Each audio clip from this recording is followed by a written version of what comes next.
In the year 54 of Konoha, 6 years have elapsed since the tumult of the Nine Tails. The village has long since returned to its former tranquility, yet the scars of war linger in the shadowy recesses, concealed from view.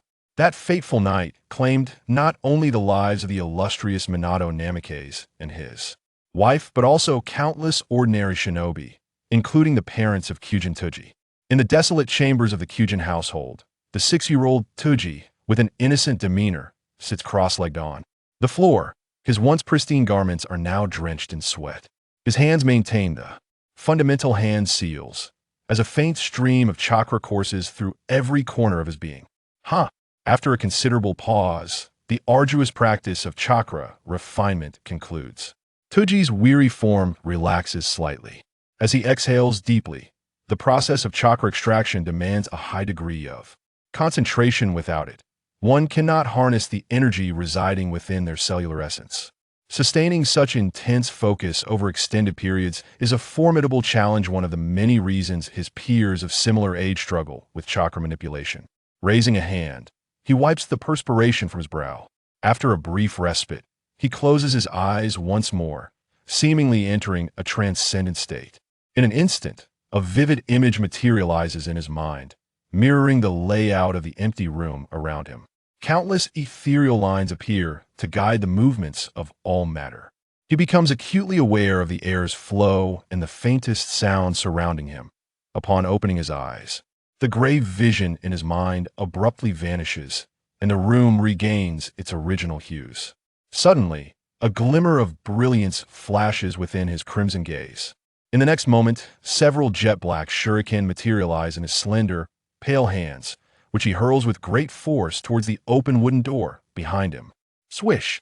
The shuriken, swift as a shadow, accurately embeds itself in the trunk of a tree in the courtyard beyond. More precisely, the shuriken have pierced through several drifting leaves, pinning them to the bark.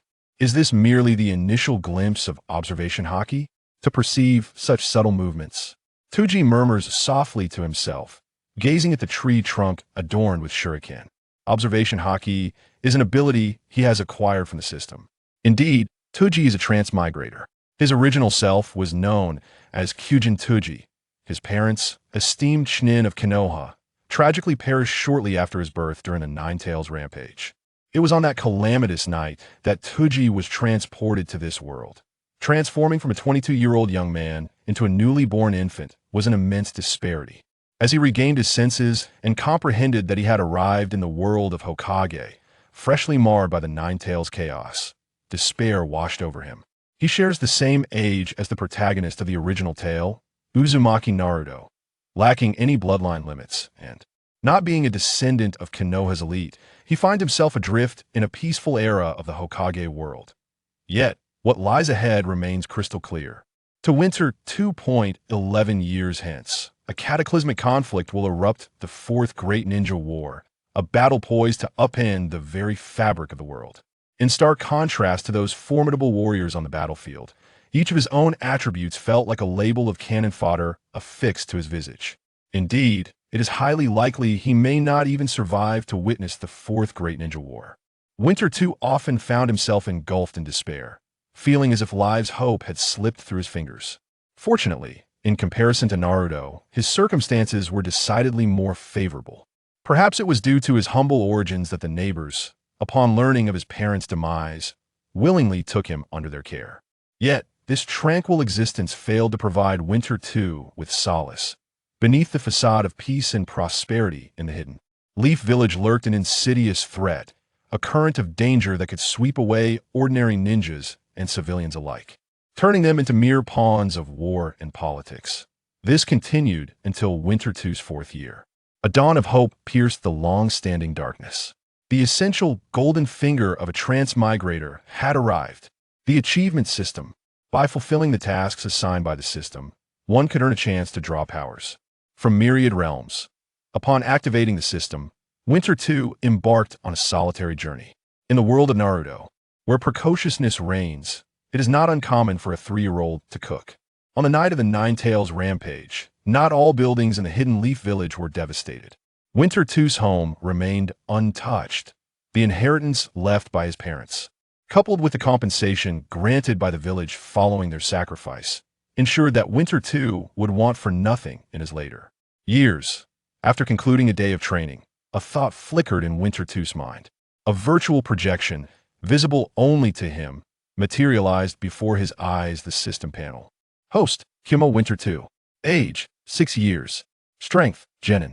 Remaining draw chances, 0. Abilities, Observation Haki Initial Glimpse, Armament Haki Initial Glimpse Body. Flicker Technique, Ninja Tool, Throwing, Water Release, Water Dragon Bullet Technique. What achievements must I fulfill to activate the draw system next? Winter 2 gazed blankly at the number indicating his remaining draw chances. Though the system had been activated long ago, it was only a few days prior that Winter 2 first obtained its capabilities. This occurred when Irika Yumino delivered the enrollment notice from the Ninja Academy to Winter 2. Entering Ninja Academy, achievement completed. The 2 forms of Haki were obtained through this lottery opportunity. AS for the Water Dragon Bullet. It was mastered by Winter 2 through the Ninja Handbook left by his parents. Indeed, Winter 2 learned through chakra test paper that he possessed wind, water, and lightning chakra affinities. The Water Dragon Bullet technique harmonized seamlessly with his chakra. Though his current strength paled in comparison to the prodigious talents of Kakashi Hatake and Itachi Uchiha. Among his peers, Winter 2 undoubtedly stood out as a gifted individual. After collecting his thoughts, Winter 2 closed the system panel and walked steadily into the backyard. After surveying his surroundings and confirming the absence of any onlookers, Dong Air took a deep breath. Suddenly, his hands moved with remarkable speed, forming intricate seals. A water dragon, as thick as Dong Air's waist, surged forth from the backyard pond. At this moment, the power of the water dragon bullet he could wield was rather limited, as it was a brank ninjutsu typically reserved for seasoned nin. As the water dragon soared above his head, Dong Air clenched his fists tightly, infusing the swirling waters with his lightning chakra. Boom! The crackling, thunderous water dragon crashed violently into the ground of the backyard, creating a crater over a meter deep. Clearly, this was not Dong Air's first experiment with the techniques. It seems that practicing ninjutsu is best suited for the outskirts. He mused, scratching his head in embarrassment as he surveyed the chaotic yard. Given Dong Air's youthful physique, his chakra reserves were modest. Executing this jutsu had already consumed nearly half of his total chakra. Once his chakra levels increased, the power of this technique would far exceed what even a small courtyard could withstand. Time passes imperceptibly, and the days slip by unnoticed.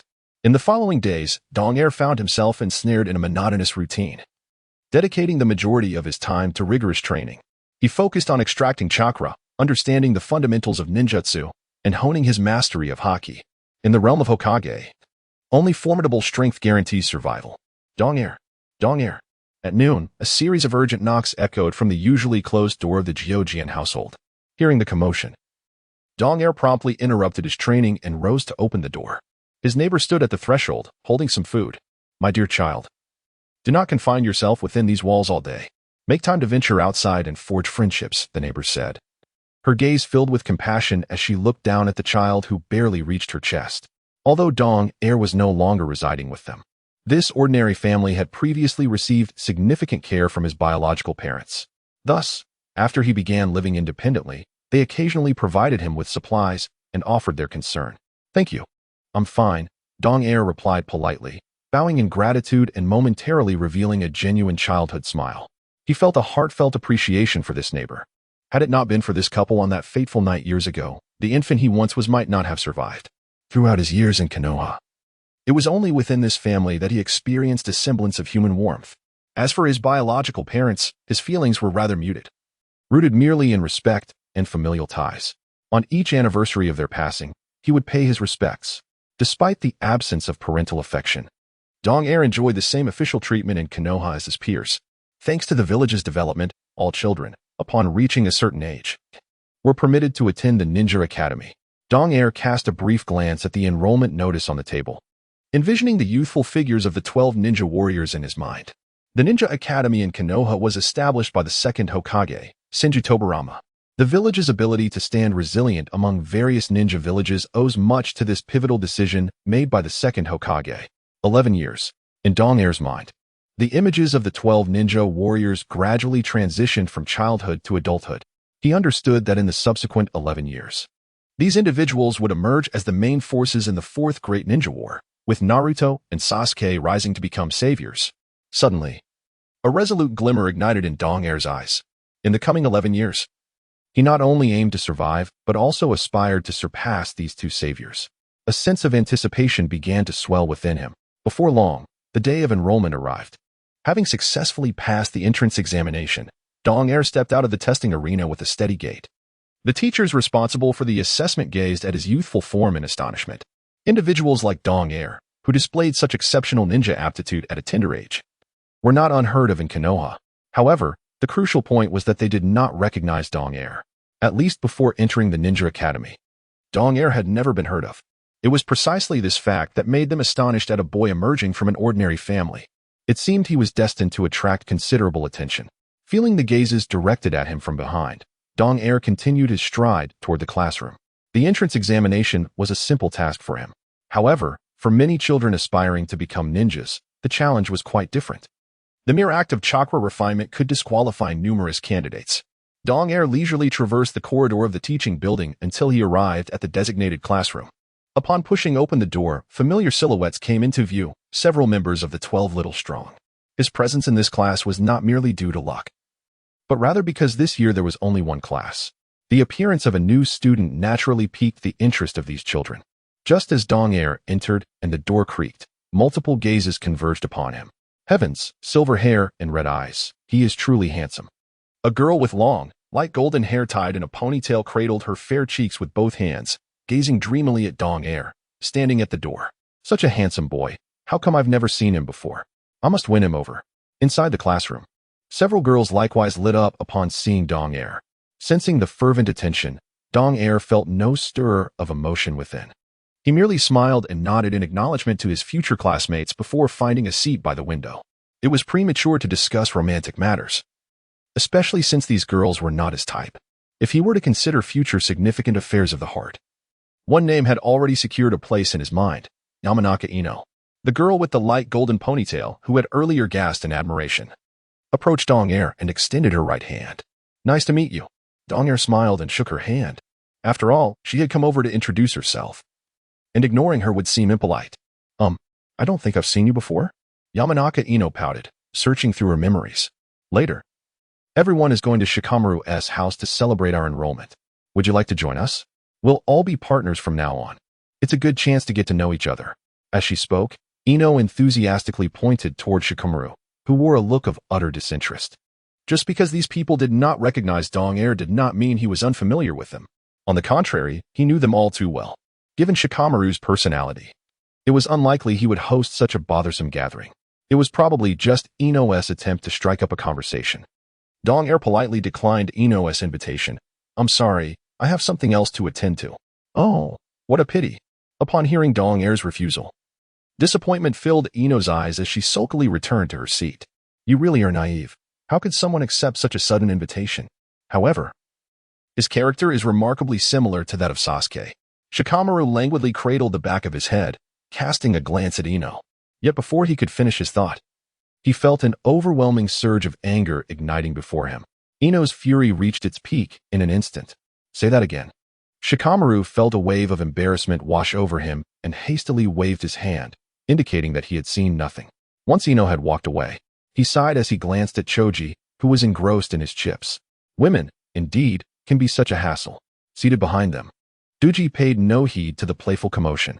His mind had already begun to sketch a rough outline of the years he would spend at the Ninja Academy. For him, the ninja school was merely a transitional phase. His current focus was to diligently practice chakra refinement and hone his other abilities. He aimed to ensure that he possessed enough strength to safeguard himself before any impending crises arose. In essence, it was simply about maintaining steady growth and avoiding recklessness.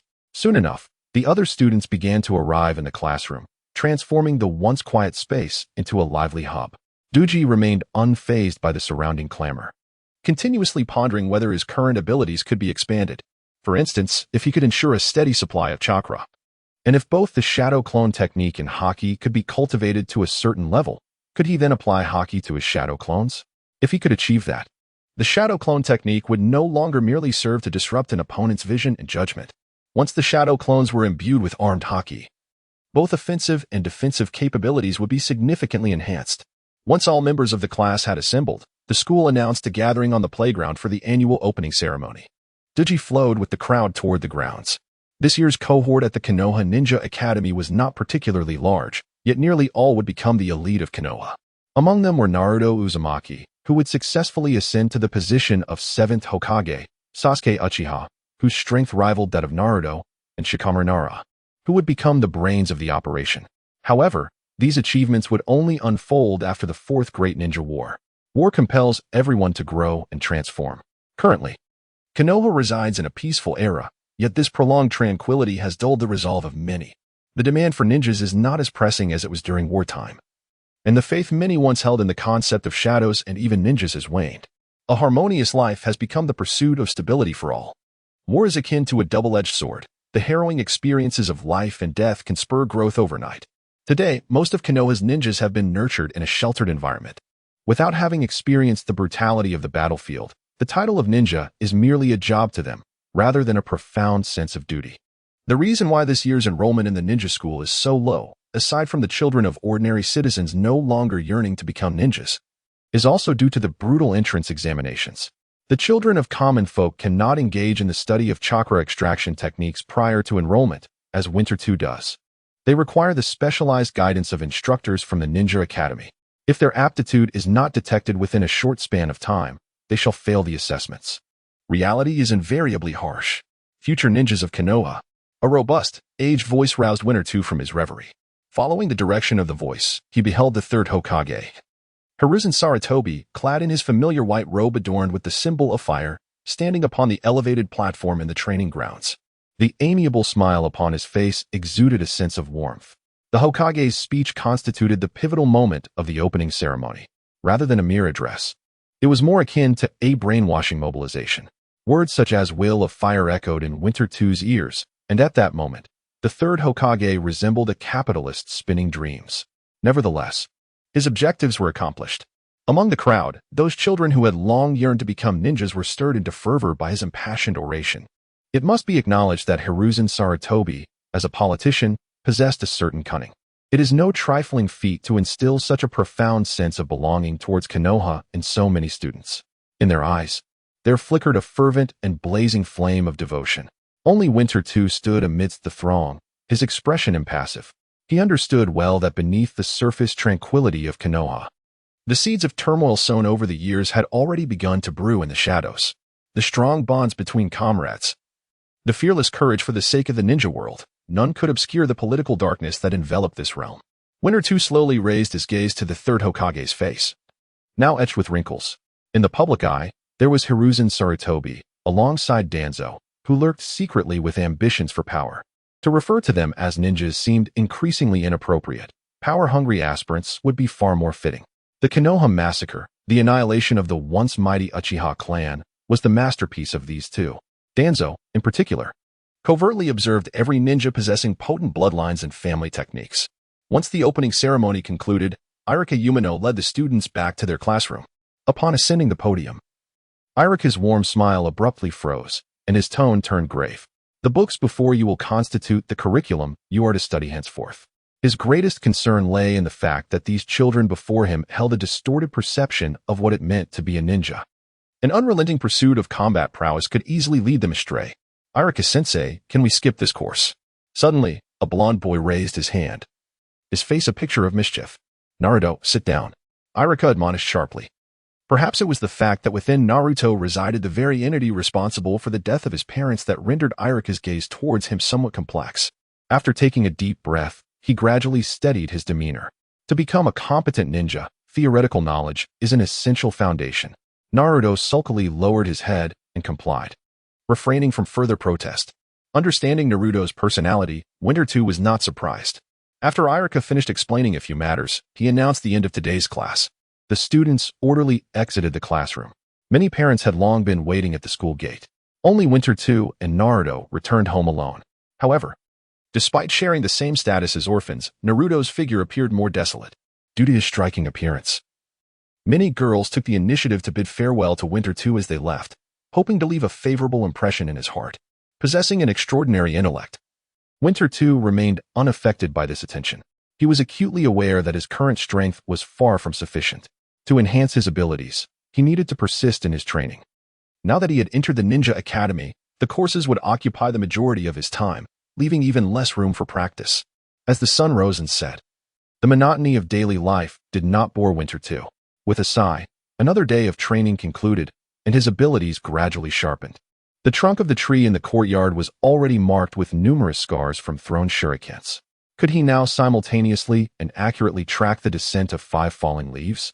Winter 2 approached the tree, pulling down all the shurikens embedded within it. His mastery of observation haki allowed him to excel in the art of throwing ninja tools. Surpassing his peers, while others were still practicing with wooden stakes, he could accurately predict the trajectory of moving targets. Even during classes at the Ninja Academy, Winter 2 would sense the mock battle practices of upperclassmen. He regarded these older students as imaginary foes, continuously rehearsing strategies in his mind to develop his ability to respond to crises with observation haki. In just a short span of 10 days, Winter 2's transformation was visibly remarkable. 2 months had passed since the day of enrollment. Winter 2 repeated the same routine each day. Perhaps due to his exceptional looks and talent, Winter 2, like Sasuke, had become the school's shining star, adored by many. However, the allure of this glamorous world did not disturb Winter 2's tranquility. His unwavering focus on training created an invisible aura around him that instilled a sense of intimidation in others. Over time, the girls who once admired him gradually ceased their attempts to engage him in conversation. This lack of need to manage interpersonal relationships afforded him more time to concentrate on his training. While Winter 2's mastery of observation haki had significantly improved, his application of armament haki seemed to have stagnated. At merely 6 years old, his physical strength was incomparable to those from the world of pirates. The foundation of armament haki lies in possessing a formidable physique. To wield a legendary sword imbued with armament haki, capable of cleaving an icy glacier in two like Mihawk, one must accumulate the passage of time. After much contemplation, Winter 2 resolved to set Virgo as his current target. Fully embracing armament haki would lead to a qualitative leap in both defense and offense.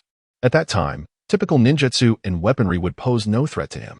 Over the past 2 months, Dong Er has diligently adhered to his physical training regimen. Although he has yet to engage in actual combat, he possesses immense confidence in his ability to defeat a lower-ranking ninja should the need arise. At the Hidden Leaf Village Ninja Academy, Dong Er arrived for class as usual. On stage, teacher Irika stood with one hand on his hip, surveying the classroom with a keen gaze. In the coming days, our afternoon sessions will be transformed into practical combat exercises.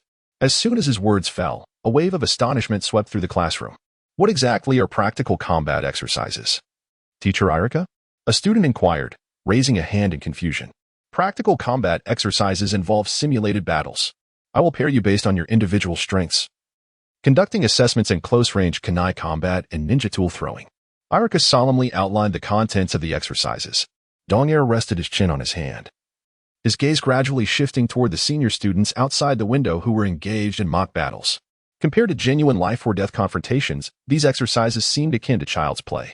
Without having experienced the peril of death looming over them, it is challenging to unlock one's potential in dire circumstances. When faced with a crisis, individuals can unleash unforeseen power. Emotions, beliefs, and bonds can become formidable forces when scrutinized. This was exemplified by the original Naruto. In moments of irrationality, the 9 tails within Naruto would compel him, infusing him with chakra and granting him the tremendous strength of a tailed beast. The corresponding cost, however, was the total loss of humanity and indiscriminate attacks. Deep within every individual lies a tangible or intangible beast. Few possess the clarity and resolve to remain steadfast on their path, like Itachi Uchiha. Dong Er stifled a yawn. The alteration of the curriculum was welcome. At least the practical exercises would somewhat evaluate the fruits of his recent training. The morning classes concluded swiftly, and the blazing sun ascended overhead. Following the footsteps of many classmates, Dong Er exited the classroom. After a light meal at home, he began his training in observation haki. Swish, swish, swish. Several shurikens shot forth from his hand. His training method transitioned from the leisurely descent of predictable falling leaves to the erratic zigzagging of insects in the backyard.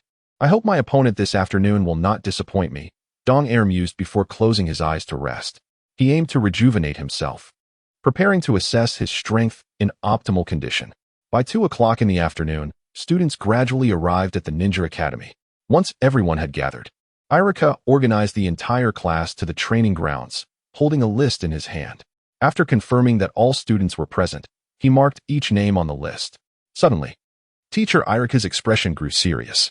Having completed 2 months of study, he believed that everyone had gained their own insights into the fundamental abilities of a ninja. Although there remained a long journey ahead to becoming a qualified ninja, assessments at each stage were indispensable.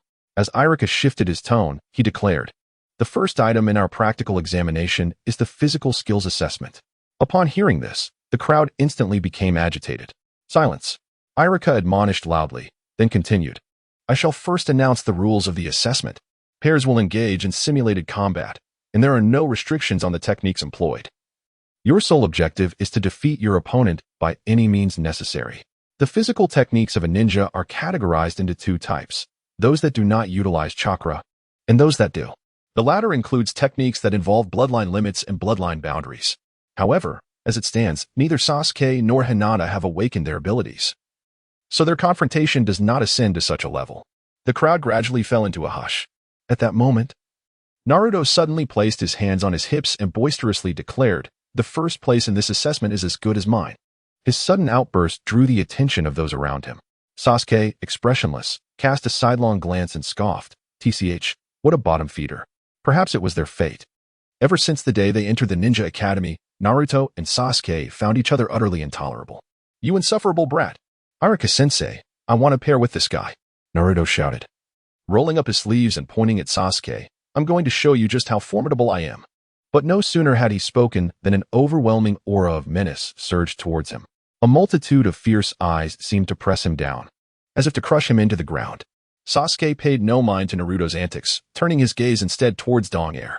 At this moment, Sasuke had yet to endure the tragic loss of his parents and clan, but influenced by Itachi, he believed only Dong Air was worthy of being his rival.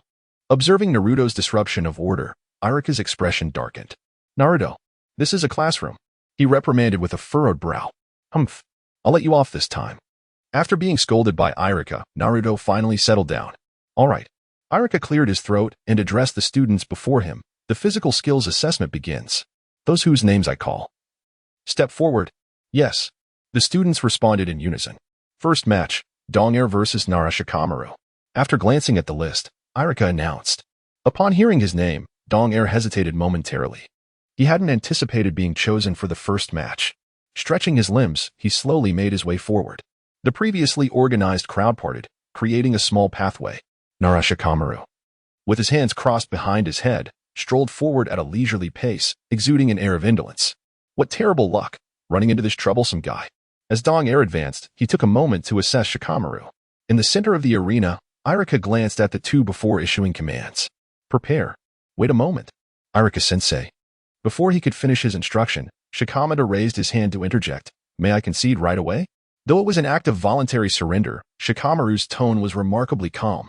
At present, he had yet to master the shadow imitation technique, yet his prowess was undeniably formidable. As the saying goes, the greatest military strategy lies in cunning. Shikamaru's unparalleled intelligence was always the most challenging aspect to contend with. In terms of physical prowess, he was undoubtedly no match for Dong Air, a fact he was fully aware of. Ultimately, no matter how the battle unfolded, defeat was inevitable. This simulated confrontation was merely a waste of time and an inconvenience at that. Observing Shikamaru's nonchalant demeanor towards the assessment, Irika adopted a stern expression and began to lecture. The purpose of this practical exercise is to cultivate your ability to respond to crises in the future. Before Irika could finish, Shikamaru's lips twitched slightly as he hurriedly waved his hand. All right, I understand, Irika-sensei." He found Irika's lecture far more irksome than facing an uncertain physical confrontation. Irika sighed deeply, resigned. "There's not a single one of you that is easy to manage. Begin the match." As the words left his mouth, Dong Air's gaze instantly hardened. "Here I go." The moment he uttered this declaration, he charged towards Shikamaru. In real combat, regardless of the techniques employed, efficiency is paramount. Dong Air aimed to incapacitate Shikamaru in the shortest time possible. This was also an opportunity to test his mastery of observation haki and the agility he had been honing. "Be gentle, you rascal," Watching Dong-air rush towards him with unwavering determination, Shikamaru felt a twitch in his cheek. Reluctantly, he braced himself to engage. At this moment, all eyes were fixated on their duel. No one noticed the delicate blush that crept onto Hinata Hyuga's fair cheeks amidst the crowd. Her gaze brimmed with admiration, her fingers fidgeting as they poked each other nervously. Dong-air-kun, do your best. As she observed Dong-air's youthful yet reassuring figure, memories of a winter night 2 years prior flooded her mind. It was a cold, snowy winter. Just after finishing his training, Dong-air stumbled upon Hinata being bullied by a group of other children. Despite her noble lineage as a member of the esteemed Hyuga clan, Hinata was inherently timid and kind-hearted, often choosing to endure rather than confront, which naturally made her a target for her peers' cruelty. Dong-air understood Hinata's nature well and recognized this as a prime opportunity to plant a seed in her heart. Without hesitation, he rushed over and rescued her. Even though Dong-air took several solid blows in the process, his indomitable spirit intimidated the bullies into retreat. To protect Hinata, he willingly escorted her back to her residence. Due to her shyness and timidity, Hinata was unable to muster the courage to express her gratitude as she approached the Hyuga clan's territory. Since that moment, several guards have constantly accompanied Hinata, preventing her from getting close to Do-air. This became a source of inner turmoil for her. However, her admiration for Do-air remained unshaken. The greater the distance she maintained, the more intense her feelings for him grew. Upon entering the ninja academy, Hinata discovered that Do-air was in the same class as her. Being able to see him up close every day brought a greater smile to her face. The image of Do-air lingered in Hinata's heart like a ray of morning light, refusing to fade away. In the midst of the training ground, during the central confrontation, Shikamaru found himself at a disadvantage, forced to evade continuously. While trying to distance himself from Do-air, he contemplated a strategy to turn the tide. Do-air stood firm, his gaze resolutely fixed on Shikamaru. In the next instant, like the wind, his figure vanished. Shikamaru's pupils dilated in surprise as he swiftly sidestepped. Yet, all his movements proved futile under Do-air's observation haki. Do-air instantaneously appeared behind Shikamaru, and before the latter could react, he seized Shikamaru's arm and executed a shoulder throw, sending him crashing to the ground. A profound silence enveloped the arena. Everything had transpired too swiftly. Even Irika was momentarily taken aback, only to regain his composure to announce the outcome of the duel. In the first match, Do-air emerged victorious. It was only after the result was declared that the onlookers regained their senses. What just happened? I could hardly discern how he executed his moves. Do-air is truly remarkable. How handsome he is. From the start to the finish of the duel, only a few breaths had passed, leaving the spectators astounded. Do-air released his grip on Shikamaru's arm and helped him to his feet. I apologize, are you alright? He asked, his tone calm and gentle. I'm fine, Shikamaru replied, brushing off the dust from his clothes. He then waved his hand helplessly. You're just too strong. All planning is utterly useless against you. Shikamaru's mind was filled with astonishment. Indeed, strategy seemed as insignificant as ants in the face of absolute strength. After forming a reconciliation seal, the two walked towards the crowd. Irika, watching Do-air's retreating figure, couldn't help but click his tongue in admiration. With Do-air's prowess, he was undoubtedly one of the best among this group. If nothing unexpected occurs, the top student of this cohort will likely emerge from either him or Uchiha Sasuke. Before long, Irika composed himself, shifting his attention to the list in his hands. The second match, Hyuga Hinata versus Haruno Sakura. Upon hearing her name, Hinata nervously approached the center of the training ground. Upon reaching her designated position, her face flushed with shyness, she lowered her head, occasionally stealing glances towards Do-air. Just as their gazes were about to meet, she would flinch like a startled rabbit, quickly averting her eyes to avoid contact. At last, an opportunity has arisen for Hinata to engage closely with D-Nichi. Yet, each girl seems to flock around him. Unbeknownst to Hinata, the thoughts within D-Nichi's mind remain a mystery.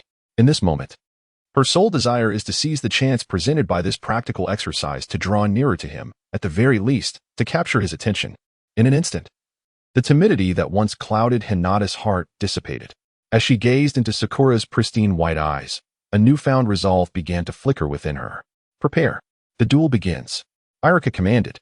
A rare determination illuminated Hinata's youthful visage as she assumed the standard stance of the high Gauss-Jinno fist. Sakura, standing opposite her, was equally resolute.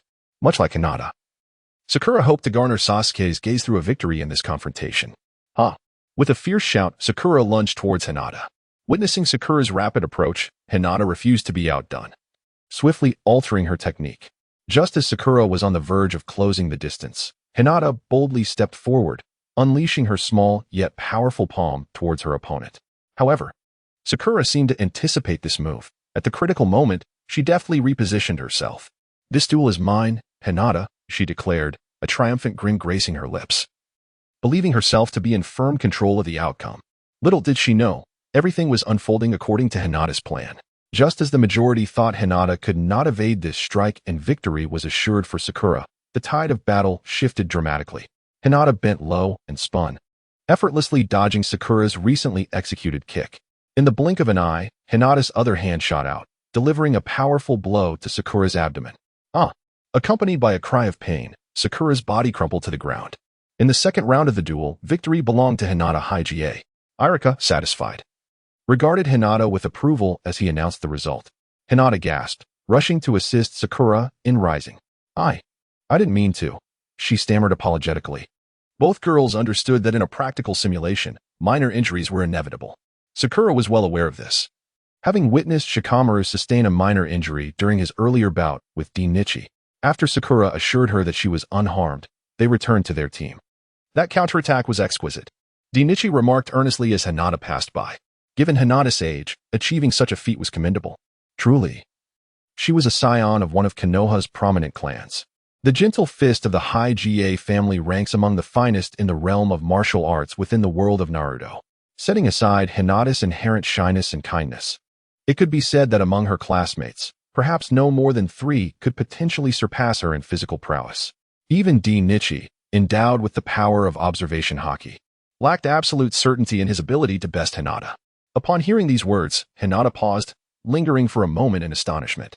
Dong Jun is truly formidable. A sudden blush crept over Hinata's face, her voice barely rising above a whisper.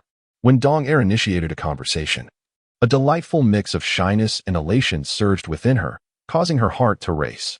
This was the first time Dong had spoken to her since entering the Ninja Academy. He nodded, choosing not to elaborate further. Even if he harbored intentions of wooing Hinata, this was not the moment for such romantic pursuits. Understanding the unspoken cue, Hinata returned to the group. In the ensuing competition, apart from Sasuke securing a decisive victory, the other students displayed comparable abilities. Even Shikamaru and Ino had yet to reveal any prowess that distinctly surpassed their peers.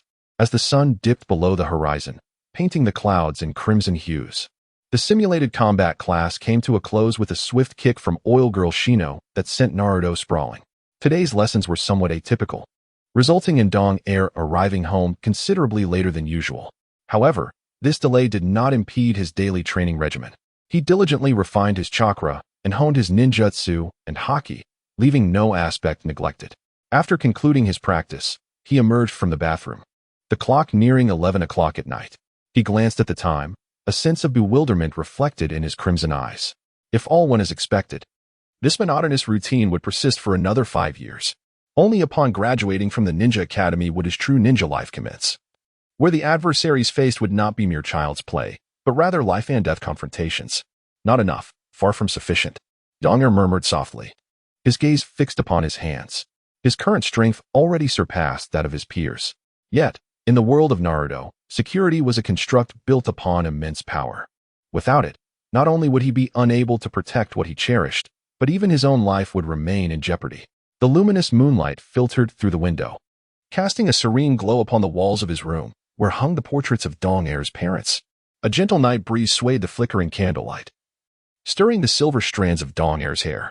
His gaze shifted towards the wall, not fixating on his parents' images, but rather on a scroll nestled within a sandalwood cabinet beneath the portraits. He had previously unrolled this scroll while sorting through his parents' belongings. It contained the fundamental jutsu of the ninja world, the shadow clone technique. Once his chakra reserves were sufficiently enhanced, he would be able to send a shadow clone to attend school in his stead, much like Uchiha Itachi. Dong approached the cabinet and retrieved the scroll. Soon after entering the Ninja Academy, he had envisioned having a clone represent him in class and had even attempted to practice the technique. However, the shadow clone technique was worlds apart from the basic clone technique. Despite its simplicity, it was classified as a B-rank jutsu, compared to other B-level ninjutsu of similar attributes. The difficulty is significantly greater. to sustain the shadow clone technique for an extended duration. Achieving a lifelike effect necessitates an even distribution of chakra. If the practitioner is not adept at managing chakra, such a feat remains unattainable. In this regard, Donger surpasses many of his peers. The only hurdle before him now is the quantity of chakra. To enable his clone to attend school in his stead, it must be capable of lasting several hours. He aspires to refine the shadow clone technique swiftly, thereby affording him greater time to cultivate other skills. A gleam of determination shone in Donger's eyes as he unfurled the scroll. Shadow Clone Jutsu. After forming the necessary hand seals, a clone resembling him by about 80% materialized beside him. After several minutes, the clone dissipated. A clone lasting barely an hour had consumed nearly half of Donger's chakra. He must extend his training in chakra refinement. With a deep sigh, Donger retired to his bed. Although his late-night training was prompted by necessity, he could not afford to neglect his chakra refinement practice the following morning. By elevating his chakra levels and judiciously utilizing the shadow clone technique, future training would undoubtedly yield remarkable results. In the ensuing days, the curriculum at the Ninja Academy underwent a transformation. Theory was supplanted by practice. Regardless of who his opponents were during the assessments, Donger effortlessly triumphed, securing the highest scores without exception. First place in the Taijutsu Simulation Assessment. Congratulations, Donger. First place in the Ninja Tool Throwing Assessment. Congratulations, Donger. Irika announced the results, his eyes filled with admiration for Donger. Donger was truly remarkable. Not only handsome, but also immensely powerful. Even Uchiha Sasuke could not match him, as he received the title of top student. Donger was met with envious glances from his classmates.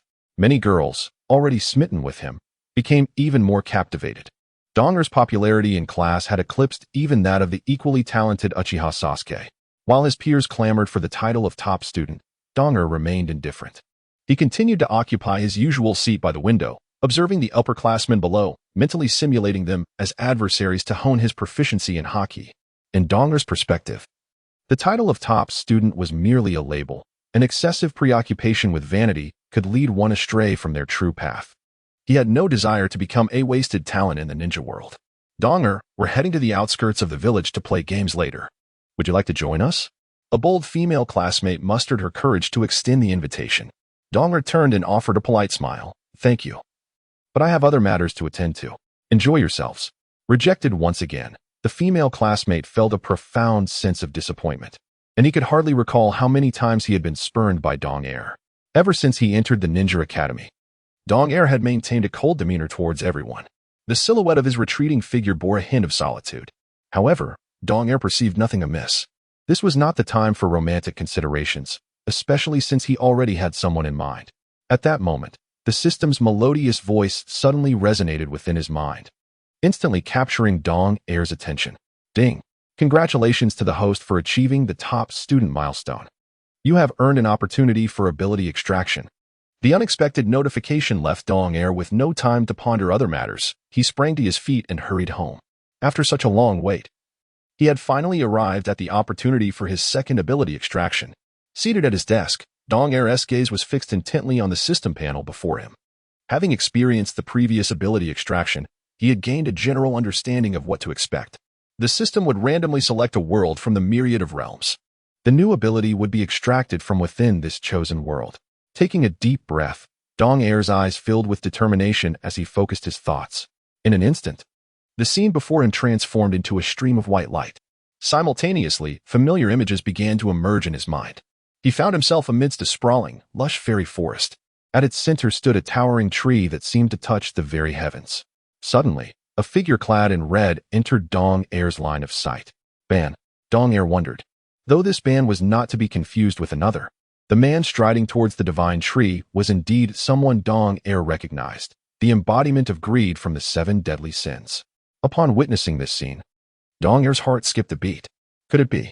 Sure enough, the imagery in his mind zoomed in rapidly, bringing him directly to the top of the divine tree. A fountain of pink water materialized before him. The fountain of life. This was the very source that Ban consumed, unlocking the greatest loophole within the world of the 7 deadly sins. At that moment, the visuals in Donger's mind unfolded like a fast-forwarded film. Arriving at the moment when the Crimson Demon emerged, a colossal pillar of flame erupted from the demon's mouth, obliterating the entire fairy forest. Ban and Elaine were doing their utmost to fend off the demon's assault. Dong Er observed as a smirk curled at the corner of Ban's mouth. He swiftly hurled his 3-section staff, driving it forcefully into the demon's body. In the next moment, the staff was yanked free, revealing a still beating heart in Ban's grasp. Just as Ban and the guardian of the fairy forest, Queen Elaine, believed the demon to be vanquished, the demon unleashed another fiery blast, piercing through both Ban and Elaine. It turned out the Crimson Demon possessed more than one heart. In the face of life and death, Elaine made the fateful choice to have Ban drink from the fountain of life. A mysterious aura enveloped Ban, and to their astonishment, his wounds began to heal at an astonishingly visible pace. However, they did not notice that a part of the spring water from the fountain of life transformed into a luminous white stream, ascending towards the heavens. The image in Dong Er's mind abruptly halted at this point. Suddenly, a radiant white light, transcending dimensions, appeared in the room and penetrated Dong Er's brow. In an instant, this light morphed into a searing warmth that enveloped his body. He felt an invisible force coursing through every part of him, traveling with his blood, wherever this power flowed. His body temperature soared rapidly, causing his skin to take on a faint blush. The tremendous impact within him made Dong Er furrow his brow slightly. Although he possessed the mentality of someone in their 20s, his body was still not yet 7 years old. The excruciating pain nearly caused him to lose consciousness. This state persisted for over a minute. Once the pain subsided, Dong Er's expression returned to normal, and he slowly opened his eyes. Had he truly gained the power of the Fountain of Life? Gasping for breath, he gently patted his sweat-soaked shirt, uncertainly pondering. Ding! Congratulations, host. You have acquired the ability of the Fountain of Life, Immortality. The system's crisp voice echoed in his mind, leaving Dong Er momentarily stunned. Could it be true? In the world of the 7 deadly sins, drinking from the Fountain of Life bestows the power of eternal life, akin to Ban, who can swiftly recover from even the gravest injuries. Ban had survived execution 33 times without a scratch. Drawing a sharp breath, Dong Er realized the magnitude of this ability, which is undeniably a game-changer in any world. As long as the spirit endures, the possessor of this power cannot die. This was far superior to the 100 Heroes technique and the healing abilities of Senju Hashirama. Dong Er scrutinized his hands, which appeared unchanged, and murmured to himself. After a moment of contemplation, a resolute glint flashed in his eyes.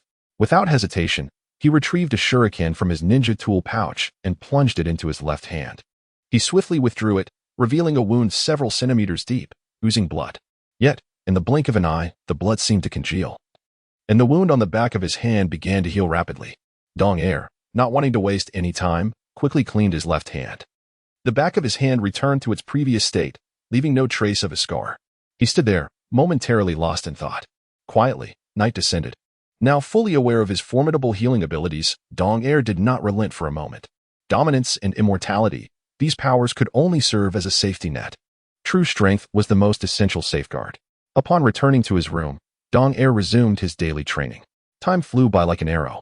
A year swiftly passed, and Dong Er maintained his position as the top student at the Ninja Academy for the entire year. Now, he has come to a profound realization that, apart from a few specialized theoretical courses, there is nothing within the ninja school that could aid in enhancing his strength. Fortunately, during this time, Winter 2 has diligently practiced the shadow clone technique and chakra refinement. Over the course of half a year, his chakra reserves have surged remarkably, and his control over it has reached an almost masterful level. Such unrelenting dedication has led Winter 2 to aspire to emulate the legendary Uchiha Itachi, utilizing shadow clones to attend classes in his stead. This would afford him ample time to focus on honing other abilities, such as observation haki and armament haki. After a year of rigorous training, Winter 2 has developed his observation haki to the extent that he can sense any movement within 100 meters. This rapid advancement will prove crucial for executing missions post-graduation from the ninja school. However, Winter 2's journey of cultivation has not been devoid of challenges, particularly with armament haki. In his quest for proficiency akin to that of observation haki, he has engaged in necessary physical training and experimented with various weapons to test his physical resilience. Yet, after extensive practice, aside from a notable increase in the hardness of his armament haki, other aspects have shown little improvement. In fact, the destructive power he exhibits while attacking rivals that of Sakura when she first displayed her incredible strength. At the Jiojin family residence, a dull cracking sound emanated from the backyard. Winter 2's fist, enveloped in armament haki, struck a wooden post with tremendous force. under the sheer destructive power. The post was reduced to splinters, scattered across the ground. It appears that mastering the application of armament haki to his weapons will require considerable time. Observing the chaotic state of the backyard, Winter too couldn't help but feel a twinge of regret.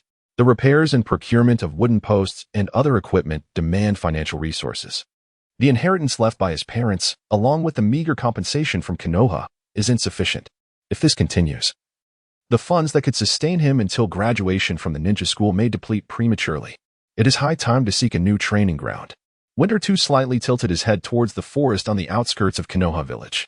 His cramped courtyard can no longer accommodate his training needs. He is in urgent need of a more suitable location to cultivate these expansive abilities. Thus, another 6 months of intense training passed. Winter too finally mastered the ability to summon a shadow clone capable of lasting 10 hours. With a shadow clone attending school on his behalf, he could focus on training at his secret base, located 3 kilometers from the village, beside a tranquil lake. This serene spot has become his chosen training ground. Every day at 8 o'clock, Winter too arrives punctually. It took him a month of spare time to discover this secluded location, which is perfect for solitary practice. Being tranquil and seldom visited by others. Standing by the lakeside, Winter too is flanked by a dense forest not far behind him. Over a year has elapsed since the acquisition of the system's first abilities. The system panel has undergone considerable changes. Dong-air summoned the system. Host, long time no see. Dong-air, age, 7 years, strength, lower ninja, remaining draws, 0, abilities, observation haki, mastered, armament haki, notable progress, body duplication technique, ninja tool throwing. Water release, water dragon bullet technique, immortality. Gazing at the attributes displayed on the panel, a subtle smile graced the corners of Dong-air's lips. The relentless training of the past year had not been in vain. The most rapid advancement was undoubtedly in observation haki, with the range of his perception gradually expanding. It now approached a radius of nearly 300 meters. Another reason for choosing to seek a training ground outside the village was Dong-air's desire to refine his observation haki to its utmost potential. In the confines of a cramped courtyard, he could only train by observing the movements of neighbors and passers-by on the street, which offered no opportunity for attack testing or anticipation. Now, in this secluded woodland, the resting birds and the erratically swimming fish in the lake presented excellent targets. Taking a deep breath, Dong-air slowly closed his eyes. The essence of all surrounding entities washed over him. He could distinctly perceive the heartbeat of animals, the gentle rustle of leaves stirred by the breeze, and even the ripples caused by the fish in the water. The movements of all objects within a 300-meter radius formed an expansive web of information, methodically woven into Dong-air's mind. Suddenly, Dong-air opened his eyes wide. In an instant, 5 shurikens appeared in his hand, which he hurled fiercely in various directions. Swoosh, swoosh, swoosh. 3 of them penetrated the lake's surface like underwater missiles, while the other 2 darted into the dense thicket behind him like bolts of black lightning. In less than a breath's time, a sound of something crashing to the ground emerged from the thick foliage behind him. It was the 2 shurikens he had just thrown, precisely striking a resting bird over 100 meters away perched on a tree. Meanwhile, 3 fish, pierced by the shurikens, surfaced on the lake before Dong-air's eyes. The perceptive ability of observation haki rivaled that of the Byakugan. Observing the scene before him, Byu couldn't help but exclaim. Throwing ninja tools is a fundamental skill that a ninja must master. It is an excellent complement to the training of observation haki. Moreover, Dong-air's long-term physical conditioning has bestowed upon him strength that surpasses that of his peers. Otherwise, the 3 shurikens aimed at the lake could not have retained such lethal force after traversing 100 meters and contending with the resistance of the water. Only the advancement of armament haki was sluggish. Dong-air glanced at his hands, fully aware that armament haki differs from observation haki. It can only be enhanced through the development of a robust physique. After concluding his training in observation haki, Dong-air took a moment to rest beneath the shade of the trees before once again approaching the lake's edge. A complex series of hand seals was executed with precision. Water release, water dragon bullet technique. With a thunderous shout, a water dragon, as robust as a tree trunk, surged forth from the surface of the lake. The impact was tremendous, splashing water erupted in countless droplets. With the enhancement of systematic capabilities, the training in ninjutsu held little significance for Dong-air. In a certain sense, the water dragon bullet technique served to gauge the current quantity of his chakra. Compared to over a year ago, Dong-air's chakra levels had ascended to a new echelon. In terms of chakra alone, he had reached the status of a ch nin. The water dragon, once the size of a bowl, had transformed into a formidable entity akin to a tree trunk. The powerful commotion generated by the water dragon startled countless birds into flight throughout the forest. After a sustained duration of several seconds, the lake's surface returned to tranquility. Dong-er exhaled deeply, as the chakra he had just gathered dispersed throughout his body. Today's training gradually approached its conclusion. Casting a glance at the setting sun on the horizon, he murmured to himself, "As dusk falls, it is time to return." Upon returning to Konoha Village, night had already enveloped the surroundings. Standing at his doorstep, Dong-er suddenly sensed something amiss and turned around sharply. A silver-haired boy with crimson eyes appeared not far behind him, his shadow clone, which had attended the ninja academy in his stead. "Why are you only back now?" Dong-er queried, puzzled. According to the usual schedule, the shadow clone should have arrived home an hour earlier. What significant event could have transpired at the ninja academy? Once inside, Dong-er swiftly dispelled the shadow clone. Instantly, all the occurrences of the day at the academy flooded into his consciousness. Through this shared information, he learned that no major incident had taken place. The teacher had merely delayed the end of class. The confusion did not linger long in his mind. Having just completed a day of rigorous practice, he felt mentally and physically drained and lacked the energy to ponder further. He opted for a quick shower and a meal before retiring to bed. When he next opened his eyes, it was already the following morning. As per his routine, Dong-er had breakfast and set out. On his way to the training grounds, he overheard snippets of conversation among the villagers of Konoha. "Did you hear? It seems the Uchiha clan was attacked last night." Whispers filled the streets, and one person mimicked a throat-slitting gesture. "Are you saying they were all killed overnight?" Some, still oblivious to the events, wore expressions of shock. "Keep your voices down." Suddenly, an individual hurriedly shushed the chatting crowd. Following the direction of the shushing, Dong-er spotted a boy clad in blue, adorned with the Uchiha clan emblem, passing by. It was none other than Sasuke Uchiha, the last remaining scion of the Uchiha clan in Konoha. In his vacant eyes, Dong-er seemed to perceive the bloody scenes from the previous night. The small figure exuded an aura of helpless sorrow.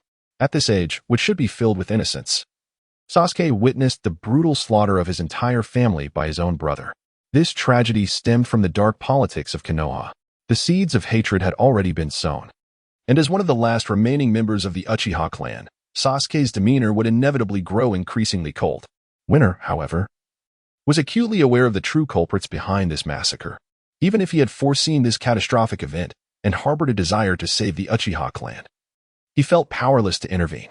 Presently, he would not reveal the truth of the situation to Sasuke, for both Winter and Sasuke remained too weak to effect any meaningful change.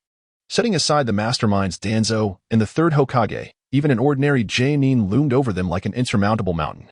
Suddenly, Winter's gaze darkened.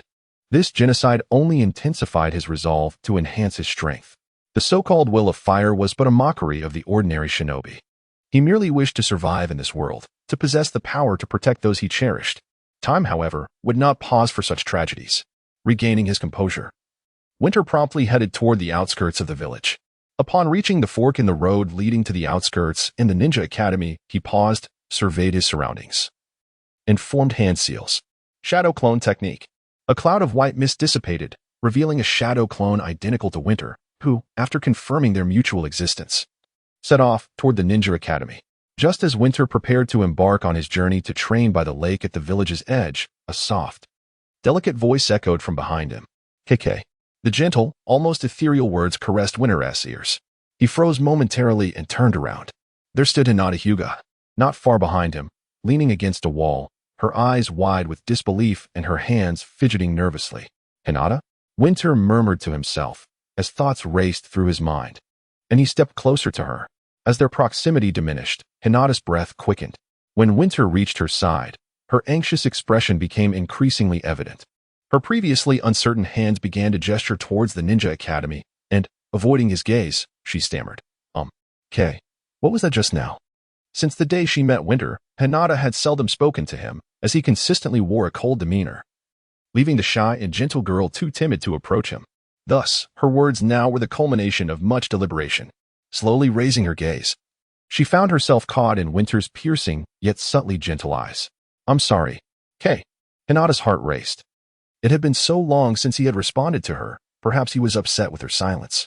Upon this realization, Hinata promptly turned to leave, a wave of regret washing over her.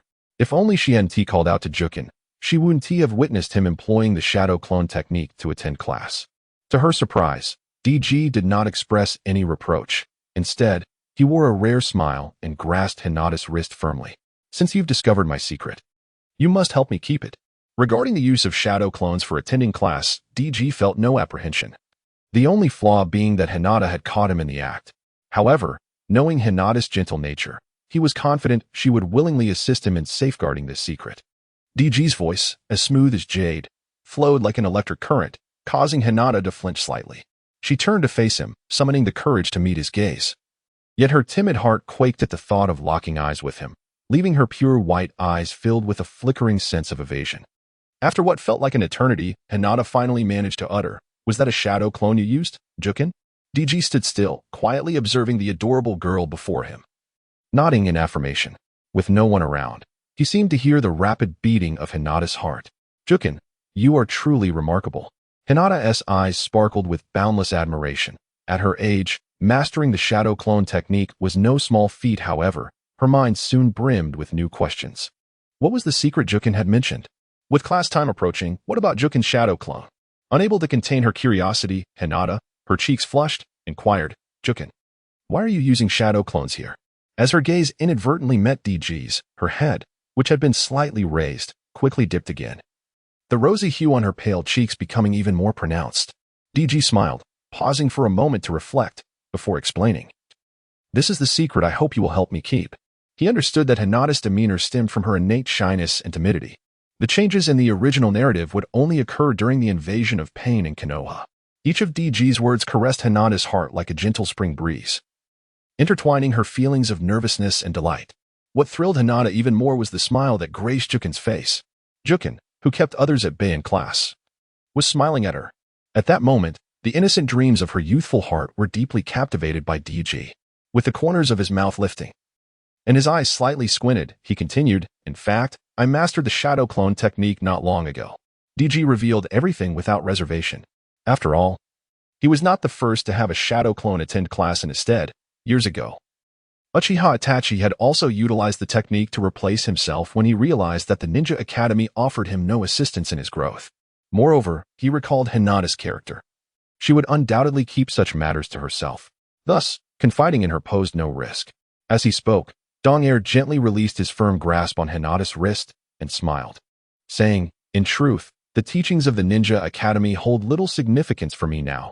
Solitary training yields far greater improvement in my strength." While Hinata absorbed his words, a profound astonishment eclipsed all other emotions within her. "Kujin, truly remarkable," she murmured softly. Did you say something, Hinata?" Upon hearing Dong-air directly address her, Hinata felt a rush of shyness, her cheeks flushing crimson, extending to the very roots of her ears. "And no, it's nothing." After a brief breath, she fervently shook her head.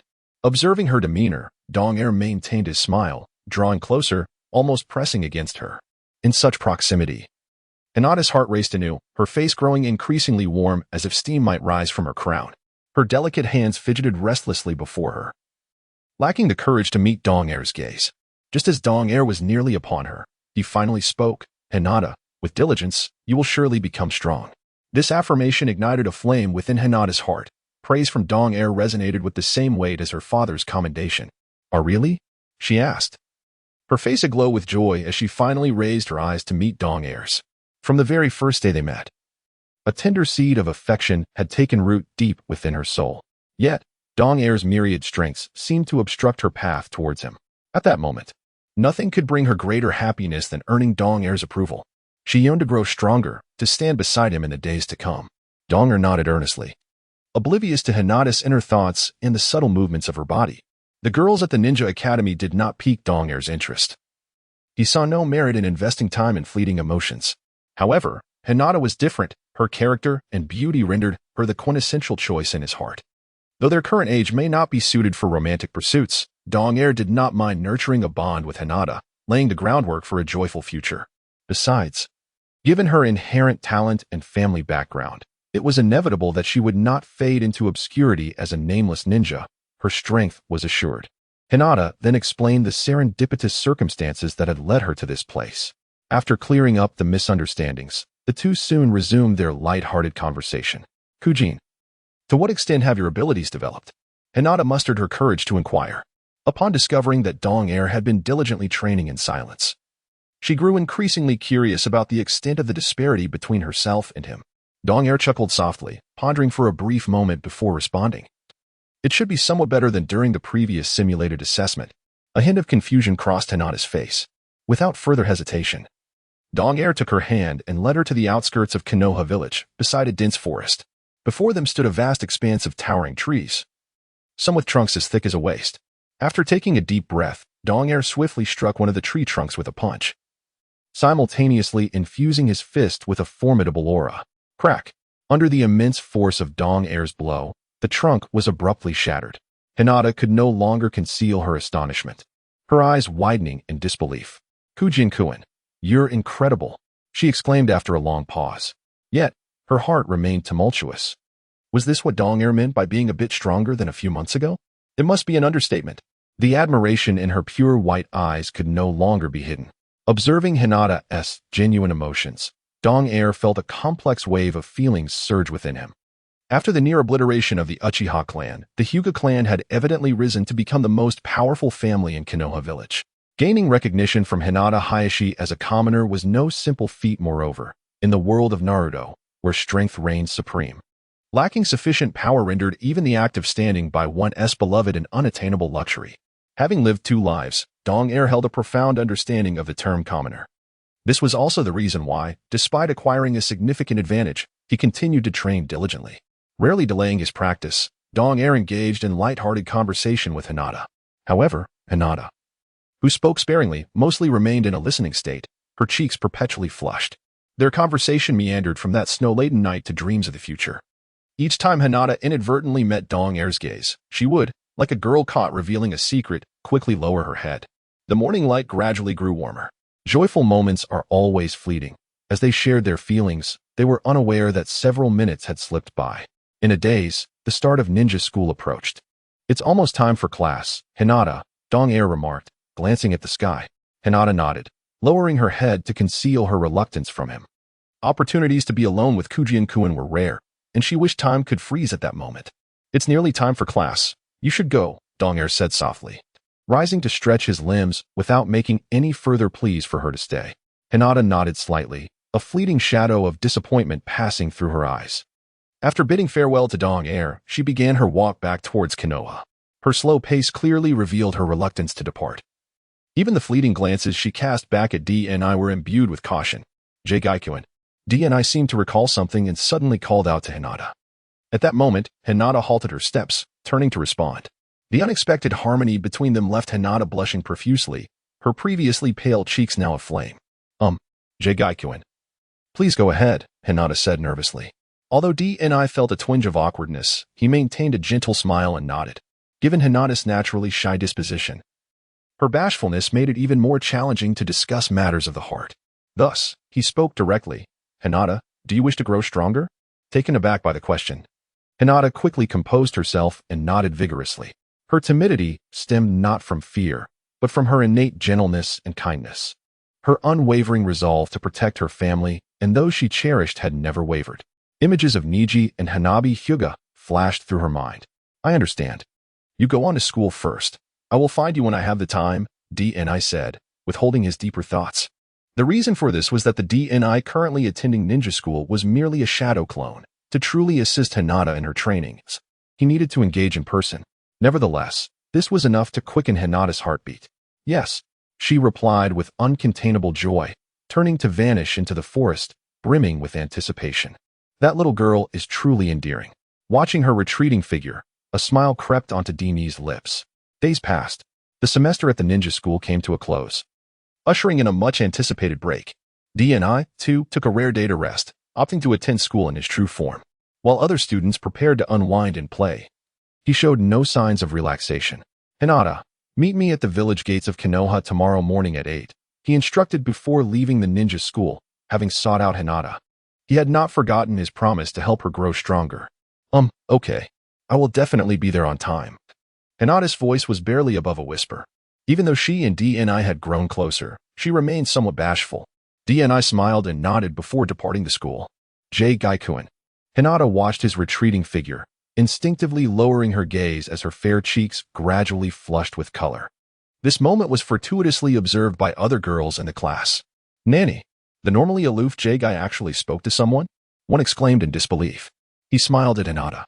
Didn't he? Another added, enviously. Why is it Hinata and not me?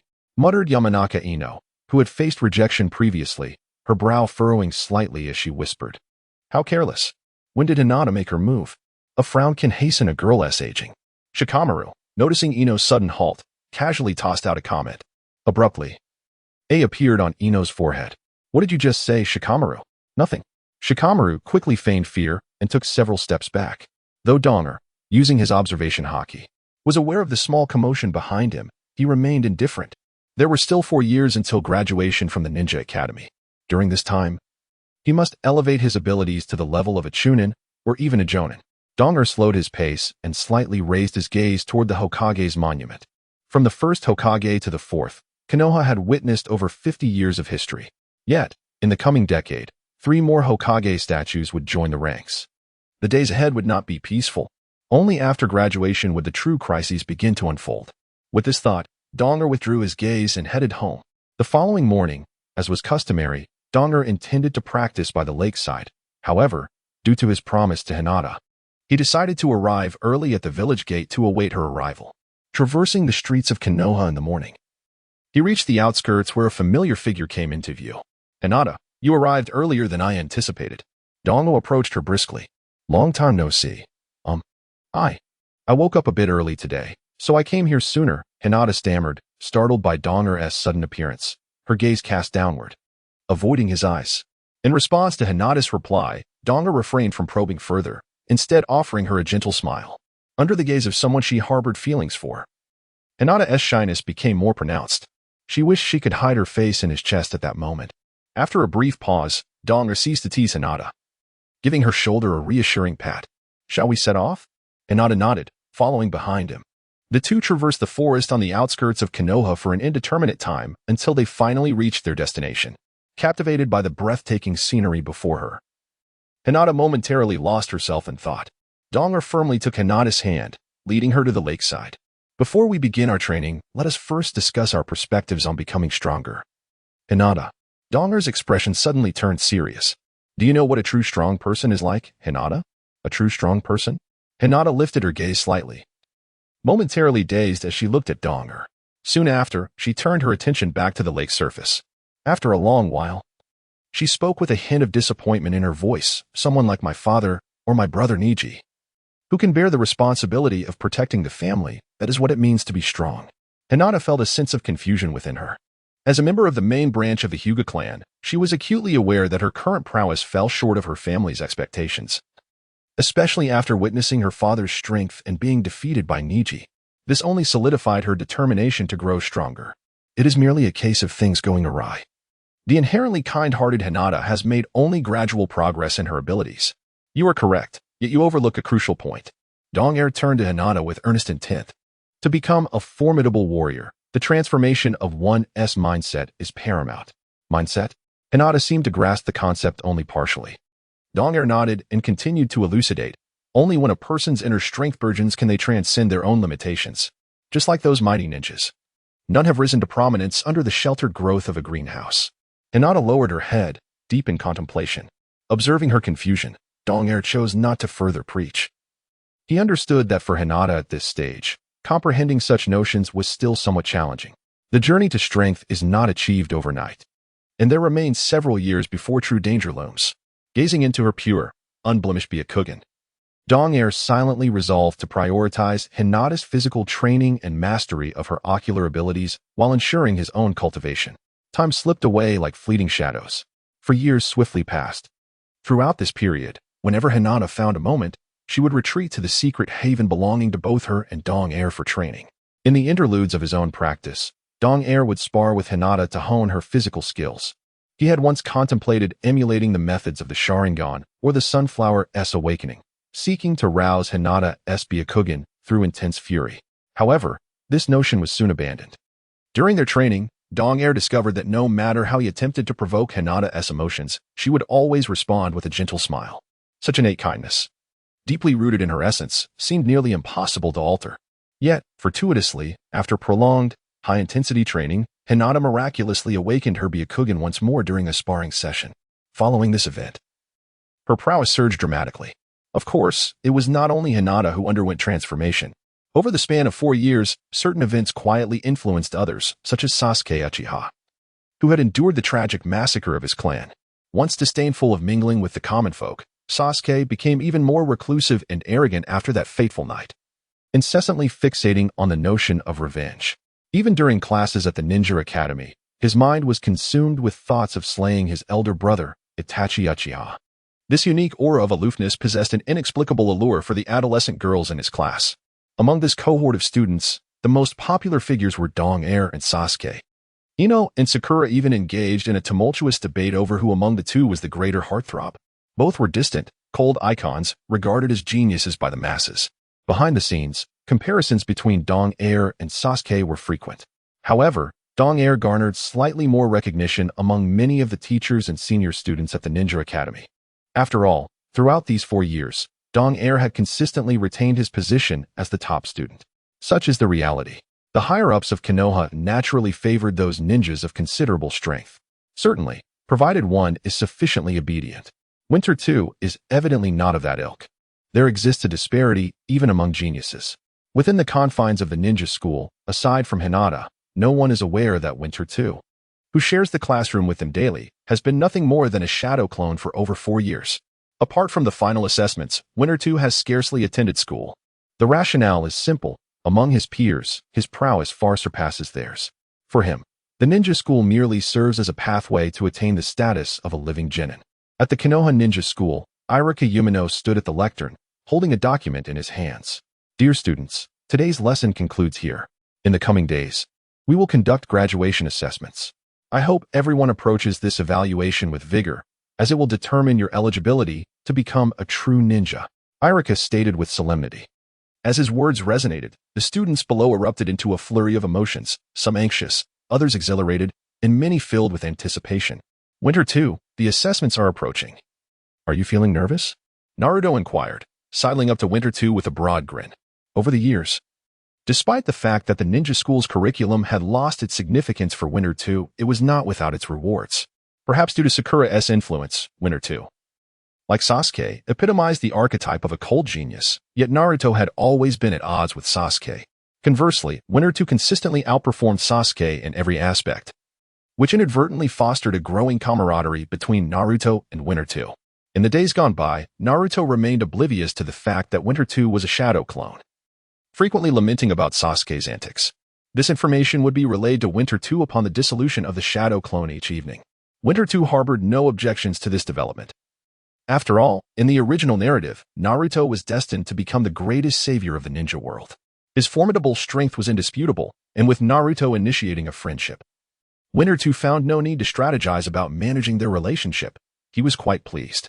He even considered assisting Naruto on occasion. Noting Winter 2's silence, Naruto pouted. You, my friend, are great at everything, but you share one flaw with that jerk Sasuke.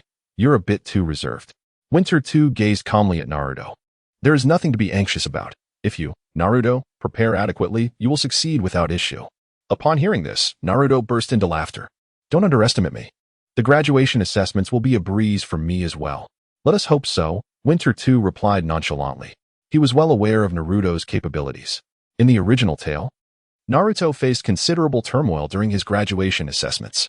Contemplating this, Winter 2's mind wandered to a thought, the Book of Seals. As the school day drew to a close, students began to exit the premises in droves. After bidding farewell to Naruto, Winter 2 escorted Hinata to their secret hideout by the lakeside on the outskirts of Konoha. There, Winter 2 and Hinata stood facing one another. For years have elapsed, and the youthful innocence on Hinata's face has diminished significantly, with her once timid and uncertain eyes now exhibiting a glimmer of resolute determination. A gentle breeze caressed the lakeside, stirring the silvery and violet strands of hair belonging to the two of them. A faint, delicate fragrance wafted from the young girl. Hinata, it's getting late.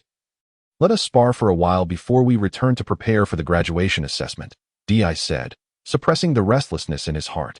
Hinata shyly nodded, her captivating and pristine eyes brimming with anticipation. Then let us begin. With that, Di stepped back a few paces, and Hinata simultaneously adopted her familiar gentle fist stance. Compared to her demeanor during the initial physical examination, she now exuded greater composure and an impressive aura. The tranquil surface of the lake rippled gently. In the instant the wind stilled, Hinata shouted, "Kujin, be careful." Upon uttering those words, she activated her Byakugan and surged forward with astonishing speed. The Hinata of today is no longer the timid girl who once hesitated to engage in battle.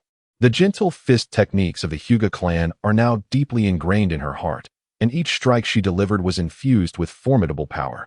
In but a breath's time, Hinata appeared before Di, her temples pulsing with chakra, allowing her to perceive the flow of chakra throughout his entire body with crystal clarity. Swish! Hinata swiftly unleashed a palm strike. While the gentle fist may not possess the raw strength of the 8 gates or monstrous power, its true strength lies in the ability to infuse chakra into the enemy's chakra pathways and internal organs, inflicting significant internal damage. Furthermore, the Byakugan enables them to discern every vulnerable point in the adversary's body, solidifying the Hyuga clan's unassailable position in close combat. Just as her palm was about to strike Di's vital point, he remained unflustered, exhibiting remarkable composure. With the prowess of his observation haki, Di accurately anticipated Hinata's subsequent moves. He deftly stepped back with his right foot and slightly angled his body. Hinata's palm grazed past his attire, narrowly missing its target. "Kujin, it's not over yet." Undeterred by her missed strike, Hinata roared and, with a sudden pivot, executed a second palm strike. This was swiftly followed by a third, fourth, until she had unleashed 32 strikes. Yet, without exception, Di evaded each one with his agile movements. Smack! As Hinata delivered her final blow, Di adeptly sidestepped the fierce gust of her palm, raising his right hand to seize her wrist. "Hinata, you have made progress. But there is still room for improvement." As his voice echoed in her ears, Di abruptly propelled Hinata towards a distant tree trunk. In the blink of an eye, he used shuriken and wire to bind her. Simultaneously, his hands moved swiftly to form seals. Water-style, water dragon bullet technique. A colossal dragon of water surged forth from the lake. Hinata closed her eyes in astonishment. With a resounding crash, the water dragon did not surge towards her, but instead crashed several meters away. After all, this was merely a sparring match. Doer could not bring himself to strike Hinata with such ferocity. However, he did not exhibit excessive leniency either. On one hand, it was Hinata's own request for him not to go too easy on her. On the other hand, Doer was acutely aware that the true battlefield was far more brutal than their duel. An enemy would not show mercy simply due to one's kindness. Indeed, the more compassionate a person is, the greater the suffering they may endure. Doer had to use this high-intensity confrontation to temper Hinata's resolve. "I lost again, Jujin-kun." Upon opening her eyes, Hinata spoke with a hint of embarrassment. Doer swiftly threw a shuriken, severing the thread that bound Hinata, and remarked earnestly, "However, Hinata-san, your progress during this time has been remarkable." Doer was not merely offering words of consolation. The Hinata of now was no longer the frail girl who threw soft punches. Each strike she delivered would be impossible to withstand without employing the defensive techniques of haki. In terms of pure martial arts, Doer might very well not be her equal. Hinata's body tensed slightly, her face flushed as she said, "But I still couldn't even touch the hem of Jujin-kun's clothing. You are too formidable." Doer's silver hair fluttered gently in the breeze as he smiled with unreserved warmth in his crimson eyes.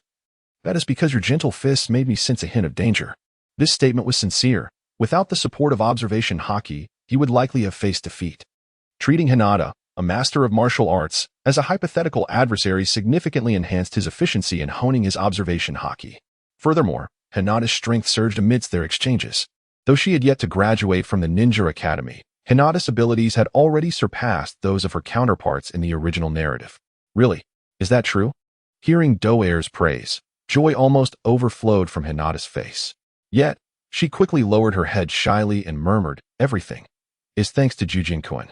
Years had passed, yet Hinata still had not overcome her tendency to blush when speaking, especially in Doer's presence. However, she was noticeably more outgoing than in her childhood. The transformations in her strength, character, and mindset were all gifts from the silver-haired youth before her. Hinata glanced at the disheveled ground beside her, unable to recall how many times she had been defeated by Doer. All she knew was that over the past 4 years, Do-Air's initial display of strength at school had only been the tip of the iceberg. "Hinata, you should head back now. I still have some training to do," Do-Air stated. Hinata nodded and waved goodbye to Do-Air. It was getting late, and if she delayed any longer, her father would surely scold her. After gently patting Hinata's hair, Do-Air turned towards the lakeside. Unable to resist, Hinata cast a lingering glance at Do-Air's retreating figure, her cheeks gradually warming with a flush. The admiration and affection in her eyes were unmistakable. It is well known that there exists a disparity between the prodigious youth Sasuke and Do-Air at the Ninja Academy. Yet only Hinata comprehends that the chasm between them is far more profound than merely being the first and second in rank. It is an insurmountable gulf for Sasuke. Do-Air harbors no concerns regarding Hinata's assessment the following day. Although the Hyuga clan imposes strict discipline upon her, and her time to train alongside him is limited, Hinata's progress is evident to the naked eye. Do-Air is confident that with her current prowess, Hinata will undoubtedly secure a prominent position within her class. Once Hinata departs, Do-Air slowly removes his jacket and approaches a nearby tree. A conspicuous patch of darkness adorns his chest. Do-Air's physical strength has significantly improved, and his mastery of armament haki is no longer confined to small areas like his fists. After inhaling deeply, he envelopes his entire right arm in the armament haki and delivers a powerful punch to the massive tree before him. The impact is thunderous as the tree snaps in half under the force of his blow. The following day, as the graduation assessment approaches, Do-Air abandons the idea of using shadow clones to substitute for himself. He arrives at the academy early. This year marks the 60th anniversary of Konoha, a particularly significant year in the world of Hokage, as it serves as the starting point of the original narrative. Do-Air, as soon as he steps into the classroom, Naruto greets him with enthusiasm. "It's unusual for you to arrive this early, Naruto," Do-Air quips as he takes his seat. Naruto, unfazed, grins and leans closer. "I woke up early today because I have a grand plan to execute." "Oh, what plan?" Do-Air inquires. After ensuring that no one is within earshot, Naruto whispers his scheme into Do-Air's ear. Upon revealing his plan, Naruto stands with his hands on his hips and invites Do-Air. "So, what do you say? Want to join me?" Do-Air waves his hand and advises. "I think I'll pass. Just be cautious. The third Hokage is keeping a close eye on you." Naruto beams. "That old man is too busy to bother with me. Just wait and see my masterpiece." With that, he turns and strides out of the classroom. Time ticks by, and classmates gradually fill the room. As the lesson begins, Naruto's absence is still notable. Half an hour later, Iruka returns with Naruto in tow. Today's lesson will be an impromptu examination of transformation jutsu, Iruka states, visibly irritated as he sets Naruto down. Do-Air can keenly sense Iruka's emotions. For Iruka, a steadfast believer in the will of fire and a respected ninja of Konoha, Naruto-esque graffiti on Hokage Rock is undoubtedly a desecration. Nevertheless, Iruka is a commendable individual, one of the few in Konoha who evokes a modicum of fondness in Do-Air. The ensuing events are all too familiar to Do-Air. Before the class, Naruto publicly showcases his seduction technique, leaving Iruka gushing with blood from his nose. The night before the graduation assessment, Do-Air sat inside, gazing out at the night sky beyond the window. Unbeknownst to him, he had traversed into the world of Naruto for over 10 years. At last, he was on the brink of embarking on a genuine life as a ninja. Do-Air mused softly, his heart brimming with myriad thoughts. If all went as anticipated, his few friends at the Ninja Academy, particularly Naruto Uzumaki, would likely fail the graduation exam the following day, subsequently falling prey to Mizuki's temptations to steal the Forbidden Scroll. Perhaps participating in Mizuki's scheme wouldn't be entirely unappealing. The scroll contained powerful forbidden techniques. Mastering even a couple could provide him with a greater sense of security in the future. The following morning, the graduation assessment at the Ninja Academy commenced as scheduled. True to Do-Air's expectations, Naruto utterly failed the Shadow Clone Technique examination, while the rest of the class graduated successfully. Perhaps out of pride, Naruto chose not to share his misfortune with Do-Air, his only true friend. It wasn't until the completion of their ninja profiles that Do-Air and Hinata exited the classroom. At that moment, Naruto was seated alone on a swing in a corner of the academy, enveloped in solitude and melancholy. Do-Air stole a glance in his direction, slowed his pace, and activated his observation haki. Every sound around him flooded into his consciousness. Was he truly that child? He had heard that he was the only one who failed to graduate. Deservedly so. It would be disastrous if such a person became a ninja, for he is. Wait, best not voice that. I wouldn't want him to overhear. Dong Air could keenly sense the parents gathered at the entrance of the ninja school, gossiping about Naruto. Their gazes directed at him brimmed with malice. Dong Air silently scoffed. This was the so-called political maneuvering of Konoha's higher-ups. It was evident that Naruto's parents were heroes who had saved Konoha and even half of the ninja world. Yet, Naruto was treated as a criminal within the village. It was precisely this unfairness that sparked a flicker of admiration within Dong Air for Naruto. Among his peers, only Dong Air was aware that the Nine Tails was sealed within Naruto, a fact even Naruto himself remained oblivious to. Despite facing unwarranted disdain, Naruto harbored no animosity towards Konoha. Suddenly, a figure appeared within Dong Air's perceptive range. It was Mizuki, one of the teachers responsible for the graduation assessment. After feigning sympathy and uttering a few words, Mizuki led Naruto away from the academy. Dong Air understood that Mizuki would continue to feed Naruto a plethora of grandiose rhetoric, ultimately persuading him to assist in stealing the Forbidden Scroll. "Long time no see, Dong Air. What's wrong?" Hinata inquired.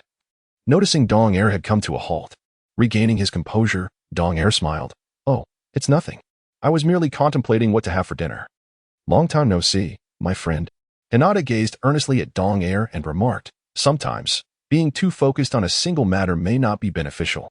Before Hinata could finish her thoughts, Dong Air extended his hand and gently patted her head, smiling. "I understand, Teacher Hinata. Also, from now on, just call me Dong Air." With that, Dong Air turned away and strode towards the entrance of the Ninja Academy, leaving Hinata momentarily stunned. Did he just ask me to call him Dong Air? This seemingly trivial alteration in address significantly bridged the gap between them. Coming back to her senses, Hinata felt a rush of shyness and called out Dong Air's name, hastening to catch up with him. That night, Dong Air sat upright in his room as the system panel materialized before him. Earlier that morning, upon passing his graduation assessment, a notification had echoed in his mind.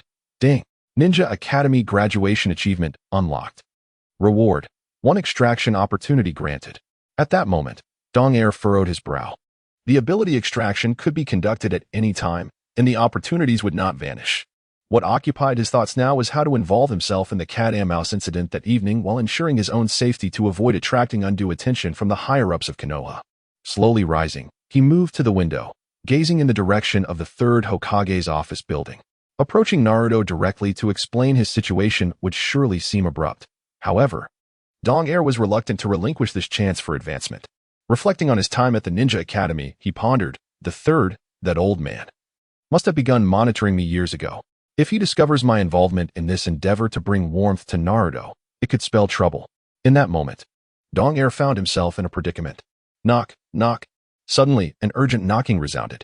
Turning towards the sound, Dong Air spotted a familiar figure at the door. Naruto, speak of the devil, and he shall appear. Dong Air quelled his emotions and swiftly approached the door, asking, Naruto, what brings you here so late? Deep down, Dong Air was well aware that Naruto's visit at this hour was likely concerning the sealing book. Well, there's something I'm uncertain about. I was hoping you could offer some advice. Naruto scratched the back of his head, stammering. Observing Naruto's demeanor only solidified Dong Air's suspicions. A faint smile crept across Dong Air's face, quickly replaced by seriousness as he urged, Naruto, don't rush. What seems to be the issue? Naruto hurriedly scanned the surroundings, ensuring no one was following, before leaning closer to Dong Air and discreetly relaying what Mizuki had mentioned that afternoon. You actually want to? Shoo. Before Dong Air could finish his thought, Naruto hurriedly gestured for silence.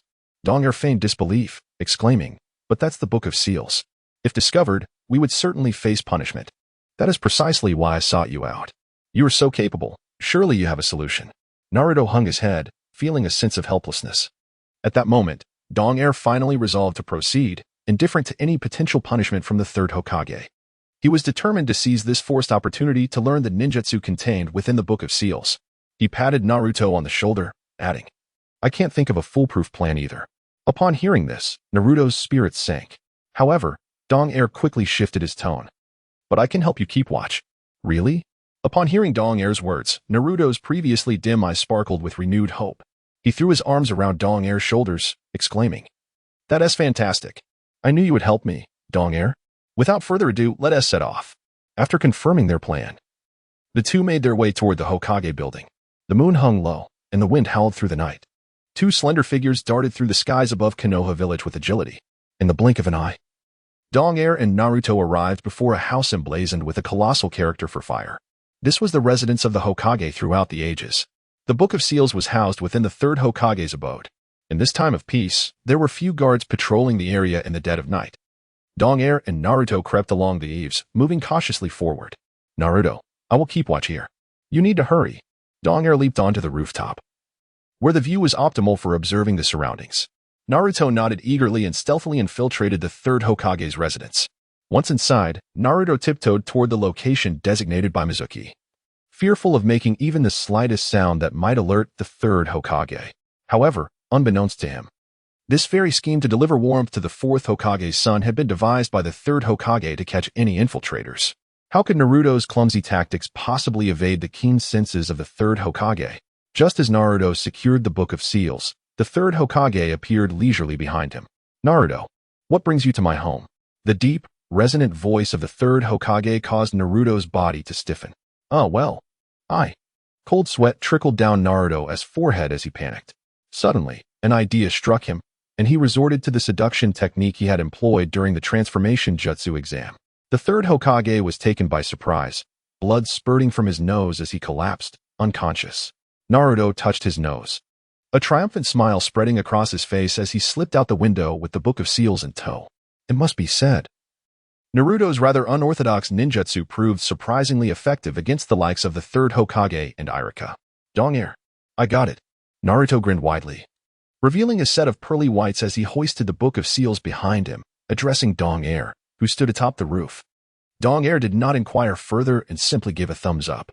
He understood that Naruto had resorted to extraordinary measures to obtain the Book of Seals. Let us venture to another locale. Naruto, aware that lingering here was unwise, gestured for Dong-er to follow him. Another place, you say? A glint of cold light flickered in Dong-er's crimson eyes. Casting a fleeting glance at the eaves of a nearby dwelling, he did not tarry long before departing with Naruto. Shortly after their departure, a shadow materialized in the very spot where Dong-er had just cast his gaze. Gyojin Dong-er? How could he possibly be here? Under the moonlight, Mizuki revealed half of his face, momentarily taken aback. He had only confided in Naruto regarding the matter of the sealing book. Why then was the esteemed student Dong-er present as well? Judging by their exchange, their relationship appeared rather amicable. However, according to intelligence reports, Naruto was supposed to have no friends among his peers. Nevertheless, Mizuki's expression of astonishment soon dissipated, replaced by a sly smile of triumph. What if he is the top student of the Ninja Academy? Ultimately, he is merely a freshly graduated child. Once I eliminate both of them, the sealing book will be mine. Some time had passed since Naruto had escaped from the third Hokage's residence. As the saying goes, one must complete the performance in its entirety. Upon awakening, the third Hokage summoned several ninjas, deliberately ordering them to search for Naruto separately. This would afford Naruto ample time to delve into the contents of the sealing book. As for how much he could learn, that depended solely on Naruto's comprehension. The third Hokage gazed into the forest beyond the village, his expression gravely contemplative. This demeanor spoke volumes. No matter what transpired, Mizuki could never acquire the sealing book. Meanwhile, in the forest on the outskirts of Konoha, Naruto was exhilarated as he unwrapped the sealing book, his eyes brimming with anticipation. Dong-er, if I master the jutsu within, will I be able to graduate as smoothly as you did? That remains uncertain, Dong-er mused, stroking his chin. The graduation assessment focuses on foundational skills, not on how many advanced jutsus we have mastered. Dong-er refrained from directly answering Naruto's inquiry, choosing instead to emphasize the requirements of the graduation assessment. Upon hearing this, Naruto furrowed his brow and pouted, expressing his dissatisfaction. It must be possible. Teacher Mizuki said that this contains powerful jutsus. If I master them, I can become Hokage. Dong-er shook his head, opting not to continue persuading him. He did not wish to unduly influence the course of events. However, upon opening the sealing book, Naruto's mind was immediately overwhelmed. The multi-shadow clone technique. Why is this the first technique, the one I struggle with the most? During the graduation assessment, Naruto had been delayed in his graduation due to his failure with the clone technique. The multi-shadow clone technique reminded him of the sorrowful events of the day. One must overcome their weaknesses to grow stronger, is it not? Dong-er stepped closer, leaning in to glance at the contents of the sealing book under the pretext of offering counsel. Suddenly, a particular ninjutsu captured Winter's attention, the Flying Thunder God technique. This was a unique mastery belonging to the second Hokage, Senju Tobirama, and the fourth Hokage, Namake's Minato. The spell's arrangement inscribed in the Book of Seals was in written form, precisely the flying thunder god technique refined by the fourth Hokage. It is noteworthy that Minato earned his illustrious reputation during the Third Ninja World War by relying on this very ninjutsu. His existence prompted the high-ranking officials of various nations to issue an extraordinary decree if one encountered the yellow flash on the battlefield. They were permitted to abandon their current mission without facing repercussions for their sudden retreat. This demonstrates just how formidable Minato was when wielding the flying thunder god technique. If only I could be as formidable as you, Winter. This ninjutsu is so challenging to comprehend. Naruto lamented as he gazed at the script in the Book of Seals. Winter did not respond. His entire focus was absorbed in the flying thunder god technique. Despite having the system as an auxiliary, the allure of this space-time ninjutsu was simply irresistible. Moreover, Winter's decision to partake in this event, despite the risk of being closely monitored by the third Hokage, was solely to clandestinely learn the flying thunder god technique. The complexity of the technique was immense, rendering it nearly impossible to master multiple shadow clones in a short period as Naruto had done. He could only memorize the recorded spell by rote, intending to transcribe it later. After a considerable time had passed, seeing that Winter remained silent, Naruto suddenly turned back. Winter, do you want to learn the ninjutsu above with me? Winter shook his head with a smile, declining. I think I'll pass. I'll assist you in keeping watch instead. Having fully committed the training method of the flying thunder god technique to memory, he vanished before Naruto's eyes. At that moment, Naruto's mind was solely fixated on passing the graduation exam. He was entirely absorbed in learning the ninjutsu from the Book of Seals, disregarding Winter's refusal as he began to practice the shadow clone technique. Time ticked away. The midnight forest grew increasingly silent. I've mastered it, Naruto suddenly shouted. Upon hearing his exclamation, Winter, concealed nearby, smirked and then leapt up to perch on a branch. It seemed that Iruka had finally arrived. Sure enough, in the next moment, a breathless Iruka appeared. Iruka-sensei. Upon being discovered, Naruto displayed no sign of panic. Instead, he stood up excitedly. Let me show you an incredibly powerful ninjutsu. If I succeed, will you let me graduate? Iruka gazed at Naruto in confusion, exclaiming, Naruto, why did you steal the Book of Seals? Do you not realize that it contains forbidden techniques? It was Mizuki-sensei who told me. He said that if I mastered the ninjutsu within, I would be able to graduate smoothly. Naruto cheerfully responded. Unaware of the gravity of the situation, the mention of Mizuki's name jolted Iruka with shock. As if sensing an imminent danger, Iruka suddenly pushed Naruto aside. Whoosh! Several shuriken hurtled toward them. Just as one was about to strike Iruka, another set of shuriken flew in from a different direction, knocking them to the ground. Clang! The sound of metal colliding echoed. Iruka was astounded. Having just pushed Naruto away, he had been prepared to be wounded. Yet, upon opening his eyes, he realized he was unharmed. There were 3 individuals. This was indeed an unforeseen complication. A voice emerged from a nearby tree. Iruka and Naruto simultaneously turned their gazes toward it. Mizuki was watching them with a sinister smile. It turned out that this was all part of Mizuki's scheme. But who had thrown the shuriken from the other direction? Iruka's expression grew grave, beads of sweat forming on his brow.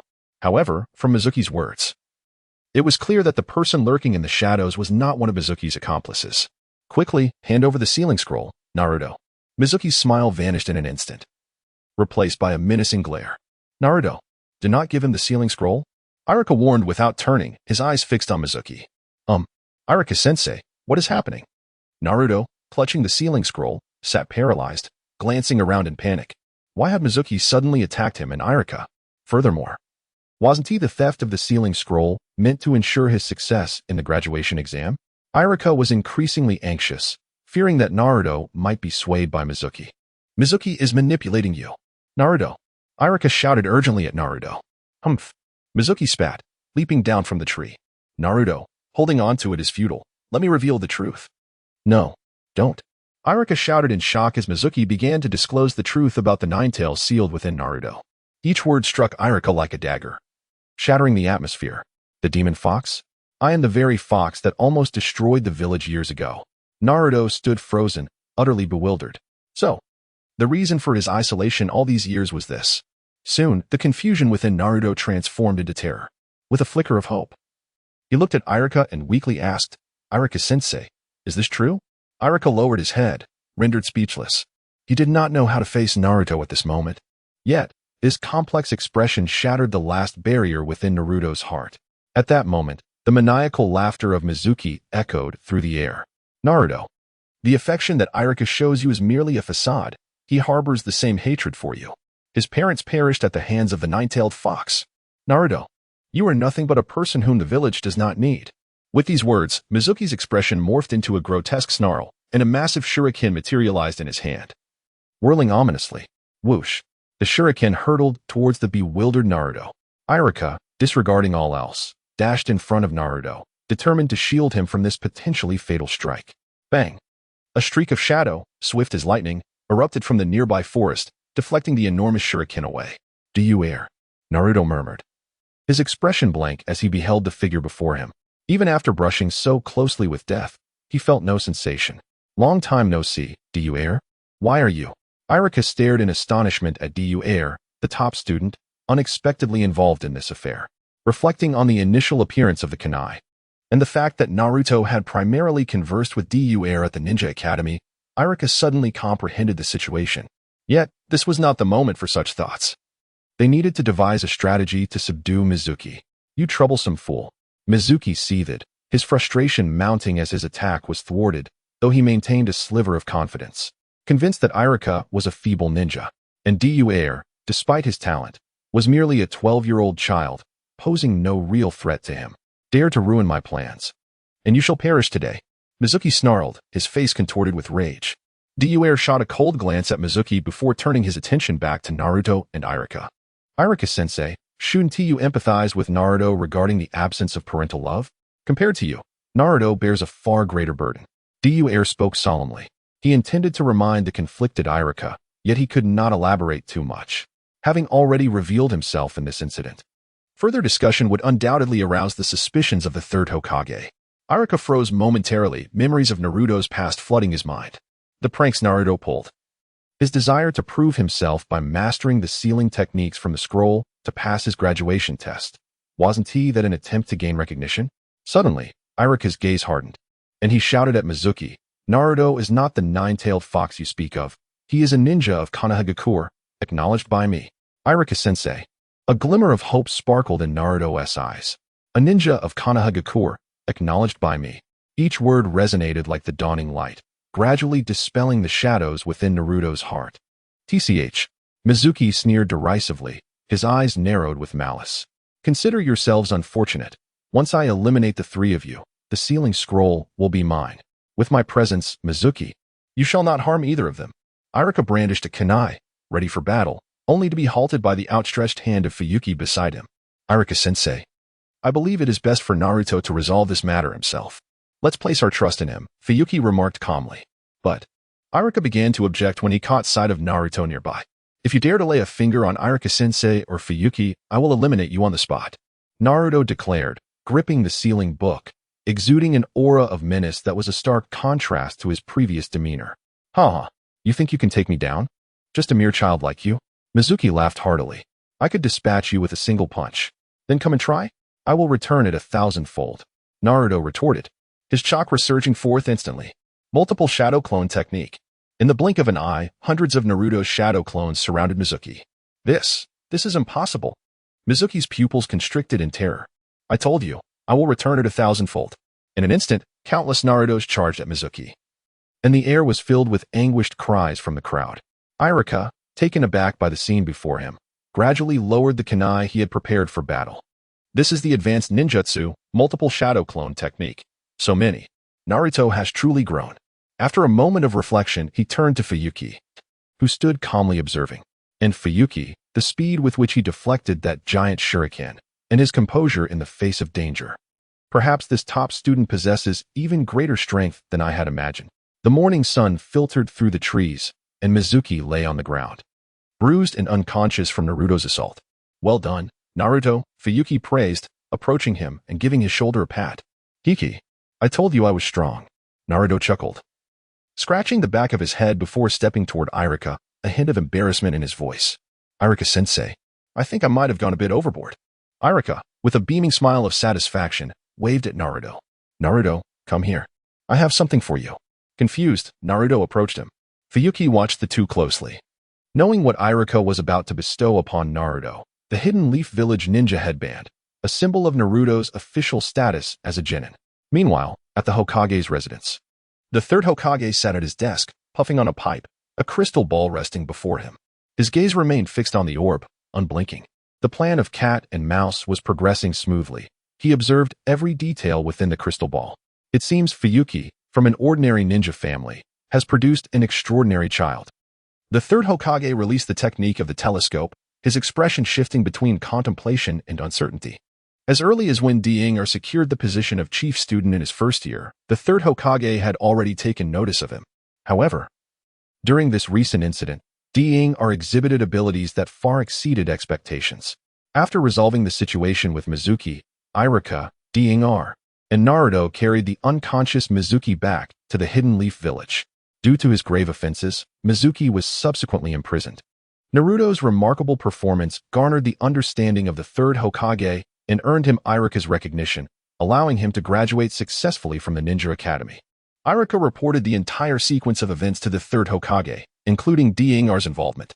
The third Hokage feigned ignorance while listening, though he had already witnessed everything through his telescopic technique. "I see. Summon Kai-Jin Di-Ing," he said, exhaling a plume of smoke.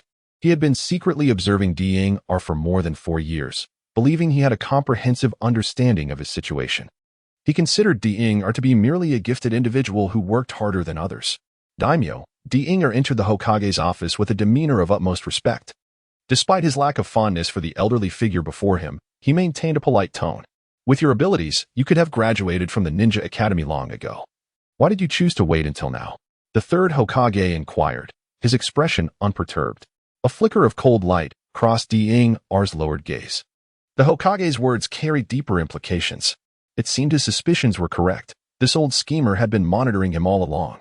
He likely knew about Di-Ing's use of shadow clones for classes and his training outside the village. "Daimyo, I did not apply for early graduation as I believe there are still many areas in which I need to improve," Di-Ing replied, suddenly lifting his head. Neither servile nor arrogant. The third Hokage scrutinized Di-Ing for a moment before revealing a cryptic smile and nodding. "Your composure is commendable. You remain humble and unperturbed. I shall not hold you accountable for this incident. You may go." Di-Ing bowed and exited the Hokage's office. His respectful demeanor did not stem from newfound affection for the Hidden Leaf. Rather, he was acutely aware of his current insignificance and deemed it wise to avoid unnecessary complications until he grew stronger. The most pressing matter was to silently cultivate his power. The third Hokage's decision not to punish Di-Ing was also strategic. After all, having a talented friend like Di-Ing would greatly assist Naruto on his path of growth, indirectly fulfilling his promise to the fourth Hokage. Thus, all students of this year's Ninja Academy graduated successfully. Upon returning home, Di-Ing gazed absent-mindedly at the Hidden Leaf Ninja headband on his table. He recalled the general trajectory of future events, yet with his newfound ability to effect profound changes with a mere flutter of his wings. The outcome of class divisions became rather ambiguous. Just this one matter would surely give that old schemer, the third Hokage, a headache. Events unfolded precisely as he had anticipated. Shortly after Di-Ri's departure, the third Hokage gazed at a thick stack of ninja files on his desk, his expression a tapestry of emotions. Upon turning to Di-Ri's file, his brow furrowed even deeper. He gently set down his pipe and lifted the document. Di-Ri, the exceptionally gifted and versatile ninja. Reflecting on the images he had seen in the crystal ball, the third Hokage's thoughts drifted to Minato and Ma from years past. Had you been born in that era, you might have graduated from the Ninja Academy and become a Nin by now, perhaps even a Nin. He murmured to himself, slowly averting his gaze to the other 2 files on the desk. His slightly narrowed eyes suggested a decision had been reached within him. After a brief respite at home, Di-Ri donned his ninja headband and made his way to the academy. As he exited the Hokage building, Iruka informed him that he would announce the final class assignments shortly. He pondered which small class he might be assigned to. Along the way, Di-Ri speculated extensively about the class placements. His very presence had undoubtedly disrupted the original plot's arrangement. Thus, the future would naturally replace some students' existence. Reflecting on the details of the original storyline's class assignments, Di-Ri contemplated as he walked. The legendary Team 7? Now, as Naruto's sole friend. It was conceivable that the third Hokage was aware of him and might place him in the same class as Naruto. However, he quickly dismissed this notion. According to the fatalistic principles of the Naruto universe, Ashura and Indra were fated to remain inseparable. Therefore, he could not possibly take Sasuke's place.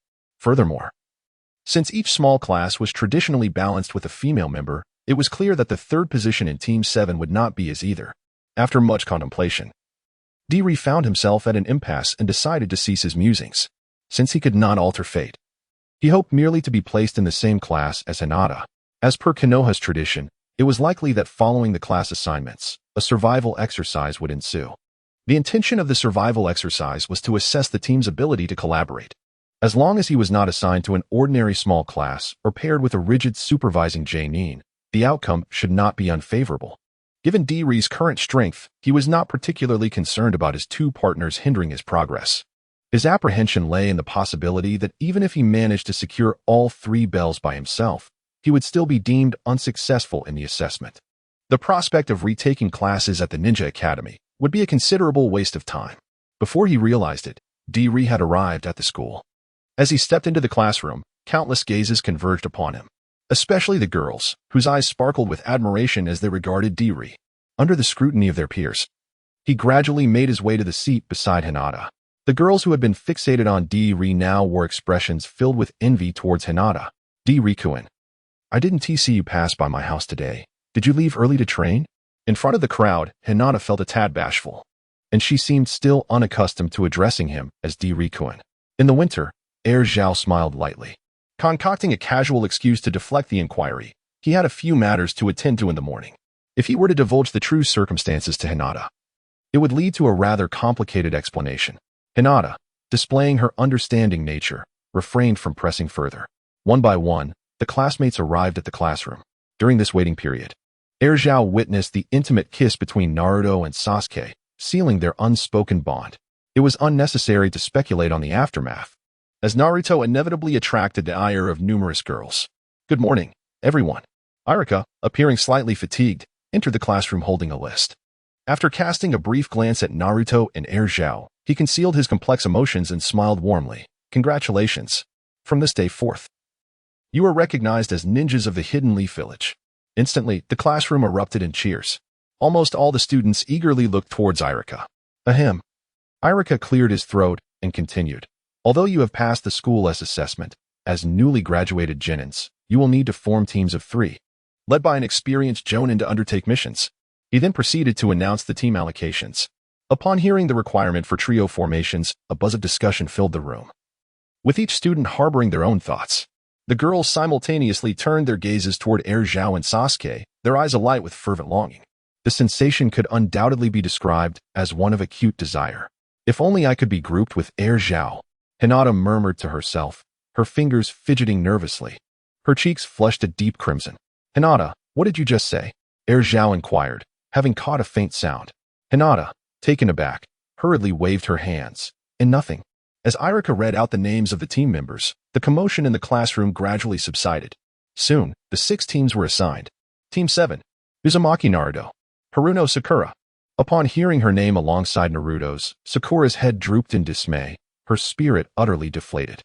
She had already resigned herself to this being the worst possible outcome before the team assignments began. In stark contrast, Naruto was practically bouncing with excitement. Being placed in the same team as his beloved Sakura was more satisfying than a bowl of Ichiraka ramen. And the last member, Uchiha Sasuke. After announcing the final member of Team 7, Sakura was instantly revitalized. Conversely, Naruto's enthusiasm waned. Sensei Irika, I object, Naruto exclaimed, growing increasingly agitated. With the skills of Sakura and myself, only that guy Zhao deserves to be on our team. I demand a reassignment. With that declaration, he slammed his hand on the desk. Sasuke, who had been indifferent until now, cast a cold glance back at Zhao, the only rival he acknowledged. Suddenly, Sakura delivered an unexpected punch to Naruto's head. You idiot! Stop talking. Though Sakura was reluctant to be in the same class as Naruto, the presence of Sasuke made the situation more bearable. With so many students, such an arrangement was indeed fortuitous, and she was not keen on Irika-sensei reassigning them. Silence. Irika shot a glare at Naruto. The composition of each class is determined by the 3rd Hokage. If you have any grievances, take them up with him. At the mention of the 3rd Hokage, Naruto quickly quieted down, his voice diminishing. After the incident with Mizuki yesterday, he dared not provoke that elder at this critical juncture. Now, I shall announce the members of Team 8. Seeing Naruto settle down, Irika continued with the class assignments. Hinata Hyuga. Upon hearing her name, Hinata grew immediately anxious, her hands fidgeting beneath the desk as she hoped for the mention of Duji's name. Oil Girl Shino. And finally, Kujiduji, as the third name was called. Hinata could no longer contain her excitement. That's wonderful. Duji-kun. I look forward to working with you. Duji smiled at Hinata, who shyly nodded, imagining the many moments they would share in the future. Duji was quite pleased with the class assignment. The third Hokage had indeed done something commendable. Team 8, renowned as the strongest sensory team, included him as a sensory ninja. Being placed with Hinata may well have been the reason behind this arrangement. Duji felt increasingly convinced that the third Hokage had been watching over him for the past few years. The members of Team 9. Irika continued to announce the class assignments. Team 10. Nara Shikamaru, Akimichi Chuji, Yamanaka Ino. With the final group announced, the class allocation concluded. From now on, you shall embark on your true journey as ninjas. I hope each of you becomes an exemplary ninja of Konoha. After delivering his well wishes, Irika exited the classroom. The students remained, awaiting their respective J-nin instructors. Many of those grouped together congregated in threes, and Duji was no exception. Kujiduji. Duji approached Shino's seat, extending his hand. After all, they would be working as a team moving forward, and it was only natural to become acquainted beforehand. Shino, clad in sunglasses with a high-collared outfit obscuring his lower face, was inscrutable. Hearing Duji's voice, he turned to him and shook his hand. I am Oil Girl Shino. I am Hyuga Hinata. I look forward to your guidance, Hinata said, somewhat bashfully introducing herself. Shino nodded in acknowledgement and fell silent. Duji, too, could not claim to know much about Shino. In terms of temperament, the other party bore a resemblance to oneself, relishing solitude and preferring silence. Does Yunishino perhaps dislike us? Hinata whispered, observing the lack of enthusiasm from Yunishino towards her. He might simply possess such a disposition, Winter 2 replied, offering little elaboration, for in his recollection, Yunishino seldom spoke. Just then, Naruto rushed over. Winter 2, he exclaimed, pointing in reluctance towards Sasuke and Sakura's direction. That old man, the third Hokage, is truly despicable for placing someone as exceptional as myself with that guy Sasuke. I believe Winter 2 would be a more fitting partner, especially considering our battle last night. Naruto, Winter 2 interjected abruptly. Realizing the awkwardness of the situation, Naruto quickly covered his mouth. Few were privy to the events of the previous night, as the third Hokage had explicitly instructed secrecy. Had Winter 2 not intervened, Naruto would have surely revealed the matter. Winter 2 is quite reliable. Naruto chuckled, slapping Winter 2 on the shoulder. Well, this is quite lively. A languid voice emerged from the classroom door. All eyes turned towards the sound. Kakashi, with his silver hair and mask, appeared at the entrance. Sometimes, excessive energy may not be a virtue, he remarked. Following him, familiar figures entered, and the lively classroom fell into a sudden hush. Naruto returned to his seat. Such a peculiar fellow, Yunishino remarked after Naruto had departed. His voice low, yet audible enough for Winter 2 to catch, who glanced at him without further comment. Soon, the guiding Jonin began to lead his class away. Team 8, Hinata Hyuga, QB Winter 2, Yunishino, Yuhi Kurenai announced while looking at the ninja profiles in her hands. She then noticed Hinata raising her hand. Her gaze eventually landed on Winter 2. Is he the top student of this cohort? Kurenai murmured softly. You've been assigned a promising talent, Kurenai, Kakashi feigned nonchalance. Peering at the profile in her hands. Sasuke from your team is also quite impressive. Kurenai shot a glance towards Sasuke in response. Kakashi sighed deeply, and after a moment, he turned to Sasuke and spoke slowly, let us hope so. Kakashi was somewhat aware of the Uchiha clan's circumstances. Faced with Sasuke, the last scion of the most powerful clan, he felt considerable apprehension. Like Sasuke, Kakashi had lost his parents at a young age. He understood well that hatred could serve as a significant driving force on the path to strength. Yet, hatred was also a double-edged sword, if not wielded with care. It could lead one down an irreversible path. As the setting sun cast its crimson hue, Shiori was blissfully unaware of the thoughts swirling in Kakashi's mind. Instead, she turned her gaze towards the direction where Dong Air and the others were, softly uttering, "Follow me." To her surprise, the esteemed female Jonin, Winter 2, was present. Hinata spoke with a hint of anxiety in her voice, her eyes betraying a flicker of concern. "Fear not, for I am here," Winter 2 reassured her gently, placing her hand tenderly upon Hinata's. A warmth blossomed within Hinata's heart. This sparing yet sincere affection from Winter 2 deepened her yearning for a promising future. The typically reticent oil girl Shino observed the intimate exchange between the two without uttering a word. Though they were still in the tender years of youth, the nature of their relationship was not lost on him. After a brief exchange of glances with Shino, Winter 2 led the trio out of the classroom. Kurenai Yui guided them to a secluded spot they had never visited before. Outside of the hidden leaf village, on an isolated hillside, lay a serene clearing. At its center stood a quaint gazebo, enveloped by dense foliage. The open and refreshing atmosphere made it an ideal place to rest. Upon reaching the gazebo, Kurenai gracefully came to a halt. Winter 2 gazed at Kurenai's exquisite silhouette, reflecting on how, at this moment, she had not yet succumbed to the weight of time as depicted in Boruto. Indeed, Asuma was truly fortunate. Allow me to introduce myself. My name is Kurenai Yui. But you may call me Teacher Kurenai, she said, turning to face Winter 2 and the others with a warm smile. Hello, Teacher Kurenai. Hinata greeted shyly from behind Winter 2, her gaze averted. Despite the welcoming impression Kurenai made, Hinata's inherent shyness lingered. Teacher Kurenai has brought us here for a purpose, I presume. Winter's gaze was piercing, fixed upon the setting sun. Familiar with the original plot, Winter had already surmised what the sunset would soon announce. According to the customs of Konoha, students of the Ninja Academy partake in a survival exercise upon graduation. The traditional event involves the retrieval of bells. Yet Winter could not ascertain whether the method employed by the sunset would mirror that of Kakashi. Sensing this intense gaze, the sunset appeared momentarily startled. A fleeting figure crossing her mind. At her age, only Kakashi seemed capable of evoking such a sensation. However, she swiftly concealed this emotion and solemnly proclaimed, the path of a ninja is fraught with peril. To ascertain your qualifications, I shall conduct an individual assessment before you officially become a ninja. Assessment? Upon hearing the term assessment, even the typically reticent oil maiden, Shino, displayed a flicker of emotion. The setting sun cast a crimson hue upon her forehead. In contrast, DNI remained unperturbed, fully aware of the true purpose behind this evaluation. The outcome of this assessment would ultimately determine whether the three of them could qualify as competent lower-ranking ninjas. The failure rate in survival exercises is notoriously high. Originally, the number of graduates from the ninja school in their class exceeded 20. Yet, ultimately, only teams 7, 8, and 10 successfully passed the survival exercise and became genin.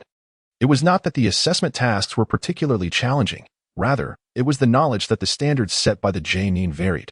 For instance, the task of snatching the bells from a genin was undoubtedly a Herculean feat for students freshly graduated from the Ninja Academy. Where and when? Asked Kurenai Yui, her demeanor unchanging. Kurenai exhibited a brief moment of surprise, for she was indeed the top student of the academy, remarkable for her calmness of mind and perspective on issues. Since you are prepared, I shall speak plainly, she continued with a smile. To test your team's capabilities, we will gather here tomorrow at 10 in the morning, and I will escort you to the assessment site. However, I must caution you, should any of you fail this assessment, you will be sent back to the Ninja Academy for further training. With that, Kurenai departed, her face adorned with a warm smile. As they watched her retreating figure, Shino Aburame adjusted his sunglasses silently, to speak the harshest truths with the gentlest demeanor. Truth be told, Kurenai did not wish to approach them in this manner. If possible, she would have preferred not to impose such an assessment at all. One was a genius, the top student, while the other two were scions of prominent clans in Konoha. Such a formidable combination was one she cherished dearly. Yet, as a special genin of Konoha, she had witnessed the brutal realities of the ninja path and understood all too well its inherent dangers.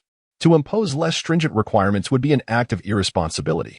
After the disbandment, the trio returned to the village.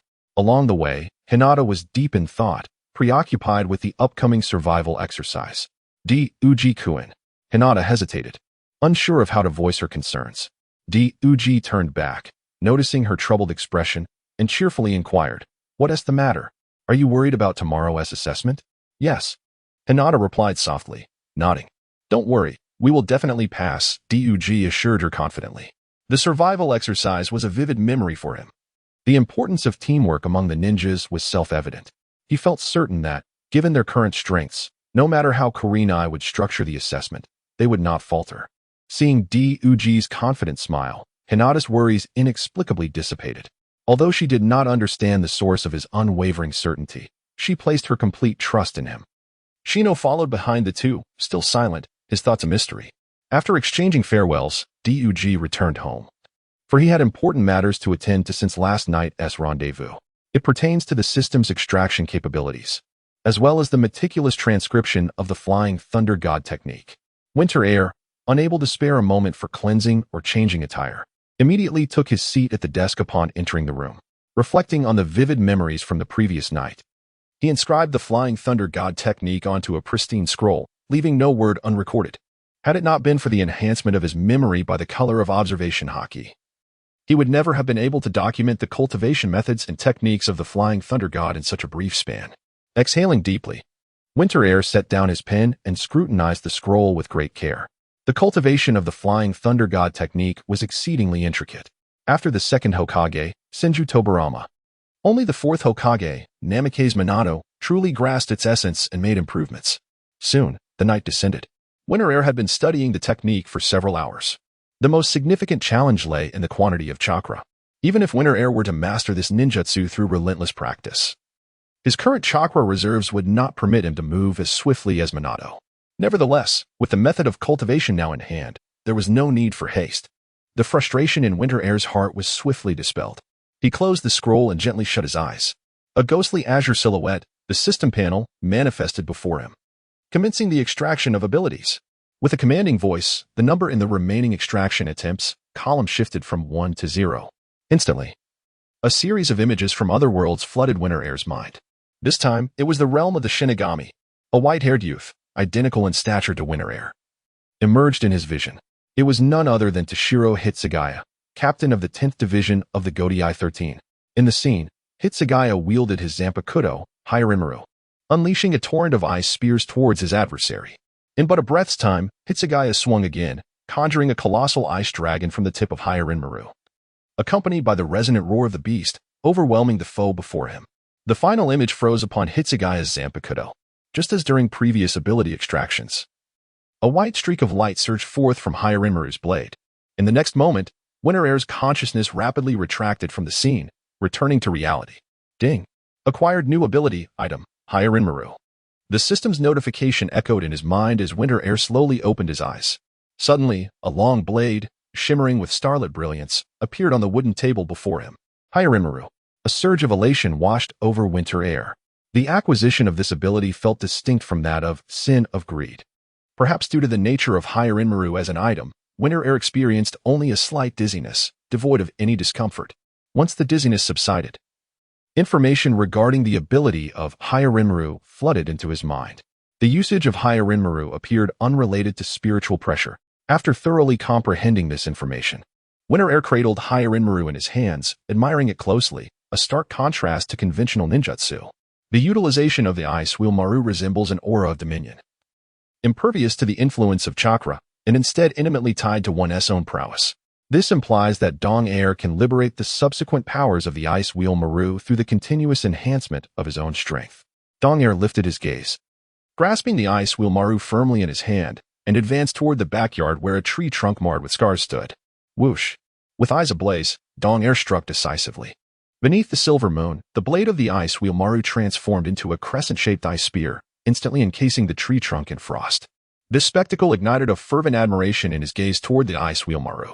The following morning, Dong Air stepped out of his abode punctually, heading toward the predetermined gathering point. However, he left the ice wheel Maru at home. After all, it was an artifact he had only just acquired the previous night, and weapons such as swords are a rarity in the world of Naruto. To his recollection, apart from a select few like White Fang and Sasuke, only those of the samurai class wielded such weapons. Moreover, he had yet to fully master the usage of the ice wheel Maru, until he possessed formidable strength. It would be unwise to expose this weapon to the public eye. The undercurrents beneath the tranquil surface of Konoha Village were far more tumultuous than one could imagine. If the third Hokage could surveil him unnoticed, then Dan's, lurking in the shadows and coveting the talents of the gifted, would likely have his sights set on Dong Air as well. Exercising caution is always prudent. Before long, Dong Air arrived at the meeting point. Yamanaka, Shino, and Hinata had already arrived. Shino, as per usual, preferred to be early. After exchanging a glance with Hinata, Dong Air approached Shino, who was resting in the pavilion. He was well acquainted with the daily habits of the members of Team 12. during his tenure at the Ninja Academy. Shino was among the earliest to reach the classroom each day. Now, Dong-er no longer maintained the aloof demeanor he once did. After all, they were to be comrades in arms, and fostering communication and trust was paramount. "Long time no see," Shino remarked, slightly taken aback. Clearly not expecting the typically reclusive Dong-er to initiate conversation. After the greeting, Dong-er stepped aside to contemplate in silence. Hinata remained quietly by his side, not intruding. Shino adjusted his sunglasses, half of his face obscured by his collar, rendering his expression indiscernible. Several minutes passed, accompanied only by the rustling of leaves in the gentle breeze. "Long time no see, classmate." Shino suddenly rose and approached Dong-er. "What are your thoughts on this assessment?" Perhaps Dong-er's initiative to converse had alleviated Shino's reservations, prompting him to engage Dong-er in dialogue. "Thoughts?" Upon hearing Shino's voice, Dong-er opened his eyes. "Teacher Akane mentioned that it would assess our team capabilities, certainly conducted in a manner that requires us to work in unison." Upon hearing Dong-er's analysis, young Zeno pondered thoughtfully. Dealing with ferocious beasts may be manageable, but if it involves seizing the bell, it could prove quite challenging. Teacher Hong is indeed one of the most exceptional Jinjutsu ninjas in Konoha. Dong-er nodded slightly, acknowledging Zeno's concerns as valid. Jinjutsu practitioners are arguably the most perilous type of ninja. Even the usually composed Zeno felt a lack of certainty regarding the assessment. "There is no need to worry about the evaluation. I have a plan," Dong-er stated in a calm tone, adding, "From now on, we shall fight side by side as comrades. You may call me Dong-er." Zeno paused for a moment, seemingly grasping the implication of Dong-er's words, and chose not to pursue the matter further. Time passed slowly. Suddenly, the figure of Yuhi Kurenai appeared before the three. Her crimson eyes reflected the faces of Dong-er and his companions as she smiled and said, "You all arrived even earlier than I expected. Without further ado, let us depart." Kurenai said no more, motioning for the trio to follow her to the assessment venue. Without additional inquiries, Dong-er and his companions complied and followed. After an indeterminate period of rushing northward, they halted on a relatively open patch of grass. "This is your assessment site," Kurenai announced with a smile. "Teacher Hong, what exactly is the nature of the assessment?" Hinata inquired, somewhat bewildered. "Your adversaries are those," Kurenai replied, raising her hand to point towards a nearby hill. Dong-er and the others followed her gaze, only to behold a pack of fierce gray wolves glaring menacingly at them. The enemies for their survival assessment turned out to be wild beasts.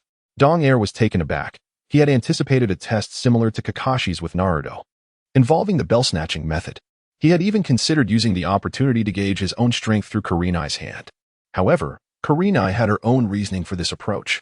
Had she opted for the bell-snatching assessment, she would inevitably have to engage with Dong-er and his team. Unlike Kakashi or Asuma, who could handle such situations with taijutsu alone, employing Jinjutsu against freshly graduated students would be excessive, given that the test aimed to evaluate teamwork under life-and-death circumstances. Ferocious beasts presented a more fitting choice. The wolf pack resembled the adversaries Dong-er and his companions would soon encounter. They would employ various tactics and ruthless means to attack. The wolf pack is a team of beasts, regardless of whether you choose a direct assault or any other method. As long as you can eliminate the entire pack, you will pass the assessment, Kurenai stated earnestly. In her view, it was sufficiently rigorous to test Dong-er and his companions, who had yet to experience any actual combat against these wild beasts. At that moment, Dong-er, who had remained silent, fixed his gaze upon Kurenai and asked, "Teacher Hong, as long as we defeat these wolves, we will pass the assessment, correct?" Kurenai's expression cooled slightly, uncertain as to why Dong-er felt the need to reiterate this point, yet she instinctively nodded in affirmation. Upon receiving an affirmative response, Dong-er smiled faintly, his gaze sharpening as he looked towards the distant wolf pack. "Leave it to me," he declared. No sooner had the words left his lips than his figure vanished from sight. "Long time no see, Dong-er." By the time Shiri Hong reacted and called out, Dong-er had already charged towards the wolves. This was no ordinary pack of wolves. They had been enhanced by me. Dong-er had anticipated this. For a ninja, typical ferocious beasts posed little threat. Yet, Shiri Hong had still chosen to confront the wolf pack as the examination's focus, likely having employed illusions to manipulate these creatures. Perhaps she had ensnared the wolves in a mirage, inadvertently augmenting their strength. However, regardless of how they were bolstered, it held no significance for Dong-er. Armed with Konoha Haki, he felt a confident 70% certainty of defeating Shiri Hong. Yet, The concern that had once lingered in Sherry Hong's eyes dissipated. She no longer perceived the boy charging towards the wolves as reckless. If he had not possessed absolute confidence in his abilities, he would never have chosen to act so boldly. Yet, in doing so, the essence of this collaborative examination had been rendered moot. Sherry Hong shook her head, a wry smile gracing her lips. The speed of Dong Er was remarkable, and the force behind his strikes was formidable. In no time, he had vanquished the entire pack of fierce wolves. Dong Er Kuin, so impressive. Hinata observed in awe, her eyes wide with astonishment. Although her own strength had grown significantly, she had yet to confront the peril of life and death. This was the first time she had ever encountered such a pack of wolves. At that moment, Kurenai Yuhi was not preoccupied with Dong Er's prowess. In a test that demanded teamwork, both Hinata and Shino had yet to make a move, while Dong Er single-handedly resolved the situation. This left her feeling that the setup of the assessment was somewhat superfluous. Kurenai-sensei, does this count as passing the test? Dong Er inquired as he returned to the group. To him, even though these wolves had been rendered more ferocious under the influence of genjutsu, they were still no match for true ninjas, and he deemed it unnecessary to waste time on them. Kurenai offered a resigned smile. I can only blame myself for not clarifying the rules of the assessment. No wonder you asked that question before acting. With a sigh, she declared, I announced that the members of Team 8 have passed the survival assessment. Upon hearing this, Hinata excitedly reached for Dong Er's hand, only to quickly retract it, realizing her action might be inappropriate. Meanwhile, Shino remained silent. Kurenai noticed the subtle gestures of Hinata but chose not to address them, observing the complex emotions reflected in Dong Er's gaze. From now on, you will officially be recognized as Jinin of Konoha. Starting tomorrow, in addition to your basic ninja training, I will be taking you on various missions.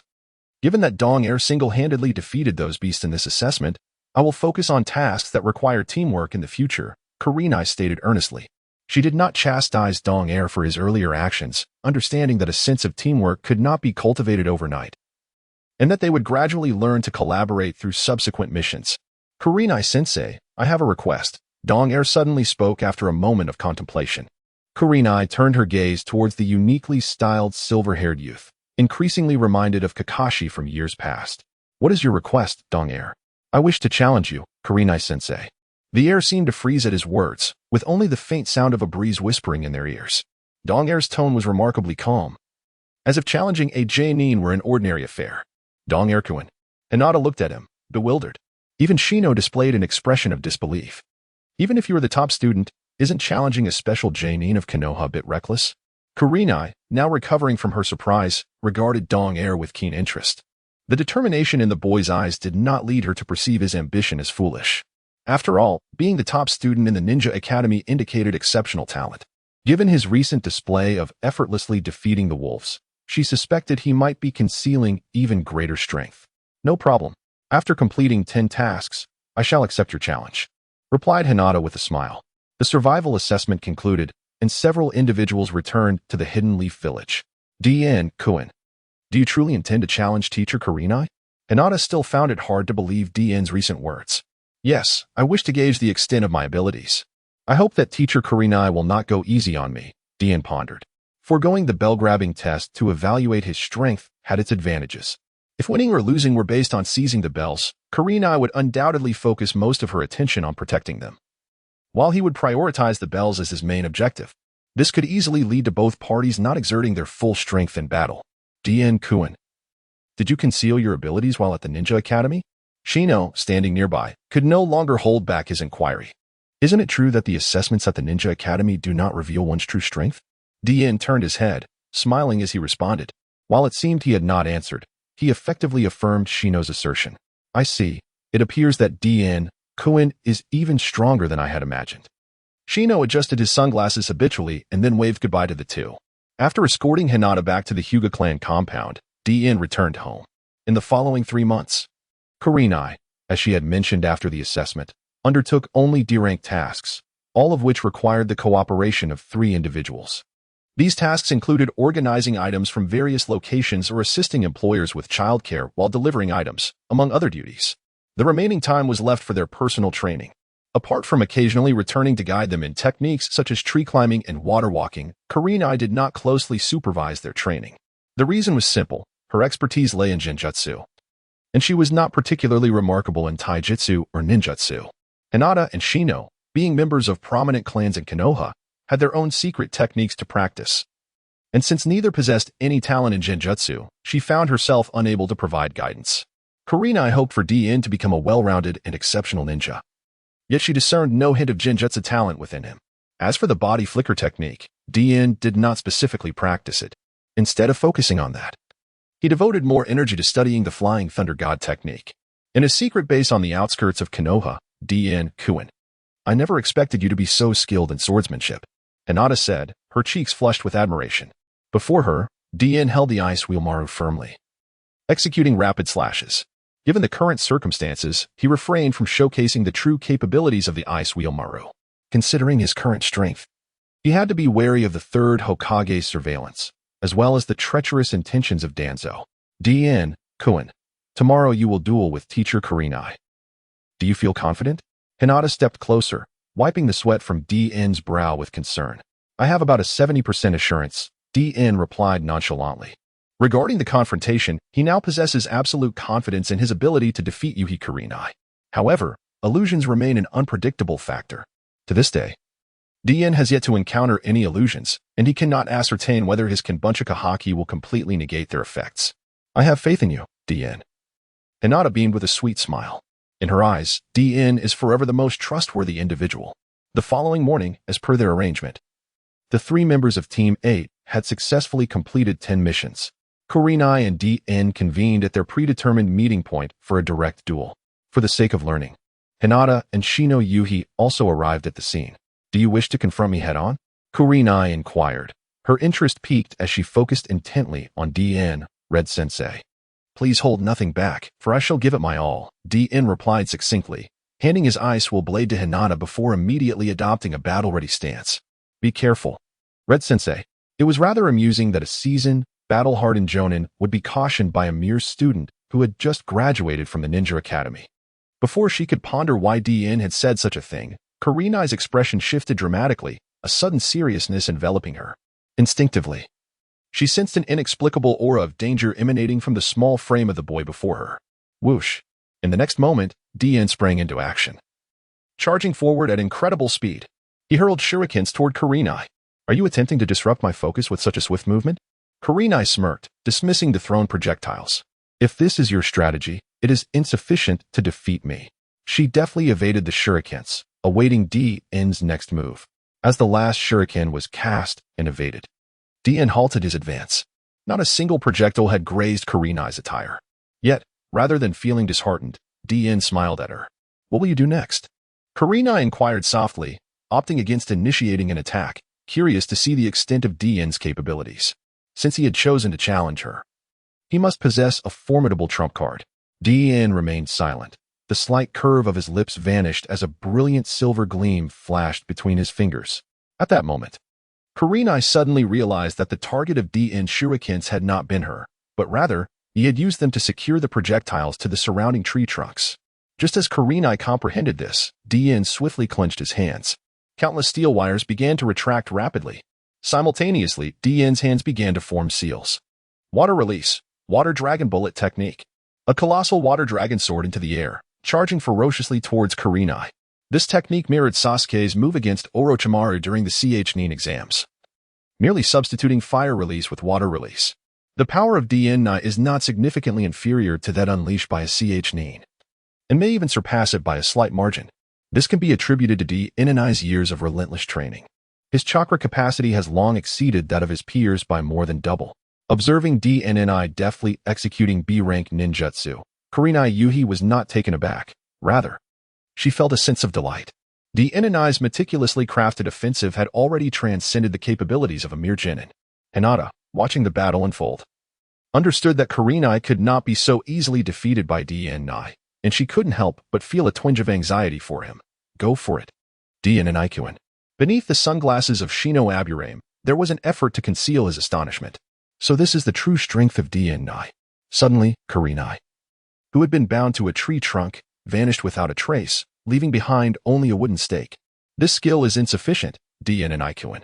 Kurenai's voice echoed from behind as a kunai pressed against DNI's back. The battle was about to conclude. However, before the word "in" could escape her lips. Kurenai was once again taken aback. The DNI before her suddenly burst into a cloud of white mist. Shadow clone. In her moment of shock and panic, an oppressive chill bore down upon her from behind. It seems you are too hasty in wanting to conclude this battle. DNI's calm voice reached Kurenai's ears. Yet, despite her bewilderment, Kurenai remained composed, turning around with keen interest. Then let us see if you possess that ability, DNI. As expected, when DNI thrust the kunai towards Kurenai, he found it passing straight through her form. DNI's pupils constricted. It was an illusion. Illusion ninjas are indeed the most perilous of all. By the time he realized this, it was already too late. From the ground behind DNI, a robust tree erupted, its extending vines ensnaring him firmly. You are indeed far superior to others, but before a teacher, you still seem rather juvenile. Everything has come to an end, DNI. In an instant, more than 10 figures of Kurenai appeared before DNI. Each Kurenai wielded a kunai, poised to strike at him. Hinata, observing from the sidelines, felt a surge of tension as she saw DNI remain motionless while Kurenai slowly approached him with her kunai drawn. DNI-kun. Shino, silent, yet visibly gravely concerned, mirrored her tension. Just when even Kurenai herself believed the outcome of this duel was sealed, whoosh. DNI's figure vanished like a specter from their sight. He had, in fact, successfully invoked the Flying Thunder God technique. Even Hinata and Shino, spectating, had not noticed the kunai embedded in the ground behind Kurenai. His feigned vulnerability to the illusion was merely a ruse to lure Kurenai closer to that very spot. When Dong-er reappeared, a kunai was already poised at the throat of Sunset Red. Teacher Hong, I had warned you not to speak too soon, he remarked. Sunset Red's eyes widened in astonishment. She had not even discerned how Dong-er vanished from her sight, or how he had unraveled her illusion. As the Jinjutsu shattered with a resounding crash, she slowly turned her head. Dong-er's handsome visage bore a smile. Sunset Red was momentarily dazed.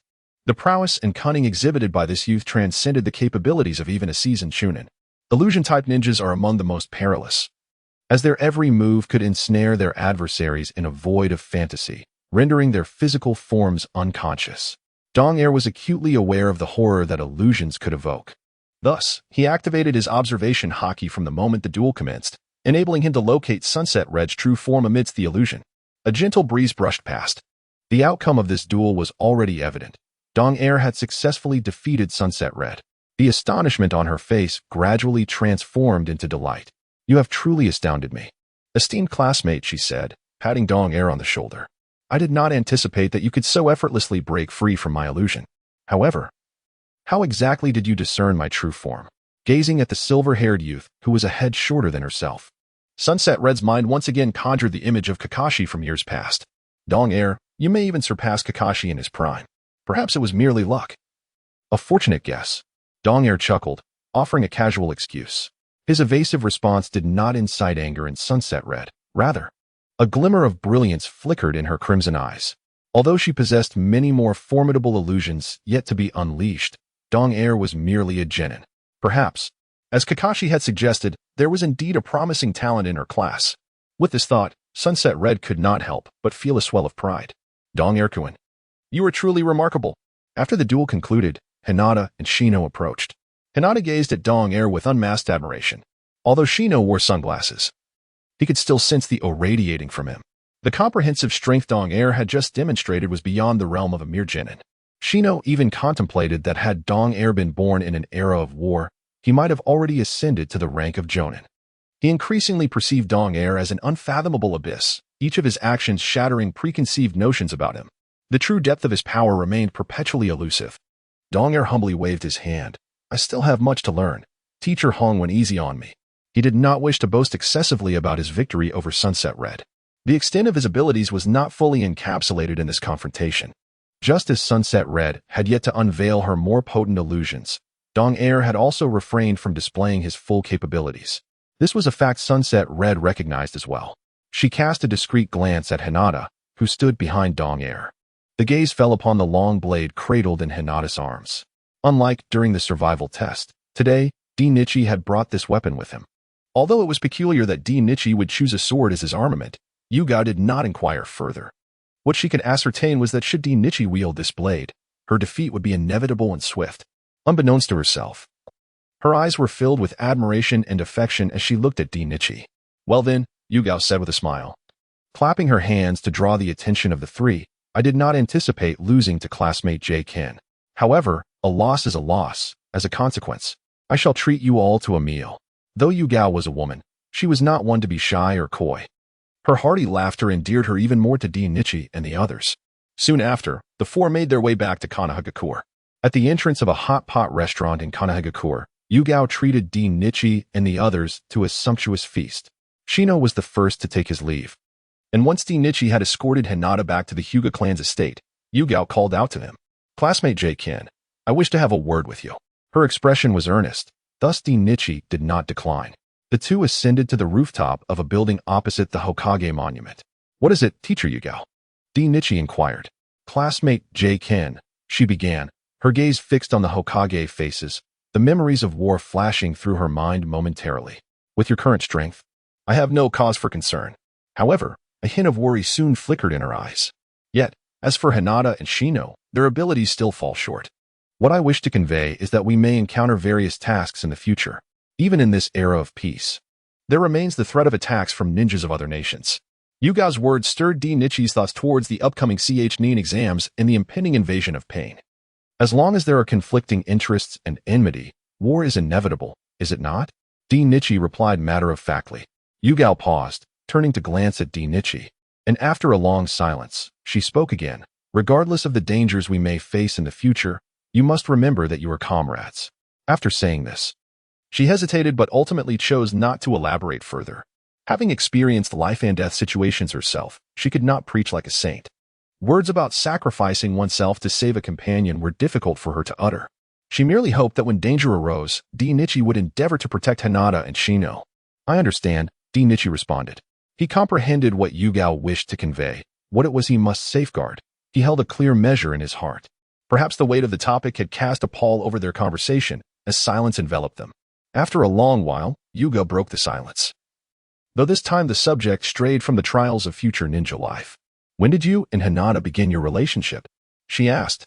Winter Air was taken aback, not expecting Shiri Hong to inquire about such gossip. Instinctively, he responded, "Teacher Hong, did you discover something? It's apparent to anyone with keen eyes." Shiri Hong shot him an exasperated glance. Over the past few months, their intimate interactions had been more than a mere handful, especially the way Hinata gazed at Winter Air, her affection nearly spilling over. If Shiri Hong couldn't discern this, it would render her many years of experience futile. "Teacher Hong, casually prying into students' privacy is not a commendable habit," Winter Air remarked with a smile as he regained his composure. "Humph," Shiri Hong scoffed, "you little brat. Gather at the Hokage building tomorrow at 10 in the morning.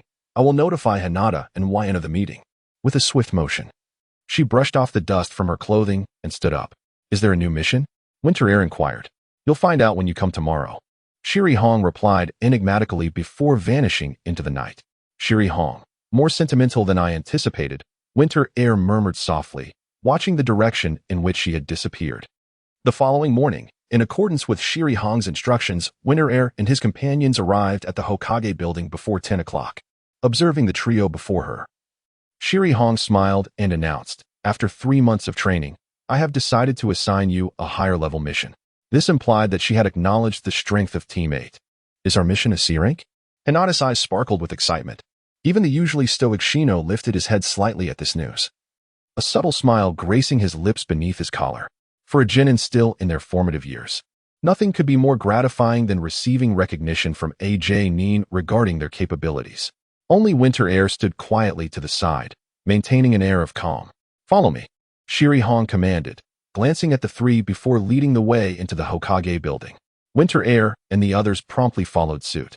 Inside the office of the third Hokage, Shiri Hong slightly bowed, expressing the desire of Team 8 to undertake a C-rank mission. "A C-rank mission, you say?" The third Hokage, as always, held his pipe, exhaling wisps of smoke. His gaze shifted back and forth among Winter Air and his companions. Based on his observations and Shiri Hong's report, executing a C-rank mission posed no issue for teammates' current abilities. Typically, only C-rank and higher missions involve combat, and for a ninja, real combat is the only true test of their competence. Thus, the third Hokage unfurled a massive scroll on the desk and nodded slightly. It is indeed time for them to experience the true life of a ninja. Hinata and Shino fixed their gaze intently upon the documents held by the third Hokage. The slightly tense atmosphere was shattered by the Hokage's voice. Behold, a seemingly ordinary piece of paper appeared in his hands. There happens to be an escort mission. I entrust it to you both. After speaking, the third Hokage handed the document to Kurenai. Understood. Kurenai respectfully accepted the mission file. Please, bring him in. The third Hokage exhaled a puff of smoke, calling out sternly towards the door. The office was immediately enveloped in silence. Dien stood to the side, his expression unreadable, as he felt an uncanny familiarity with the scene unfolding before him.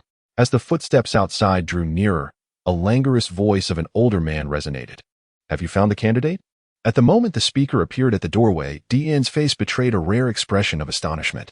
An elderly man, adorned with a white string tied around his head, stood at the threshold, a straw hat perched upon his back, and a half-empty bottle of liquor in hand. Tazuna? Dien was all too familiar with the elder who now stood before him. This was the very man from the escort mission to the Land of Waves undertaken by Team 7 in the original narrative. Ostensibly reported as a C-rank mission, it was, in actuality, a B-rank task. Was it my arrival that intercepted this mission? Dien mused, narrowing his gaze at Tazuna. I paid a handsome sum for you to escort me back to the Land of Waves, and you Konoha Village send these mere children to accompany me? Tazuna appeared quite inebriated, seemingly dissatisfied with the arrangements made by the third Hokage. Esteemed Mr. Tazuna, they are not just ordinary children, I assure you. Any average ninja would find themselves fleeing in their presence. We will guarantee your safety, Kurenai asserted confidently, casting a glance at Dien. Very well. I hope your prowess matches your boasts. Tazuna waved his hand in exasperation, signaling his reluctant agreement to the selection of those tasked with the escort. Observing the exchange between the two, an exhilarating thought suddenly flickered in Dien's mind. The acceptance of the escort mission to the Land of Waves signified they would encounter the Demon Brothers, as well as Zabuza Momochi and Haku. He had not unleashed his full strength during his previous confrontation with Kurenai. Perhaps Zabuza would allow him to fight to his utmost. Dien contemplated.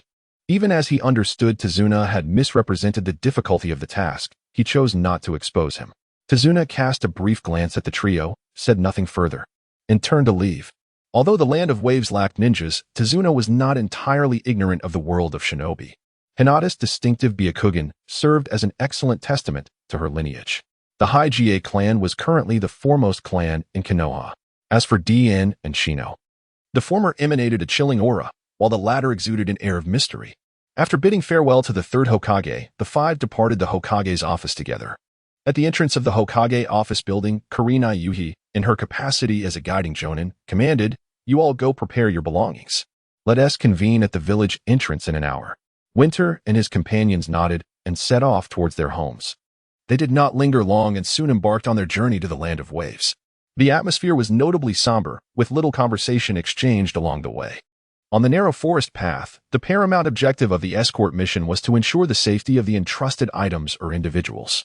Thus, the formation established by Team 8 was meticulously arranged. Hinata and Shino flanked Dasna on either side, while Kurenai and Winter positioned themselves ahead and behind, enveloping Dasna from all directions to guarantee his protection. Hinata and Shino remained acutely aware of their surroundings, attuned to any disturbances. Dasna glanced at the four around him, his inner anxiety unabated. Kurenai, walking at the forefront, turned her head slightly, sensing Dasna's unease. She slowed her pace and walked alongside him. Are you worried about something, Mr. Dasna? You can rest assured. Their abilities have been recognized by the third Hokage, she reassured him. Kurenai held unwavering confidence in teammate, not solely due to their strong rapport but also their formidable perceptive skills. Much of this confidence stemmed from Winter's combat prowess, which rivaled that of a jonin, coupled with his remarkable composure in dire situations. Alongside Hinata's exceptional gentle fist technique, Shino's insect interference, and her own genjutsu, Kurenai believed that unless they faced an elite jonin, defeat was unfathomable. Furthermore, this mission was merely a simple C-rank task. It was unlikely they would even encounter ninjas from other countries, let alone elite jonin.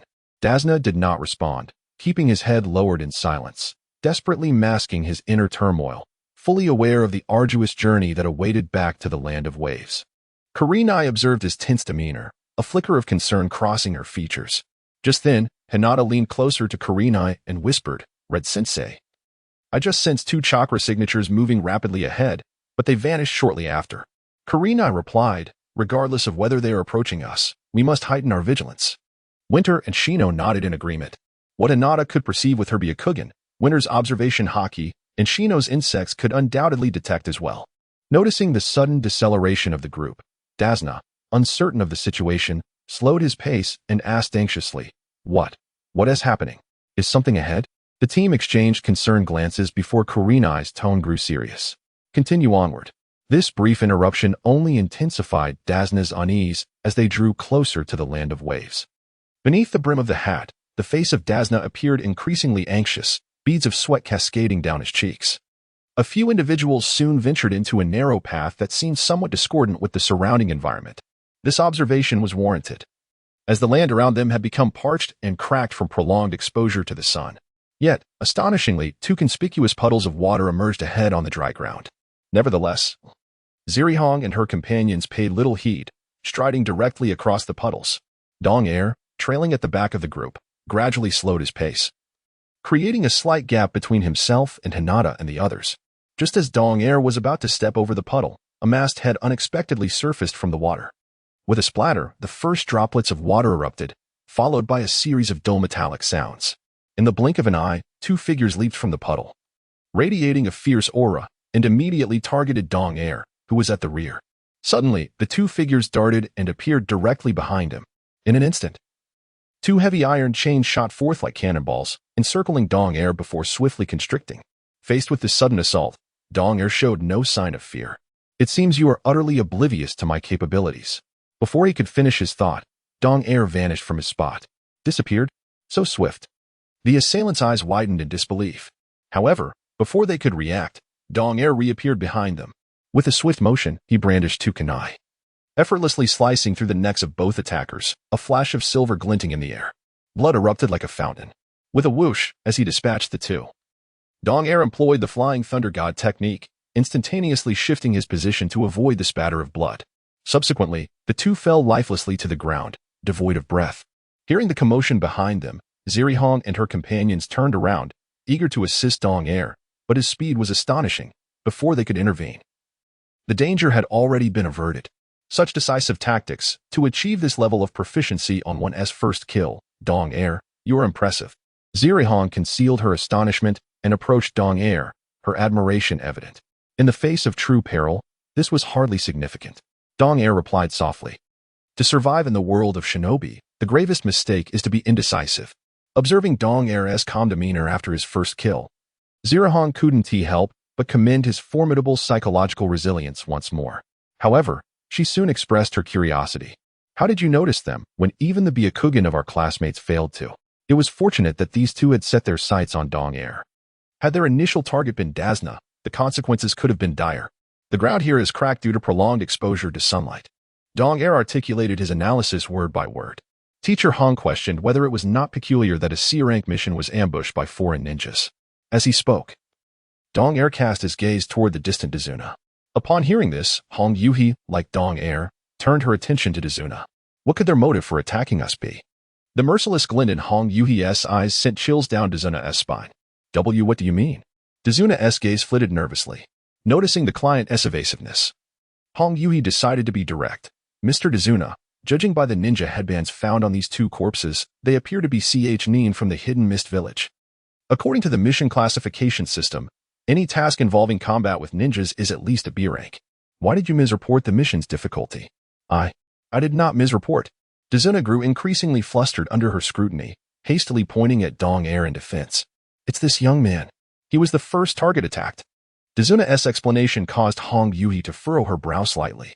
After a moment's contemplation, she lowered her voice and warned, Mr. Dazuna, we have encountered a Nin assassination before even reaching the land of waves. The enemies we face ahead may be even more formidable. If you remain unwilling to divulge the truth, I have the authority to terminate this mission. But Dazuna, with a complex expression, clenched his teeth, appearing torn between words. Seeing his reluctance to be forthright, Hong Yuhi shook her head in resignation. Then let this matter rest here. However, before she could finish her sentence, Dong Air interjected, let us continue the mission, Teacher Hong. Hong Yuhi turned to meet Dong Air's gaze, momentarily taken aback. Astonishingly, she perceived a flicker of anticipation in his eyes. Was he truly unafraid of encountering even stronger adversaries? It was important to note that they might soon face Jonin or even elite Jonin-level foes, beings of an entirely different caliber than the two nin they had just confronted. While you may feel confident, I worry about Hinata and Shino. Reflecting on Dong Er's performance in dispatching the Ghost Brothers, Hong Yuhi grew increasingly concerned for Hinata's and Shino's safety. We will be fine, Teacher Hong. Just as Hong Yuhi turned to look at Hinata, she found the latter resolutely making her choice. Beside her, Shino slightly nodded in agreement with Dong Er's decision. After a moment's hesitation, Hong Yuhi finally made her resolution. Sighing deeply before announcing, "Attention, teammate. The mission continues." In consideration of the safety of teammate, she approached Dizuna once more and earnestly implored, "Mr. Dizuna, I hope that before we reach the Land of Waves, you can reveal the true nature of this mission. Otherwise, when we face life-threatening peril, we may not be able to ensure your personal safety." Her words, though tinged with a sense of threat, reflected the harsh reality they confronted. Dizuna's expression remained grim. And after a prolonged silence, he chose not to speak. The group moved at a brisk pace. Following the demise of the two ghostly adversaries, they encountered no further attacks. The borders of the Land of Waves drew ever nearer, and the azure seascape gradually unfolded before their eyes. "Is this the Land of Waves? What a splendid sight!" Hinata exclaimed, her excitement palpable. Dizuna, adjusting his belongings, managed a faint smile. "Beautiful, is it? You may not think so once we arrive in the Land of Waves." The others were puzzled by his remark, save for Nichi, who grasped Dizuna's underlying concern. The Land of Waves was an island nation, encircled by the sea. To reach other countries, one must traverse these waters. As the bridge leading into the Land of Waves was yet to be completed, travel was solely reliant on maritime vessels. This unique geographical situation meant that if the sea routes were obstructed, even a catastrophe could occur within the nation without others being aware. Under Dizuna's guidance, Nichi and the group boarded a small boat. A thick fog enveloped the sea, rendering visibility exceedingly poor. Nichi sat at the stern, his gaze fixed on the visibly uneasy Dizuna. Thus far, the mission had unfolded precisely as Nichi had anticipated. It was time for Dizuna to unveil the truth. As expected, after enduring immense inner turmoil, Dizuna finally divulged all the concealed details. Upon learning the truth, Kurenai's expression grew grave. The very lifeblood of the Land of Waves was held tightly in the grasp of the affluent mogul, Kato. In any nation, there exist those reckless individuals who would risk their lives for wealth. The Land of Waves lacked ninjas. Undoubtedly, Kato had retained a number of rogue samurai under his employ. However, these rogue samurai were not the primary concern. The real danger lay with the renegade ninjas who would sell their loyalty for gold. The upcoming adversaries would likely prove to be formidable, Kurenai stated solemnly. Before they even approached the vicinity of the Land of Waves, they encountered an attack from a nin. Now that they had entered the Land of Waves, Kato would surely dispatch stronger foes to impede Dizuna's return. It was highly probable that they would face elite Jonin from other countries. Kurenai cast a worried glance at Nichi and the others, her eyes betraying her concern. It was not fear of confronting the Jonin from other nations or anxiety over the mission's failure that troubled her. Rather, she feared for the safety of the three young members of Teammate. More specifically, her worry was directed towards Hinata and Shino. Had it not been for Nichi's persistent insistence, Kurenai would have abandoned this mission long before reaching this point. As the Crimson Sun once again directed its gaze towards the stern of the ship, it unexpectedly discovered a flicker of excitement within Dong Er's red eyes. Could it be that he had already devised a tactical plan against the enemy? Ziyuri Hong felt a twinge of confusion, but refrained from interrupting Dong Er. With the adversaries lurking in the shadows, Ziyuri Hong found herself unable to formulate a foolproof strategy before the actual battle commenced. Oblivious to Ziyuri Hong's scrutiny, Dong Er remained lost in contemplation. If all proceeded as anticipated, the foes they were about to confront would likely be Zabuza and Haku. Faced with such formidable opponents, perhaps they would have the opportunity to test the might of the ice wheel. Conversely, Hinata and Shino grew increasingly anxious upon learning that their forthcoming adversaries were likely elite shinobi. They were acutely aware of their own limitations, unable to match Dong Er's ease in confronting such powerful foes. Thus, a palpable tension enveloped the small vessel as they approached the shore. Upon reaching the Land of Waves, they still had a considerable distance to cover before arriving at Dizuna's home, necessitating a trek on foot. The overcast sky cast a suffocating pall over the entire region.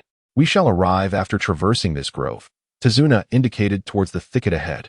"Mr. Dizuna, I must earnestly inform you that if we encounter any unforeseen dangers on this final stretch, we may be unable to ensure your safety.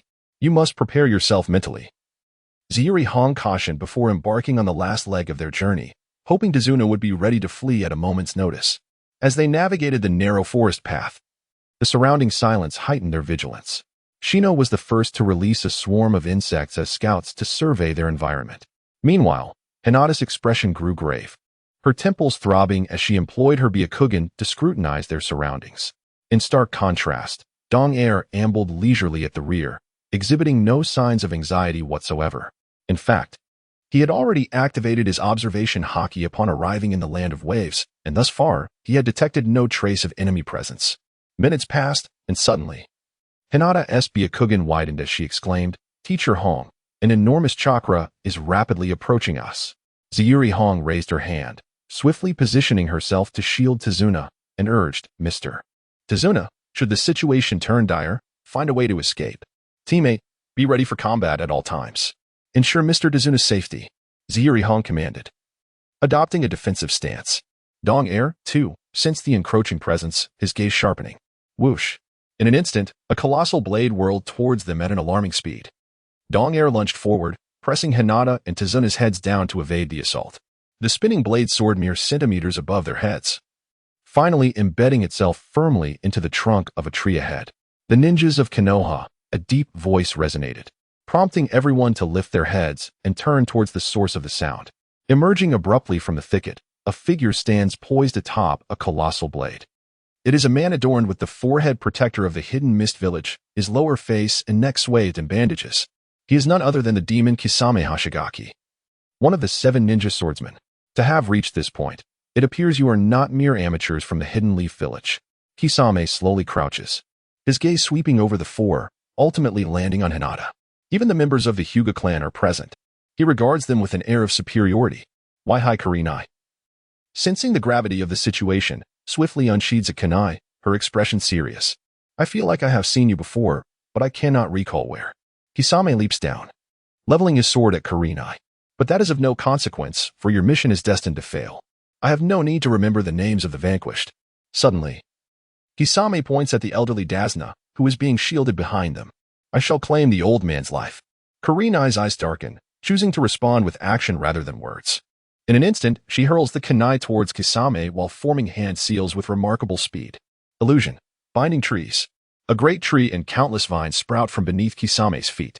He glances down, a knowing smile spreading across his face. "I told you, I will take this old man's life. Today, none of you shall escape." In a flash, Kisame forms a hand seal, his chakra surging intensely. Kurenai's genjutsu is shattered. Realizing her predicament, Kurenai furrows her brow, withdrawing another kunai and lunging towards Kisame. Clang. The sound of metal clashing reverberates. Kurenai and Kisame engage in close combat. However, given Kurenai's inherent weakness and physical prowess, how could she possibly gain the upper hand?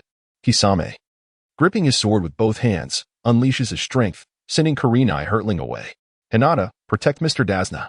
At that moment, Diyu moves. After issuing a quick admonition to Hinata, he vanishes from his original position. Bang! Diyu reappears behind Kisame, kunai firmly in hand. Sensing the imminent threat, Kisame swiftly pivots, blocking Diyu's surprise attack with his sword. Sparks fly as metal meets metal. "So it was you, little brat, who brought about their demise." It seems this confrontation will not be lacking in excitement, little leaf ninja. Both Kisame and Diyu retreat, and from Kisame's words, Diyu can almost discern the thrill beneath the wrappings. Kisame raises his hand, forming seals once more, his chakra surging anew. Technique of the hidden mist. At the moment his words leave his lips, a dense fog envelopes the area, visibility plummeting. The swift movements and speed exhibited by Dong-air surpassed Zai Bujan's expectations. From their brief skirmish, Zai Bujan discerned that Dong-air's prowess was far beyond that of an ordinary imp. Consequently, he concluded that the 2 ghost brothers had perished at Dong-air's hands. "Be cautious," he approaches. Hinata activated her Byakugan, her chakra pathways swelling around her temples, as she detected Zai Bujan's movements through the mist. "Ensure Mr. Tazuna's safety." "Why hi Kurenai," vigilant of their surroundings, warned. The ninjas of the Hidden Mist Village are exceptionally skilled in assassination techniques. Dong-air, tread carefully. Her final call to Dong-air was a testament to her trust in him. Although Hinata could discern Zai Bujan's position and trajectory with her Byakugan, her strength was ultimately lacking. Should Hinata, Shino, and Dazuna become Zaibu-jan's primary targets, Kurenai would likely struggle to protect them all. Be careful. Suddenly breaking his silence, Dong-air spoke, his hands reaching out towards Hinata and Dazuna simultaneously, employing the still incomplete Flying Thunder God technique. The three instantaneously shifted backward, retreating several paces. Just as they vanished, Zaibu-jan's executioner's blade struck precisely where they had just stood. Zaibu-jan voiced a slight suspicion. Can the imp really perceive my position? It seemed he would need to employ more serious tactics. With his assassination attempt thwarted, Zaibu-jan rested the executioner's blade on his shoulder, neither annoyed nor furious. For ordinary ninjas, the hidden miss technique drastically diminishes the ability to respond to surprise attacks. However, the Byakugan serves as a natural counter to such ninjutsu, allowing its user to pierce through the fog and detect the caster's location through the fluctuations of chakra. Thus, Zaibu-jan prioritized Hinata and Dazuna as his targets. Yet, he had not anticipated that Dong-air could also perceive his movements with such clarity, nor that his speed had reached such heights. Then you shall be the first. Dong-air's strength drew Zaibu-jan's attention. With a swift motion, Zaibu-jan swung his executioner's blade toward Dong-air's position without uttering a word. Dong-air smirked. This time, he would not evade. Instead, he retrieved the kunai from his arsenal, engaging Zaibu-jan head-on. The clash between the executioner's blade and the kunai produced a screech of metal. This encounter left Zaibu-jan in shock. The sharpness of the executioner's blade was well known. Yet, Dong-air had managed to deflect his powerful strike with an ordinary kunai. Clang! The kunai in Dong-air's grasp began to splinter under Zaibu-jan's relentless pressure, prompting him to swiftly retreat. His armed haki, after all, still lacked refinement, especially as it was merely affixed to the kunai. It appeared that further practice was needed to enhance his armed haki. Dong-air glanced at the now fractured kunai in his hand, shaking his head in resignation. Little leaf simp, your true weapon should not be limited to these. Zaibu-jan suddenly pointed at the hilt of the blade behind Dong-air. From the moment he appeared until this very instant, the young imp before him had yet to reveal the blade he bore on his back. He was acutely aware that in the current world of ninjas, the number of those wielding swords had dwindled significantly. The 7 ninja swordsmen of the Mist Village were among the few who had honed their swordsmanship to perfection. Having finally encountered a formidable adversary who wielded a blade, Zabuza was eager to test his skills. Is this what you mean? DNI said, reaching back to caress the hilt of his ice-wheel blade, a cold smirk gracing his lips. Not yet. Such arrogance from the young imp. Zabuza returned the smirk, vanishing once more into the thick fog. Watching Zabuza disappear from his sight, DNI remained unfazed. For him, this mist held no sway. His observation haki, akin to a celestial light, could dispel the haze entirely. He could perceive Zabuza's presence and position with clarity. Suddenly, Zabuza leaped from the wooden cabin, brandishing his massive sword and striking down towards DNI with ferocity. Flying Thunder God technique. DNI anticipated the attack, employing his instantaneous movement to evade the strike. In the same motion, he hurled several shuriken towards the spot he had just occupied. Clang, clang, clang. The sound of shuriken being deflected rang out as DNI infused his fist with armament haki, swinging powerfully behind him. Splash! The Zabuza preparing for a sneak attack transformed into a puddle on the ground. To see through my water clone, you are indeed impressive, young imp. But it all ends here. No sooner had the words left his mouth than Zabuza's true form materialized before DNI, his hands rapidly forming seals, providing no respite. Water release, water dragon bullet technique. With a thunderous shout, Zabuza's chakra surged violently. Roar! A massive whirlpool erupted from the previously calm water behind him. From its center, a water dragon soared into the air, accompanied by a thunderous roar, hurtling towards DNI with lightning speed. DNI showed no sign of hesitation. He understood that Zabuza was now serious. It was time for him to unleash his full potential as well. Water release, water dragon bullet technique. DNI similarly formed hand seals, summoning a colossal water dragon that surged forth from behind him, charging towards Zabuza's dragon. Boom! The two water dragons collided, instantly transforming into a deluge of raindrops cascading down. A mere genin can master B-rank ninjutsu. It seems that the village hidden in the leaves has produced yet another prodigious ninja. Observing his jutsu being nullified, Zabuza appeared somewhat astonished, and with a hint of admiration. He began to compliment DNI. From the white fang of Konoha to the yellow flash, he had heard of the illustrious titles held by these Konoha geniuses. Little did he expect that even in an era devoid of war, a ninja as extraordinary as DNI would emerge from the hidden leaf village. At that moment, The fog generated by the hidden mist technique began to dissipate significantly. In the distance, Kurenai Yuhi and Hinata Hyuga, among others, caught a glimpse of the standoff between DNI and Zabuza not far away. TSK, Zai Bujan let out a sudden, cold snort. Since he could not eliminate the young boy before him, he would simply dispatch Dazuna. As a master of assassination techniques, he was confident that no one could match his speed when he unleashed his full power. A glint of cold light flashed in Zai Bujan's eyes, and in the next moment, he vanished from Dong Air's sight. In an instant, several clones of Zai Bujan surrounded Dazuna, leaving one to wonder whether his true self was among them. This is bad, Yui Kurenai exclaimed, rushing toward Dazuna. The trapped Hinata and Shino immediately assumed defensive stances, preparing to confront Zai Bujan. Too slow. Zai Bujan glanced at Kurenai and remarked coolly. The blades in the hands of the multiple clones swung down upon Dazuna from all directions. No. Dazuna screamed in terror, shielding his head with his hands. However, at the moment Zai Bujan struck, he failed to notice that Dong Air had also vanished from his original position. Too slow? Are you referring to yourself? Bang, bang, bang. In the blink of an eye, Dong Air moved with lightning speed, dispersing all the water clones, leaving only a dazzling array of afterimages. Even after shattering the last Zai Bujan, he could not discern the location of the real one. Be careful. Suddenly, Kurenai shouted in alarm. Zai Bujan reappeared behind Dong Air. You, a mere child from Konoha, are still too young. Water release, water prison technique. A dark voice echoed from behind Dong Air. As a cage formed of water instantaneously enveloped him, it turned out that Zai Bujan, while shifting his target, had devised a cunning plan. He understood that, under the preceding circumstances, aside from the remarkably swift Dong Air, no one could prevent him from eliminating Dazuna. By surrounding Dazuna with all his water clones while keeping his true self hidden, he had set a trap. As soon as Dong Air chose to return and rescue Dazuna, Zai Bujan would ensnare him with the water prison technique. Dong Air-kun. Hinata cried out in panic, gazing at the entrapped Dong Air. Even Shino's face reflected an uncommon seriousness. Kurenai remained silent, her hands swiftly forming seals as she prepared to cast an illusion to find an opportunity to rescue Dong Air. I advise you not to waste your efforts. Your illusions hold no power over me. Zai Bujan gazed at Kurenai with arrogance, his tone disdainful. As a rogue ninja from the Mist Village, he had long embraced a life steeped in bloodshed. Ordinary illusions posed little threat to him. Long time no see, classmate. Realizing her ruse had been discerned, Kurenai found herself at a loss for alternative strategies, her heart now filled with a sense of panic. A wave of self-reproach surged within her. Had she not chosen to escalate the task's difficulty, she would not have accepted this escort mission in the Land of Waves.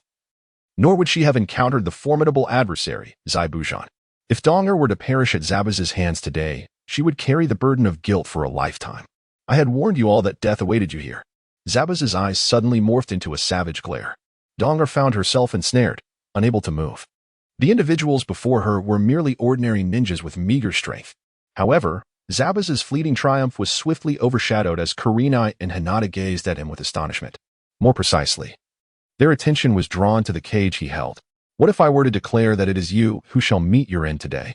Under the collective gaze of the onlookers, Dong Air finally drew forth her ice wheel pill from her back. In an instant, the entire water prison crystallized into ice. With a resounding crack, an immense force surged forth, shattering the frozen prison. Dong Air broke free from Zabuza's grasp. You little brat. Zabuza sensed the imminent danger and hastily retreated, distancing himself by several meters, yet the shock in his heart remained unyielding. He fixated intently on the peculiar blade in Dong Air's grasp. His instincts warned him that this weapon was perilous. Its power seemed to surpass that of the 7 ninja swordsmen. Moreover, the ability Dong Air had just demonstrated, freezing, was a bloodline limit of the white. Why was this boy able to wield it too? Even more astonishing was that he emitted no trace of chakra while executing this ability. To convey my respect for you, I shall not subject you to excessive suffering. Amidst the astonished gazes of all present, the ice wheel pill in Dong Air's hand suddenly shimmered and vanished. Previously, during their confrontation, she had strategically placed the Flying Thunder God technique at various points. In the blink of an eye, Dong Air materialized before Zabuza.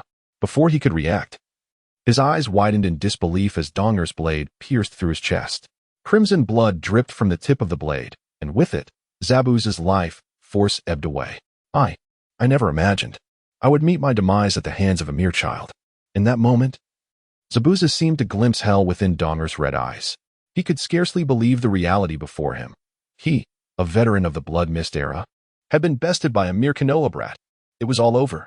Your assassination techniques, your speed, your ninjutsu all appear utterly feeble in my eyes. Donga remarked with a chilling smile. As his words fell, Zabuza's final breath escaped him. The onlookers, including Ku the Kanai, was deeply embedded in the tree trunk. And beyond it, a figure seemed to shudder slightly. Dong-er glanced in that direction and coldly remarked, "Zaibu-jean is dead." Upon hearing Dong-er's words, the members of the Sunset Red turned their gaze as well. The dense mist released by Zaibu-jean had dissipated entirely with his demise. They had been captivated by Dong-er's extraordinary prowess, completely oblivious to another presence lurking in the woods. "A person," Hinata exclaimed, her veins around her temples swelling. Suddenly, the figure behind the tree leaped from the forest, landing beside Zaibu-jean's lifeless body. With jet black hair and a slender frame, he wore a mask that concealed his emotions, revealing only a pair of eyes that betrayed no feelings. "Do you seek vengeance for Zaibu-jean?" Dong-er asked, his expression unchanging. The masked youth made no unnecessary movements. He merely crouched down and closed Zaibu-jean's eyes. "Zaibu-jean has perished. As a mere tool, I should not and need not continue to exist. Avenge him. It is the final act I can perform for Lord Zaibu-jean." The youth's tone was devoid of anger or warmth, leaving no trace of his current emotions. "Everyone be on guard."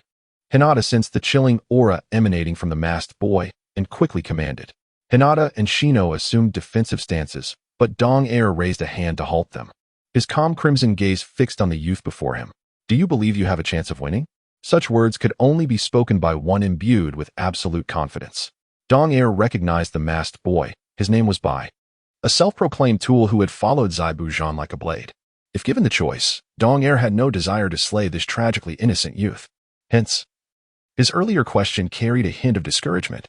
However, Bai did not directly answer. Instead, he slowly removed his mask, revealing a visage that rivaled Dong-er's own beauty. Bai approached Dong-er and spoke, "If possible, I hope you can grant me one request." "Speak," Dong-er replied, casting a sidelong glance at Bai, already suspecting his intent. "After my death, please lay me to rest alongside Lord Zaibu-jean." "I promise you," Dong-er answered without hesitation. Even though Zaibu-jean had fallen by his hand, Bai's clear eyes still held no trace of malice. After receiving Dong-er's affirmative response, Bai bowed slightly, expressing his gratitude. He then bent down to lift Zaibu-jean's body and leaped toward the distance, with Dong-er following closely behind. Together, they raced to the seaside. Bai laid Zaibu-jean's body beneath a tree and turned to face Dong-er. Perhaps Bai sought revenge out of gratitude. Dong-er, having activated his observation haki, sensed no peril emanating from him. Even in the face of death, one would rather not strike with lethal intent. Dong-er gazed upon the youth before him, a flicker of pity stirring within his heart. "I respect your decision." However, this sentiment of compassion was fleeting for Dong-er. Years of cultivation had endowed him with the ability to swiftly quell his emotions, even if Bai possessed a kind heart. Willing to serve as a mere tool for Zaibu-jean, what of it? Dong-er was no Naruto. He would not cling to lofty ideals. And when the time came to take action, he would not hesitate. The tense standoff did not last long. Suddenly, Bai's fingertips manifested several silver needles, launching an attack toward Dong-er. Unlike his previous drawn-out battle with Zaibu-jean, Dong-er swiftly wielded his ice Hyōrinmaru, summoning countless ice spikes that coalesced above him, colliding with the silver needles and scattering them to the ground. After all, his confrontation with Zaibu-jean had been partially driven by a desire to test his own strength.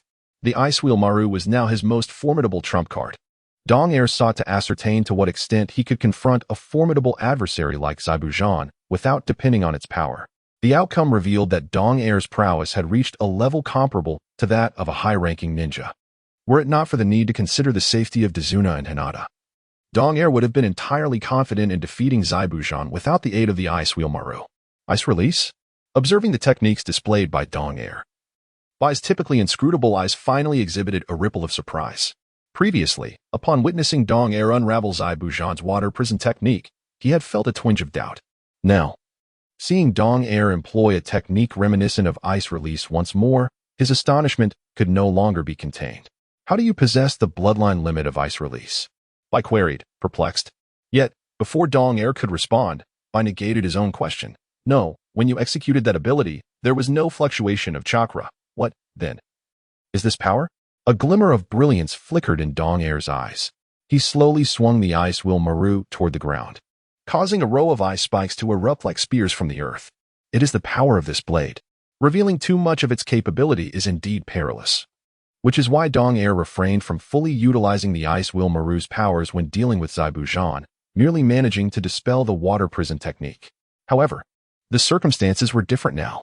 Only he and Bai remained, and Bai would soon depart this world, with no second soul to witness the power of the Hyōrinmaru. A blade?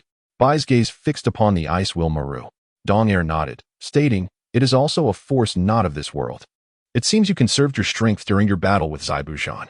Although Bai found Dong Air's words somewhat perplexing, he discerned that Dong Air had not fully unleashed the true power of the blade. "You are fortunate, for you are the first to witness its might." Dong Air gradually lifted the Hyōrinmaru, continuing, "But you are also unfortunate, for the opponent you face is me." Suddenly, standing at a distance of several meters from Winter 2, Bai felt the surging aura of lethal intent emanating from him. A sudden rush of white mist enveloped the surroundings. Was it yet another use of the mist concealment technique? Observing the thick, persistent fog that surrounded him, Winter 2 sneered coldly, recognizing the similarity to Zabuza's techniques.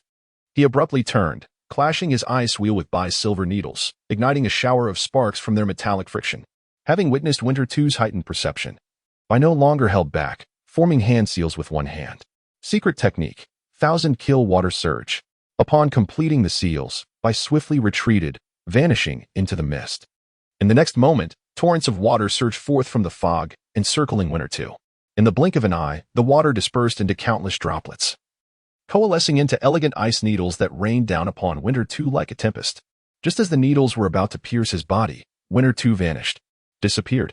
Bai stared in astonishment as Winter 2's presence abruptly faded from view. His speed surpassed that of their previous battle with Zabuza. "You should be aware that you hold no advantage in terms of speed." Winter 2's voice resonated from behind him. Bai spun around, utterly bewildered by how Winter 2 had evaded his sight. "Master Zabuza." As he beheld Winter 2 charging at him with the ice wheel in hand, Bai whispered Zabuza's name. In that moment, he resolved to once again embrace the path of a killer for Zabuza's sake. Ice Shield's secret technique, Mirror Ice Crystal. Bai swiftly formed seals, exclaiming in a deep voice. With the surge of chakra, the air around Winter 2 crystallized into ice, manifesting as square mirrors that encircled him. Simultaneously, Bai melded into one of the ice crystals. In an instant, dozens of ice crystals bore Bai's likeness. Whoosh, whoosh, whoosh. Every image of Bai raised a hand, unleashing a multitude of silver needles towards the center where Winter 2 stood, leaving no angle unaccounted for. Splat! The silver needles embedded deeply into Winter 2's flesh. Blood oozed from the wounds. This scene left Bai in shock. With Winter 2's agility and speed, he could have easily evaded most of the needles. Why did he choose to endure the onslaught? Winter 2, now resembling a hedgehog, slowly lifted his head, a faint smile curling at the corners of his mouth. In the next moment, a force from within seemed to expel all the silver needles from his body. Countless needles clattered to the ground, while Winter 2's wounds began to heal at an astonishing rate. This was the power of the sin of greed, Ban. Could it be a bloodline limit? Such an astonishing speed of recovery left Bai utterly astounded. Even the most skilled medic ninjas could not achieve such rapid healing. There could only be one explanation, a bloodline limit. This was the first time Winter 2 had tested this ability in battle. Though the wounds healed, the pain was inescapable. Gazing at his restored hands, Winter 2 murmured, "It is time to conclude this battle." In the midst of winter, the ice wheel blade unexpectedly transformed into a crystalline hue. Before Bai could unleash his second offensive, Donger stepped forward, raising the ice wheel blade high. A crimson-eyed ice dragon surged forth from the blade's tip, shattering all surrounding magical ice crystals. Caught within the icy shards, Bai was unable to evade, and was struck by the force of the impact, sent flying backwards. Coughing, blood spilled from Bai's lips. He braced himself on the ground, his clear, water-like eyes finally revealing a ripple of emotion. So this is its power. In that moment, Bai profoundly realized that he and the formidable Zaibujan were not on the same plane of existence as this silver-haired youth before him. Hope seemed to have faded. As if in a moment of clarity, Bai unexpectedly smiled faintly. Zaibujan's defeat at his hands was certainly not a mere coincidence. Kill me. Perhaps this would be the best fate for both me and Zaibujan. As he gazed at the approaching Donger, Bai spoke calmly, a smile gracing his features. In terms of speed, strength, and every aspect of power, a vast chasm lay between him and Donger. After Zaibujan's demise, vengeance had perhaps been the sole motivation sustaining Bai's fight. Now, having grasped the disparity in strength, Bai relinquished his resistance. Were it not for Zai Bujan's command, he would never have taken a life. Dong stepped before Bai, halting his advance. Rest in peace, he uttered softly. As the tip of the ice will blade pierced Bai's heart. With the withdrawal of the blade, Bai collapsed to the ground. Donger understood that the youth lying there was not a malevolent figure. Neither was he a heartless assassin. But for Bai, following in Zai Bujan's footsteps was perhaps the truest form of liberation. In Zai Bujan's world, there existed light. A gentle breeze stirred, dispersing the white mist. Bai's life force had faded, leaving behind a pool of crimson blood. Donger lifted Bai's lifeless body, making his way toward the direction of Zai Bujan.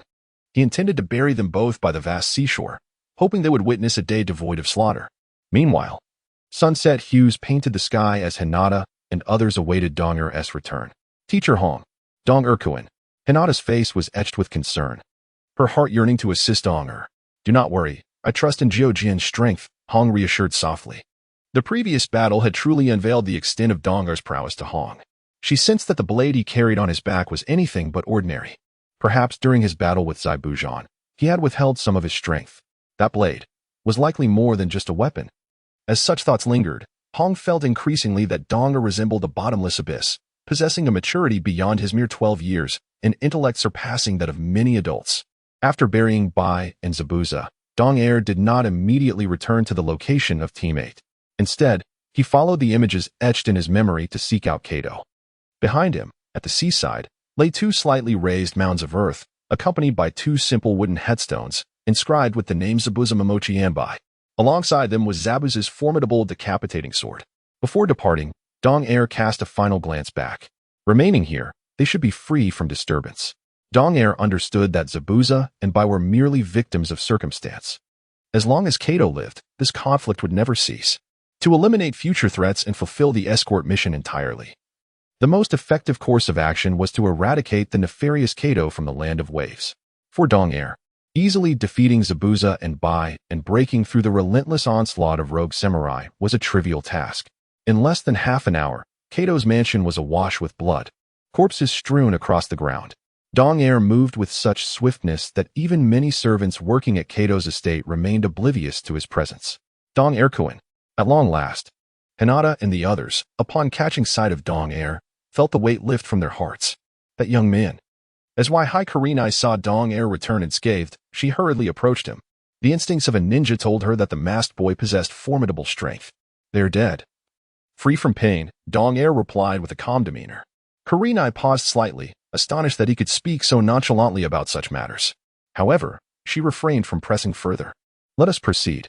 After a moment of hesitation, Hyōrinmaru commanded, and the five of them moved towards Tezuna's home, with Hyōrinmaru bringing up the rear. Although Donger continued to exhibit familiar gestures towards Hinata, Hyōrinmaru sensed something unsettling about him. The air around him was thick with the residue of slaughter. A weight no child of his age should bear. Before long, they arrived at Tezuna's residence. Father. Upon pushing the door open, Tezuna's daughter rushed forward to greet them. Inside, they found the room filled with people, clad in attire suggesting they were workers involved in the construction of the cross-sea bridge alongside Tezuna. Tezuna, we have good news. The workers excitedly surrounded Tezuna upon his arrival. Confused, Tezuna looked at them. What good news? Kato is dead. We don't know who did it.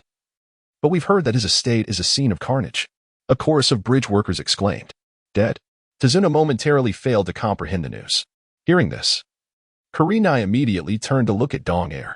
Her intuition told her that this was the doing of the silver-haired youth, esteemed benefactors of the Hidden Leaf Village. I kindly ask you to take a moment's respite.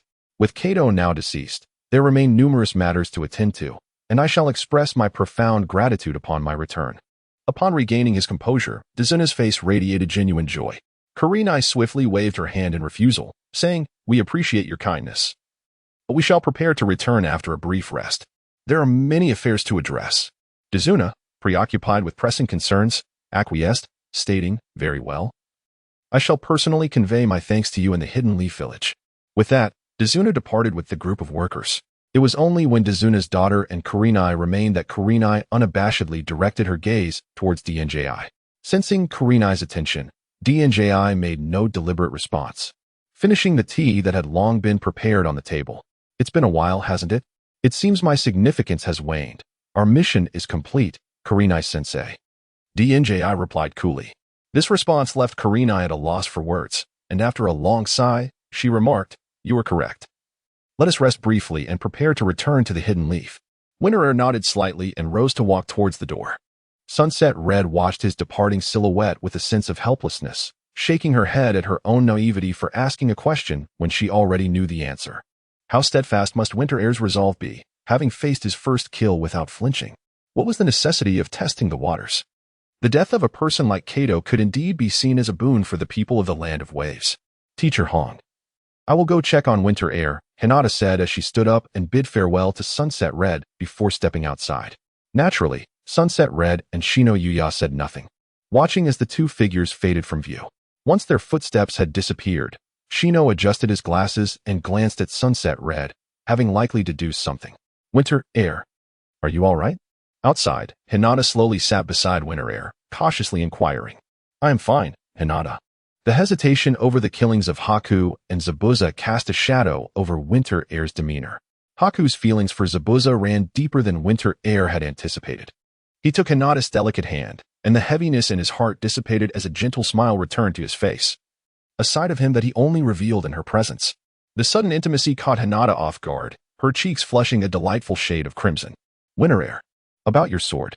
After a moment, she could no longer contain her curiosity and fixed her pure white eyes on him. Although she had not witnessed the battle between Winter Air and Haku, the sight of Zabuza's water prison technique had left a lasting impression. Long before, at the secret base on the outskirts of Konoha, Hinata had seen Winter Air wield this sword, but at that time, she had not realized its ability to freeze water. She was not the only one intrigued. Sunset Red also felt a curiosity about Winter Air's sword. Though unsure of how to broach the subject, she refrained from asking. It's a bit complicated to explain, but Hinata will find out in due time, Winter Air said while gently tousling Hinata's hair. He was not trying to evade her inquiry, but felt that explaining the sword's origins would indeed be cumbersome. Moreover, even if he disclosed everything, whether Hinata would believe him remained uncertain. Hinata replied softly. Since Winter Air chose not to elaborate, she decided not to press further. The two fell into a comfortable silence, with Hinata's head resting lightly on Winter Air's shoulder as he gazed towards the center of the Land of Waves. Undoubtedly, the coming days would herald an unspoken conflict in the Land of Waves. The bitterness in his heart stemmed from the battles with Zabuza and Haku, a lamentation for the political turmoil of this world. This pervasive darkness was not confined to Konoha alone. The defection of Haku and Zabuza illustrated that the Land of Water was similarly afflicted. Both orphans who have lost their parents. Winter, too, is unable to empathize with White. On the contrary, he possesses a greater clarity than White. In this harsh world, only survival offers hope. To live, one must wield power akin to that of a savior. Winter Two's resolve to grow stronger has only intensified. He does not wish to entrust his fate to Naruto and Sasuke. With this thought, Winter Two slightly turned away, glancing at Hinata, who was asleep against his shoulder. He gently lifted his hand to caress her pure, fair cheek. His eyes filled with tender affection. Over an hour passed. Winter Two and his companions had all regained their vitality. Aren't we waiting for my father to return before we leave? Inquiringly, Dasna's daughter attempted to retain them. No need, Miss Dasna. Please inform your father that we are returning to the Hidden Leaf Village, came the response. Under the guidance of Kurenai Yuhi, the group waved their farewells and departed from the Dasna household. Retracing their steps, the four made their way back to the Hidden Leaf Village. Upon their arrival, they promptly proceeded to the Hokage's office. During the course of their mission, numerous events had transpired, warranting a report to the third Hokage. The attack by the rogue ninjas from the Mist Village. In the Hokage's office, the third Hokage still held his familiar pipe, releasing a puff of smoke. Engaging in combat with elite shinobi from other nations was, at the very least, an A-rank mission. Upon observing the mission report submitted by Kurenai, the third Hokage furrowed his brow slightly. However, since this mission did not pertain to the future direction of the nation or village, nor did it involve wars with other countries, it would be elevated to B rank. The third Hokage swiftly made his judgment, stamping Winter Two and his companions' files with the Hokage's seal. Although Kurenai reported the events of the mission to the third Hokage, she refrained from disclosing details of the battles, particularly the fact that Winter Two single-handedly defeated Zabuza and Haku. Winter Two was an exceptionally talented ninja, and she did not wish for such fame to interfere with his training. Naturally, this decision also aligned with Winter 2's wishes. His strength was only just beginning to take flight. Being the top graduate was already sufficient to attract attention, and he did not want to become a target for certain individuals in the Hidden Leaf Village at this time. After receiving their mission rewards, Kurenai announced that they could rest for a few days. The group exchanged farewells and returned to their homes, following the third Hokage's acknowledgement. Although the rank of the escort mission to the Land of Waves was elevated, the reward remained unchanged. However, Winter 2 was indifferent to the amount of the reward. For him, money was merely a means to ensure basic sustenance. Wealth, at times, could be a double-edged sword. Individuals like Kato, lacking substantial strength, found that the more wealth they possessed, the more they became targets for desperate men. True wealth, akin to that of Uchiha Madara or Senju Hashirama, was nothing more than pieces of paper adorned with numbers. Winter 2's future, however, held far greater potential than this. Upon returning home, Dong Air did not allow himself to relax despite the completion of his recent mission. Driven by a desire to attain his anticipated strength at the earliest opportunity, he embarked on a rigorous training regimen without delay. For the following 5 days, Dong Air adhered steadfastly to his training routine. Occasionally, he would engage in physical sparring with Hinata, which served to enhance both his observation haki and armament haki abilities. As the 5 days of rest elapsed, the routine of Team 8 resumed its normal course. Perhaps the arduous journey to the Land of Waves had drained too much of their energy. Aside from a few D-rank missions forcefully assigned by the third Hokage, Yugao did not proactively seek higher-level tasks. The vivid memory of Zabuza breaking free from her genjutsu lingered. Had it not been for Dong Air's formidable strength, the outcome might have been far graver than a mere mission failure. In the worst-case scenario, the entire Team 8 could have met their demise far from home. Setting aside the exhaustion that followed the battles, Yugao felt an undeniable pressure emanating from the 12-year-old Dong Air. Whenever she witnessed him in action, it seemed as though he was enveloped in a mysterious, ethereal haze, enigmatic and unfathomable. These attributes of Dong Air had firmly etched themselves into Yugao's mind. One day, after completing a mission, Yugao treated the 3 members of Team 8 to a meal. As they were parting ways, she called out to Dong Air, just as she had a few months prior. "It's been a while, classmate. I have something to discuss with you." The long street was dimly lit, obscuring Yugao's expression. Dong Air paused, halting in his tracks. "Is there something you need, Teacher Yugao?" he inquired with a calm demeanor. Yugao nodded and led him to the location where they had previously engaged in deep conversation, a rooftop platform facing Hokage Rock. The evening breeze was tumultuous. As Yugao felt the gentle caress of the night air, her flowing black hair danced in the wind. Dong Air cast a sidelong glance at her, slightly exasperated.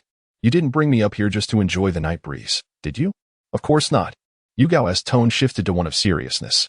"Classmate Dong Air, if I am not mistaken, you are still concealing your true strength, aren't you?"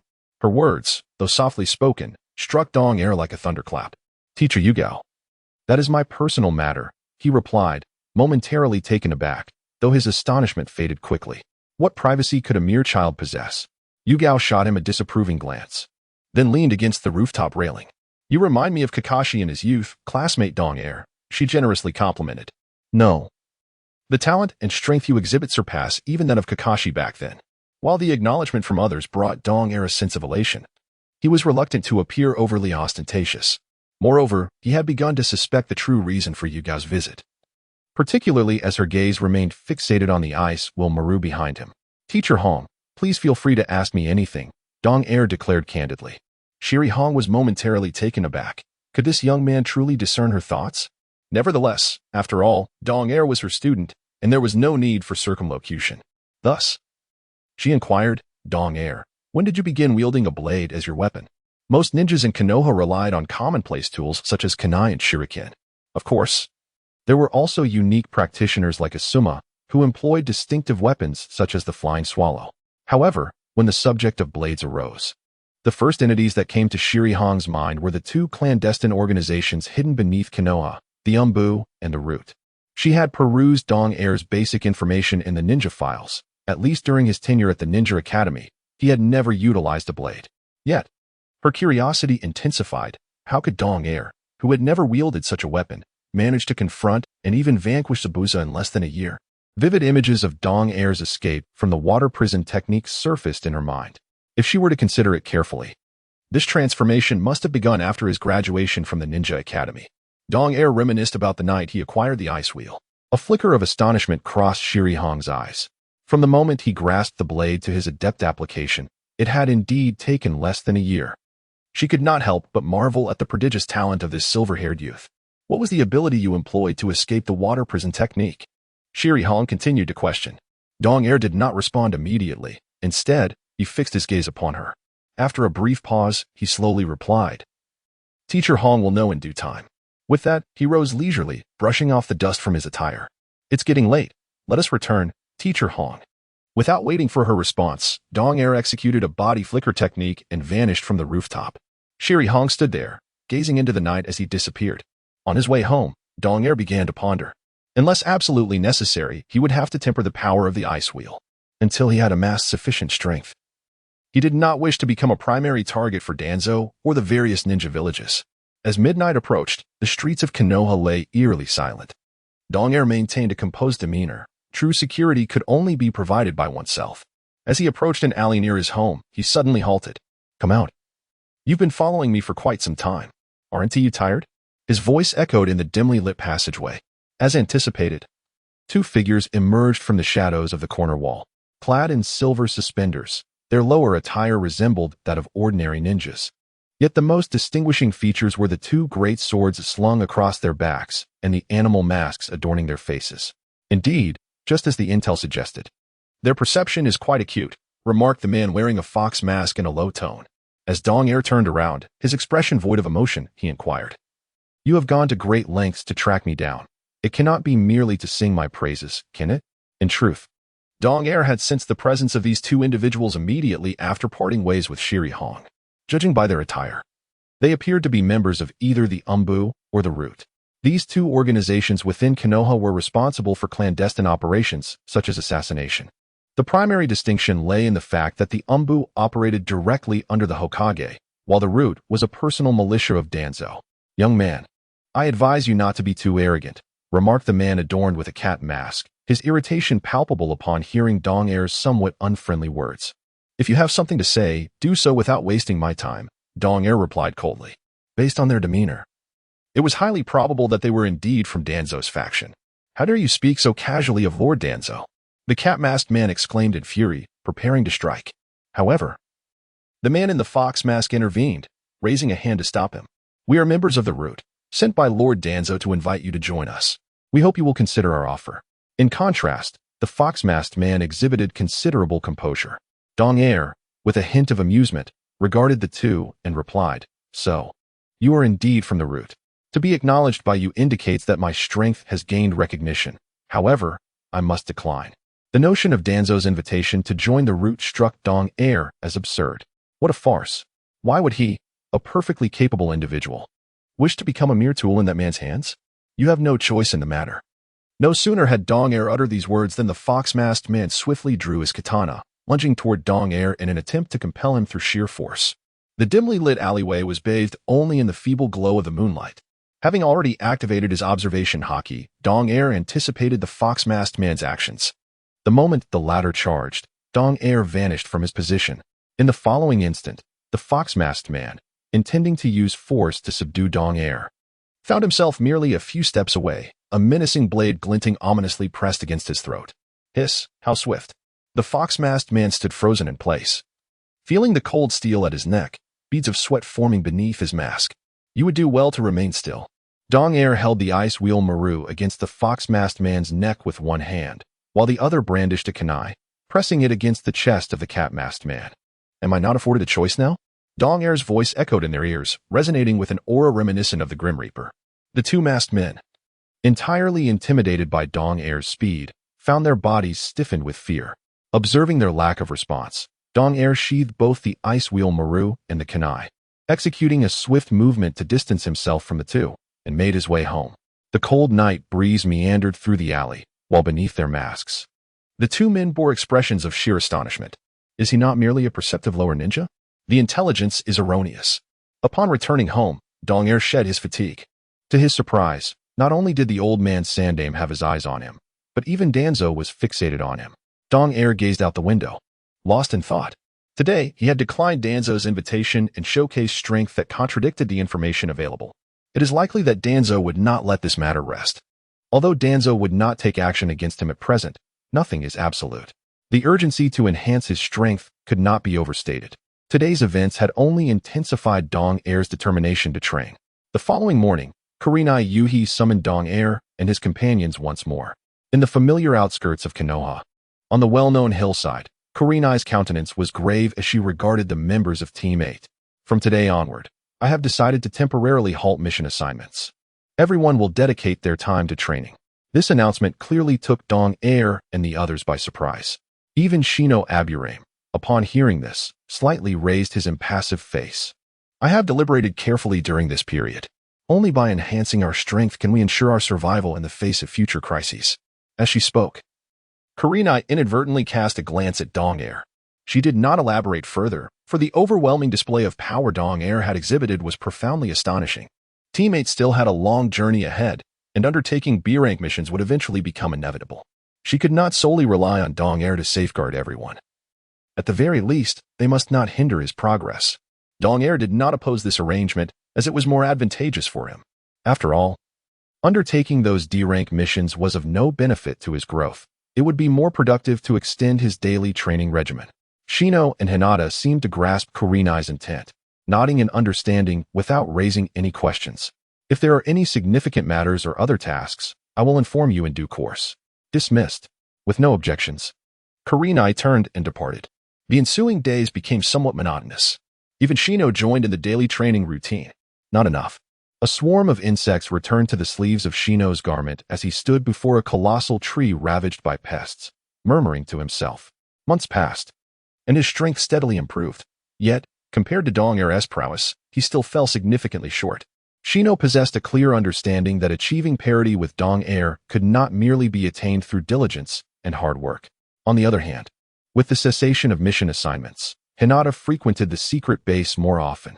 Their training regimen remained unchanged, combining individual practice with mutual sparring. Occasionally, Dong Air would create ice flowers using his ice wheel to elicit a smile from Hinata. Such days continued for a considerable time. Unbeknownst to them, the season had seamlessly transitioned from the drizzling rains of plum blossoms to the sweltering heat of summer. Concurrently, DN had observed that the triannual Ch-Nin exams were fast approaching. In the office of the third Hokage, Waihai Kurenai and Kakashi, along with other Jonin instructors, had gathered. Lord Third Hokage, do you truly consent to their participation in this year's Ch-Nin exams? Kurenai inquired with a hint of astonishment. Kurenai. Although they have only recently graduated from the Ninja Academy, their abilities have already reached the level requisite for the Ch-Nin exams, Kakashi remarked lazily from the side. Moreover, even if they do not pass, gaining some experience would be beneficial. The dangers associated with the Ch-Nin exams. Kurenai's face still bore traces of concern. This year's exams will be hosted in our Hidden Leaf Village, thus the safety factor is considerably high. Asuma, typically conservative, surprisingly began to advocate for their participation. However, Kurenai was about to voice her apprehensions when the third Hokage set down his pipe, as if having reached a resolution. Allowing them to partake in this year's Ch-Nin exams is ultimately more advantageous than detrimental, Kurenai. Upon hearing this, Kurenai's tone softened slightly. Even you, Lord Third Hokage, hold such a belief? Very well, let us proceed with this decision, but you should still ascertain their personal opinions on participation. Understood. The group of Jonin instructors responded in unison. Before long, Kurenai summoned DN and his two companions. Teacher Kurenai, is there something significant you wish to announce? Hinata recalled the words Kurenai had spoken prior to their independent training. Kurenai nodded, stating, there is a matter that requires your consent. The third Hokage has gathered us, the leading Jonin instructors, and the schedule for this year's Ch-Nin exams has been confirmed. Registration will commence shortly. At this point, Kurenai paused briefly, surveying the expressions of the three, attempting to glean some insight from their demeanor. Unfortunately, she discerned no palpable shift in their reactions and continued. Your abilities have indeed reached the level suitable for the Ch-Nin exams, yet you still lack practical experience. The third Hokage and Kakashi believe that participating in this year's exams will benefit your growth. What are your thoughts on this? With that, Kurenai's gaze settled on DN. While she held no doubts regarding DN's strength, she pondered the likelihood of Hinata and Shino succeeding in the evaluations. DN inhaled deeply. He vividly recalled Kurenai's earlier remarks. to ascertain whether their cohort possessed the strength and determination to participate in the exams. Kakashi had previously enlisted Irika to masquerade as a ninja from another nation to test Naruto and his companion's abilities. I think we should give it a try. Dien responded after a moment of contemplation. This decision stemmed not only from considerations of their future trajectories but also from Dien's desire to clash with ninjas from other countries during the Nin exams to enhance his combat experience. It is noteworthy that this year's Nin exams will see the participation of Gaara, who is considered the pinnacle of strength among newcomers. DG is eager to test whether he can breach Gaara's impenetrable defense. Yugao had anticipated DG's response during the escort mission in the Land of Waves. She sensed his fervent desire to grow stronger and his eagerness to engage with formidable opponents. The crucial factor rests upon the decisions of Hinata and Shino. I have no objections, Shino remarked with a calm demeanor, although he recognized that he was not yet on par with DG's prowess. He wished to assess the fruits of his recent training. I will follow DG Kuin's lead, Hinata said nervously. Their responses momentarily surprised Yugao, who then shook her head in resignation. Since their experience in the Land of Waves, DG has seemingly taken on an air of leadership. Shino, now viewing DG as a target to chase, is certain to adhere to DG's decisions. Meanwhile, Hinata, whose bond with DG is so close, would naturally stand by his side. Since you all are confident, let us proceed accordingly, Yugao said with a resigned smile. The teacher will submit the registration list to the relevant authorities, and you will be notified of the exam's time and location. However, I must caution you that the Nin exams are not akin to the drills conducted in the Ninja Academy. They are genuine life and death battles. Despite their resolve, Yugao felt it necessary to remind them of the gravity of the situation. The Nin exams, held every 3 years, come with a death toll indicator. Depending on the nature of the assessments, this indicator may fluctuate. Becoming a Nin signifies that one is a ninja capable of independent action, and in future missions, one will invariably face life-threatening dangers. Thus, the system and rules governing the Nin exams are undeniably harsh. DG nodded, reassuringly stating, "Rest assured, Yugao-sensei. We are aware of the stakes. Well then, that concludes our meeting for today. Spend the next few days preparing. You are dismissed." With that, Yugao announced before departing. DG Kuin, are we truly going to be all right? Hinata, though acquiescing to DG's judgment, remained uncertain of herself. DG certainly has his reasons. Before DG could respond, Shino stood, casting a glance in the direction of Yugao as she left, nodding slightly. Shino's trust in DG now rivaled that of Hinata. After a year of camaraderie, he understood that DG was not reckless. He must have made this decision with a thorough consideration of the team's dynamics. With my presence, we shall navigate this successfully, DG affirmed, nodding to Shino before gently ruffling Hinata's hair. In DG's recollection, the Nin exams represent a large-scale evaluation involving multiple hidden villages, as well as an opportunity for major nations to subtly gauge one another. Among the genin applying for the Nin exams, there are often seasoned veterans with years of experience. Moreover, Dong Er was acutely aware that this round of the Chunin exam would plunge Konoha into a state of turmoil. To add to the uncertainty, his own unexpected presence would likely exacerbate the situation. After a brief and idle chat among the three, they returned to the village. Due to time constraints, Hinata did not accompany Dong Er back to the secret base for training. Instead, she returned to the Hyuga clan's grounds.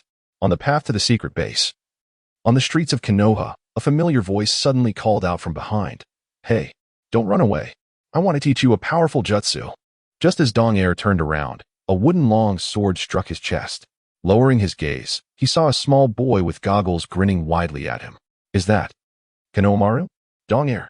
What a coincidence." At that moment, Naruto caught up. "Naruto, what brings you here?" Dong Er inquired, slightly puzzled. It was daytime, and being in the village, he had not activated his observation haki. Thus he hadn't sensed their approach. "The old man said you were here, so I came to find you," Hyōrinmaru exclaimed excitedly. "Teach me how to train. Your grandpa said you're really strong." Before Dong Er could respond, Naruto delivered a playful smack to Hyōrinmaru's head. "Indeed, Dong Er is formidable, but he still pales in comparison to me. After all, I'm the man who made your grandfather bleed. Why don't you come and be my disciple?" Upon hearing their exchange, Dong Er began to comprehend the situation. However, he was somewhat surprised that his mere existence had influenced Hyōrinmaru at this level. It seemed Hyōrinmaru had quietly gleaned something from the third Hokage. Otherwise, Why would he wield that wooden sword? I'm not learning from you. Teacher Ebisu said that it's an improper technique. It won't he defeat that old man. Konohamaru retorted loudly. You little rascal. Naruto glared at Konohamaru, his pride in his seduction technique feeling unjustly belittled, and he was tempted to give him a proper thrashing. As the two debated, a thought flashed through Dong Air's mind. With his eyes gleaming, he turned to Naruto and asked, Naruto, do you have some time right now? I do, but what's up? Naruto replied, looking bewildered. I need your help. Come with me. A wave of exhilaration washed over Dong Air as he seized Naruto's hand and led him toward the small hill where they had previously gathered. Wait for me, Konohamaru shouted, struggling to keep up with their pace. I'll teach you the essence of that jutsu when you return. It will definitely defeat your grandfather. Naruto turned back with a proud smile. Soon, Dong Air and Naruto arrived at the small hill on the outskirts of Konoha. Dong Air, what did you want to talk about? Naruto asked, clasping his hands behind his head and squinting in confusion. I wish to spar with you, Dong Air replied calmly. As the crimson hues of the setting sun illuminated the horizon, Dong Air contemplated his upcoming spar with Hinata, eager to test the fruits of his recent training in armament haki. However, unforeseen delays due to the assembly meant that precious time had slipped away. With the possibility of not seeing Hinata for several days, any plans for assessment would inevitably have to be postponed until after the CHNIN exams.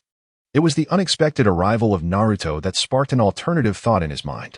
Although Naruto's physical prowess paled in comparison to Hinata's, whose gentle fist was a source of pride for the Hyuga clan, Dong Air was curious to ascertain whether he could withstand a direct confrontation using armament haki. In Hinata's absence, perhaps Naruto's shadow clone technique could serve as a numerical substitute. As for whether the armament haki could endure elemental ninjutsu or chakra-infused taijutsu, that inquiry would require a future opportunity to explore. Feel free to unleash any means of attack upon me, Dong Air declared solemnly to Naruto. Winter 2's actions left Naruto momentarily stunned. What are you talking about, Winter 2? Why would I attack you? Winter 2, at a loss for words, thought to himself how Naruto, despite his many admirable qualities, had a rather dense mind. Thus, Winter 2 felt compelled to clarify. I wish to test my newly developed abilities. And as my opponent, you are the most suitable candidate, Naruto. Upon hearing this, Naruto's face lit up with excitement. It seems you are quite aware of my prowess. Since you've said so, I shall oblige. As Naruto turned to face him, Winter 2 sighed deeply. His mere presence had already transformed Hinata's once timid and fragile demeanor. Yet, despite their close bond, Naruto remained unchanged. I don't know what you intend to do, but I want to hold back. Naruto's voice boomed from across the field, snapping Winter 2 out of his reverie. Bring it on. Winter 2 responded with equal fervor. Multi-shadow clone technique. Naruto formed hand seals, and suddenly, dozens of Narutos appeared before Winter 2. I'm coming at you. With that declaration, the multitude of Narutos leaped into action, charging towards Winter 2. Undeterred, Winter 2 employed his observation haki to predict the points of attack from each Naruto. In an instant, a chilling aura surged forth. Winter 2 enveloped his upper body with armament haki, shimmering with a pure black radiance under the sunlight. The impact echoed bang, bang, bang. Winter 2 withstood the onslaught of countless Narutos, as they dissipated into clouds of white mist upon contact. That hurts. Ultimately, only the real Naruto remained, his fist striking Winter 2's chest, only to be astonished to find that Winter 2 bore no marks, while his own hand was reddened and swollen. This was precisely the outcome Winter 2 had anticipated. In recent days, his physical strength had already been sufficient to allow armament haki to cover his upper body. The hardness of localized armament haki had been tested during his training, yet the strength of a broader application could only be assessed through external attacks. A hint of a smile graced Winter 2's lips. What kind of ninjutsu is this? Your body has become black and hard, like iron, Naruto exclaimed, shaking his pained hand in disbelief. It's a form of body enhancement, Winter 2 replied, unsure of how to articulate it. You truly are formidable, just like me. Naruto quickly dismissed his pain, moving closer with a grin. How does this ninjutsu work? Teach me. He nudged Winter 2 playfully with his elbow. You want to learn? Of course. If I master this ability, I can finally teach that guy Sasuke a lesson. Naruto's excitement grew. Dong Air turned to Naruto and nonchalantly stated, it's quite simple. 500 push-ups, 500 sit-ups, 500 pull-ups, 500. He hesitated momentarily, sensing Naruto's discomfort. Indeed, the rigorous training methods he proposed made Naruto's scalp tingle and his face clouded with exasperation. Honestly, Even without such abilities, I could still surpass that guy Sasuke. Naruto pouted, wearing a reluctant expression. Dong Air remained silent, merely nodding with a smile. He was not concerned about Naruto pursuing him to learn this ability. He understood that Naruto, at this stage, could not endure such hardship. Nevertheless, the training methods he mentioned were indeed pathways to enhancing one's mastery of armament haki. As he observed Naruto boasting, images of Hinata gracefully executing her gentle fist techniques danced in his mind. He hoped that Hinata would master the 8 trigrams 64 palms before the Chunin exams. As the sun rose and set, a week swiftly passed. July 1st arrived, a day of great significance. The Chunin exams for this session would commence on this date. Numerous ninjas had registered to participate, and the streets of Konoha were teeming with visitors from various nations. Amidst the examination, many ninjas who traveled from afar seized the opportunity to experience the local culture, making the village's streets more vibrant than ever. Naturally, the influx to Konoha during the Chunin exams included not just ninjas but also numerous merchants. For these traders, the substantial flow of people during this period represented a rare opportunity for profit. Similarly, the Chunin exams marked an exciting time for many gamblers. Much like the contests in an arena, they would wager on which teams would advance and which nation would emerge victorious in the exams. While some could walk away from this ordeal with bountiful rewards, others risked losing everything. After Dong Air, Hinata, and Shino convened at their designated meeting point, they made their way toward the Ninja Academy, specifically to the building where they would submit their applications. Upon reaching the second floor, they were greeted by a throng of people crowding the corridor. Among the cacophony, they recognized Sasuke's voice. Quickly dispel this Jinjutsu barrier. I have matters to attend to on the 3rd floor. Oh my, you saw right through it, didn't you? Upon hearing this familiar exchange, Dong Air and his companions hastened up the stairs. After navigating through the bustling crowd, they caught sight of several familiar faces. At that moment, however, the Chunin instructor stationed at the entrance showed no sign of yielding, prompting Sasuke to act swiftly. Bang! Suddenly, a dark green figure interposed itself between Sasuke and the instructor, halting the impending conflict. Witnessing this, Dong Air couldn't help but smile wryly. He then led Hinata and Shino toward the entrance to the 3rd floor. Look, our classmate has arrived. Is he the prodigy hailed as the top student this year? This composed demeanor. Indeed, he is not an ordinary character. Observe behind him, the Hyuga clan and the Oil Woman clan accompany him, adding yet another formidable rival team to this examination. The appearance of Dong Air and his companions has stirred a flurry of discussion among the lower ninjas gathered in the corridor for the competition. As they approached the entrance on the 3rd floor, Dong Air distinctly felt the hem of his garment being tugged. He turned to glance at Hinata beside him. Her gaze was somewhat evasive, seemingly filled with trepidation. Following Hinata's line of sight, Dong Air's attention fell upon a boy with similar Byakugan, Hyuga Niji. Perhaps out of fear for her cousin, Hinata instinctively sought refuge behind Dong Air. Without uttering a word, Dong Air gently grasped Hinata's small hand. The moment their hands touched, a sensation akin to a current surged through Hinata's delicate form. Slowly, she lifted her gaze to meet the tender eyes of Dong Air. Her heart suddenly enveloped in a profound sense of security. For reasons unknown, since the time she was assigned to Team 8 with Dong Air, no matter the circumstances. Whenever Hinata beheld his gentle crimson eyes, an inexplicable tranquility washed over her. The commotion at the building where they submitted their applications came to a halt with Dong Air's arrival. Even the Chunin teacher at the entrance paused his actions, fixated on Dong Air. Is this the long-awaited Dong Air? His aura is indeed distinct from those youngsters. Dong Air paid no heed to the whispers, leading Hinata and Shino directly towards the 3rd floor. Behind them, countless eyes were riveted on their retreating figures.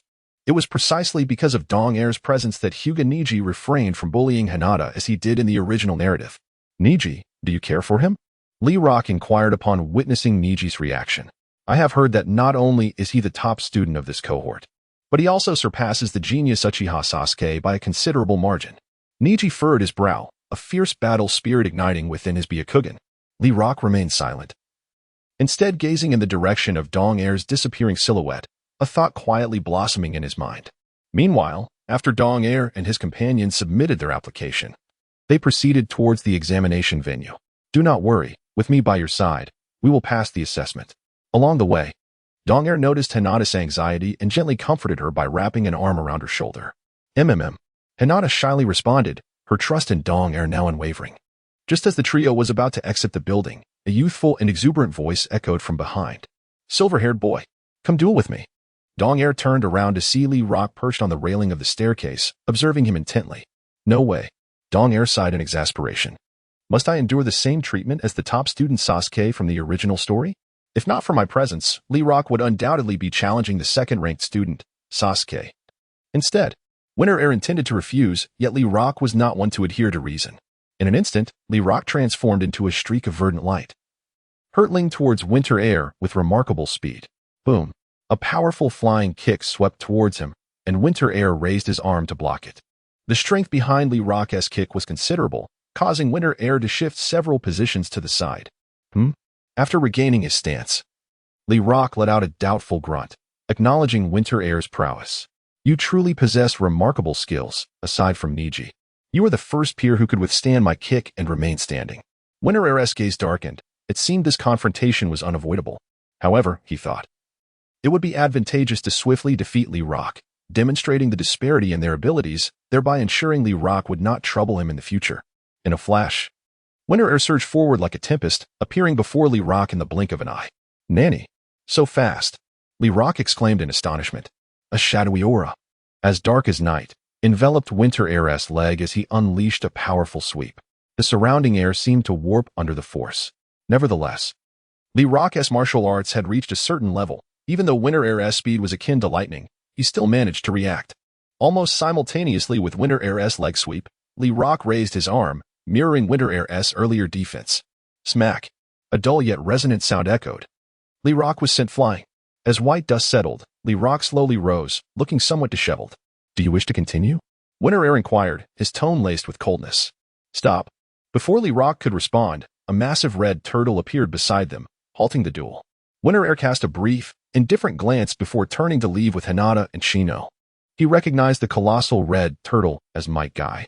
Moreover, he understood that even without Might Guy's intervention, Lee Rock would be unable to continue fighting, as Winter Air's earlier kick had already fractured Lee Rock's arm. Winter Air, is that thick-browed senior all right? Hinata, not one to be easily deceived, had discerned the outcome of their skirmish. After all, Winter Air had even bested Zabuza, a formidable Jonin. How could he possibly lose to a mere Genin from the Leaf Village? I'm fine, just a minor injury that won't affect the upcoming exam. Winter Air replied nonchalantly. He had precisely calibrated the force of his kick, ensuring that while Lee Rock could no longer fight, it would not hinder his performance in the subsequent examination.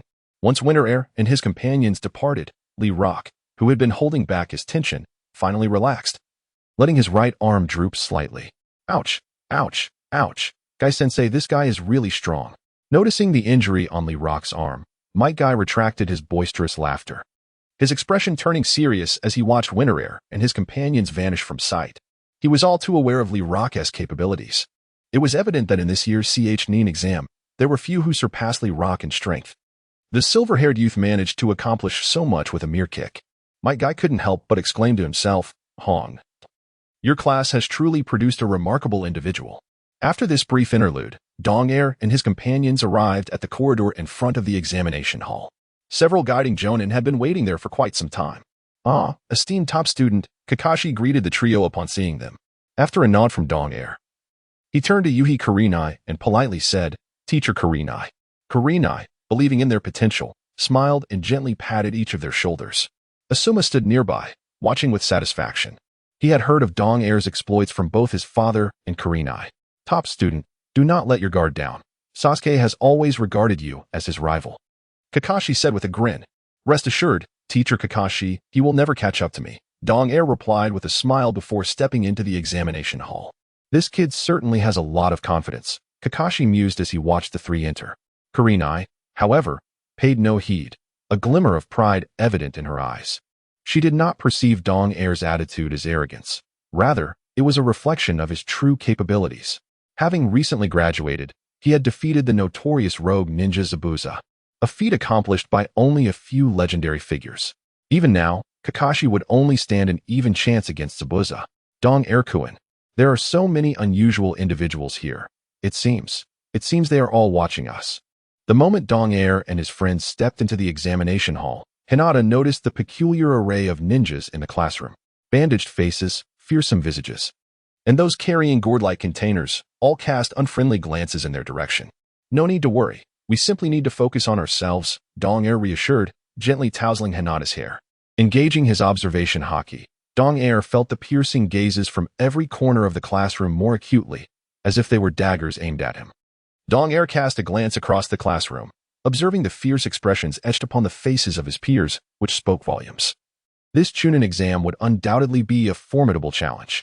Only those possessing exceptional strength would remain standing in the end. After a brief pause, the trio proceeded to their respective positions. As the foremost student of this year's Konoha Ninja Academy, Dong Air naturally attracted more attention. Fortunately, his composure was unparalleled among his contemporaries, and he sat at his desk with an unruffled demeanor, entirely unaffected by the scrutiny. Were it anyone else in his place? The weight of so many gazes would surely evoke a feeling akin to a thorn in the back. Hey, silver-haired guy from Konoha. Not long after Dong Air settled in, someone could no longer restrain himself from provoking him. I've heard you're the strongest among this year's Konoha students. Is this truly the state of Konoha now? A mere 12 or 13-year-old is deemed the strongest. I suggest you forfeit this exam. Otherwise, you may not even know how you met your end. A brash ninja, adorned with the headband of a Wagakure and marked by several scars, jeered loudly. Dong Air paid him no mind, dismissing him as nothing more than a buffoon. The Wagakure ninja, sensing Dong Air's indifference, grew even more brazen. You might come here to meet your doom alone, but bringing along a girl with Byakugan? I'll make sure, however. Before he could finish his taunt, Dong Air abruptly raised his head. His piercing gaze brimmed with an inexorable killing intent. No matter how they disparaged him or denigrated Konoha, he could easily feign ignorance. But should anyone dare harbor ill intentions towards Hinata, Dong Air would ensure they met a fate devoid of a grave. The Wagakure ninja was instantly intimidated by this overwhelming aura, instinctively taking a few steps back. Kid, remember this. Perhaps sensing the danger instinctively, he stammered a menacing remark before hastily retreating. This spectacle of a fool shooting himself in the foot drew a chorus of derision from the surrounding ninjas. Seated in the front row, a figure clad in brown with panda-like eyes, carrying a large gourd, remarked coolly, "Idiot." This was none other than Gaara, the strongest ninja from Sunagakure, famously known as the newcomer killer. Beside him, Kankuro and Temari both paused, glancing in Dong Air's direction, astonished. They were taken aback, for they had sensed a flicker of emotion from Gaara, who was typically an enigma devoid of any visible sentiment. Could this be a primal reaction to Dong Air's predatory aura? It seemed this boy was indeed formidable. Following this farcical exchange, Dong Air closed his eyes to gather his thoughts. Utilizing his observation haki, he absorbed the myriad of information coursing through every corner of the classroom. Each of the genin present, having earned their place in this exam, possessed their own unique abilities. Some excelled in specific types of ninjutsu, others boasted extensive combat experience, while some wielded formidable bloodline limits. Such distinctive abilities encompassed the art of intelligence gathering as well. Dong Air was acutely aware that a ninja present had thoroughly gathered all the information about the candidates here. That individual was Yakushi Kabuto, who had participated in the CH-NIN exams 7 times. For a prodigy like Dong Air, who bore the aura of a top student, acquiring information about him was a mere trifle. As for the other 2 members of Team 8, Hinata Hyuga and Shino Aburame, their familial traits were so pronounced that little effort was required to discern their identities. Moreover, Yakushi Kabuto himself was a ninja from Konohagakure and, at least for the time being, he still wore the village's forehead protector, thereby possessing a deeper understanding of the lower ninjas from his own village compared to those from others. From the corner of the classroom, Yakushi Kabuto adjusted his glasses, a glint of intrigue flashing across his eyes. Ever since Dong Air and his companions had entered the classroom, his gaze had remained fixed on Dong Air. As a spy from the Sound Village embedded in Konohagakure, the collection of intelligence was a crucial task. The fact that this prodigy could outshine the last scion of the Uchiha clan and even flawlessly complete a B-rank mission was fascinating, particularly since he hailed from a civilian background. Kabuto's interest in Dong Air extended beyond mere curiosity. According to the intelligence he had gathered, the so-called B-rank mission executed by Team 8 was likely of a far greater challenge than its classification suggested. Among the ninjas in the classroom, Dong Air was not the only one who had undertaken a B-rank mission, yet when it came to tasks exceeding that difficulty, Dong Air was likely unparalleled. Kabuto's unabashed scrutiny was readily perceived by Dong Air, whose observation haki was keenly attuned. He felt no concern regarding Kabuto's intentions. At this moment, not even Kabuto, let alone Orochimaru himself, posed a significant threat. Dong Air was confident in his ability to hold his ground against them. Furthermore, Being a naturally gifted individual without any extraordinary traits, he would hardly capture Orochimaru's attention. As time passed, other lower ninjas from Konoha gradually entered the examination hall. Not long after their meeting, a considerable commotion arose among them. It was at this juncture that Kabuto seized a clever opportunity to integrate himself into their midst, showcasing a wave of his intelligence. During this, Sakura's loud voice elicited frequent frowns from the crowd. Before long, Dong-air sensed a searing gaze fixated upon him. Looking up, he found Uchiha Sasuke staring at him with fierce determination. It seemed that in Sasuke's heart, besides Uchiha Itachi, another figure had emerged as a point of concern. Dong-air let out a helpless sigh. At that moment, Sasuke stood at the classroom door, gritting his teeth and clenching his fists. How infuriating! Had the gap truly widened to such an extent? Clearly, upon seeing Dong-air's data card, he was overwhelmed by an intense sense of defiance. As a fellow prodigy of the same generation, he now found himself facing an insurmountable chasm. Throughout their time executing missions after graduation, Sasuke had remained diligent. Like Dong-air, he was tirelessly training, not solely for the purpose of avenging that man but also to surpass Dong-air. The wait is over. Suddenly, a loud crash erupted from the podium, releasing a thick cloud of smoke that shattered the previous commotion within the classroom. The examination room fell into an immediate silence. As the haze gradually dissipated, the proctors, led by Sanaya Biki, came into view. Sanaya Biki cast a menacing glare across all the candidates before succinctly outlining the rules of the examination. Anyone who dares to defy me shall be stripped of their qualification to sit for this exam, forever relegated to the status of a lowly genin. He proclaimed with a fierce tone as he concluded the explanation, sending chills down the spines of most candidates. Even Hinata glanced fearfully at DG, as if to convey that this proctor was quite formidable. DG responded with a reassuring look, urging her to focus on the exam. After all, Sanaya Biki was the head interrogator of the Konoha Anbu. One must possess considerable charisma and fortitude to fulfill such a role. Sometimes, a mere exchange of glances can convey profound understanding. Hinata appeared to grasp this unspoken communication, nodding in acknowledgement. Soon, the first segment of the CH-NIN exams, the written assessment, commenced. The initial 9 questions were designed to evaluate the candidate's reconnaissance capabilities and foundational knowledge. Cheating without being detected by the proctors or other candidates was crucial for success in this evaluation. Nevertheless, those with a solid grasp of theoretical knowledge could also pass by answering the questions honestly. DG was aware of the assessment's true purpose, which would culminate in a supplementary question aimed at testing teamwork and cohesion. Success was guaranteed as long as one did not give up. Upon receiving the test paper, DG swiftly scanned the questions before putting pen to paper. His dedicated study of theoretical knowledge at the Ninja Academy proved to be somewhat beneficial. His pen moved rapidly, and before long, he had completed the questions.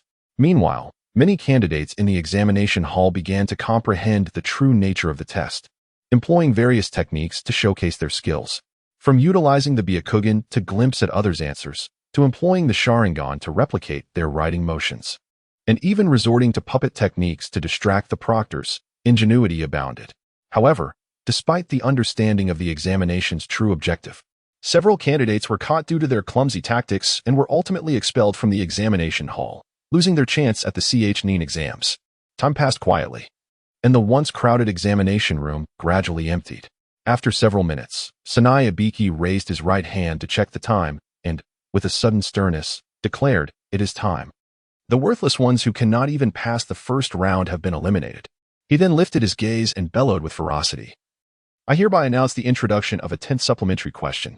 At this proclamation, the examination hall erupted in a clamor. DG watched the surrounding candidates with keen interest, even anticipating their expressions when faced with life and death decisions. The words of Sanai Ibiki resonated once more from the podium. Firstly, the choice before you is to take the exam or not take the exam. To abstain will result in the forfeiture of your examination qualifications, leading to the disqualification of your entire group. Conversely, should you choose to take the exam and answer incorrectly, you shall irrevocably lose your eligibility for the CH-NIN exams. Upon hearing these words, the majority of the attendees were left in a state of bewilderment. What? Lose my qualifications forever? This is a path devoid of hope. What should I do? What should I do? If I answer incorrectly, I will never be able to participate in the exam again. In an instant, the air was filled with complaints, angry outbursts, and the frantic mutterings of those in despair. The timid candidates found their hands trembling uncontrollably as they grasped their pens. Donger could not help but smirk slightly. This scene was precisely as he had anticipated. Such a test of willpower was, for him, simpler than child's play. At this moment, the most despondent were those who had painstakingly copied the answers to the previous 9 questions. They faced the most agonizing decision. Confronted with the dire consequences of a wrong answer, they ultimately chose to withdraw. Meanwhile, some candidates, wavering internally, decided to persevere after Naruto's impassioned speech. Truly, he was the master of verbal persuasion, capable of swaying even pain. His ability was akin to Shank's legendary devil fruit power. Utterly remarkable. Donger watched Naruto's performance with a sense of wonder. The subsequent outcome aligned perfectly with the original narrative.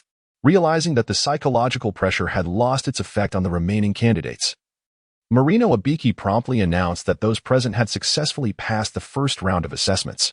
This declaration left many who had braved the risks and chosen to endure in utter disbelief. Only Naruto erupted in jubilant cheers, exclaiming with excitement. Even Hinata, seated beside him, wore a look of astonishment. For on Naruto's answer sheet, aside from his name, it was entirely blank, a complete white paper. Hinata even began to question if Naruto had some hidden connections. After the conclusion of the first round, all candidates returned to the Ninja Academy to rest and await notification for the second round of assessments. Uzumaki Naruto was truly astonishing. On the way back, Hinata could not contain herself and shared the astonishing revelation of Naruto submitting a blank sheet yet still passing the assessment with Donger and Shino. Do you not find this incredible? Hinata inquired, her astonishment palpable, only to find Donger and Shino utterly unmoved, with no visible emotional response. Shino, by nature, remained indifferent to matters that did not pique his interest. Meanwhile, Donger was already well aware of the entire situation. He calmly informed Hinata, actually, Naruto is quite an intriguing individual. Upon hearing Donger's words, Shino nodded in agreement, recognizing Donger's perspective. From their daily observations, Donger was one of Naruto's few friends, and thus, in Shino's eyes, Donger possessed a deeper understanding of Naruto. However, it remained a mystery as to why the villagers isolated Naruto. Yonai Shino subsequently remarked that, aside from necessary interactions, he seldom engaged with others. However, this did not imply that he remained oblivious to the occurrences around him. Winter too cast a glance at Shino. Fully aware of the reasons behind such a situation, yet he opted not to disclose this to the two, for knowing it would not bode well for them at present. After a brief exchange among the trio, they each returned home to prepare for the following day's assessment. Due to Winter 2's residence being the farthest from the Ninja Academy, his walk took a considerable amount of time.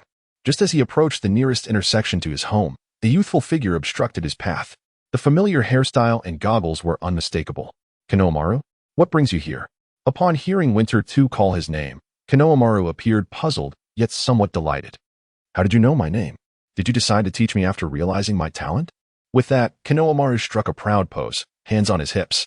Winter 2 chuckled helplessly. Didn't he Naruto call you by name while chasing you earlier? Prompted by this reminder, Konohamaru's face turned a deep shade of crimson. I don't care. You must teach me. Look, I've prepared my weapon. As he spoke, Konohamaru produced a wooden sword from behind him. Winter 2 found no aversion towards this little fellow. He patiently crouched down and raised 2 fingers, stating, 2 points. First, why do you insist on seeking me? Naruto has many qualities you could learn from as well. Second, most ninjas do not employ swords as their weapons. Why have you chosen it?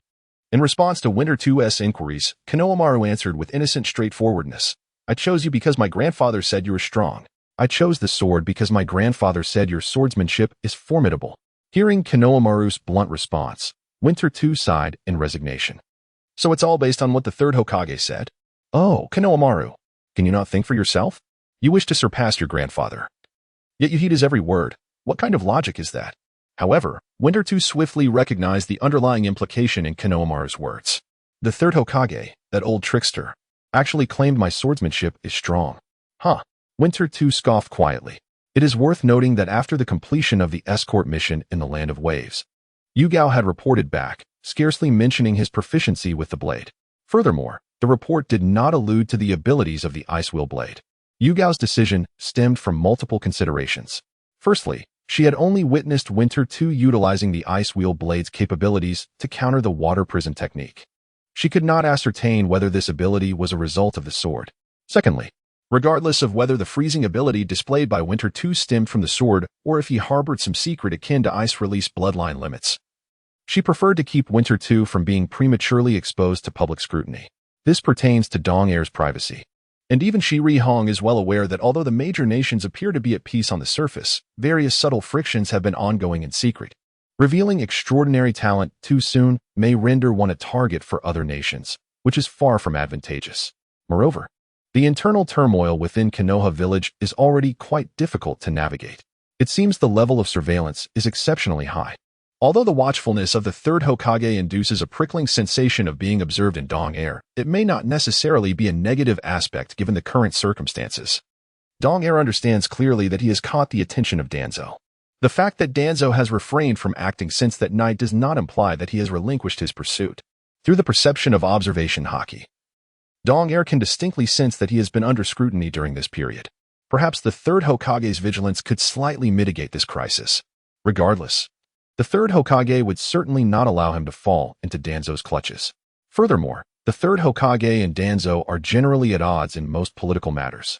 Barring significant incidents like those involving the Uchiha clan, Danzo is unlikely to act recklessly. Master? Master? Hyōrinmaru's calls pulled Dong Air from his thoughts. Even if you call me that, I might not respond, he thought wryly. You don't keep your word. I answered your questions. Hyōrinmaru exclaimed in exasperation. I must have time to consider, right? Dong Air chuckled at Hyōrinmaru's demeanor. Then how long do you need to think? Hyōrinmaru, attempting to appear mature, was abruptly lifted like a kitten before he could finish his sentence. Young Master Hyōrinmaru, why are you running around again? A slender man wearing a headscarf and sunglasses appeared before Dong Air. Let me go, Teacher Hyōbi, Hyōrinmaru shouted, flailing in midair. Hyōbi disregarded him and addressed Dong Air, saying, It's been a while, classmate. I apologize. I will ensure to keep a close watch on him from now on. Dong Air smiled and waved his hand. It's all right.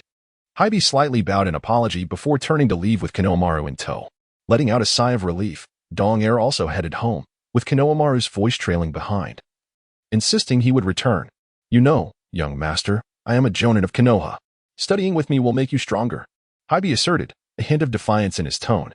After confirming that Dong Air had walked far enough away, he continued, although the third Hokage has stated that this individual is quite formidable, he is merely a commoner.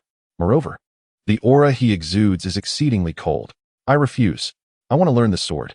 Young master, if you continue like this, I shall inform the third Hokage. I will one day defeat that old man. The night passed quietly. On the following morning, all candidates who had successfully completed the first round of the Chunin exam received news regarding the second round of assessments. The setting is the Death Forest, located on the outskirts of Konoha Village, where the method of assessment will be announced on site. At noon, all candidates who successfully passed the initial written examination gathered at the entrance of the Death Forest. Among the crowd stood DNJI, Hinata, and Shino. DNJI cast a glance around at the people present. Perhaps due to DNJI's arrival, the original trajectory of events began to shift. Only 22 groups of candidates were present. However, he paid little heed to this detail, for ultimately, it would still be those familiar faces who would emerge victorious from the trials of the Death Forest. Attention, everyone, as the moments of anticipation lingered. A voice resonated from ahead. Shortly thereafter, a graceful figure descended from above. It was the examiner in charge of the second assessment, Akane Mitahashi. Under the watchful gaze of the crowd, Akane Mitahashi proclaimed the rules of this evaluation. Each group would receive a scroll, with the earthly and celestial scrolls being allocated at random. The criterion for passing the assessment was to successfully deliver both the earthly and celestial scrolls to the central tower of the Death Forest. One final note. After announcing the rules, Matarai Azuki's expression grew serious. The competition for the scrolls and the inevitable clashes between groups were permitted in this assessment. The sudden imposition of this additional rule sent shivers down the spines of most candidates present, with some lesser-equipped individuals even contemplating retreat. Winter 2 also noticed a few among the crowd who, upon hearing the allowance for combat, appeared invigorated.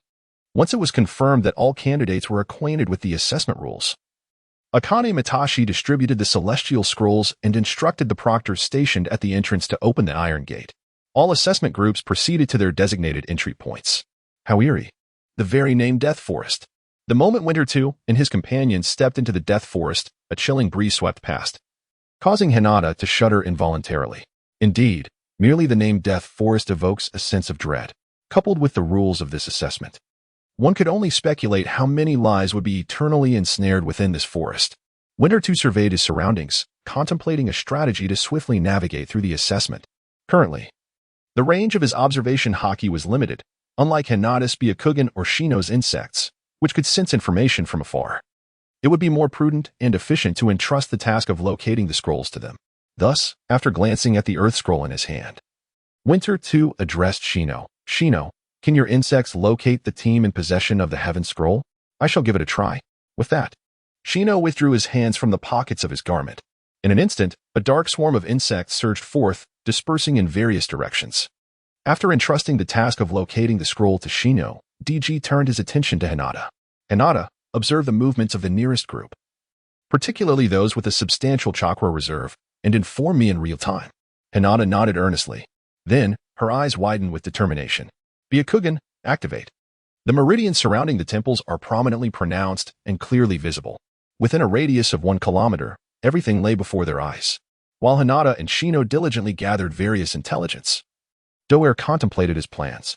He instructed Shino to dispatch his insects to seek out the team possessing the Heavenly Scroll, aiming to navigate through the perilous trials of the Death Forest.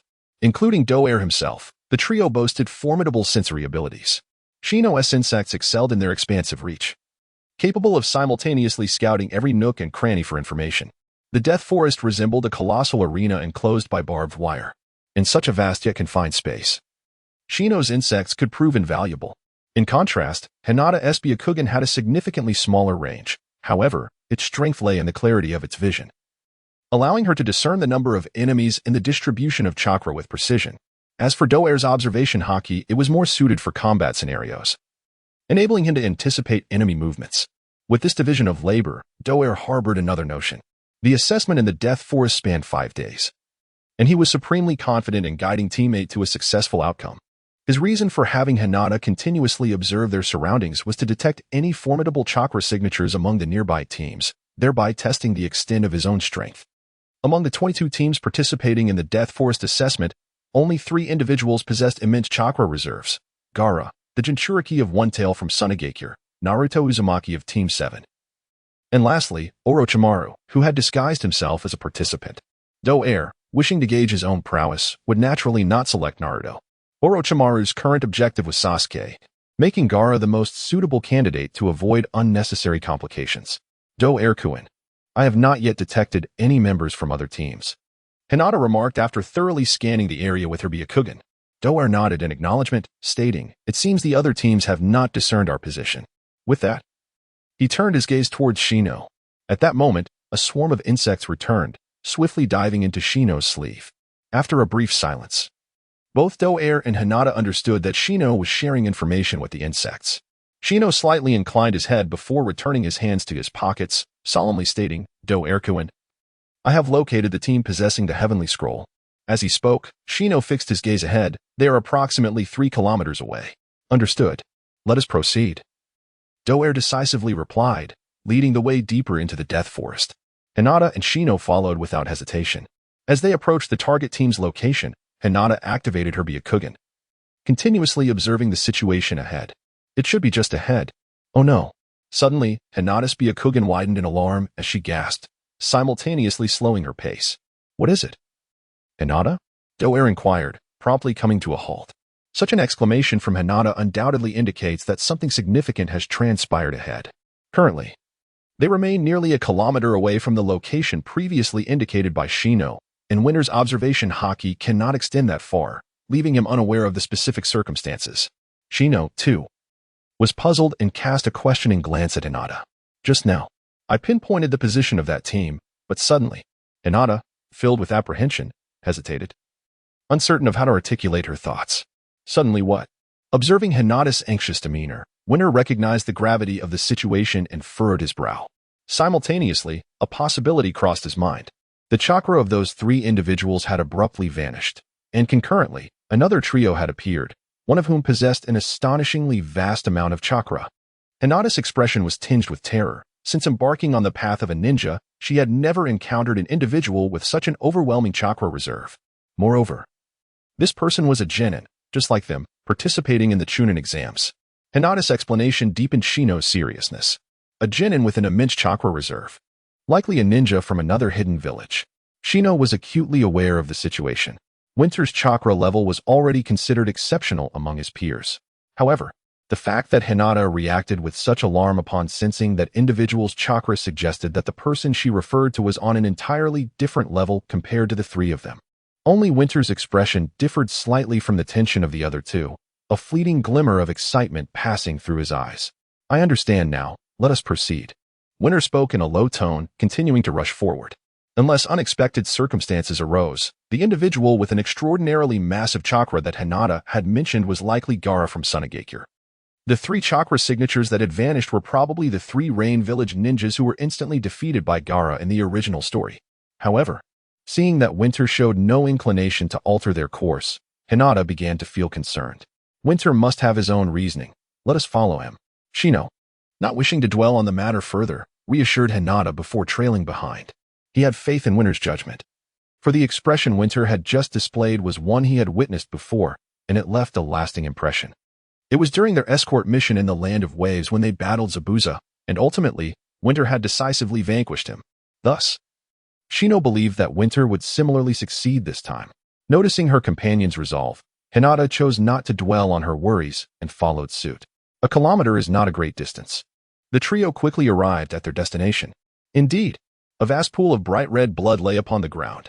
Scattered nearby were three headbands emblazoned with the symbol of the Rain Village. Soon, Winter's gaze shifted toward another direction, fixating on the trio making their way toward the heart of the forest. It was indeed Gaara, Kankuro, and Temari. With a swift motion, Winter too, perched on a branch, hurled a shuriken without hesitation, blocking the path of Gaara and his companions. The heavenly scrolls must be in your possession, echoed the chilling words in the tranquil forest. Gaara and his companions halted and turned towards the source of the voice, discovering three familiar figures standing resolutely on a branch of a colossal tree just beyond the battlefield. Upon seeing Winter too and his companions, Kankuro and Temari's faces instantly displayed skepticism. We have already obtained the heavenly scrolls, Gaara. Let us not complicate matters and jeopardize our ultimate plan. Kankuro was about to caution Gaara that they had met the conditions to pass the examination.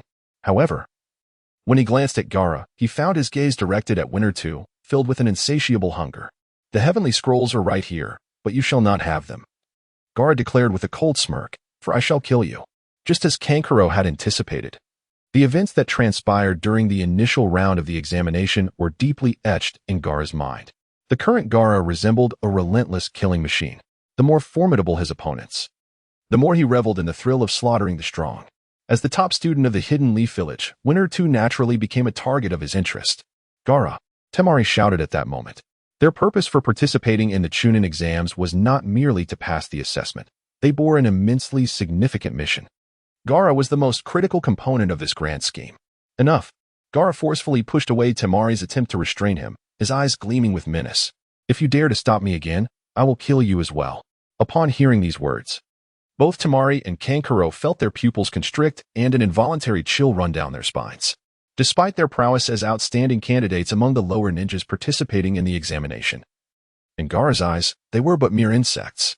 They were acutely aware that Gaara's threat was not mere bravado. He was indeed capable of carrying it out. Thus, they swiftly directed their accusatory glances at Winter too, the unexpected intruder. Meanwhile, Winter too and his companions, standing on the branch of the colossal tree, also fixed their gaze intently on Gaara and his group. Winter too, the insect has informed me that this gourd-bearing individual exudes a formidable killing intent and possesses great strength. Shino remarked with a furrowed brow. Moreover, the two behind him are no ordinary foes. Having lived in the Hidden Leaf Village, Shino was experiencing such intense hostility from a mere lower ninja for the first time, surpassing even the notorious Zabuza, who had been stained with the blood of many. Hyuga Hinata, who was standing nearby, gasped, "This fellow carrying a gourd. His chakra, it's utterly terrifying. It surpasses that of an ordinary ninja." Dong Air remained silent, casting a fleeting glance at the two individuals whose foreheads were glistening with cold sweat. While Hinata and Shino were unaware, Dong Air understood well that Gaara, as the Jinchuriki of Shikaku, possessed a chakra reserve far exceeding that of a typical ninja. In fact, many ninjas of even higher ranks would pale in comparison to him. Moreover, Gaara had now fully mastered the ability to unleash Shikaku. After a brief standoff, Dong-air uttered a single remark before leaping down from the colossal tree, landing on the soil stained red with the blood of the Rain Village ninjas. It seems that action is the only option left. Dong-air, with a calm demeanor, inquired of Gaara. This sudden move sent a jolt through Shino and Hinata, who remained atop the great tree. Each time Dong-air acted in an unexpected manner, they were left in awe. Undoubtedly, in speed, strength, and perception, Dong-air had reached the level of a jonin, maintaining an unyielding composure even when confronted by such formidable foreign ninjas. This was what they admired most. The little brat from Konoha, are you courting death? Kankuro's expression darkened, emanating a deep warning. Simultaneously, Dong-air noticed a bead of cold sweat forming at Kankuro's temple, signaling his apprehension towards Gaara's potential rampage. Turning his gaze back to Gaara, he found him still standing with his arms crossed, his expression grim yet radiating an aura of lethal intent. The iconic love symbol on his forehead was strikingly apparent. Hey, Gaara. Sensing a trace of murderous intent from Gaara, Kankuro hurriedly interjected, you must remember our goal for coming to Konoha. Enough. Today, I will definitely kill them. Gaara's voice was cold, and a glint of icy light flickered in his lifeless panda-like eyes. They're from Konoha. Kankuro attempted to dissuade Gaara once more. Not out of concern for Gaara's ability to defeat the Konoha ninja before him, but rather due to the distinct identities of Dong-air and his team. One was the brilliant top student of this session, while the other two were heirs of prominent Konoha clans. If Gaara were to truly eliminate them, it would likely incite unnecessary complications. What does it matter? If one comes, I will kill one. As long as I slay enough, I shall prove my existence, ha ha ha. Without allowing Kankuro to finish, Gaara retorted sharply, followed by an eerie, chilling laughter. This scene deepened the solemn expressions on Shino and Hinata's faces, eliciting rare concern for Dong-air. In contrast to Hinata and Shino, Dong-air merely smiled casually, exuding an air of composure. It is easy to speak such words. I wonder if you truly possess the capability? Dong-air seldom engaged in empty bravado, preferring action over words. However, his approach towards Gaara was somewhat different. There exist numerous methods to acquire the coveted Heavenly Scroll. One could easily seek assistance from other teams that possess it, regardless of which team it is. Facing them would undoubtedly be less challenging than contending with Gaara and his companions. Yet, Winter 2 is not only intent on seizing the Heavenly Scroll from Gaara's team, but also relentlessly provokes him with his words, aiming to incite Gaara's fury. The greater the bloodlust, the more formidable Gaara's unleashed power becomes. In the next moment, Gaara could no longer contain himself. In an instant, he raised his right hand and invoked the sand-binding coffin. With a thunderous command from Gaara, a torrent of yellow sand erupted from his gourd, swiftly surging towards Winter 2. Subsequently, the vast quantity of sand coalesced into enormous tendrils that wound their way up Winter 2's legs.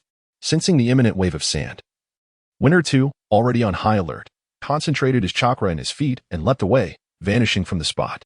At the very moment Winter 2 escaped the reach of the sand, a booming voice resonated. Armament! Instantly, Winter 2's form seemed to evaporate into thin air. Utilizing the Flying Thunder God technique, the kunai that had previously obstructed Gaara and his companions was imbued with this very technique. When Winter 2's presence re-emerged, he had already materialized before Gaara and his companions. Utilizing both hands and feet, he unleashed a dual assault with his inky black legs against Kankuro and Temari, while his fist, glowing with dark energy, aimed directly at Gaara's face. In a swift motion, Kankuro and Temari were forcefully repelled by Winter 2's strike, hurtling backward. Regaining their footing, astonishment filled their eyes. Such incredible speed. Meanwhile, in a moment of urgency, Gaara erected a formidable wall of sand, absorbing the impact of Winter 2's punch. Through the massive hole in the sand wall, Gaara's astonished gaze was unmistakable.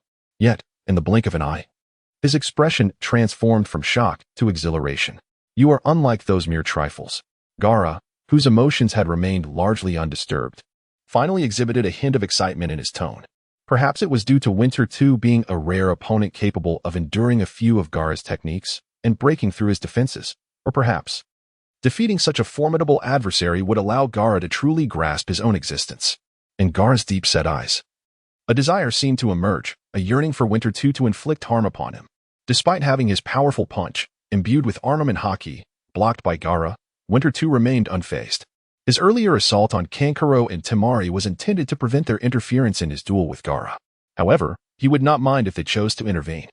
Winter, too, was merely concerned that excessive commotion in this area might not only attract the attention of other candidates but could potentially draw the scrutiny of the higher-ups in Konoha. Without hesitation, as the battlefield shifted with rapidity, he once again vanished, positioning himself behind Gaara. Armament. The entire right calf, foot, and shoe were enveloped in a layer of pitch-black substance, and with a sudden, forceful kick. The impact was even greater than the one directed at Kankuro and Temari moments ago. Sensing a perilous aura, Gaara's eyes widened, and his body stiffened in shock. This was the first time he had ever experienced such an overwhelming pressure. Prior to participating in the CH-Nin exams, Gaara had undertaken numerous missions and had faced many formidable ninjas, including several CH-Nin and even J-Nin. Yet, it was Winter's singular kick, executed solely through physical prowess, that posed such a significant threat, an unprecedented occurrence. Kankuro and Temari, who were observing the battle intently from the sidelines, were equally astonished. It was astonishingly swift. They had barely registered how Winter had arrived at this position. His speed surpassed even that of his previous evasive maneuvers. How was he capable of such feats? Simultaneously, despite Gaara's keen senses, the yellow sand around him, possessing its own instinct to protect, could not coalesce thick enough in an instant to defend against Winter's strike. The impact resonated like the sound of shattering tiles, as Winter's foot, as unyielding as steel, connected forcefully with Gaara's back. He was sent hurtling backwards, crashing violently against the trunk of a colossal tree. How is this possible? Kankuro and Temari were aghast. In their perception, Gaara was nearly invincible. He had effortlessly defended against attacks that were calculated to be flawless and indiscriminate, emerging unscathed, as exemplified in his previous battle against the 3 ninjas from the Rain Village. Even amidst the torrential downpour of shuriken, not a single one had grazed his skin. Yet now, this silver-haired youth from Konoha Village had effortlessly sent Gaara flying with a mere sweep of his leg. What a joke! Gasping for breath beneath the great tree, Gaara appeared somewhat disheveled, as all eyes were riveted upon him.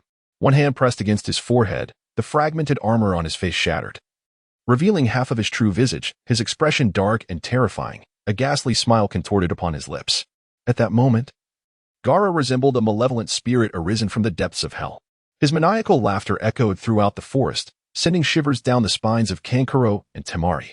I will kill you. I will kill you. Gaara slowly rose to his feet, grinning with an unsettling smile, repeatedly uttering those words. Was he finally serious? Observing the enraged Gaara before him, Winter maintained a detached demeanor. The brief exchanges they had just shared had indeed left a considerable impact on him. Although his second kick had not been executed with full force, the fact that Gaara had been sent sprawling was noteworthy. However, it had merely shattered the surface of Gaara's armor. Now, the armed color haki of Dong Air has significantly advanced, capable of shattering even the most robust trees. A testament to the formidable nature of Gaara's defenses. You must kill me. Gaara's unprecedented fury radiates. Dong Air stands resolutely, casting a calm glance at Gaara. Do you wish to kill me? I fear you are not yet capable. No sooner had he spoken than Dong Air unleashed another fierce shout. This time, he opted for a proactive assault. In the blink of an eye, Dong Air appeared before Gaara, his fists enveloped in armed color haki. From all directions, the glimmering black fists descended upon Gaara with relentless speed.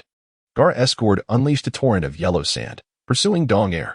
Alas, Dong Air's velocity was too swift. The yellow sand could not even graze him. Gaara's body swayed in the air, buffeted by Dong Air's tempestuous onslaught. Whoosh! Dong Air's figure materialized beneath Gaara, a powerful uppercut connecting squarely with Gaara's chin. Gaara soared upward. In the next moment, Dong Air leaped, maintaining parallel height with Gaara. His right leg, imbued with armed color haki, swung towards Gaara's abdomen like a dragon's tail, propelling Gaara once more into the air. The armor of sand shattered into fragments at that instant. That kick was Dong Air's full-powered strike. Gaara, slumped against a colossal tree, felt a trickle of blood seep from his brow. It appeared he had not experienced the sensation of injury in quite some time. As he sensed the crimson fluid cascade down his cheek, he felt no pain whatsoever. And his gaze towards Dong Air ignited with fervor. Ahaha! A manic cackle echoed through the dense forest. With a fierce shout, Gaara slowly raised his hand. An immense amount of chakra flowing from his palm. The deluge of yellow sand from his gourd enveloped his body in an instant, coalescing into a brand new armor of sand. You all shall perish. Gaara's visage twisted into a more ghastly form, baring his teeth as he spoke fiercely.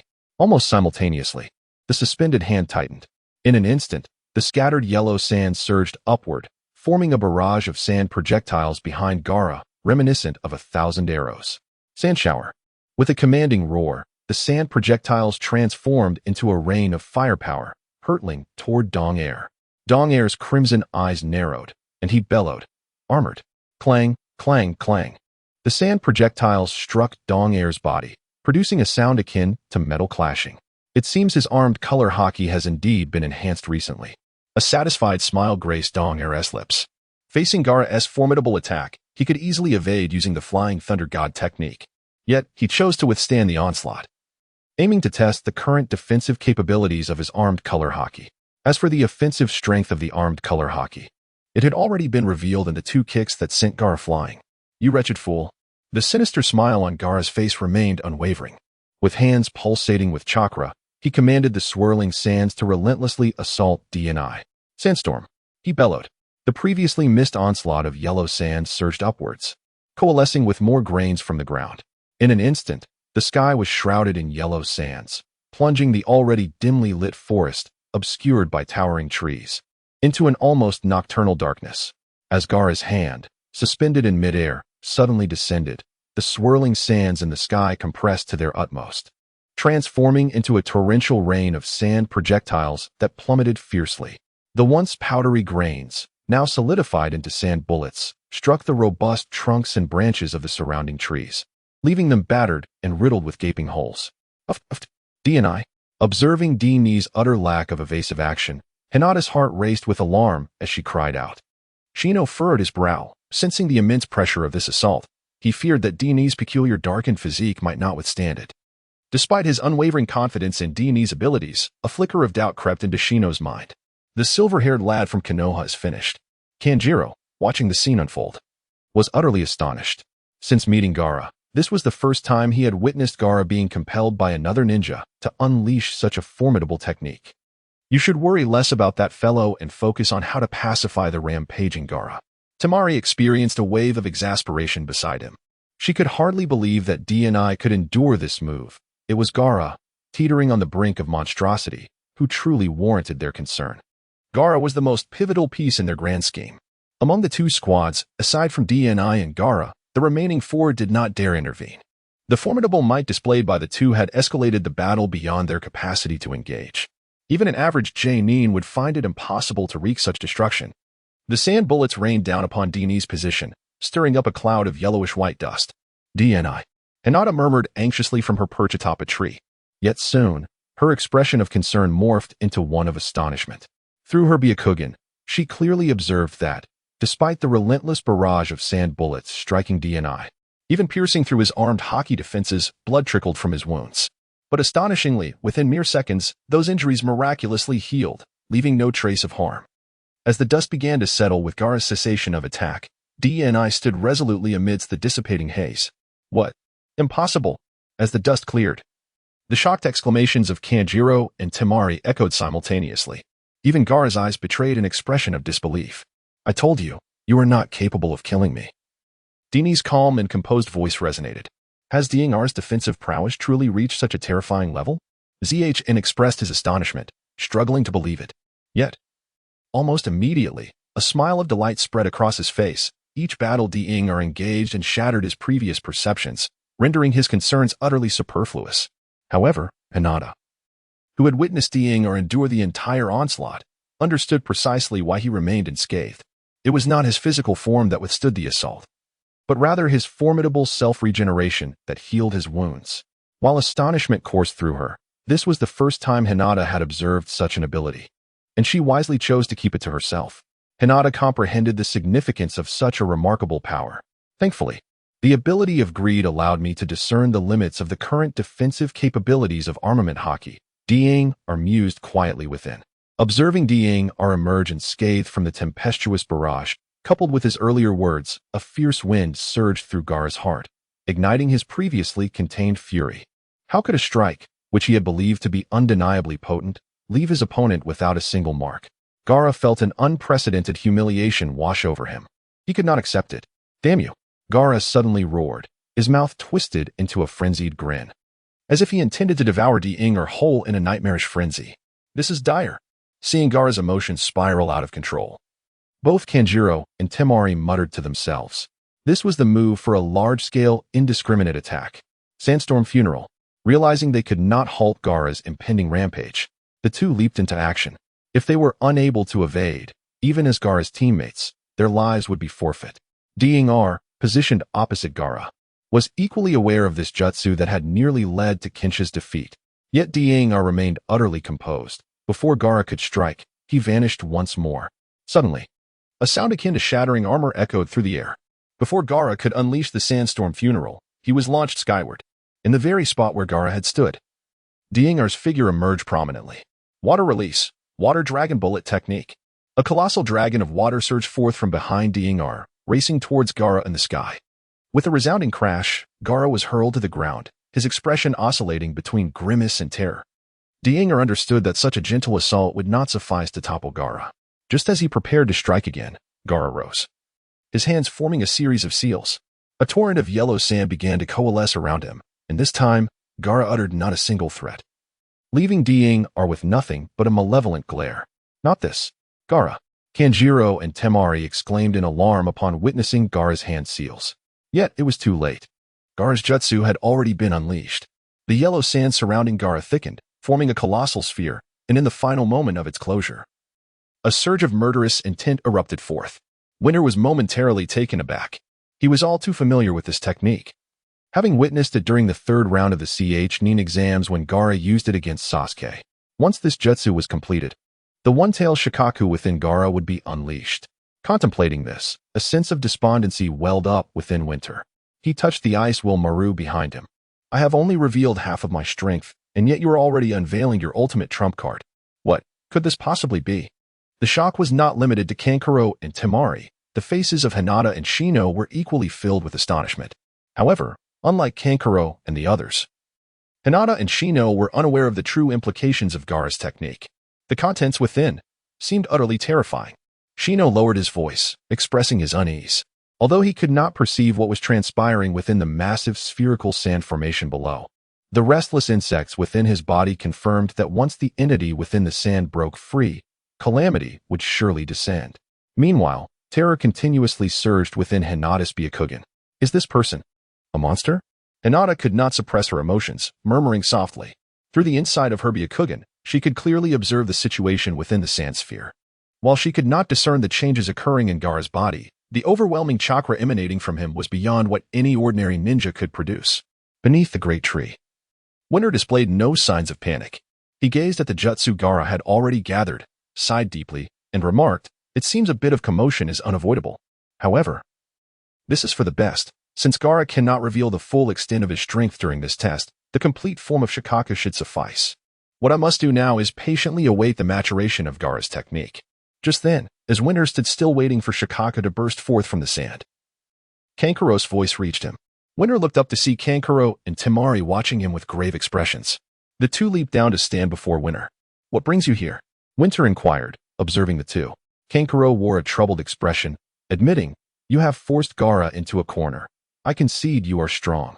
But Kankuro suddenly shifted his tone, continuing, "The entity within has transcended Gaara. It is a monster that neither you nor I can confront." Kankuro struggled to explain to Winter, as not every genin participating in the exam was aware of the truths surrounding the tailed beasts. Moreover, the revelation of the one-tailed Shikaku could jeopardize the plans for Suna and Odo to launch a joint assault on Konoha. Thus, Kankuro could only express his concerns vaguely. Yet Winter remained unperturbed. "So what?" "So?"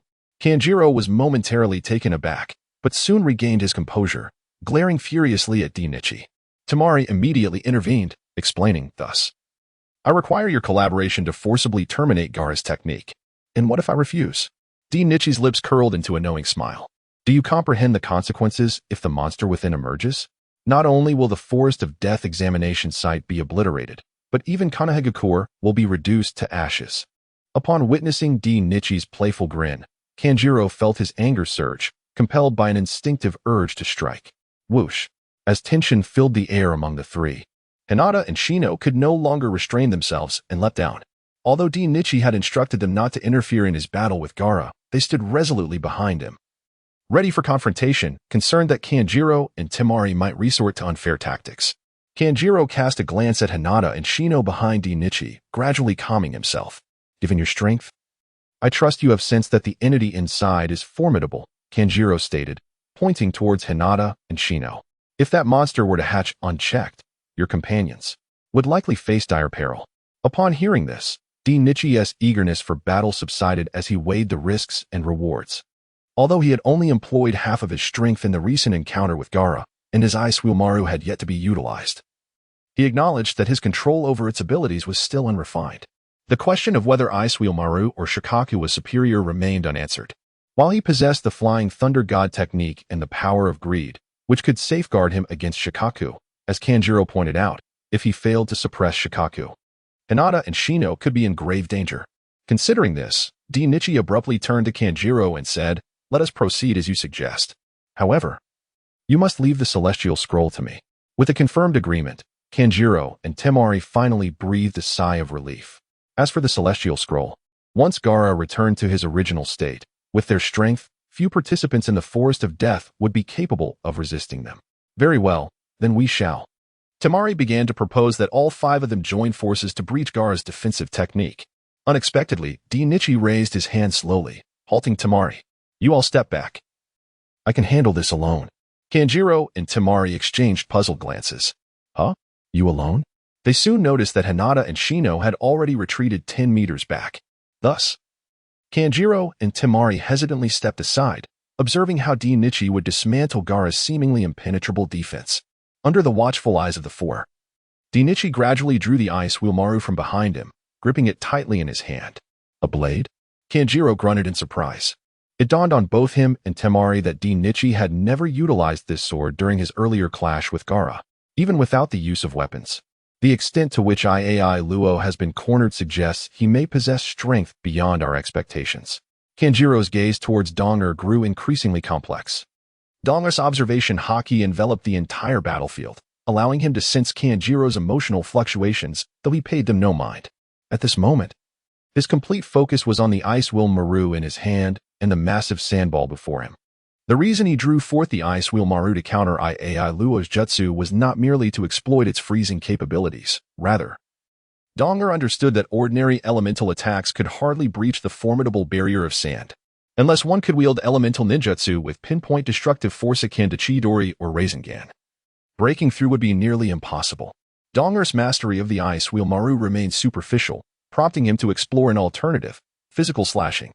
His proficiency with armed haki had undergone a qualitative leap, and the year of rigorous sword training had borne fruit, although he could not yet unleash powerful sword energy with the casual ease of Mihawk. Applying armed haki to the Hyōrinmaru and using high-speed slashes to shatter the sandball seemed feasible. At this moment, Hinata and Kanjiro, along with the others, held their breath in anticipation of Donger's next move. From Kanjiro's recent persuasive tone, Hinata and Shino could vaguely surmise the frightful monster that would emerge should Donger fail. Inhale. With a deep breath, the blade of the Hyōrinmaru transformed into a deep black sword, and in the blink of an eye, it surged towards the sandball with lightning speed. Sizzle. Donger's figure became a streak of silver-black lightning. In a mere breath's time, he unleashed a staggering 128 powerful slashes. The speed was such that even Hinata, with her Byakugan activated, could not track the trajectory of each strike. Countless flashes of blades flickered around the sandball. By the time Hinata and the others processed the scene, Donger had already returned to his previous position. This seems to have had little effect, Kanjiro remarked, staring at the distant sandball, still intact, his voice laced with doubt. Yet, the transformation that followed rendered him speechless with astonishment. As Donger gradually lowered the Hyōrinmaru behind him, the once impenetrable sandball shattered in an instant. Was this truly his real strength? Temari murmured to herself, unable to conceal her shock. In contrast, Hinata and Shino's expressions grew peculiar. As the sandball disintegrated, the figure of Hyōrinmaru, previously ensconced within, came into their view. To be precise, only a portion of Hyōrinmaru. Is this the monster you speak of? Hinata inquired, pointing at the figure lying on the ground. Kanjiro and Temari nodded, saying little. There was no need to explain the secrets surrounding Hyōrinmaru to the ninjas of Konoha. Due to the time Donger spent communicating with Kanjiro and Temari before making his move, Hyōrinmaru's body had already undergone some changes. One of his arms had begun to transform into the form of a tailed beast, drooping to the ground as it supported Gaara's unconscious body. Dug merely cast a fleeting glance at Gaara before turning to stride towards Kankuro and Temari. The jutsu had been dispelled, and the promised item was now in hand. Dug extended his right hand towards Kankuro. Still reeling from shock, Kankuro quickly regained his composure, cold sweat pouring down his brow, and without hesitation, retrieved the heavenly scroll.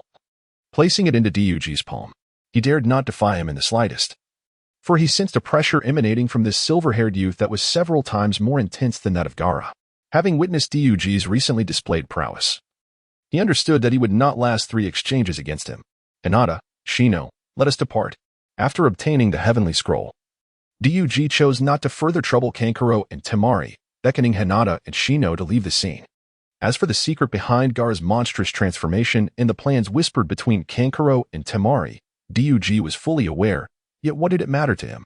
With Konoha under attack by foes, it was natural for those who upheld the will of fire to step forward, while he, a mere commoner from the lower echelons, simply wished to protect those he cherished amidst the chaos, like Hinata standing before him, the kind neighbor who had cared for him over the years, and his few friends in this world, Naruto and Shino. After Dug and the others departed, Kankuro and Temari remained, stunned, along with the unconscious Gaara, amidst the ravaged battlefield. Who would have thought that this generation of Konoha ninja would possess such formidable individuals? Kankuro's heart was still heavy with astonishment as he watched the direction in which Dug and his companions had vanished. Their encounter had been wholly unexpected. He could only hope it would not disrupt the adults' plans. Temari fixed her gaze on Gaara, who lay unconscious on the ground. At this moment, the most pressing concern for both of them was Gaara's condition. Fortunately, Dug had timely dispelled the jutsu, had it been delayed even a few seconds longer, and Gaara's arm would have been completely taken over by the tailed beast, a situation beyond their control. The two exchanged a glance, their expressions complex. To encounter Dug's group at the very onset of the second round of the examination was uncertainly fortuitous. Forcing Gaara to resort to this jutsu had nearly exposed the adults' plans, undoubtedly the worst possible outcome. Yet, given that it was merely the first day of the second round and Dug's strength was sufficient to prevent Gaara's transformation, one might consider it a stroke of luck amidst misfortune. Meanwhile, after Dug and his companions had departed, they made their way toward the central tower. Dug-kun, are those 3 essentially eliminated? Hinata pondered, recalling Gaara's recent unconsciousness. Not quite. There are still over 4 days remaining in the Forest of Death's examination. The one burdened with the gourd should awaken soon, Dug replied. If he does not awaken, then the other 2 individuals may easily become targets for opposing teams. Upon hearing Hinata's words, Dong-air slowed his pace and looked at her with a serious expression. He understood that Hinata's statement stemmed from pure kindness, with no ulterior motive. However, in the face of life and death, such sentiment can be perilous. Thus, Dong-air halted and spoke to Hinata earnestly. Hinata, I know you wish for no one to perish due to competition or any other reason. But you must grasp an essential truth. Treating others with kindness does not guarantee that they will reciprocate in kind. Consider that fellow with the gourd. Despite having acquired the 2 scrolls required to pass this round of the examination, he chose to engage us instead of departing unscathed. Each attack he launched was lethal, illustrating the harsh reality we face. However, do not dwell on this too heavily. The strength of the other 2 is not as feeble as you might imagine. Within this examination, apart from us and another team, there is likely no one who poses a threat to them. Listening to Dong-air's admonition, Hinata nodded. I understand. Dong-air-kun. Shino stood silently nearby, also deep in thought. The battle between Dong-air and Gaara had left him profoundly shaken. Compared to their mission in the Land of Waves, Dong-air had made significant strides in power. Moreover, it was his first time witnessing Dong-air's swordsmanship. The sheer destructive force of his strikes suggested that he had not yet reached his full potential. Contemplating this, Shino's gaze grew increasingly profound. The seemingly slightly more handsome Dong-air appeared to him like a fathomless black hole, inscrutable and elusive. During this brief pause, Dong-air, utilizing his observation haki, sensed multiple presences not far away, one of which was strikingly familiar. Is Team 7 positioned there? The familiar aura emanated from Naruto. Dong-air turned to face the direction of Team 7, murmuring to himself, it seems the fated encounter between Indra and Ashura is about to commence.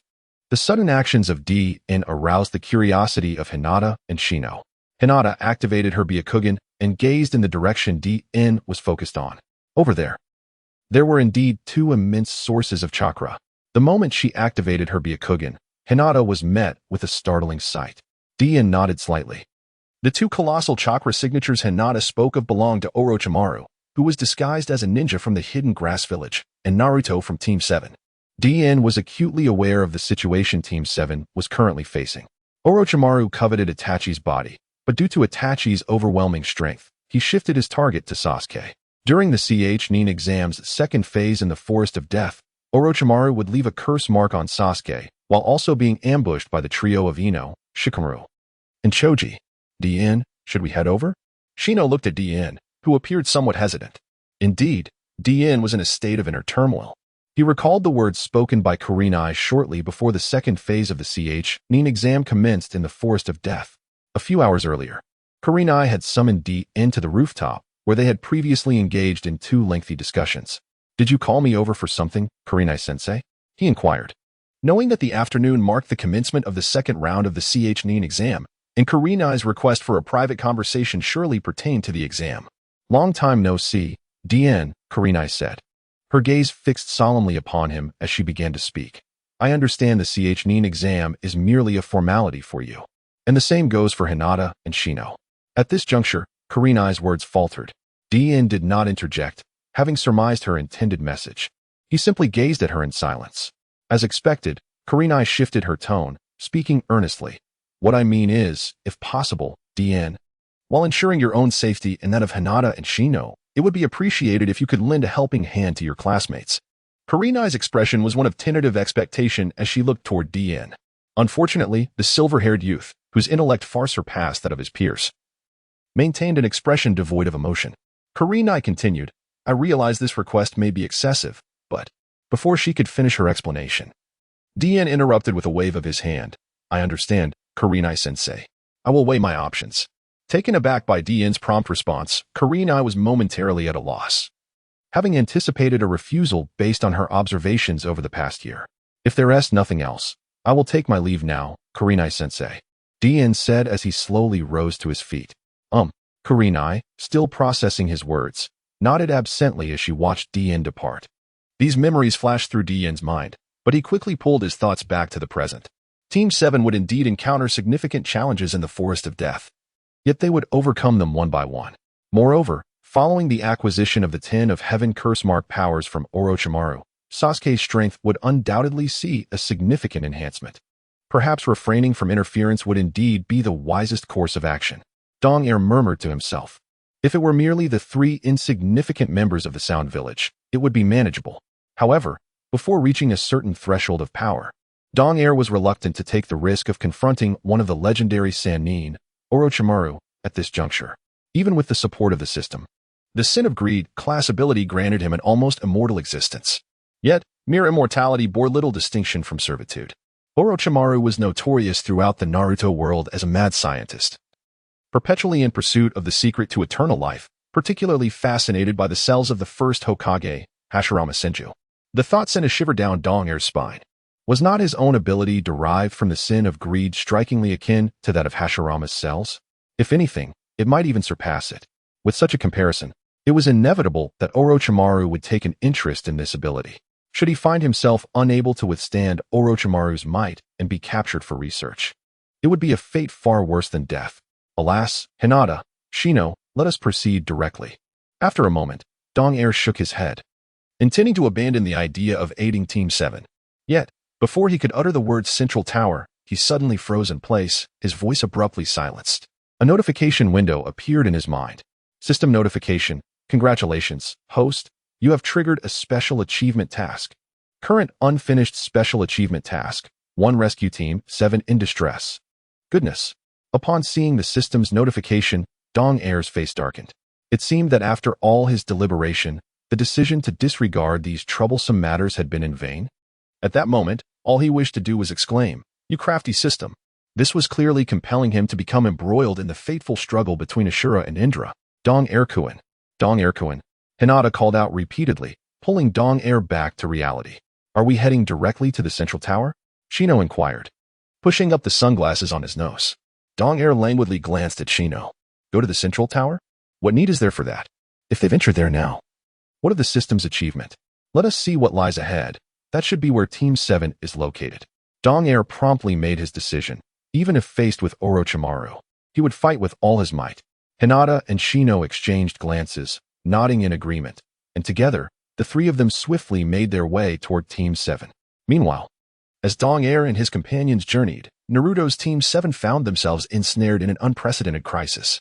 Orochimaru, disguised as a pallid ninja from the grass village, stood before Sasuke and Sakura.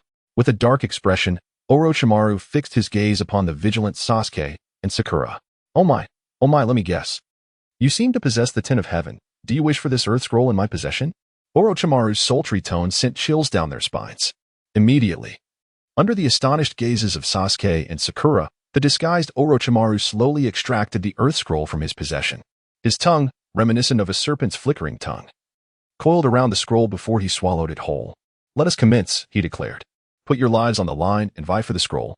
Orochimaru gradually lifted his hand, tugging at his eyelid, his eyes suddenly widening in a fearsome glare, revealing a terrifying visage. Yet, it was this very gaze that made Sasuke and Sakura feel as though countless sharp arrows were aimed directly at them. The harrowing image of kunai piercing their skulls flashed simultaneously in their minds. The sight sent both of them staggering back in fright. Sasuke, in a state of panic, gazed at Orochimaru. Could it be an illusion? Regaining his composure, he gasped for breath, quickly realizing that the horrific scene that had just invaded his thoughts was not an illusion at all. It was merely the murderous aura emanating from this hidden grass village ninja. Suddenly, an intense pain surged through his chest, causing Sasuke to collapse to the ground. What is happening to him? Just a single glance, and it felt as if death itself was upon them. A formidable enemy indeed. Sasuke sensed an unprecedented pressure. What manner of monster is this? Struggling to suppress the fear within him, he turned to glance at Sakura. However, the expression on her face exacerbated his inner terror. At that moment, Sakura was kneeling on the ground, her eyes vacant and her face etched with dread.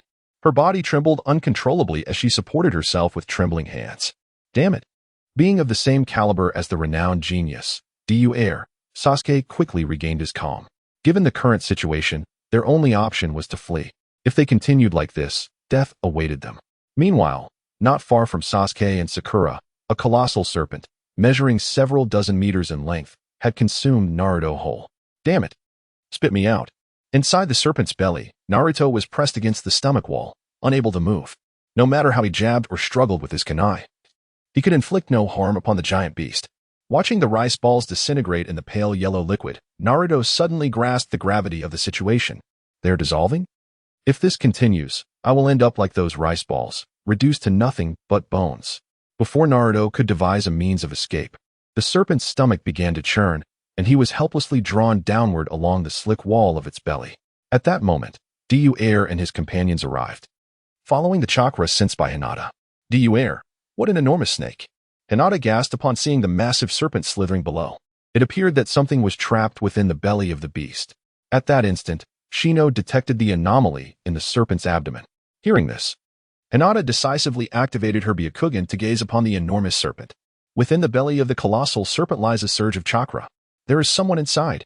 It must be Naruto. Winter 2 inhaled deeply and responded. Naruto-kun? Goodness, how could he be? Yet before Hinata could fully grasp the situation, Winter 2's figure surged toward the giant serpent. Both Hinata and Shino were momentarily paralyzed by shock as Winter 2's hand, radiating a dark light, plunged straight into the serpent's abdomen. Hiss. The serpent emitted a painful hiss and promptly collapsed. With a swift motion, Winter 2 disregarded the serpent's fate and forcefully yanked his hand from its belly, pulling out a Naruto drenched in a yellowish acidic fluid. You despicable creature. Spit me out. Unaware that he had escaped the confines, Naruto flailed and shouted defiantly. Naruto. Winter 2 gently called out, prompting Naruto to slowly open his eyes. Winter 2? A puzzled Naruto turned to glance at the lifeless serpent and inquired again, Did you save me? Winter 2 nodded affirmatively. Splendid. Truly worthy of the man I, Naruto, acknowledge. Overjoyed, Naruto scrambled to embrace Winter 2. You observing Naruto's actions, both Hinata and Shino shivered in unison. Did Naruto not realize how revolting the slime on him was? Where are Sasuke and Sakura now? Winter 2 placed a hand gently against Naruto's forehead, preventing any intimate contact. Sasuke. Sakura. At Winter 2's prompting, Naruto suddenly recalled their predicament. They could be in grave danger. Naruto babbled frantically, recounting everything he had encountered to Winter 2. Winter 2 pondered, stroking his chin. The formidable hurricane Naruto described must be a jutsu unleashed by Orochimaru. Wind release. Great breakthrough. It seems Sasuke and Sakura have now caught Orochimaru's attention. Winter 2. Let us rescue Sakura and Sasuke. They are undoubtedly facing perilous foes. Witnessing Naruto's worried expression, Winter 2 sighed deeply before nodding. It is hard to tell whether Naruto is simply stubborn or genuinely innocent. However, with Winter 2 and the others' agreement, Naruto scratched his head awkwardly and said, I got separated from them, and now I have no idea where they are. Follow me. After speaking, Winter 2 leaped into the direction behind him. During their conversation, he had already sensed Sasuke and Sakura's presence through his observation haki. There was also an unfamiliar aura, likely that of Orochimaru disguised as a hidden grass village ninja. Meanwhile, on Sasuke's side, he found himself momentarily paralyzed in the face of Orochimaru's menacing killing intent. Beside him, Sakura was ensnared in deep terror, unable to break free. Trembling, Sasuke reached into his ninja pouch and drew out a kunai. Damn it. This guy is beyond my current capabilities. How infuriating. As long as I can move just a little bit more. Orochimaru observed Sasuke's arduous movements with keen interest. In his eyes, it was undoubtedly the desperate struggle of a dying man. Oh my, what do you intend to do? Orochimaru's lips curled into a slight smile as he slowly approached Sasuke, two shurikens suddenly appearing in his hand. Rest assured, I will ensure you die without any pain. As the words left his lips, he hurled the shurikens towards Sasuke and Sakura. Seeing the shurikens about to pierce their bodies, Sasuke's eyes widened in horror. Just a little more. Suddenly, with a fierce shout, Sasuke plunged one of the shurikens into his own thigh, blood oozing from the wound. At that moment, just as Orochimaru's shurikens were about to make contact, his pitch-black eyes transformed. Two black tomo coalesced, and his Sharingan awakened. Under Orochimaru's watchful gaze, Sasuke regained his mobility, scooping up the unconscious Sakura and fleeing the battlefield. Oh my, so that is how it is. Utilizing pain to dispel the fear of the body. He is indeed no simple adversary, Orochimaru mused as he gazed at the shurikens embedded deep in the tree trunk, then licked his lips, vanishing from sight. Behind a towering tree, Sasuke, having narrowly escaped death, paid no heed to the pain in his thigh, covering Sakura's mouth to prevent their enemy from discovering their position. However, engrossed in monitoring Orochimaru's movements, Sasuke remained oblivious to the massive serpent that had stealthily slithered up behind them, coiling around the great tree. Watch out for the snake. Upon sensing the imminent danger, Sakura swiftly pulled Sasuke's hand away and shouted. The two of them leaped, narrowly evading the serpent's attack. Yet, the giant snake, undeterred by its failed strike, propelled its massive body skyward. As Sasuke beheld the approaching serpent, its gaping maw wide open, he was suddenly reminded of Orochimaru, who had recently transformed into a ninja of the grass-hidden village. An overwhelming dread surged within him. Don't come any closer, Sasuke shouted furiously, hurling several shuriken at the colossal serpent. With a flurry of sounds, the shurikens struck true, and the serpent fell lifelessly to the ground. However, before he could catch his breath, Sasuke's pupils dilated in shock. Cracks began to form on the serpent's carcass. To his astonishment, Orochimaru's form emerged from these fissures. One must remain highly vigilant in the presence of a predator. Orochimaru, covered in slime and bearing a sinister expression, extended his tongue, reminiscent of a snake's flickering fork. Nani? Such an unusual jutsu from Orochimaru is exceedingly rare. Both Sasuke and Sakura exclaimed in unison. Whoosh! With a fierce glint in his eyes, Orochimaru erupted from the serpent's corpse like a missile. In that instant, Sasuke and Sakura were shocked to discover that Orochimaru's lower body had transformed into that of a serpent. Prey must accept the inevitability of death. Orochimaru's serpentine form coiled around the tree trunk, advancing at a remarkable speed towards Sasuke. Suddenly, a streak of pitch-black lightning flashed before Orochimaru's eyes, severing a branch as thick as a human's arm in an instant. The line between predator and prey blurred in that moment. The cold, indifferent voice of Dong Air shattered the tense atmosphere. Orochimaru, puzzled, directed his gaze toward the source of the voice. The Leaf Village forehead protector, silver hair, and crimson eyes seemed vaguely familiar. Orochimaru mused to himself, his attention drawn to the uniquely shaped ice wheel blade behind Dong Air. To sever such a robust branch was no feat for a mere genin. Could it be a strike imbued with chakra attributes? No, that thought was quickly dismissed as Orochimaru realized he had not sensed any chakra fluctuations moments ago. How then? Had this Leaf Village boy achieved such a feat? Suddenly, the black shadow that had darted past him re-emerged in his mind, prompting him to glance in another direction. To his astonishment, it was a shuriken. Several thick branches lay severed below, embedded in the ground. The sheer power of the shuriken's throw was impressive. This leaf boy was no ordinary ninja. Among the information he had gathered, Orochimaru meticulously searched for details on the genin participating in this year's Chunin exam from the Leaf Village. His gaze sharpened as he realized this was the top student of the current cohort. He had heard whispers of this one's true strength having reached the level of a jonin. With excitement bubbling beneath the surface, Orochimaru reflected on the coincidence of encountering Sasuke, the last remaining member of the Uchiha clan, during this Chunin exam. Now, another top student from the Leaf had emerged. Alas, you are but a commoner ninja.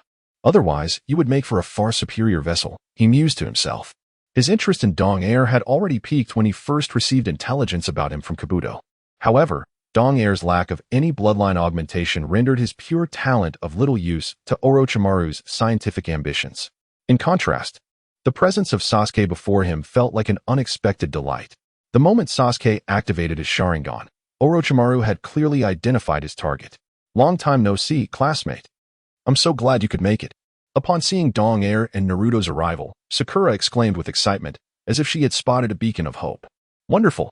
With you here, we can surely escape this detestable foe alongside Sasuke. In Sakura's eyes, Dong Air's strength was comparable to Sasuke's, yet she had witnessed Dong Air's remarkable speed. With both of them present, defeating this grass village ninja seemed feasible, and at the very least, they could ensure their escape. Naruto, hearing Sakura's words, pouted in reluctance. Sakura-chan, don't forget about me. I'm here to rescue you and Sasuke. Sakura wore an expression of embarrassment. Could there be a worse time for such trivial arguments? She longed to strike Naruto's head with a resounding blow. Have you finished your pleasantries? If so, I shall take action, Orochimaru remarked, licking his lips with a sinister chuckle. It's been a while, Dong Air. That fellow is truly terrifying. We are no match for him. Sasuke, enduring the pain in his legs, attempted to persuade Dong Air that this was not the time for battle, as he was injured and unable to provide support. Despite his lack of fondness for Dong Air, he acknowledged the latter's formidable strength. Yet, Dong Air paid him no heed, launching himself forward like a cannonball. Armed. A wave of concern swept over the onlookers regarding Dong Air's reckless charge. Sakura, in her fright, shut her eyes tightly. Bang! The two clashed, and a slender figure was sent flying, crashing heavily to the ground. White dust obscured the vision of those present. Dong Air, classmate Jiojin, to their astonishment.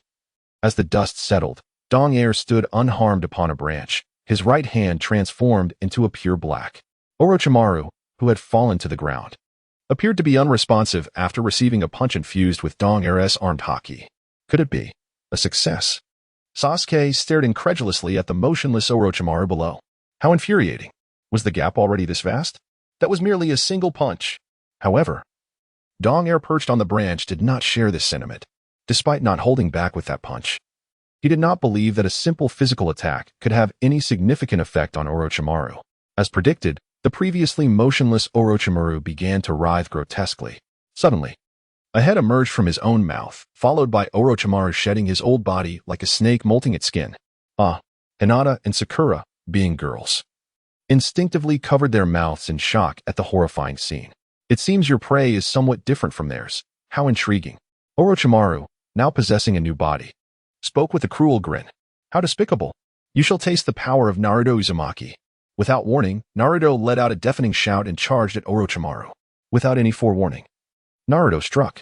He aimed to replicate Dong Air's recent blow, believing that relentless attacks would eventually lead to this loathsome creature exhausting its forms. Unfortunately, Naruto's power was vastly inferior to Dong Air's. In both speed and strength, he was unable to catch Orochimaru off guard. Indeed, it was all bluster without substance.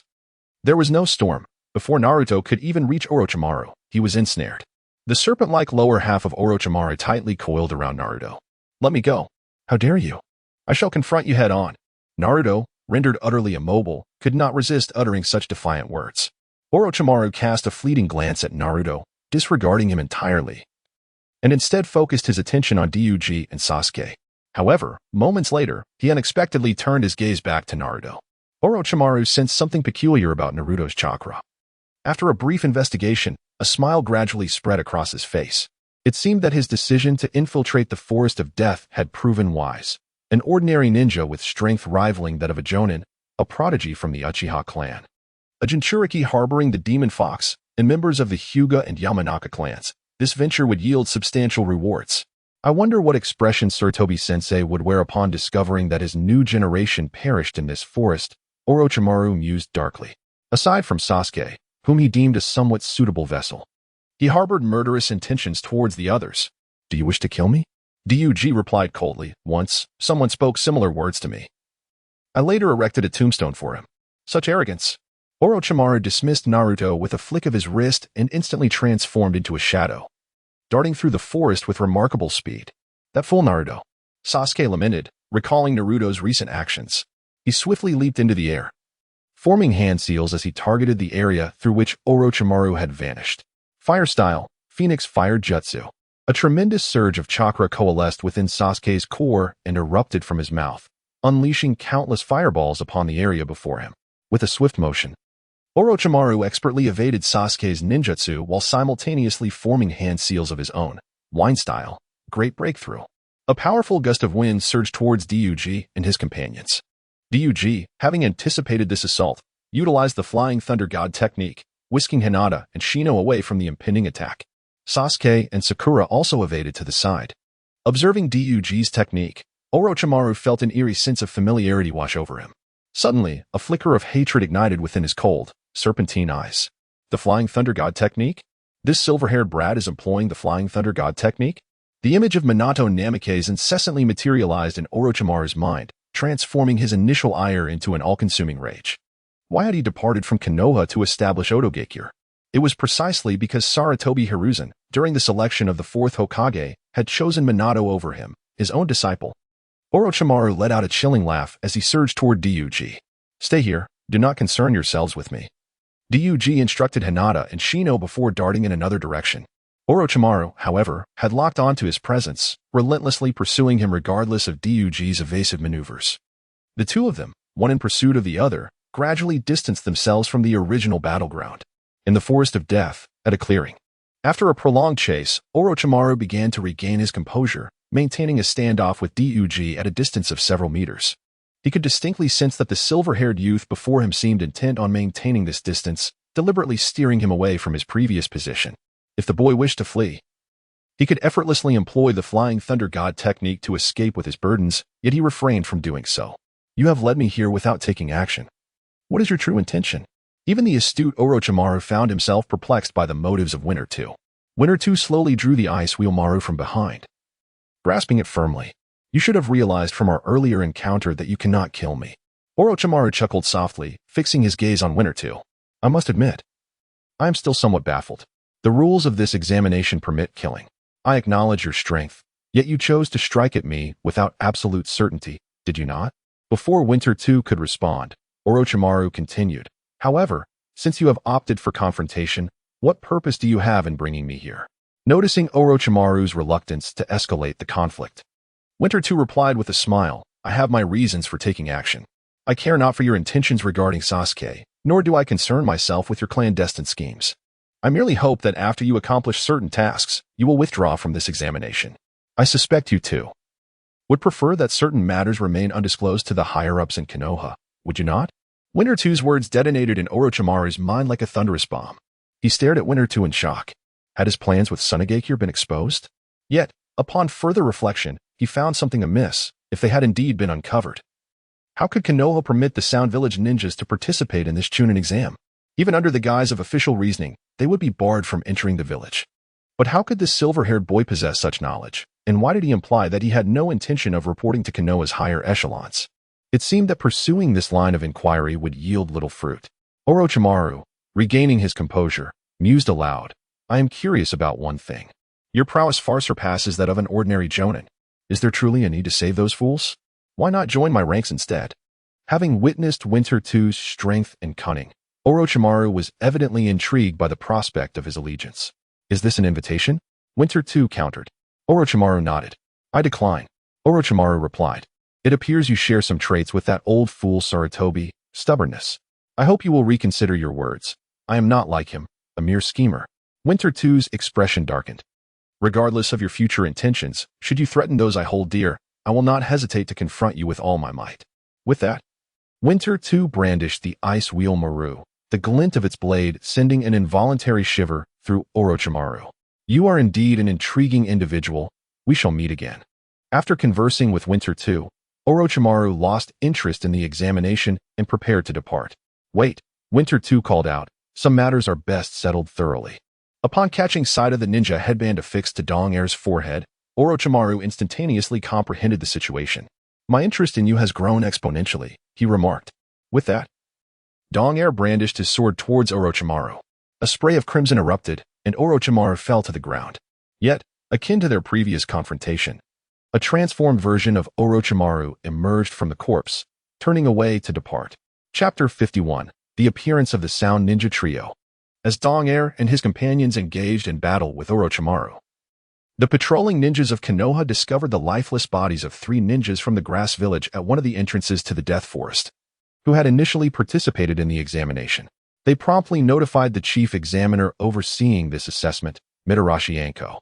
Upon witnessing the 3 corpses, Mitarashi Anko grasped the gravity of the situation. Inform Lord Third Hokage immediately. Yes. The patrolling guards responded affirmatively and hastened towards the office of the Third Hokage.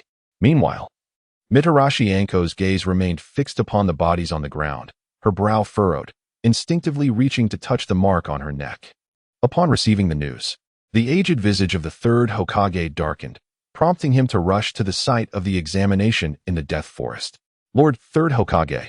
Mitarashi Anko saluted before gravely indicating the corpses. What on earth transpired here? It appears that someone murdered these 3 individuals and assumed their identities to partake in this examination. She replied, not daring to conceal any details from the Third Hokage. This is a most serious incident. Adjusting the conical hat emblazoned with the character for fire, the Third Hokage decisively declared, I shall personally investigate. I must uncover this impostor. In an instant, he plunged into the depths of the Death Forest. The expression on the Third Hokage's face was unprecedentedly somber. In truth, only 3 ninjas unrelated to Konoha had perished. There was no cause for alarm regarding any implications for the village. However, considering the intelligence previously relayed by the Umbu, the issue of impersonation during the examination might be far more intricate than initially presumed. Long before the CH9 exams commenced, the Third Hokage had received intelligence from the Umbu, allowing for thorough precautions against the Sand Village ninjas arriving in Konoha. Nonetheless, the unpredictability of circumstances remained, as the upper echelon of Konoha was only aware of the Sand Village's intentions to infiltrate, remaining oblivious to their specific plans. Pondering these matters, the Third Hokage quickened his pace. Upon entering the Death Forest, the first figure he encountered was Dong Air, standing before a corpse with the ice will blade in hand. It has been a while, Dong Air, the Third Hokage remarked, halting his steps to approach the young ninja. Lord Third Hokage, Dong Air responded with a respectful bow, a barely perceptible smile gracing his lips. Just as the Third Hokage prepared to inquire further, he caught sight of the lifeless body on the ground. Lord Third Hokage, what has transpired? Dong Air feigned ignorance, inquiring with an air of innocence. Nothing much. I merely came to take a glance. Please continue your assessment. The Third Hokage stared at the lifeless body on the ground for quite some time, failing to uncover any clues. The imposter, masquerading as a ninja from the hidden grass village to participate in the examination, was now deceased, and the trail of information had abruptly ceased at this point. Furthermore, Dinichi appeared to be blissfully unaware of the situation. Rather than causing a commotion, it would be wiser to observe the developments quietly. Given the strength of the Sand Village, they could hardly stir significant turmoil within the Leaf Village. Thus, after imparting a few brief instructions, the Third Hokage turned and departed from the Forest of Death. The subtle trajectory had indeed shifted. Watching the direction in which the Third Hokage had left, Dinichi couldn't help but exclaim. He had anticipated that the one entering the Forest of Death for investigation would be Mitarashi Anko. Yet it was unexpected that the Third Hokage himself had come. Orochimaru must have completed the task by now, Dinichi mused, glancing towards the direction where Hinata and the others were. The task he referred to was undoubtedly the grand gift Orochimaru had bestowed upon Sasuke, the cursed seal of heaven. With that thought, Dinichi gracefully departed from the clearing. Upon returning to Hinata's side, he found Sasuke had already succumbed to unconsciousness. Sakura stood beside him, her face etched with worry, refusing to budge. Dinichi-kun. As Hinata saw Dinichi return, the weight on her heart lifted. Had he not returned, she would have set off to search for him. She then proceeded to recount everything that had transpired to Dinichi. After their conversation, it turned out that Orochimaru had not left, as Dinichi had surmised. Instead, he had returned to the vicinity of Hinata and her companions. In the absence of Dinichi, Orochimaru's appearance had gone unnoticed, even by Hinata. By the time they realized, it was too late. Orochimaru had bitten Sasuke on the nape of his neck, leaving behind the cursed seal resembling a tomo. What puzzled Hinata and the others was that after marking Sasuke with the seal, this formidable adversary not only refrained from attacking them but also handed over the Earth Scroll to Sakura and the others. Dinichi-kun, what exactly transpired after you left? Hinata inquired, her expression filled with confusion. It was merely a brief skirmish, with no clear victor, and then he abruptly declared he was done and left. Dinichi offered a casual excuse to deflect her concerns. Hinata nodded in bewilderment, not raising any suspicions about Dinichi. After observing for so long, it should be time for them to reveal themselves, right? Dinichi suddenly fixed his cold gaze upon the thicket ahead and spoke in a chilling tone. Hearing this, Hinata quickly activated her Byakugan to look closely. Much like the moment when Dinichi had slain Zabuza, it became apparent that they had been under observation for some time. Upon being discovered by Dinichi, 3 peculiar-looking ninjas emerged from the shadows. One wore a headband bearing the symbol of the Sound Village, with a hairstyle that was somewhat unconventional. The one in the center hunched over, draped in a mink coat, his entire face wrapped in bandages, leaving only one eye visible. The last female ninja appeared relatively more ordinary. The peculiar appearance of these individuals can be attributed, in part, to their attire, reminiscent of cattle. Alas, how unfortunate it is that they have been discovered. TOS hunches his back, his hands resembling those of a broken limb, with the long sleeves drooping straight down. It is quite surprising that such high regard has been shown to Sasuke by that esteemed figure. Indeed, we cannot remain passive observers any longer. Beside TOS, Sak hooks a shuriken onto the index finger of his right hand, spinning it incessantly. Wait, Sak, TOS cautioned, halting Sak's impulsive action. That silver-haired fellow is no ordinary adversary. We must not act recklessly.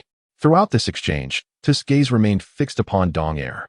From both intelligence reports and prior encounters, it was evident that Dong Air was far from being merely a prominent student. What troubles you, TOS? Once we eliminate them all, that esteemed figure will surely recognize our capabilities and promote us. Sak dismissed his warnings, his resolve intensifying as he aimed his shuriken at Dong Air. To him, of the 6 before them, only Dong Air and Sasuke posed a threat. The intentions of Sak and his companions were straightforward. As ninjas from the Sound Village, all their actions were aimed at garnering the attention of Orochimaru, who placed immense value on strength. Therefore, Sak and his comrades believed that by vanquishing the outstanding ninjas participating in this year's CH9 exams, they would earn Orochimaru's approval. However, in contrast to TOS's caution, Sak deemed the remaining individuals, aside from Dong Air and Sasuke, inconsequential. At present, Sasuke lay incapacitated due to the curse mark, leaving only Dong Air capable of confronting him. I have a nagging feeling that this silver-haired lad is concealing something. Although TOS had not witnessed the battle between Orochimaru and Dong Air, an instinctive intuition led him to sense an unusual aura emanating from Dong Air, a formless pressure. Why waste words at this juncture? They are merely a few Konoha miscreants. Ignoring Tusk's counsel, Sak opted for direct confrontation. The air around him began to swirl chaotically as he slowly raised his hands, revealing 2 slender iron tubes nestled within his palms. Boom! Sak compressed the air, launching a projectile of compressed air straight towards Hinata and the others. Clang! In an instant, Dong Air raised his hand, the silver blade of his ice wheel Maru transforming into a deep obsidian hue, cleaving through the air bullet with a resounding metallic crash. At that moment, just as Dong Air contemplated whether to swiftly deal with the trio of sound ninjas, an unfamiliar voice resonated from the other side. Nichan, upon recognizing the newcomer, Hinata softly called out. The group turned in unison towards the source of the voice, where Niji, Rock Lee, and Tintin stood poised atop a massive tree, their expressions unwavering. Hearing Hinata's voice, Niji glanced back briefly. You continue to hide behind others as always. I believe it is time for you to contemplate whether you are truly suited to be a ninja. Niji gazed at Hinata with a cold expression, uttering words that were painfully hurtful, despite their familial bond. I advise you to treat Hinata with more respect. Dong Air's eyes suddenly brimmed with a murderous intent. Who is this guy with the white eyes to be so audacious? Even Naruto, unable to bear it any longer, shouted out. I heard from Lee that you were quite formidable. Niji pointed at Dong Air and remarked, you might just qualify to be my opponent. Whoosh. The moment Niji's words fell, Dong Air vanished from his spot. When Dong Air reappeared, he was already in front of Niji. His pitch-black fist struck fiercely towards Niji's chest, and sensing the imminent danger, Niji quickly raised his hands to defend himself. In just one blow, Niji, the former top student, was sent flying several dozen meters away. Whether Hinata is fit to be a ninja is not for you to decide. With your abilities, I do not believe you qualify to be my opponent. Dong Air retracted his imposing fist and coldly stated, also, I dislike being pointed at. Should it happen again, it will not be as simple as a mere punch. Having said that, Dong Air returned to Hinata's side. This action instantly filled Hinata with a sense of joy and security, her face flushing a deep crimson. Sakura, standing nearby, looked on with a mixture of concern and envy. Well done, Dong Air. You showed that white-eyed brat not to underestimate us. Naruto felt a wave of exhilaration from Dong Air's actions. This silver-haired fellow is indeed powerful. Both Tion and Rock Lee, having only witnessed Dong Air's recent strike, concluded that his strength likely rivaled Niji's. Although Lee had previously sparred with Dong Air, he was still unaware of the true extent of his abilities. Only Niji felt a profound sense of unease. He stared at Dong Air in silence, his heart stirred by tumultuous waves. The speed Dong Air had just displayed was beyond what even Lee could match, were it not for his Byakugan, which granted him near-perfect insight. He might not have been able to catch the moment Dong Air made his move. Moreover, Niji discerned something from Dong Air's words. Just a mere punch, was it? Niji murmured to himself, glancing at his still trembling right arm. The strength of this top student has far exceeded my expectations. Ah, are the scoundrels of Konoha about to engage in internal strife? TOS, who had been watching from the sidelines, could no longer contain himself and let out a cold laugh. At this moment, Niji and the others redirected their attention to the Sound Ninja trio. There are targets. You. Before deciding to strike, Niji still took the time to advise Naruto and the others. As for Dong Air, with his strength, he has likely already gathered the earth and sky scrolls, and why the three of them are here is not a matter for him to ponder. We have no intention of competing with you. We have long since met the requirements to pass the examination. Naruto proudly raised the 2 bundles of scrolls in his hands. Observing Naruto's smug demeanor, Sakura felt an overwhelming surge of anger. With Sasuke currently unconscious, their small team was reduced to merely 2 members, leaving them vulnerable should Niji and his companion choose to seize the scrolls. Sensing Sakura's apprehension, Niji coldly remarked without even glancing at them, rest assured, I have no interest in taking from the weak. This indeed reflected Niji's penchant for challenging the strong. Had it not been for this trait, he and his companions would have eliminated the Inoshikacho trio long before their arrival here. You dare to look down on me, Naruto exclaimed, rolling up his sleeves and preparing to confront Niji, only to be halted by Sakura. Winter, casting a cold glance at Niji, turned to Hinata and Shino, saying, this is no longer our concern, let us depart. However, at that moment, Hinata tugged at Winter's sleeve, her gaze toward Niji and his companions filled with worry. Winter, noticing the subtle cues, inquired, do you wish for me to ensure their safety? Hinata nodded in affirmation. Despite Niji's repeated cold taunts directed at her, kind-hearted Hinata remained undeterred, consistently placing her cousin Niji in a position of importance in her heart. Gazing at the bashful girl before him, Winter could only sigh in resignation and decide to stay. In truth, he did not harbor any disdain for Niji. He recognized him as a person with a strong sense of justice. However, the current Niji was still mired in his frustrations regarding the family's fate, resembling a rebellious youth. Such individuals, who dare to defy their destinies, regardless of their strength, command Winter's respect. Naruto serves as a prime example. While others disregarded him, only Winter saw no fault in him and became a close friend.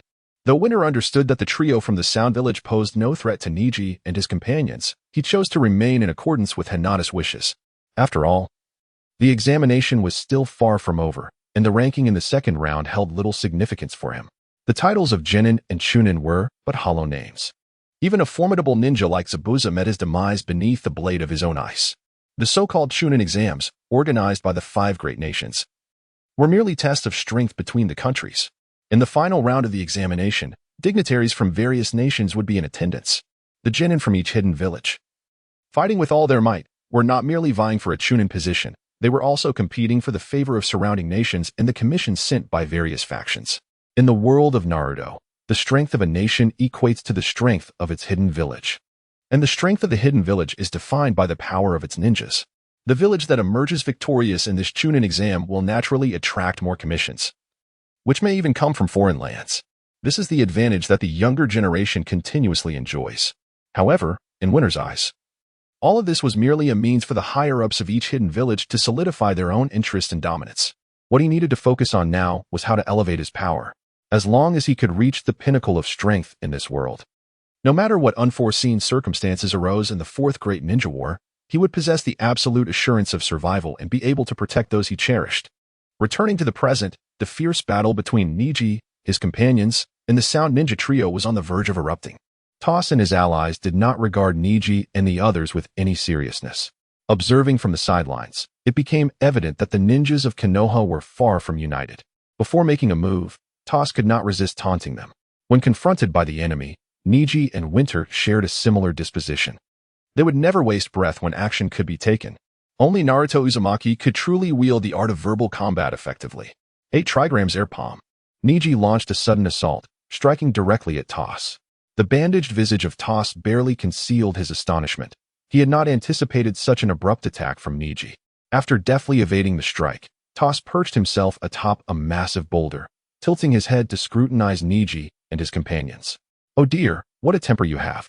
Although we do not seek you out, since you are intent on protecting that silver-haired boy and Sasuke, I shall deal with you first before eliminating them." A fierce killing intent erupted from the sole visible eye of Toss. Boom. In the blink of an eye, Toss launched himself at Niji. Niji quickly raised his arm to defend against the blow. Toss' fist crashed beside Niji's head, and the armor on his hand emitted a powerful sonic wave.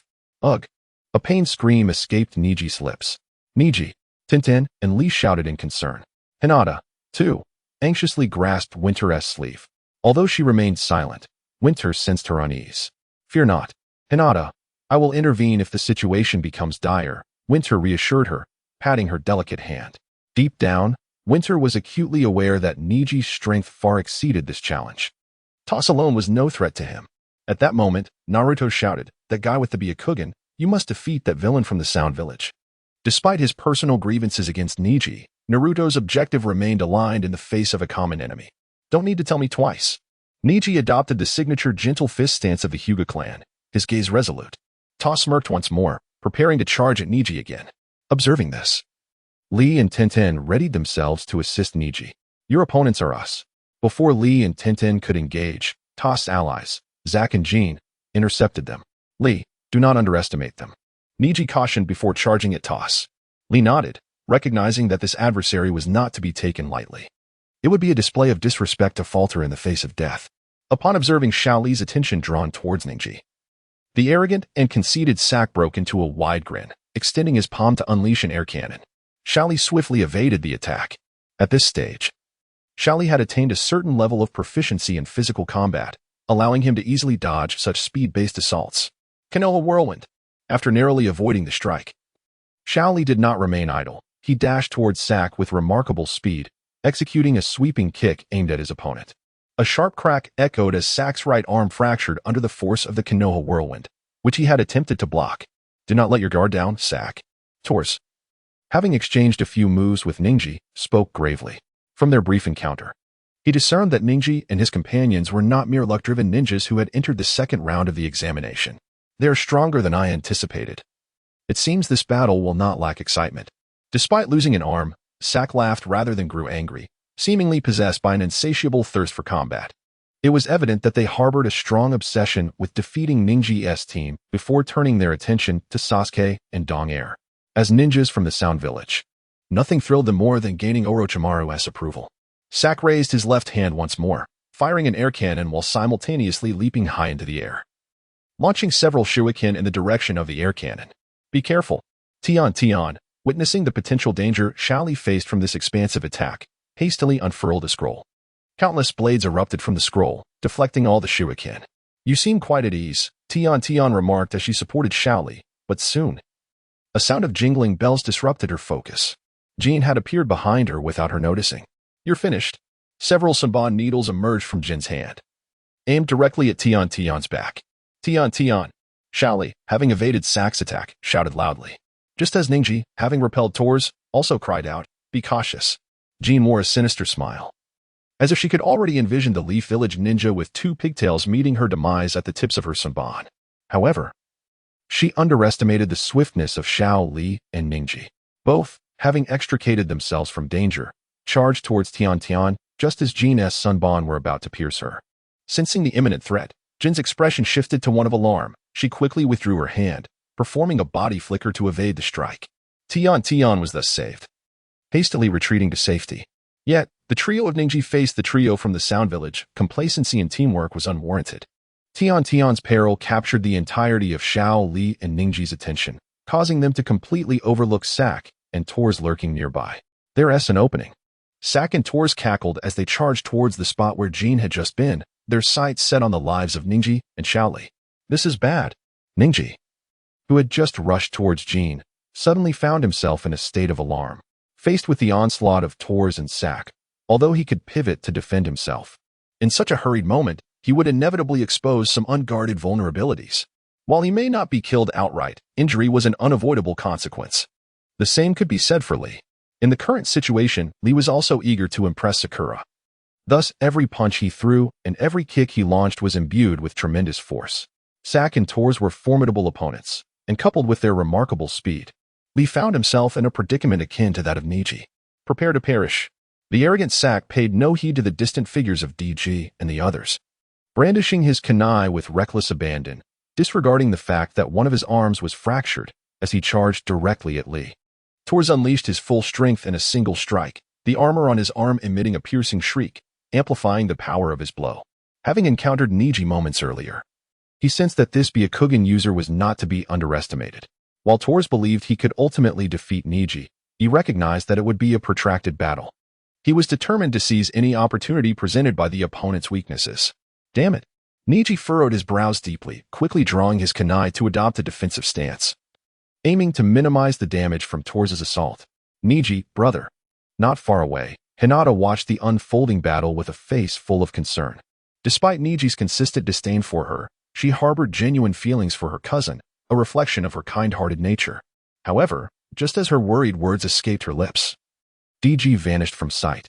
In the next moment, he materialized before Sak, his kunai transformed into a darker hue than before. Clang! The sharp sound of metal cracking echoed.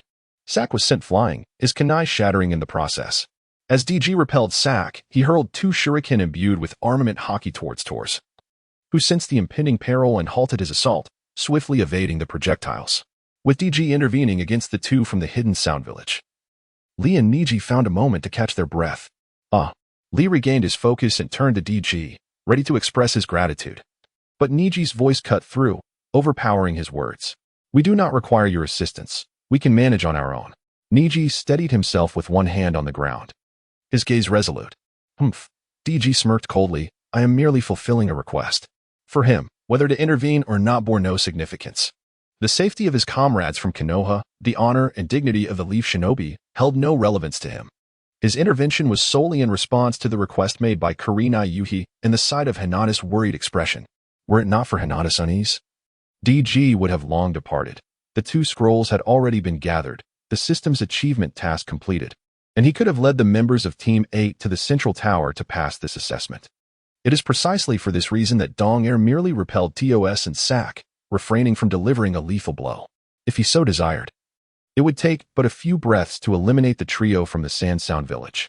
Now, having forced Gaara to reveal his trump card, and even received an invitation from Orochimaru, how significant could a mere genin trio from the Sound Village be?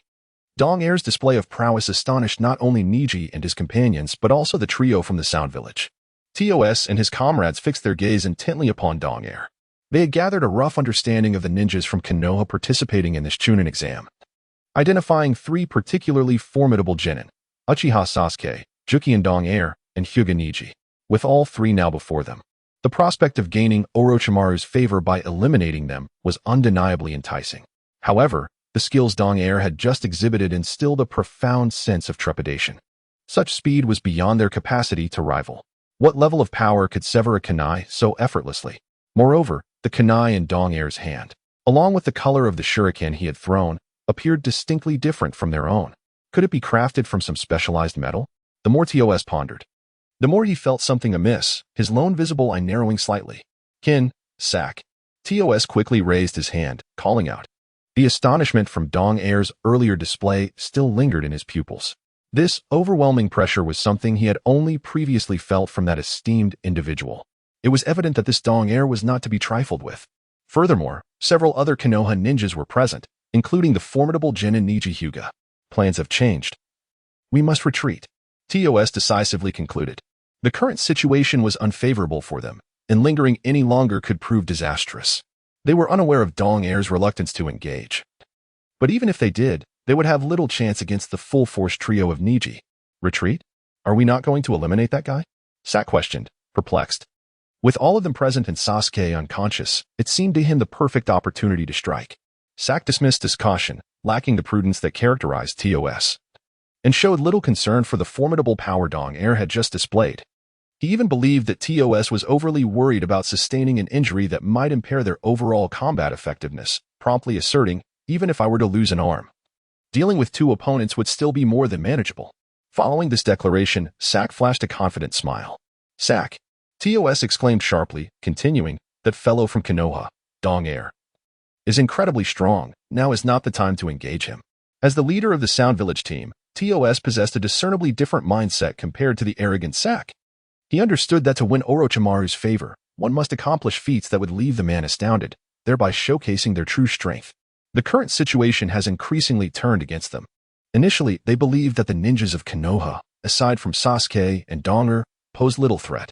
However, after a recent skirmish, TOS perceived that the individual known as Niji, with his Byakugan, and the burly youth were formidable adversaries, perhaps only surpassed in skill by the girl with the twin buns, Tintin.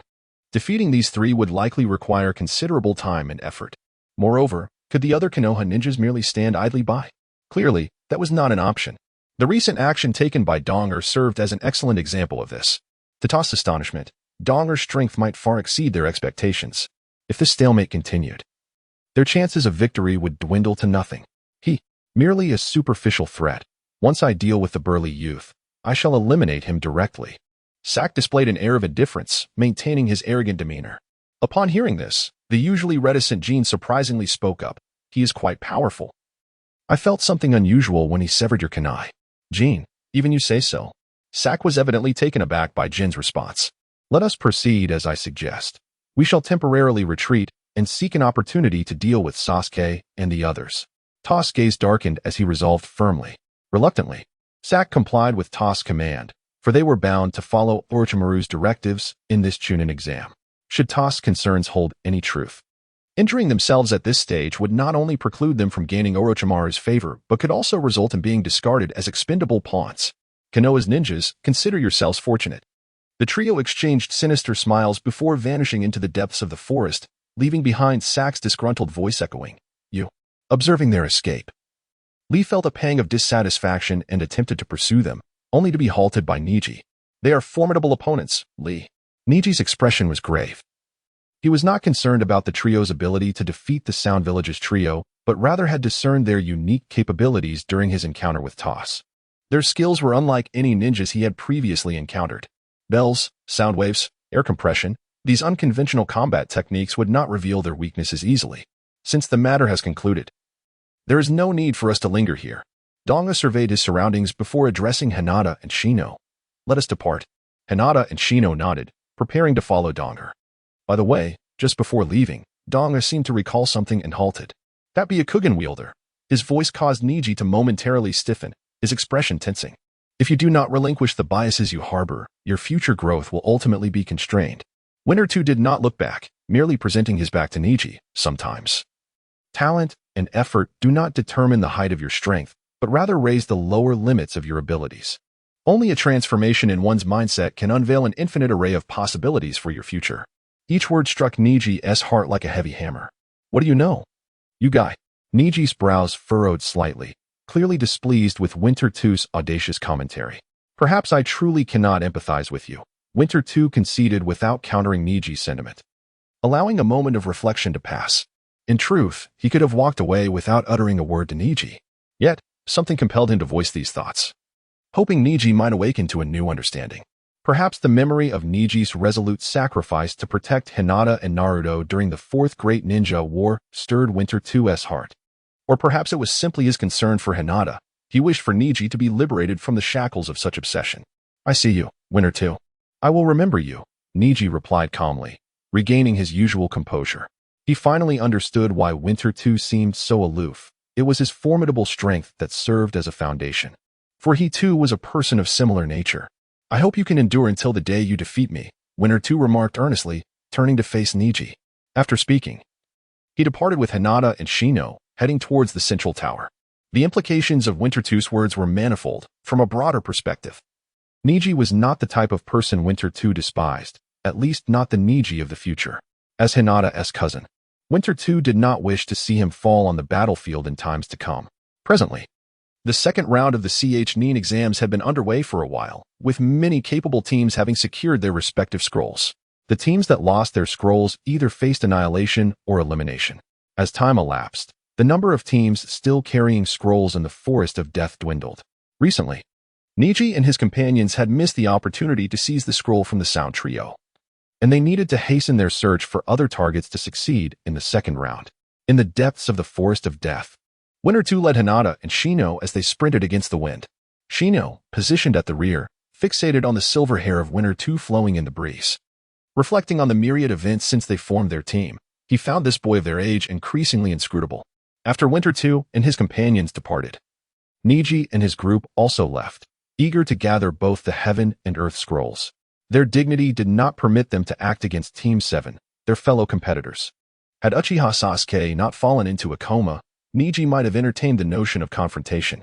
In the midst of the chaos, Uchiha Sasuke lay in a deep unconsciousness, leaving only a lagging Naruto Uzumaki and an unremarkable Sakura Haruno. In such dire circumstances, the thought of seizing the scroll would be even more humiliating for Niji than the previous attempt to snatch the scroll from the trio of Inuzuka, Nara, and Akimichi. Furthermore, Niji's heart now harbored only one rival, the formidable D Nichi. He silently vowed that after this round of assessments, he would confront D Nichi with honor and decisiveness.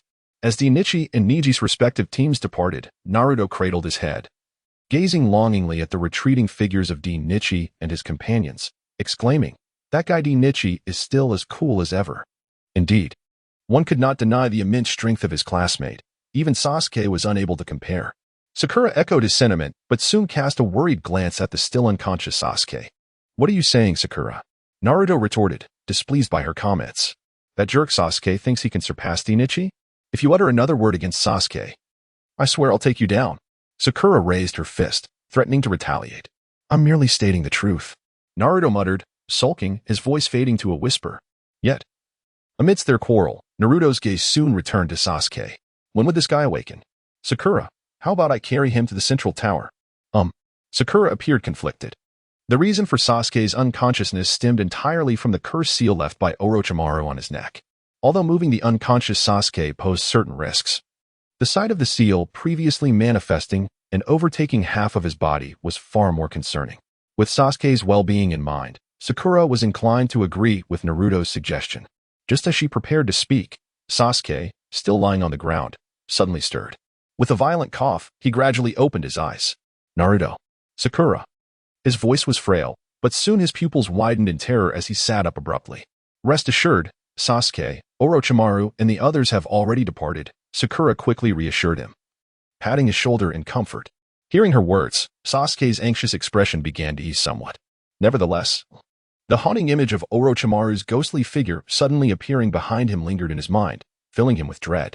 Such a formidable opponent was beyond his current capabilities. That guy D Nichi. As Sasuke felt the stark contrast between himself and such a powerful adversary, his resolve to surpass D Nichi intensified. For someone as competitive as Sasuke, the more comparisons he faced, the stronger his determination to grow became. "Let us hasten to retrieve the Earth Scroll," he declared. Ouch. As Sasuke attempted to rise, a searing pain shot through his neck, forcing him to collapse once more. "Damn it." Naruto and Sakura supported Sasuke, their faces etched with concern. Despite Naruto's numerous grievances towards Sasuke, he held his comrade in high regard. "Orochimaru." Sasuke's gaze darkened as he suppressed the turbulent heat surging within him. At that moment, Sakura retrieved both the Heaven and Earth scrolls and laid them before Sasuke. We have gathered the scrolls. After Orochimaru's confrontation with Dong-air, for some unknown reason, he abandoned this scroll. Sakura, still perplexed by the events, recounted everything that had transpired to Sasuke. Naruto, chuckling nearby, remarked, "Who cares about the reason? We have completed our collection of the Heaven and Earth scrolls, thus passing the second round of the examination. Once we step outside, let's take Sasuke to see a doctor." "No need." Sasuke firmly rejected Naruto's concern. "This pain is nothing to me. For one burdened by vengeance, physical agony pales in comparison to psychological wounds.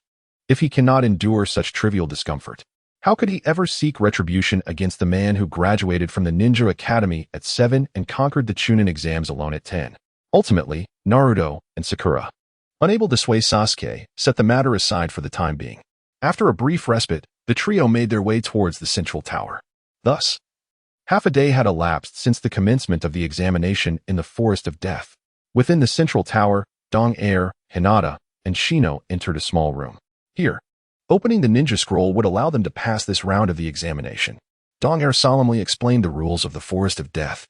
Hinata and Shino exchanged nods, and after a shared glance, they slowly unfurled the Heaven and Earth scrolls in their hands.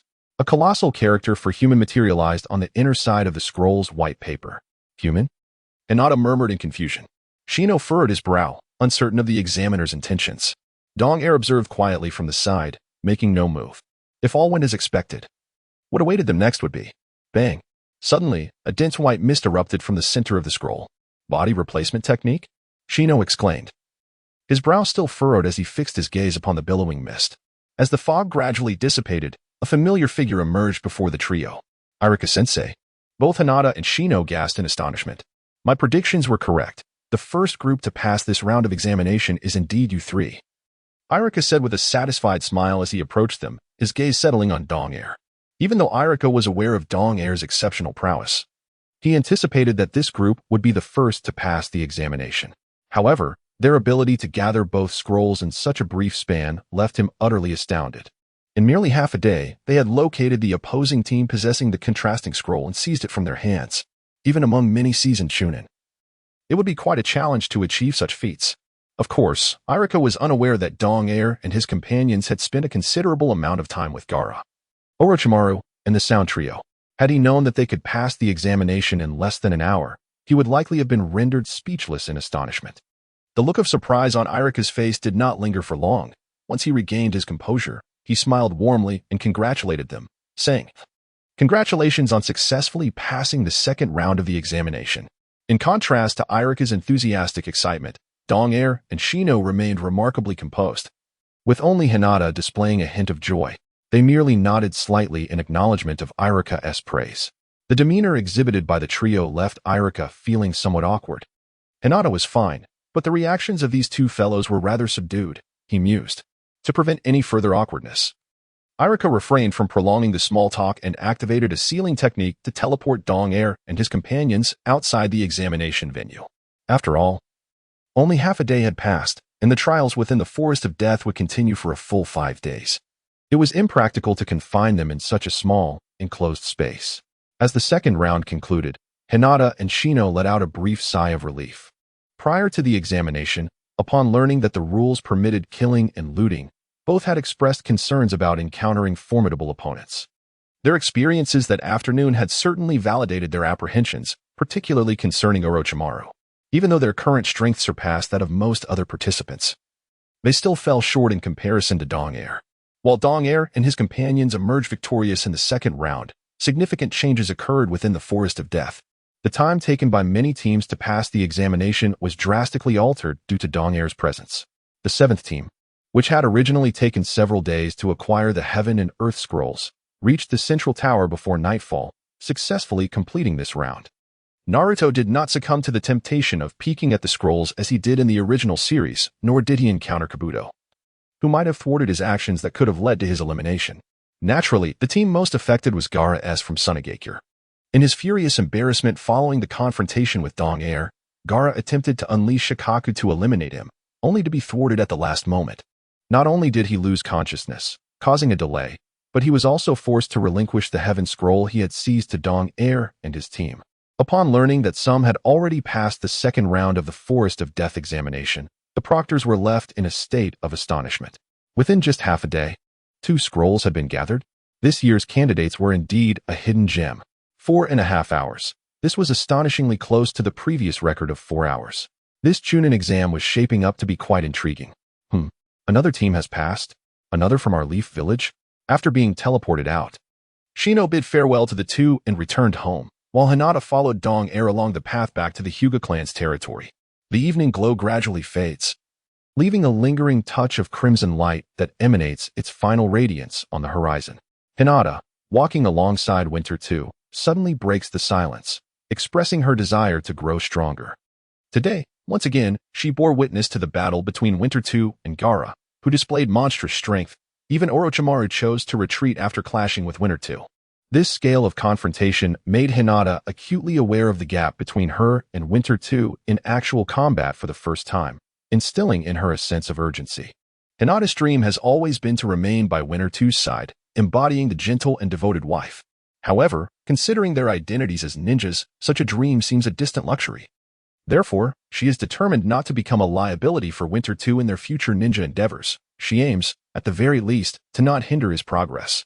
The moment she emerged from the Forest of Death, Hinata resolved to dedicate more time to her training. Upon hearing Hinata's words, Winter 2 gradually comes to a halt.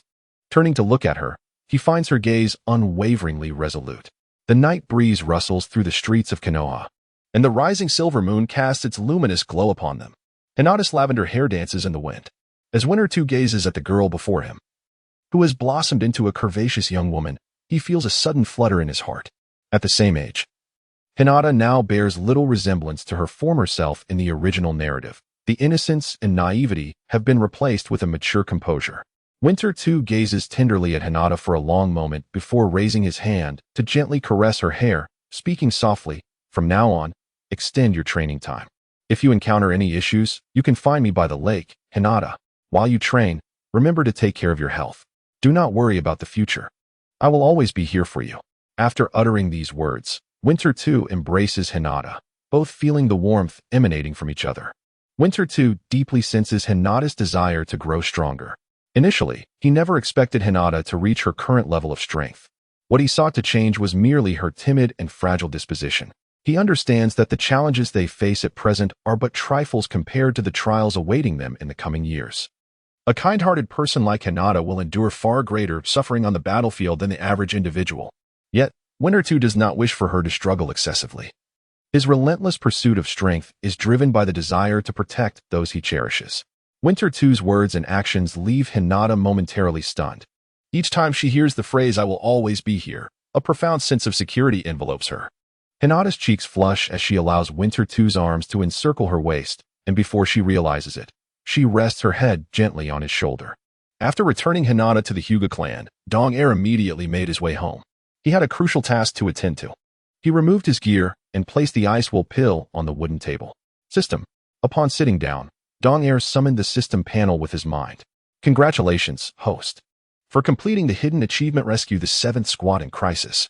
The host has gained an opportunity to draw power from the myriad realms."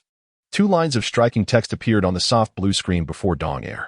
Indeed, this was a straightforward task, Dong Er murmured to himself. While still in the Forest of Death, he had seen Sasuke, who had already been marked by the cursed seal, unconscious, and had worried that this hidden task would go unfulfilled. However, it now seemed that the achievement rescue the 7th squad in crisis merely required him to repel Orochimaru or drive back the trio from the Sound Village. As for the cursed seal, it was currently of no concern to him. With this thought, Dong Er opened the system panel once more. Host, Dong Er, age, 13 years, strength, achieved the level of Jonin, remaining draw chances. 1. Abilities, observation haki, mastered, armament haki, moderately accomplished, body flicker technique, ninja tool throwing. Water release, water dragon bullet technique, sin of greed, self-healing ability. Items. Ice wool pill. Dong Er had not accessed the system panel for quite some time, as he had been engrossed in his training regimen to enhance his strength. Unbeknownst to him, his observation haki had ascended another level, and his armament haki had reached a moderately accomplished stage, a realization he had come to through recent battles. However, the most significant change on the system panel was in the items section. Through previous draws, Dong Air had come to understand the limitations of the drawing range, which did not confine itself to some unseen abilities.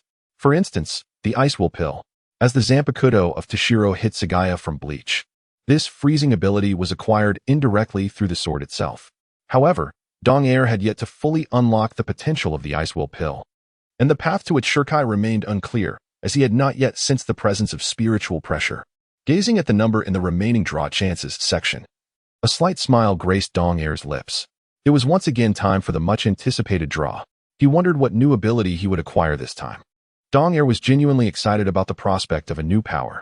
Currently, even as a genin, he possessed strength that made Orochimaru wary, a feat made possible by the capabilities provided by the system. The acquisition of new abilities would significantly aid in his growth.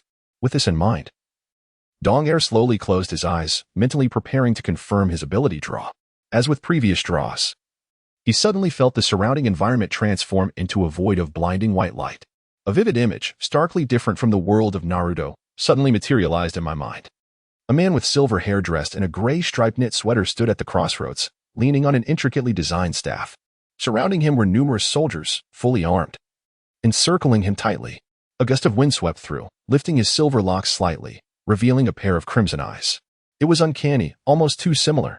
As I beheld this scene in my mind, a jolt of recognition surged through me. Silver hair and red eyes. This man bore an astonishing resemblance to my own appearance. Furthermore, I recognized this figure. He was none other than the most powerful Esper of Academy City, Accelerator. The vision did not pause with my thoughts. A military truck, speeding towards Accelerator, was on a collision course. Such a massive vehicle, if it were to crush a person beneath it, would surely leave nothing but a grotesque mess. Yet, Accelerator displayed no hint of panic. Instead, a sinister smile crept across his face. Just as the military truck was about to collide with him, it was as if an invisible, insurmountable wall had materialized.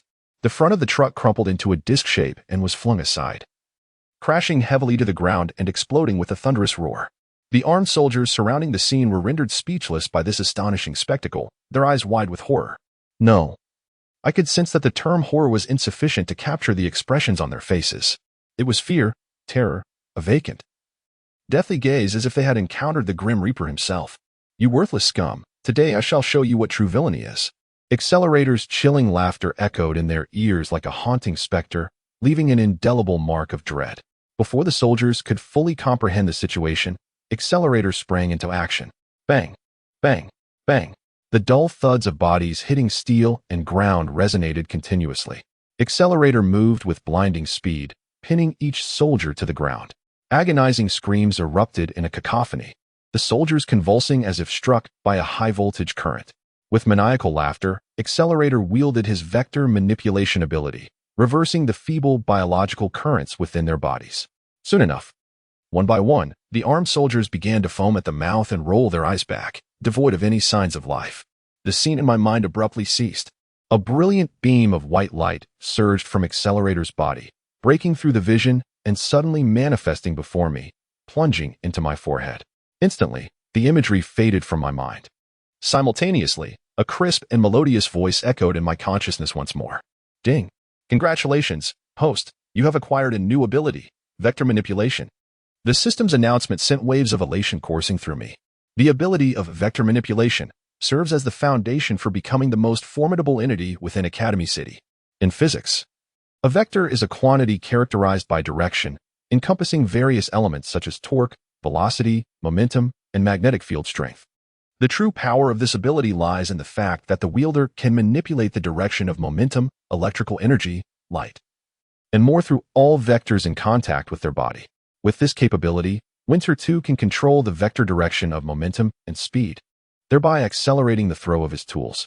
This, however, is merely the most rudimentary application. After unlocking vector manipulation, Winter 2 could hardly contain his excitement and promptly rose to his feet. Although he had a basic understanding of this new ability, mastering it for practical combat was no simple task.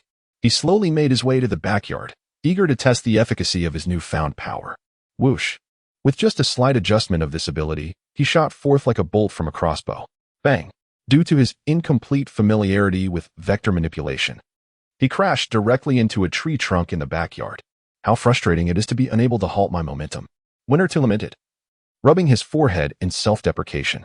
Nevertheless, it was undeniable that vector manipulation significantly enhanced Winter 2's speed. It seemed that in future physical confrontations, he would no longer need to overly rely on the flying thunder god technique. He gazed at his feet, musing.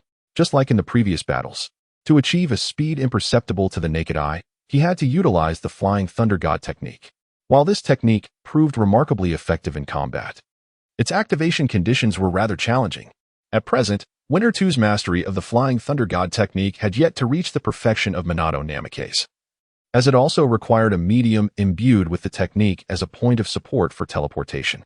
Thus, if Winter 2 wished to achieve instantaneous movement, he had to carry kunai imbued with the flying thunder god technique. This was the reason why, despite possessing formidable martial skills in the Ice Wheel Pill, Winter 2 still carried a significant number of kunai. Now that he had vector manipulation to aid in enhancing his speed, he could reserve the flying thunder god technique solely for long-distance teleportation. However, this ability required extensive practice. Lacking proficiency could turn it into a burden. Winter 2 quickly came to this realization. The power of vector manipulation could only be maximized when wielded with finesse. If he continued with his current half-hearted proficiency, it would not only fail to assist him in battle but could also place him in peril. Clearly, from tomorrow onward, he would need to incorporate a new element into his training regimen. As the night quietly slipped away, dawn broke. The sunlight streamed through the window into Winter 2's room. He gradually opened his eyes. Unless unforeseen circumstances arose, there remained nearly 5 days until the conclusion of the assessment in the Forest of Death. Even with this 5-day span, he had no intention of relaxing or resting. After rising and completing his morning routine, Dong Er finished his breakfast and prepared to head to his secret base for training. Since acquiring the new ability of vector manipulation, his training tasks had become considerably more demanding. A significant portion of his training time was now devoted to familiarizing himself with this newfound power.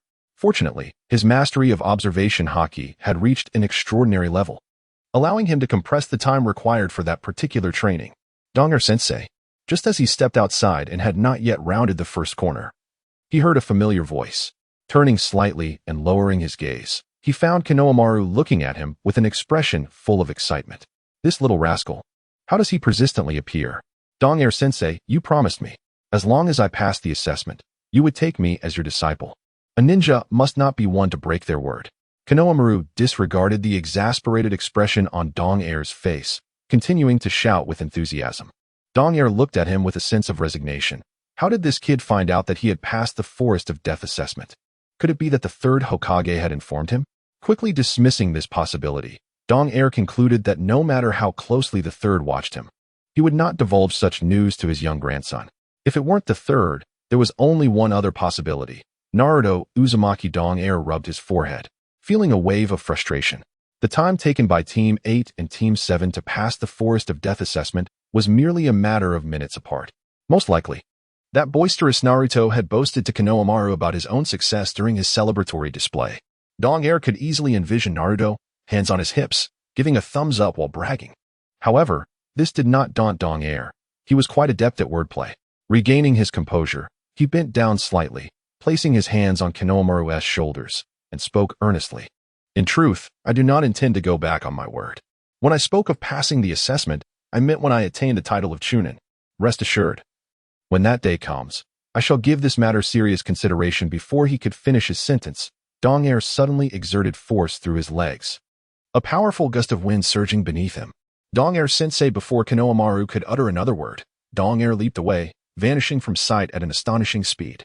Left standing at the street corner, Hyōrinmaru was momentarily taken aback, feeling the breeze tousle his hair. After a brief moment, the confusion and disappointment in his eyes transformed into surprise and exhilaration. Dong Er-sensei is so fast. He truly is someone I, Hyōrinmaru, look up to. After witnessing Dong Er's display, Hyōrinmaru's determination to become his disciple solidified even further. Meanwhile, Dong Er did not pause for a moment upon leaving his home. Utilizing his vector manipulation ability to accelerate, he arrived at his usual training grounds, by the lakeside on the outskirts of the village, in no time. It must be said that the practicality of his new power was remarkable, covering such a distance without employing the Flying Thunder God technique. He arrived in less than a minute. Even after he steadied himself, he did not even breathe heavily. Mastering the art of vector manipulation seemed to be the most pressing matter for enhancing his strength at present. Observing his feet, which were almost smoking, Dong-er had already resolved his training plan for the foreseeable future. Vector manipulation would not only significantly augment Dong-er's speed, but also synergize perfectly with the application of armament haki, enabling him to deliver far more devastating blows to his adversaries. Once his proficiency improved, this ability would surpass any he had previously acquired in terms of power. In terms of controlling various physical quantities, one might liken it to a composite of the Raikage's speed and defense, Tsunade's monstrous strength, and the abilities of Nagato from the Pain arc, if described within the context of the Naruto world. In the final days leading up to the conclusion of the Chunin exam in the Forest of Death, to avoid another confrontation with Hyōrinmaru, Dong-er altered his schedule for venturing outdoors. Of course, part of this decision stemmed from his desire to dedicate more time to mastering this new ability of vector manipulation. With only a day remaining until the conclusion of the second round of the Chunin exams, Dong-er exhaled deeply after completing his training for the day. The moon hung low in the sky. The tranquil lake occasionally rippled, reflecting the moonlight beautifully upon its surface. Suddenly, a graceful figure emerged from the thicket behind Dong-er. It was Hinata, whom he had not seen for several days. Dong-er turned slowly, questioning Hinata, "What brings you here so late?" He had previously mentioned to Hinata that she could seek him out if she had any concerns or questions regarding her training, but it was already nighttime, which was uncharacteristic of her. Thus, Dong-er felt a surge of worry that perhaps something else was amiss. "I snuck out." Hinata's voice was faint, as if she feared his reprimand. Upon hearing this explanation, Dong-er relaxed his tense thoughts, though anxiety quickly returned. Given the strict expectations of the Hyuga clan, particularly towards Hinata, sneaking out at such a time could lead to dire consequences if discovered. Hinata noticed the grave expression on Dong-er's face, aware of his concerns, and quickly approached him, explaining, I just missed you, Dong-er-kun." Gazing at the pitiable Hinata before him, Dong-er could not bear to chastise her any longer. He slowly stood and reached out once again, gently tousling her light purple hair, speaking softly, "Silly girl. How could I ever blame you? But surely your reason for coming to see me isn't solely due to that?" If she merely wished to see him, she could have visited during the day, yet she chose this quiet, late hour. Dong-er was certain there was more to her visit than mere nostalgia. "Nothing escapes your notice, Dong-er-kun." A blush crept onto Hinata's cheeks as she looked up at him, her eyes sparkling with excitement. "Winter too. I have learned a new technique." At this moment, Hinata resembled a child who had just excelled in an examination, eagerly yearning for parental praise. Her pure and enchanting white eyes radiated anticipation. It seemed that Hinata wished to test the power of her newly acquired skill. "Shall we give it a try?" Winter 2 inquired with a smile. Hinata shyly nodded in agreement. "Then let us proceed." Without further ado, Winter 2 gestured for Hinata to assume her stance. Byakugan, activate. Hinata did not hesitate, activating her Byakugan, the veins around her temples forming a web-like structure. "Winter 2, I'm coming," she exclaimed, charging towards him with fervor. Minutes later, they concluded their sparring session. Hinata leaned against a large tree, panting heavily. "Hinata, you have made significant progress," Winter 2 remarked earnestly. During this period, Hinata had not visited him often, and Winter 2 had refrained from probing into the reasons. He had only casually heard Hinata mention that due to her advancements, Hisashi Hyuga had imparted more of the Hyuga clan's taijutsu to her. What surprised Winter 2 was that Hinata had only recently mastered the 8 trigrams 64 palms, and now she was capable of executing the 8 trigrams 128 palms. Although there was still room for improvement in her strength and speed, her overall abilities had certainly enhanced considerably. This sparring session was unlike any before. Winter 2 did not simply evade her attacks. On one hand, he aimed to help Hinata acclimate to facing formidable adversaries. On the other, responding to her strikes allowed him to refine his application of observation haki in combat. Hinata complied with Winter 2's request, channeling chakra into her palms with each strike. The power of the Hyuga clan's gentle fist was such that even Winter 2, equipped with armament haki, did not dare to meet it head-on. "Does it hurt?" Winter 2 crouched down, tenderly stroking Hinata's hair with a concerned expression. "Not at all." "Winter 2, Hinata replied, shaking her head. "You weren't being serious just now, were you? I must strive to become stronger." A hint of disappointment flickered in Hinata's eyes. Since the formation of Team 8, Winter 2 had experienced several real battles against exceptionally powerful ninjas. Of course, Hinata had not witnessed every fight firsthand. Yet, she had a rough estimation of Winter 2's prowess. His safe return after his encounter with Orochimaru in the Forest of Death indicated that his strength was far beyond what he had demonstrated. Winter 2 gently ruffled Hinata's hair and slowly rose. Take your time. When danger arises, I will protect you. Winter 2. The silver moonlight bathed Winter 2, shimmering with twinkling stars, making him appear dazzling in Hinata's eyes. She wished to respond, but the words caught in her throat. Like a shy wife, she nodded and softly murmured a single word, "Mm." At this very moment, her eyes could encompass nothing but the figure of Dong Air before her. A day had fleetingly passed. The second round of the Chunin exams had concluded. The brutal competition had led to the elimination of over half of the participants, with some lower-ranking ninjas forever lost in the Forest of Death. Ultimately, the groups that successfully passed the assessment bore a striking resemblance to those in the original narrative. Gaara's team, relying on sheer strength, effortlessly secured the Book of Heaven. The other two teams among the 12 young ninjas also cleared the examination with ease. In the Leaf Village's Grand Arena, all the lower-ranking ninjas who had survived the trials in the Forest of Death gathered. At the forefront of the arena stood a colossal stone statue bearing the character.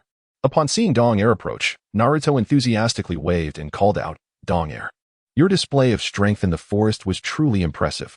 Naruto strolled over, threw an arm around Dong Air's shoulders, and, with a confident grin revealing his pearly whites, declared, "I want to let you beat me next time." Dong Air nodded in acknowledgement. When Naruto-kun is serious, he truly is formidable. Receiving the compliment, Naruto instantly became loquacious, chattering away and eagerly comparing himself to Sasuke. Dong Air smiled helplessly, admiring Naruto's spirited nature. Simultaneously, Dong Air sensed a gaze that was not entirely friendly yet bore little malice, originating from the Uchiha Sasuke, who stood not far away. One could hardly blame Sasuke for harboring such intense feelings of discontent, as a fellow prodigy celebrated as a genius from this graduating class of the Ninja Academy. He felt the widening chasm between himself and Dong Air. Confronted by a formidable adversary like Orochimaru, Sasuke was tormented by his own helplessness. In contrast, Dong Air could engage with Orochimaru with apparent ease, particularly after hearing from Sakura about the events that transpired during his unconscious state. Sasuke's demeanor grew even more stoic. Lost in thought, he instinctively touched the back of his neck where the cursed seal of heaven resided. He could sense that this mark could bestow him with power, though he currently lacked the mastery to control it perfectly. Dong Air merely glanced at Sasuke before redirecting his attention elsewhere. Days passed, and Gaara had returned to his usual demeanor. With arms crossed over his chest, his expression remained indifferent, and his eyes glinted with an aura of lethal intent. On the elevated platform at the forefront of the arena, a gathering of guiding jonin and examiners for the Chunin exams convened.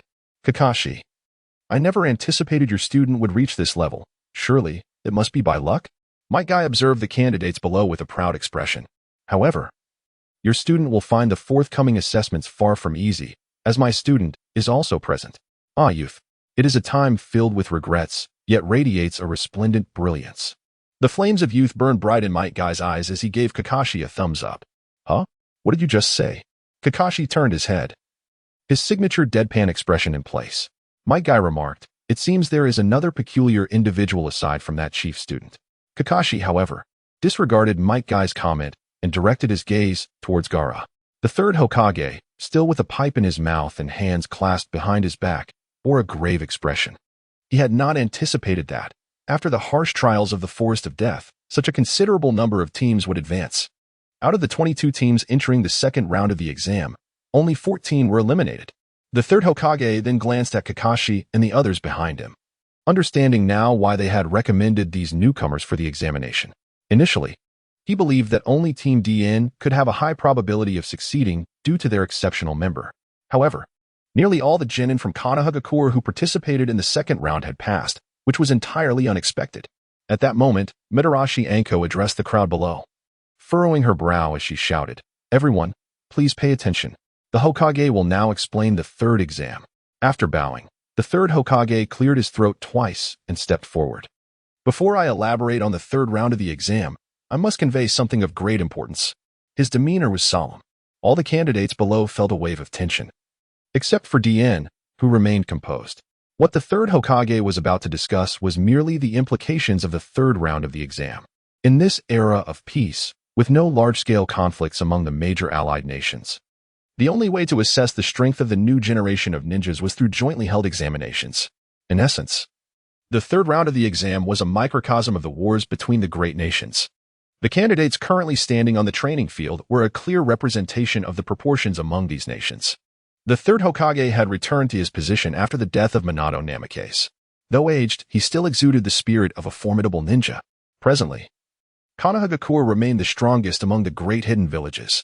Otherwise, Tsunegakure would not have allied with Orochimaru to assault Konoha. Following the third Hokage's address, a stir arose among the candidates. Hinata tugged at his sleeve. Do we really have to risk our lives in battle? gently patted Hinata's small hand, reassuring her. Hinata, if you find yourself in mortal danger, do not hesitate, just forfeit. The prestige of nations and villages does not concern me. Why should we bear the consequences of the power struggles among the higher-ups? Hinata appeared somewhat puzzled but nodded weakly without further inquiry. Now, I shall hand over the proceedings to the examiner for the third round. The third Hokage concluded. Stepping back to his original position, a lethargic-looking ninja wearing a headscarf leapt down, standing before the candidates. Greetings, everyone, it is a pleasure to meet you, he said in a languid tone. Before the examination commences, I have an announcement to make. Cough cough, this pertains to your eligibility for the preliminary round of the formal exam. Cough cough, huh? Preliminary round? Naruto and his companions were left in a state of bewilderment. What is the meaning of this preliminary selection? Shikamaru shouted. Having endured numerous hardships through the second round of assessments, Team 10 was now informed that they could not advance directly to the formal third round, which would leave anyone feeling somewhat discontented. The first and second rounds of this Chunin exam were exceedingly straightforward, resulting in an excessive number of participants eligible for the third round, necessitating a reduction in those who could proceed to the formal evaluation. Moonlight Breeze spoke in a measured tone. How could this be? Sakura exclaimed in shock, as had it not been for DT's timely intervention, she and Sasuke, along with Naruto, might have perished at the hands of Orochimaru. How could such a seemingly simple assessment be viewed as overly easy? Coughing lightly, the third Hokage had also mentioned that the formal third round would attract numerous spectators, leaving no time for delays. Many among you possess the fortune to advance to the third round. Cough, cough. Moonlight Breeze held a list in hand, explaining languidly. The upcoming preliminary selection would employ a one-on-one combat format. Should anyone feel unwell, they are permitted to raise their hand to indicate their desire to forfeit. After all, this is a matter of practical combat, and some have only just emerged from the forest of death, where unforeseen circumstances may arise in the face of danger. Upon hearing this, DT's gaze shifted to a particular jonin from the Sound Village on the stage. Despite possessing perfect disguise techniques, DT recognized this individual as Orochimaru. At that moment, Orochimaru also turned his attention towards him, refraining from signaling Kabuto with a glance. While they had conversed in the forest of death, Orochimaru was uncertain whether DT was aware of his plans with the Sand Village. However, from the ongoing proceedings led by the third Hokage, it seemed DT had not reported this matter. Kabuto's identity was well concealed, perhaps believing that his intelligence gathering was insufficient, thus choosing not to forfeit as in the original narrative. If no one opts to forfeit, let us prepare to commence the preliminary matches, Moonlight Breeze declared after surveying the crowd. His voice, though not loud, resonated in the ears of the audience like thunder. The naturally deep timbre, coupled with intermittent coughs and an expression devoid of disturbance, infused the atmosphere of this qualifying match with an intimidating aura. In truth, DT understood that Moonlight Breeze had been quite diplomatic in his words. The third assessment is undeniably the most authoritative in the Chunin exams, attracting a multitude of spectators from various nations, serving as a crucial platform for showcasing strength. Naturally, they would not permit those of lesser skill, who relied on mere fortune to reach this round, to participate. In essence, this preliminary match was hastily established to eliminate the unworthy. However, Moonlight Breeze had underestimated the determination of these lower-ranked ninjas. Having made it this far in the Chunin exam, even with a stroke of luck, few would willingly concede defeat. Yet, despite their resolve, many within the group exhibited expressions laden with concern. Especially Sakura, her gaze never wavered from Sasuke, who was clutching his neck in pain. Thanks to the curse mark bestowed by heaven, Sasuke was enduring relentless agony at this moment. Let us commence. With a swift command from the moonlight and the wind, the names on the screen above the training ground began to scroll, and moments later, the participants for the first match were determined. Uchiha Sasuke versus CHJR. Did I really draw the short straw for the first match? Despite the pain emanating from the curse mark, Sasuke's eyes were resolute. As the guiding jonin of Team 7, Kakashi naturally noticed Sasuke's pallor. What a stubborn fellow. Although Sasuke wished to keep the matter of the curse mark a secret, Sakura, out of concern for his well-being, revealed it to Kakashi. Upon learning of this, Kakashi shared Sakura's sentiment, hoping Sasuke would withdraw from the third round and seek treatment from the third Hokage. However, how could Sasuke possibly concede? In comparison to the vengeance for his clan, what did this pain matter? If he chose to surrender here, how could he ever hope to eliminate that man?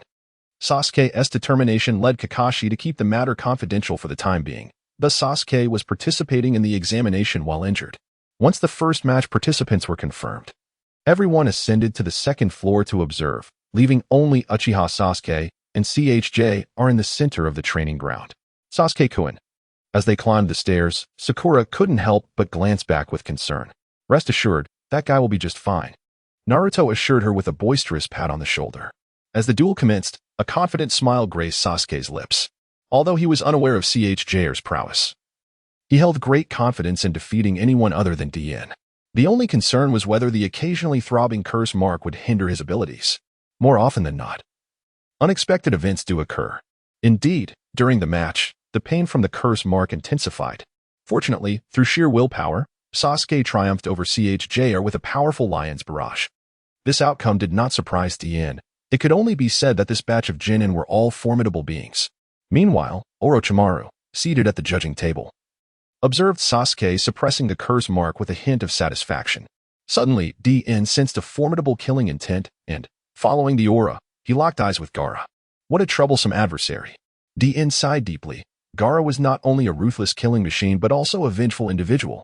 If I face him, I must eliminate him. Do not think of stopping me. Gaara's tone was chillingly cold. Kankuro and Temari stood behind him, beads of cold sweat forming on their foreheads. Ever since DN had pushed Gaara to the brink, he was truly enraged. Upon exiting the Forest of Death, Kankuro and Temari had relayed this incident to Maki. Although Maki was astonished by the formidable strength of the lower-ranked ninja from Konoha, he did not dwell on it for long, as the paramount concern was to avoid disrupting the plan to launch an attack on Konoha. In contrast to the irretrievable situation in the Forest of Death, the current circumstances allowed Kanjuro and Temari to breathe a sigh of relief. Should Gaara exhibit any signs of losing control, Master Maki would undoubtedly intervene to restrain him.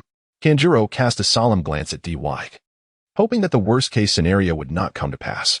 After the first round of battles concluded, Sasuke made his way toward the second-floor spectator area. Sakura rushed to greet him, her expression fraught with concern. Sasuke-kun, are you all right? I'm fine. Just as Sasuke attempted to reassure her. A sudden wave of excruciating pain surged from the cursed seal throughout his body, causing him to curl up in agony. Sasuke. Upon witnessing this, Naruto immediately dashed over. In an instant, all eyes were drawn to them. Kakashi swiftly appeared before Sasuke, promptly escorting him away from the arena to prevent any further commotion. The pre-selection matches continued unabated despite this brief interlude. The large screen above began to roll once more, recapturing everyone's attention. Hinata Hyuga versus Kiriyasumi. At the moment her name appeared on the screen, Hinata was momentarily taken aback. With 22 participants still awaiting their turn in the arena, she had not anticipated her match would come so swiftly. On the opposite side of the stands, Kiriyasumi gazed at her name on the screen, a smug expression blooming in her heart. To her, although Hinata hailed from the esteemed Hyuga clan, she was merely a recently graduated lower-ranked ninja. Moreover, according to intelligence gathered by Kabuto, Hinata had scarcely made an impact in previous battles. Thus, it was only natural for her to perceive Hinata's abilities as exceedingly weak. Meanwhile, on the other side, Kabuto pondered over the names displayed on the screen. 5 days prior, Orochimaru, after a brief encounter with DY, sought out Kabuto. Having been intrigued by DY following their fleeting confrontation, Orochimaru even hoped for DY to join the Sound Village. During the skirmish, the perceptive Orochimaru had also noted DY's significant concern for the girl with the Byakugan. Find an opportunity to test that girl. Most importantly, ascertain the relationship between her and that silver-haired boy, Orochimaru instructed, a sinister smile perpetually gracing his face. Kabuto adjusted his glasses with confidence, responding, that will pose no problem. I shall seek them out shortly. However, I did not expect you to take such an interest in this top student.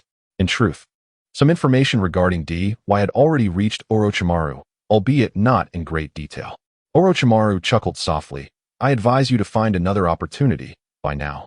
They have likely passed this round of assessments. Moreover, you are not a match for that boy. Is he truly that formidable? Kabuto inquired, a hint of skepticism in his voice. Upon mentioning this, a glimmer of delight appeared on Orochimaru's face. He harbored numerous secrets within him. The Flying Thunder God technique, capable of enhancing physical abilities along with that chilling blade, particularly the regenerative prowess. Orochimaru's intrigue towards Donger rivaled that of Sasuke. To fully grasp Donger's intelligence, information regarding those around him was equally vital. Therefore, Orochimaru hoped that Kabuto could seize an opportunity to probe Hinata's strength and the extent of the bond between Donger and Hinata. I understand. Kabuto adjusted his glasses once more, a fleeting glint passing over the lenses.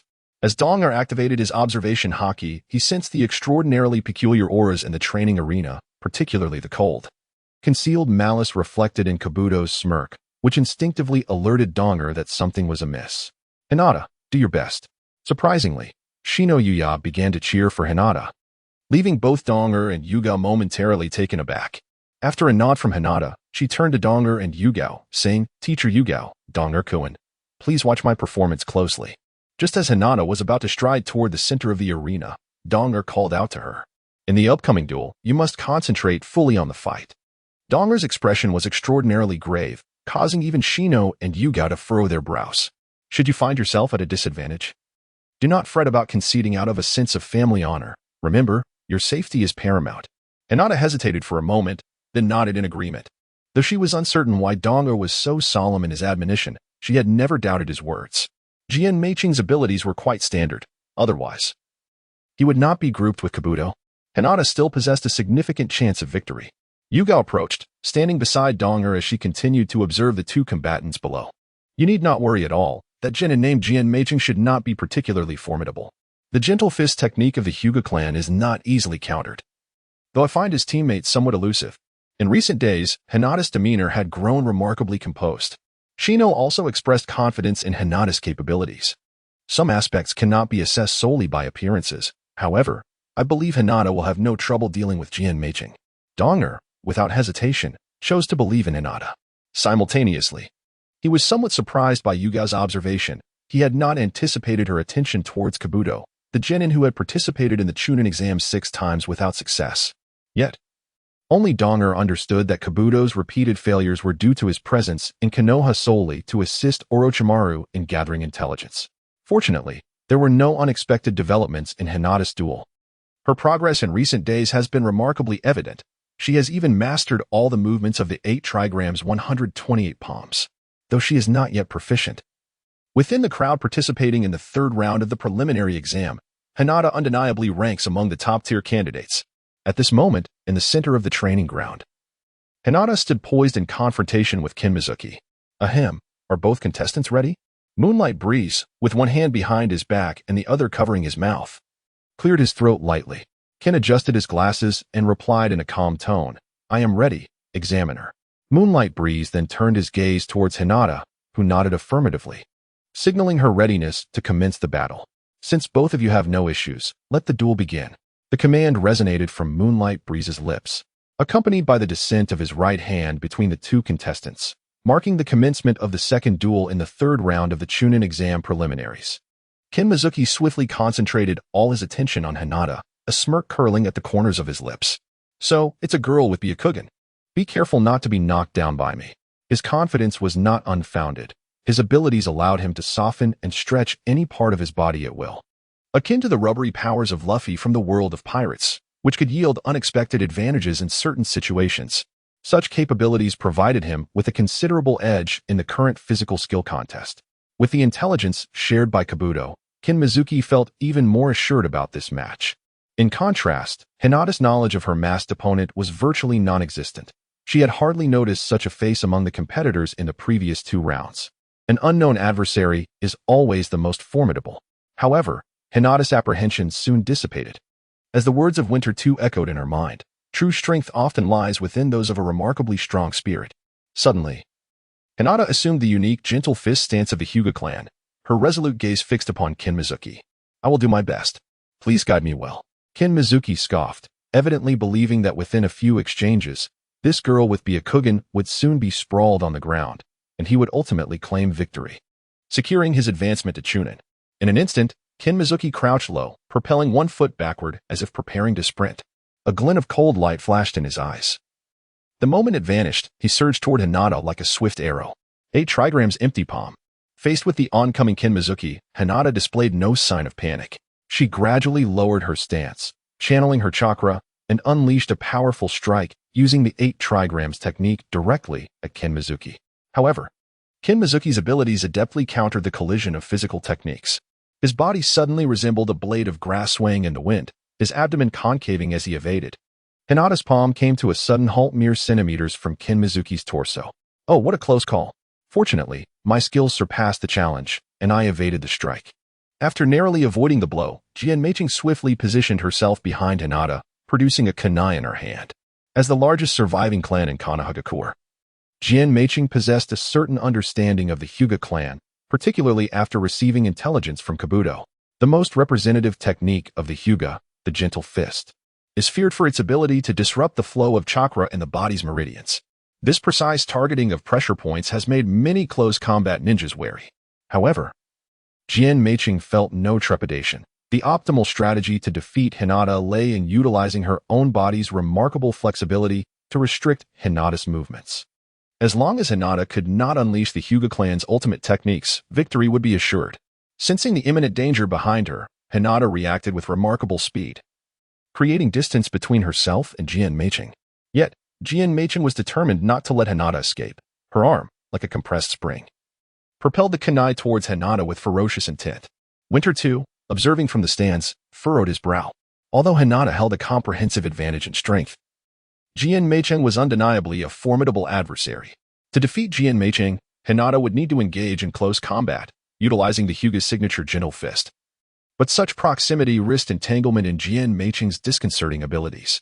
At that moment, Winter 2 was not directly engaged in the battle, yet his mental focus was unwavering, perhaps even more intense than during the fight itself.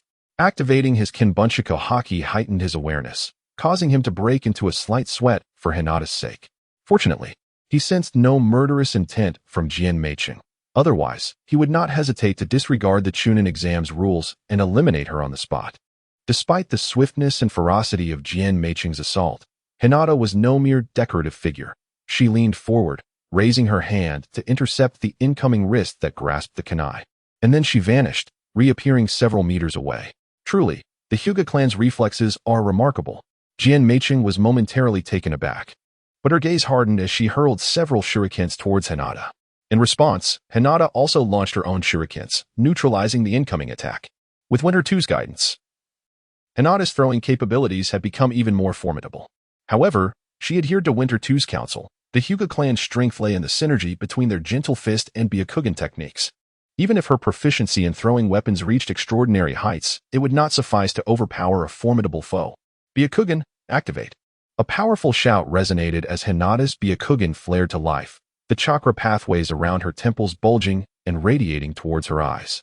While Hinata executed these movements, Jian Meiching remained undeterred. She abandoned the throwing technique and charged at Hinata once more. In an instant, the two figures engaged in a rapid exchange of martial arts. Jian Meiching's abilities were indeed peculiar, reminiscent of that oily fellow's, possessing an unsettling quality. As Shikamaru stood in the audience, a shiver coursed through him, his skin prickling with discomfort. Compared to the insects of Shino Aburame, this soft, squishy creature was far more repulsive. Like Hinata, Naruto and the others knew little about her current opponent, Misumi-ken. Although both hailed from the Hidden Leaf Village, their acquaintance was minimal. After all, Konoha was a populous village, and even the Hokage could not possibly know every jonin, let alone the vast number of chunin. Nevertheless, the spectators exhibited considerable astonishment. Hinata's prowess in taijutsu was such that few, aside from Niji and the enigmatic Dong heir, would dare to claim superiority over her. Yet, in the face of Ken's onslaught, Hinata seemed to be at a disadvantage. This illogical predicament was evidently due to Ken's astonishing ability to stretch and morph. Indeed, engaging in close combat with a member of the Hyuga clan was not a reckless decision, it was a calculated strategy. Gotcha. Ken suddenly burst into laughter, his hands elongating like serpents, several meters long, ensnaring Hinata and rendering her immobile. How despicable! Naruto exclaimed, his voice rising in indignation. Bound by the camaraderie of their team, He fervently wished for Hinata to triumph in this contest. Honor is irrelevant. Winning against an opponent is the ultimate success, Shikamaru remarked, his brow furrowed. He naturally desired Hinata's victory, yet Kin's ability to defeat her was indisputable. After all this time, she's still this weak, Niji commented coldly, observing the match with a detached demeanor. Niji, Lee, standing nearby, found himself at a loss for words, feeling that Niji's statement was rather harsh. Only Dong-er remained silent, intently watching the battle unfold. Having previously served as Hinata's sparring partner, this was his first opportunity to witness her fight with all her might. Even as Hinata faced adversity, he held unwavering faith in her capabilities. Now, Hinata suddenly shouted, her chakra surging beneath her feet as she charged towards Ken. The unexpected assault caught Ken off guard, compelling him to retract his grasp from Hinata's arm and dodge to the side. Hinata broke free from her constraints, landing firmly where Ken had just stood. The fruits of her training with Dong-er were now on full display, as Dong-er had previously stated. While the Hyuga clan's techniques were formidable, their gentle fist style offered little in terms of leg application. This was an aspect Dong-er had significantly improved for Hinata. Now, she adeptly combined strikes with both fists and feet in combat. It seems Hinata is about to turn the tide, Inuzuka Kiba exclaimed, his excitement evident as he witnessed the unfolding scene. Ningzi lowered his eyes in contemplation, stroking his chin thoughtfully. Hinata's recent technique was not the gentle fist of their Hyuga clan. The force behind her kick rivaled that of the weighted Lee. It was no wonder that Ken Mizumi sensed danger and evaded. Shikamaru also found himself deep in thought, astonished that someone could physically restrict a member of the Hyuga clan. Reflecting on Hinata's newfound strength, Shikamaru turned to Winter 2, who was intently focused on the arena. Why was he worrying unnecessarily? Shikamaru felt that whatever he contemplated, Winter 2 had likely considered as well. Hinata's response to the crisis was the finest testament to this, undoubtedly aided by Winter 2 in enhancing her abilities. Shikamaru, who do you think will win this match? Yamanaka Ino, beaming, clapped Shikamaru on the shoulder. I bet it will definitely be Hinata. Before Shikamaru could respond, Naruto, standing nearby, gave a thumbs up. Isn't that obvious? Our class is definitely the strongest. Moreover, Hinata is from Team 8. Why hi Kurenai, overhearing Naruto's words, couldn't help but smile. Nothing brings more joy than praising one's own student. However, the duel was not yet concluded, and speculating on the outcome felt rather premature. Shikamaru withheld his concerns. Since Winter 2 and Kurenai had remained silent, he felt no need to intervene in such a thankless endeavor. If his worries were dismissed, explaining them would likely be more troublesome than soothing the irate Ino. I also believe Hinata will prevail, but shouldn't we wait to eat until after the preliminaries? CHG complained nearby. The current situation remained ambiguous. Two voices chimed in unison, interrupting the speculations. Kakashi and Winter 2 exchanged knowing glances. Kurenai nodded, observing the duel below. What you say holds true. Hinata currently has a slight advantage, yet she has not expanded it. Let us await the final outcome. After Winter 2 spoke, he returned his gaze to the two combatants engaged in battle, fully aware that if Hinata did not unleash her full potential, defeating Ken Mizumi, her uniquely skilled opponent, would prove challenging. Kakashi, your top student in that class is even more exceptional than I had anticipated, Kakashi remarked, setting aside his book, Ika Paradise, to address Winter 2. Kakashi, you should be cautious. I suspect it won't be long before he surpasses you, Kurenai quipped playfully. Over 6 months ago, Winter 2 had demonstrated absolute prowess by defeating Zabuza. Had it been Kakashi, he would likely have faced a grueling battle. Perhaps Kurenai's comment was misguided. Winter 2's strength had already eclipsed Kakashi's. Oh, I find that quite intriguing. After hearing of Winter 2's numerous feats, Kakashi had come to realize that despite both being labeled as prodigious graduates, a vast chasm lay between Sasuke and Winter 2. Bang! The sound of two bodies colliding reverberated continuously, as Jian Meiching was astounded by the speed exhibited by Hinata, his eyes betraying a hint of disbelief. Based on his understanding of the average Genin, even members of the Hyuga clan possessed an alarming swiftness. However, Jian Meiching had yet to witness Dong-er's true prowess. Otherwise, he would realize that Hinata's speed was merely that of a snail in leisurely stroll. Suddenly, Jian Meiching seized an opportunity and executed a powerful sweeping kick. Hinata instinctively raised her hands to defend herself, yet the force of the strike was sufficient to send her hurtling backward, crashing heavily to the ground. A pained groan escaped Hinata's lips. Jian Meiching maintained a combative stance, gazing at Hinata sprawled on the floor, his half-covered face obscured by a black mask, rendering his expression unreadable. Watching from the stands, Dong-air felt a surge of anxiety for Hinata's condition. If she failed to unleash her full potential, she might very well meet the same fate as in the original narrative, suffering defeat in the preliminary rounds. Hinata, the typically silent Shino, also experienced a shift in his emotions at this moment. After observing the earlier bout of taijutsu, he had formed a judgment regarding the disparity in strength between the two fighters. Unlike Ino and the others, Shino believed that Hinata and Jian Meiqing were evenly matched, and a victor would emerge only at the cost of Hinata's safety. "Do not worry, Shino," Dong-air reassured, waving his hand dismissively. "I will ensure Hinata remains unharmed." His words provided a sense of comfort. Upon hearing this, Shino ceased his worrying, and even the concerned Yugao nodded in agreement. Despite the fact that Hinata stood before an elite J-nin akin to Kakashi, they harbored no doubts about Dong-air's ability to safeguard her. In the center of the training arena, the clash between Hinata and Jian Meiqing raged on. After being struck, Hinata rose painfully from the ground, adopting a different stance of gentle fist technique. "I will unleash my full strength now," she declared in a low voice, prompting Jian Meiqing to tilt his head in confusion. Full strength? Wasn't that young girl already fighting with everything she had? Until this point, Hinata had been utilizing simple gentle fist techniques to engage Jian Meiqing, significantly influenced by Dong-air. However, unlike Dong-air, she lacked the formidable strength to remain unscathed during moments of vulnerability. "Desperate struggle," Jian Meiqing shouted, launching another offensive with renewed vigor. Whoosh! In the next instant, Hinata's figure darted through the air like a swift bluebird, as rapid as a fierce gale. With her Byakugan activated, every chakra point and the flow of chakra within Jian Meiqing's body became vividly apparent. 8 trigrams 64 palms. Accompanying her powerful shout was the fierce gust of wind generated by Hinata's striking palms. Bang, bang, bang, bang. With each strike of her palm, Hinata unleashed a whirlwind of air that howled around her, her hands landing precisely on each vital point of the advancing sword-wielding Makoto. Upon delivering her 64th strike, Hinata's petite frame erupted with formidable energy, propelling Makoto forcefully against the wall of the arena, where she crashed amidst a cascade of debris. The sound of falling rubble echoed in the air. Despite sustaining some injuries, executing the 8 trigrams 64 palms rapidly took a significant toll on Hinata's stamina and chakra. She maintained the posture of her final palm strike, her breath coming in quick gasps, her body rising and falling with each inhale. Did she win? Shikamaru inquired, puzzled.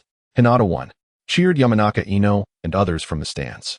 Even Niji, who had been silently observing the duel, appeared taken aback. Hinata's ability to deliver the 8 trigrams 64 palms accurately and swiftly was impressive, yet the gentle fist technique of the Hyuga clan was comparable to typical ninjutsu. The same technique, executed by different individuals, could yield vastly different results, much like during the Fourth Shinobi World War.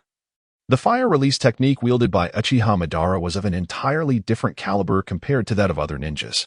Looking at the unconscious Makoto, who lay amidst the rubble, Moonlight Shikaka cleared his throat and approached the duel arena. In this confrontation, Hinata Hyuga emerged victorious. The soft-spoken announcement resonated in everyone's ears. Winner frowned slightly. Yet he acknowledged that Hinata's strength still required improvement. Otherwise, facing formidable opponents in the final assessment would prove arduous.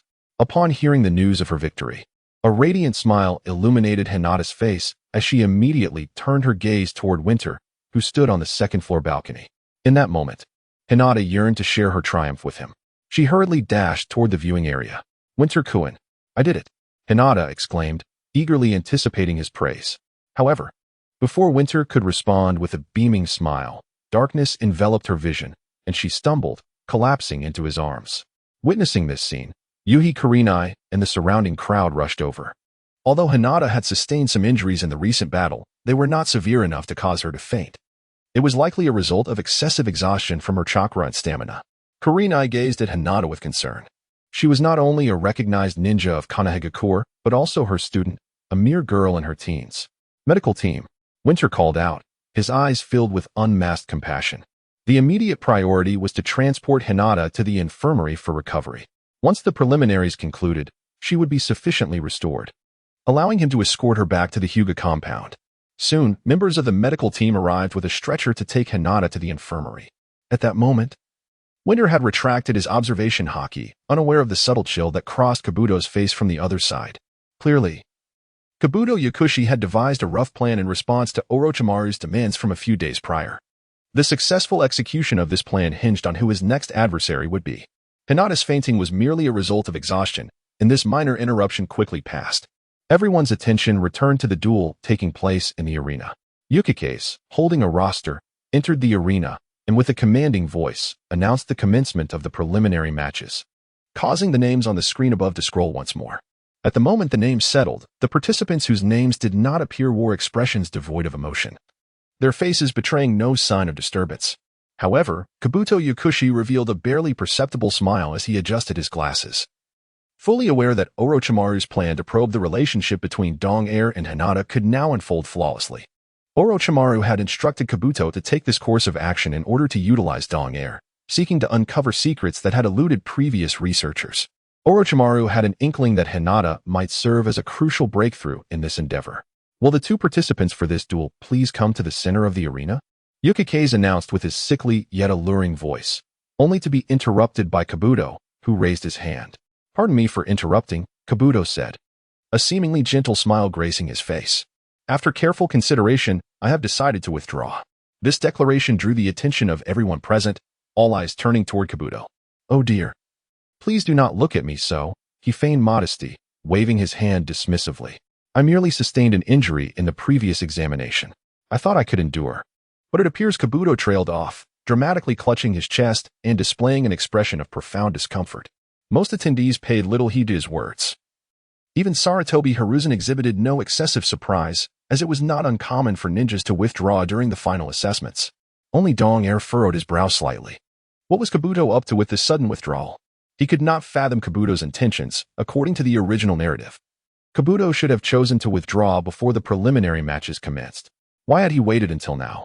Unable to discern the reason, Dong-air decided to let it be, attributing it to the effects of his butterfly-like presence in this world. "Ahem, are you certain about your withdrawal, Kabuto?" Yukike's inquired, glancing up at the second-floor spectator area where Kabuto resided. Maintaining his facade of forced cheerfulness, Kabuto nodded. He had refrained from withdrawing before the match to determine if he could face Hinata. Once Hinata's opponent was confirmed, a new plan began to crystallize in his mind, seeking an opportune moment to strike. At this moment, Hinata, having exhausted herself in the duel, has succumbed to unconsciousness and is receiving treatment in the medical room. This presents the perfect opportunity for him to act. However, the feasibility of this plan hinges on the condition that his opponent in this preliminary round is not Kojima DG. Otherwise, he will have to resort to alternative strategies. With his opponent now determined, his objective has been achieved. The notion of becoming a nin holds no significance for him. He has remained in Konoha all these years solely to assist Orochimaru in gathering intelligence. With this resolution in place, it is time to proceed to the next duel. Moonlight Shikaz, no longer verbose, promptly declares Yakushi Kabuto's victory. He then announces the subsequent match, and the names on the screen begin to scroll once more.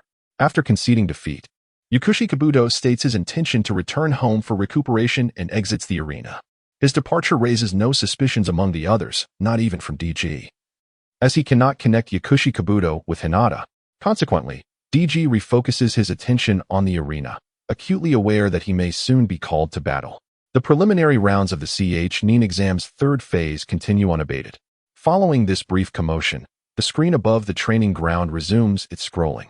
The subsequent matchups bear little deviation from the original narrative. Tenten, engaged in combat with Temari, employs her full array of techniques. However, Temari's overwhelming prowess leads to Tenten's regretful defeat. Naruto, utilizing his transformation technique, executes a barrage of attacks, ultimately defeating Inuzuka Kiba. Gaara, unable to fulfill his desire to face DG, channels all his fury toward Rock Lee. Even with Lee unleashing his ultimate technique, the primary Lotus, he struggles to breach Gaara's formidable defenses. Fortunately for Gaara, his opponent is Lee, and Maki's expression lightens considerably, until Gaara is compelled to reveal his trump card under DG's pressure, an encounter he most dreaded. Should Shikako manifest at this moment, one can only speculate the toll it would exact to quell the ensuing chaos. Most critically, it could jeopardize their subsequent plans to assault Konoha. As for Niji, leveraging the formidable gentle fist techniques of the Hyuga clan, he effortlessly overcomes a ninja named Yui Kamaya, who is in the same class as Kiba. Although Niji has yet to master the 8 trigrams 128 palms technique, his dedication to the gentle fist exceeds even Hinata's, with each strike delivered with greater force. Naturally, to DG, these techniques appear merely as ornamental displays, yet they remain fearsome against the lesser-ranked shinobi. Following the conclusion of the duel between Hyuga Niji and Yui Kamaya, nearly half of the preliminary matches in the CH Nin exam's third phase have transpired. The large screen in the arena continues to scroll. As the names freeze, Moonlight Shika's frail voice resonates. Match 6. Jin vs. Nara Shikamaru. Is it truly a member of the Sound Village, and a woman at that? Why do I always find myself entangled in such troublesome situations? Nara Shikamaru lamented with an expression of profound discomfort. Indolently and at a leisurely pace, Shikamaru chose not to leap from the second floor like other genin. Instead, he cradled the back of his head with his hands, descending the stairs without haste. As he passed by Fuyuki, the latter unexpectedly offered a piece of advice. This individual's techniques are rather peculiar. You ought to put in more effort, Nara-kun, especially since your future wife is watching. Huh? Upon hearing Fuyuki's words, Shikamaru appeared momentarily stunned, the signature expression of his uneven eyebrows manifesting clearly.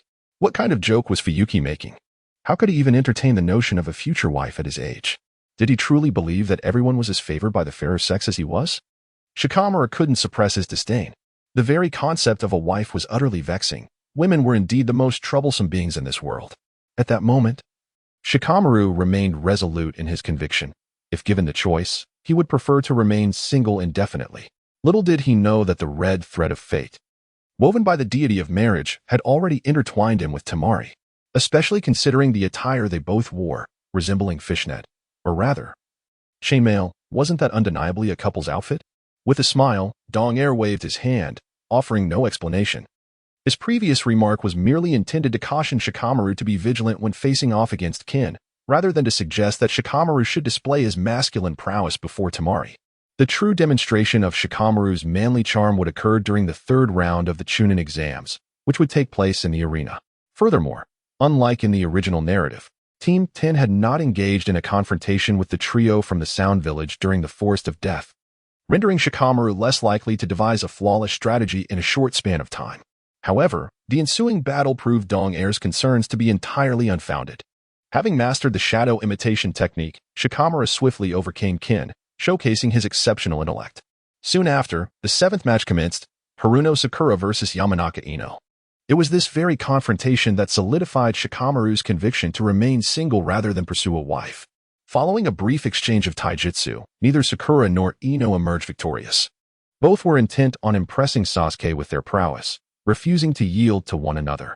Yamanaka Ino employed her family's signature technique to penetrate Sakura's psyche. However, as if by fate, their rivalry extended to their abilities as well, rendering Ino's cherished mind transfer technique ineffective against Sakura. Even in Sasuke's absence, the two women, fueled by jealousy, showed no inclination to retreat. When Ino's ultimate technique failed, she once again engaged Sakura in a taijutsu duel. Yet, the prolonged combat began to take its toll on their stamina. What was labeled a taijutsu match resembled more of a brawl between the two girls, who resorted to grappling, hair-pulling, and collar-tugging in their desperate bid for victory. Despite the lack of life-threatening clashes, the spectators on the second-floor bleachers were left in a state of shock. Particularly, the sight of their hair pulling was enough to elicit sympathy for their discomfort. Eventually, both women, exhausted from their mutual struggles and nursing numerous injuries, were eliminated from the competition. The eighth match featured Akimichi Choji against Tanaka Shao Ai, a genin hailing from the Rain Village, renowned for their assassination techniques and mastery of poisons. The Rain Village ninjas were formidable adversaries, and Shao Ai was no exception. Regardless of whether Choji utilized his body expansion technique or his meat tank, Shao Ai effortlessly evaded his attacks. As the battle wore on, Choji's stamina and chakra dwindled significantly, allowing Shao Ai, with her speed and poison needles, to secure victory. The subsequent two matches unfolded rapidly. The last remaining member from Team 9, Inuzuka Kiba, faced off against Aburame Shino, resulting in a dismal outcome for Team 9, which was entirely eliminated. The large screen above the arena continued to roll, announcing the penultimate match. At this moment, only 4 participants remained unengaged in the preliminaries: Kinkuru, Jiojin Dong-air, and the genin from the Rain Village, Kato Taka, alongside Yayu Ippei from the Waterfall Village. Kinkuru anxiously fixated on the scrolling screen. The 2 names that will soon appear on the screen will be drawn randomly from the 4 contestants. Frankly speaking, after witnessing the formidable prowess of Winter 2 in the Forest of Death, even with the task at hand, Kankuro felt a sense of trepidation facing him. Recalling the overwhelming strength that Winter 2 had displayed, beads of sweat began to trickle down Kankuro's face. Ding!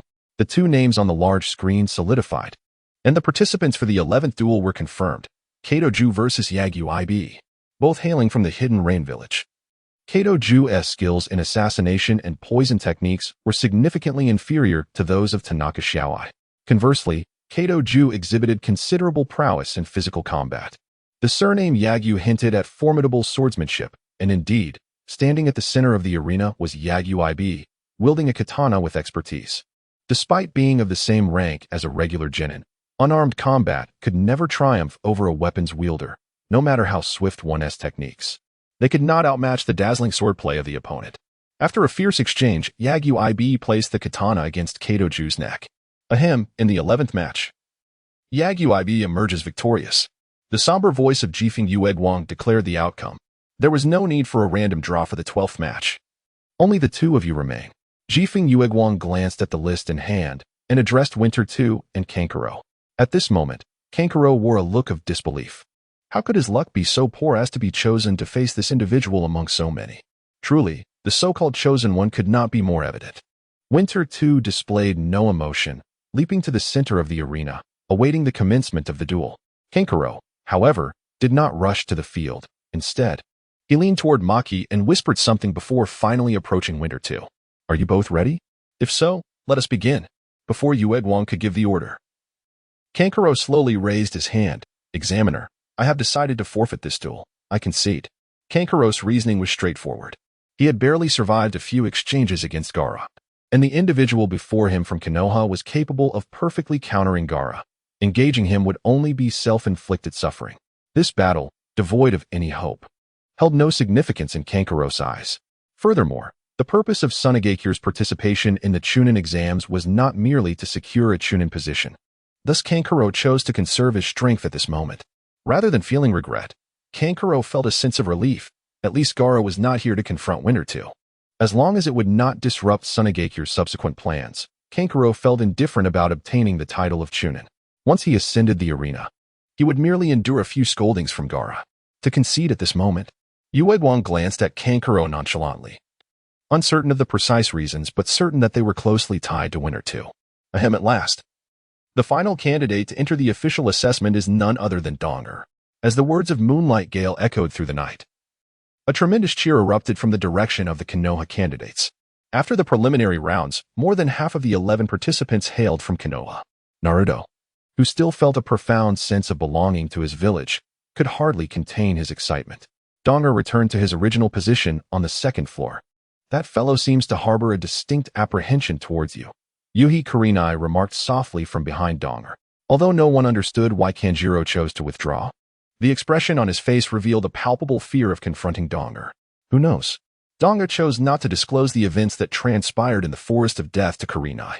Oil Girl Shino remained silent as well. Since the person directly involved, Donger, opted to remain reticent, he saw no need to speak up.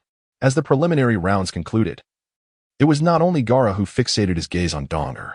Another scrutinizing pair of eyes belonged to Niji, who stood not far away. Just how formidable must your strength be to compel a Suna ninja to forfeit voluntarily? Clap, clap, clap. 3 distinct sounds of applause resonated from the high platform at the front of the training ground. The third Hokage, Sarutobi Hiruzen, stood with his hands clasped behind his back.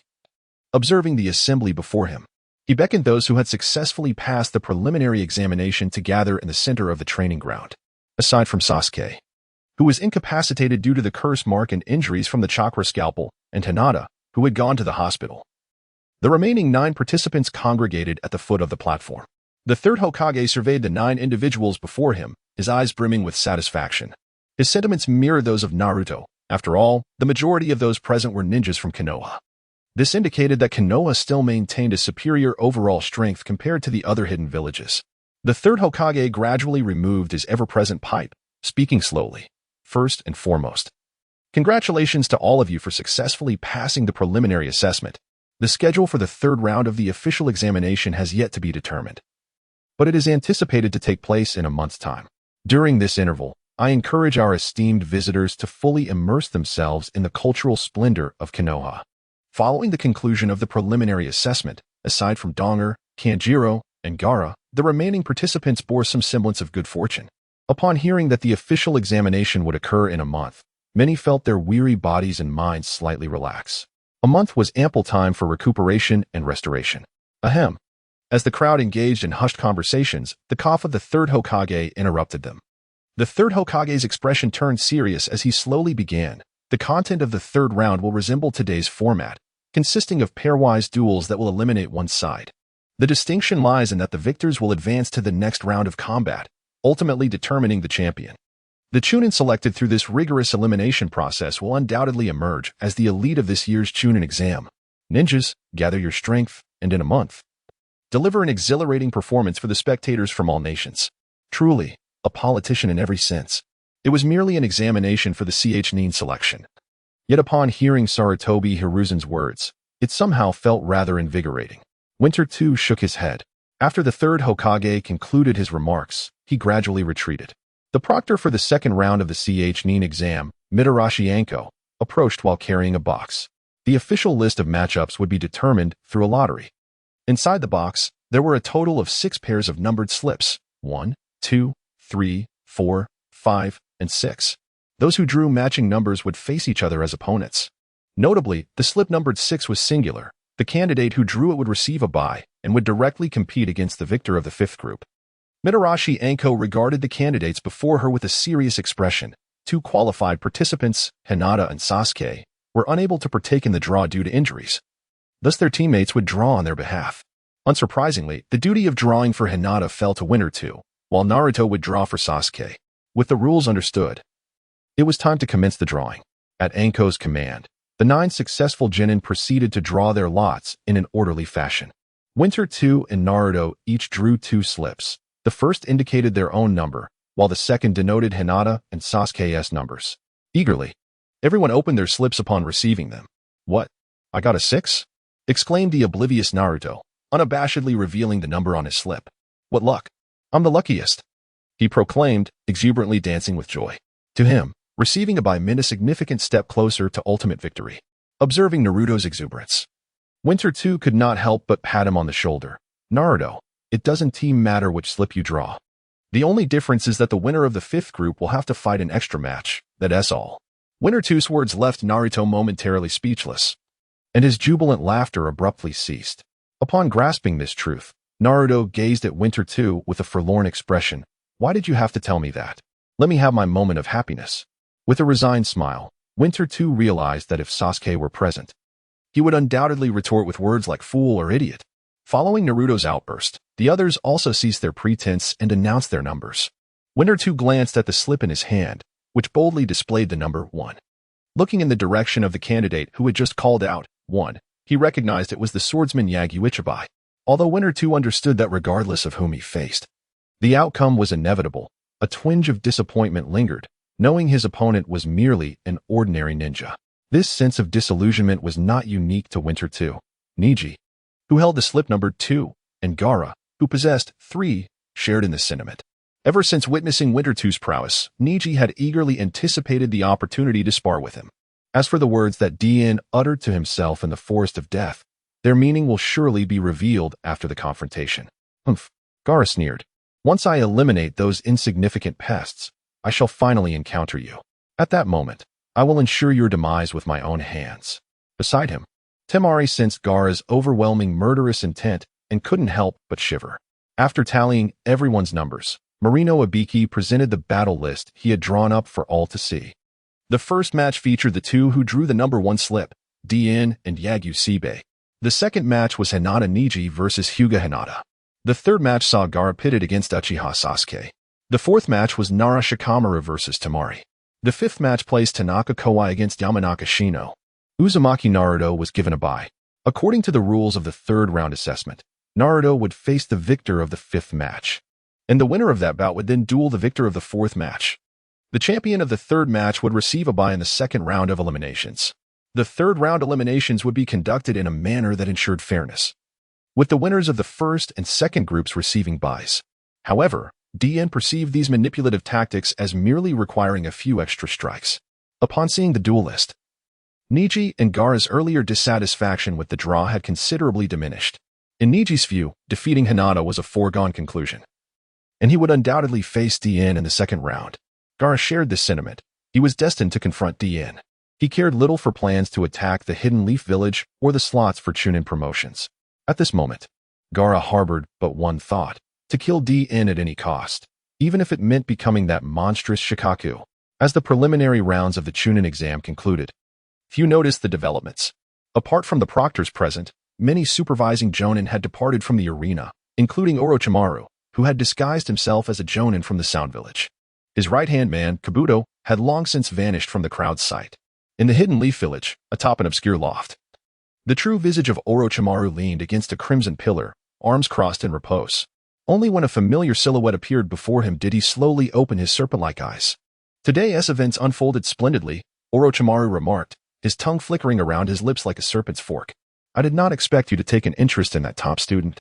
The figure before Orochimaru raised their head, illuminated by sunlight, revealing the unmistakable face of Kabuto, who had been assigned a special task by Orochimaru.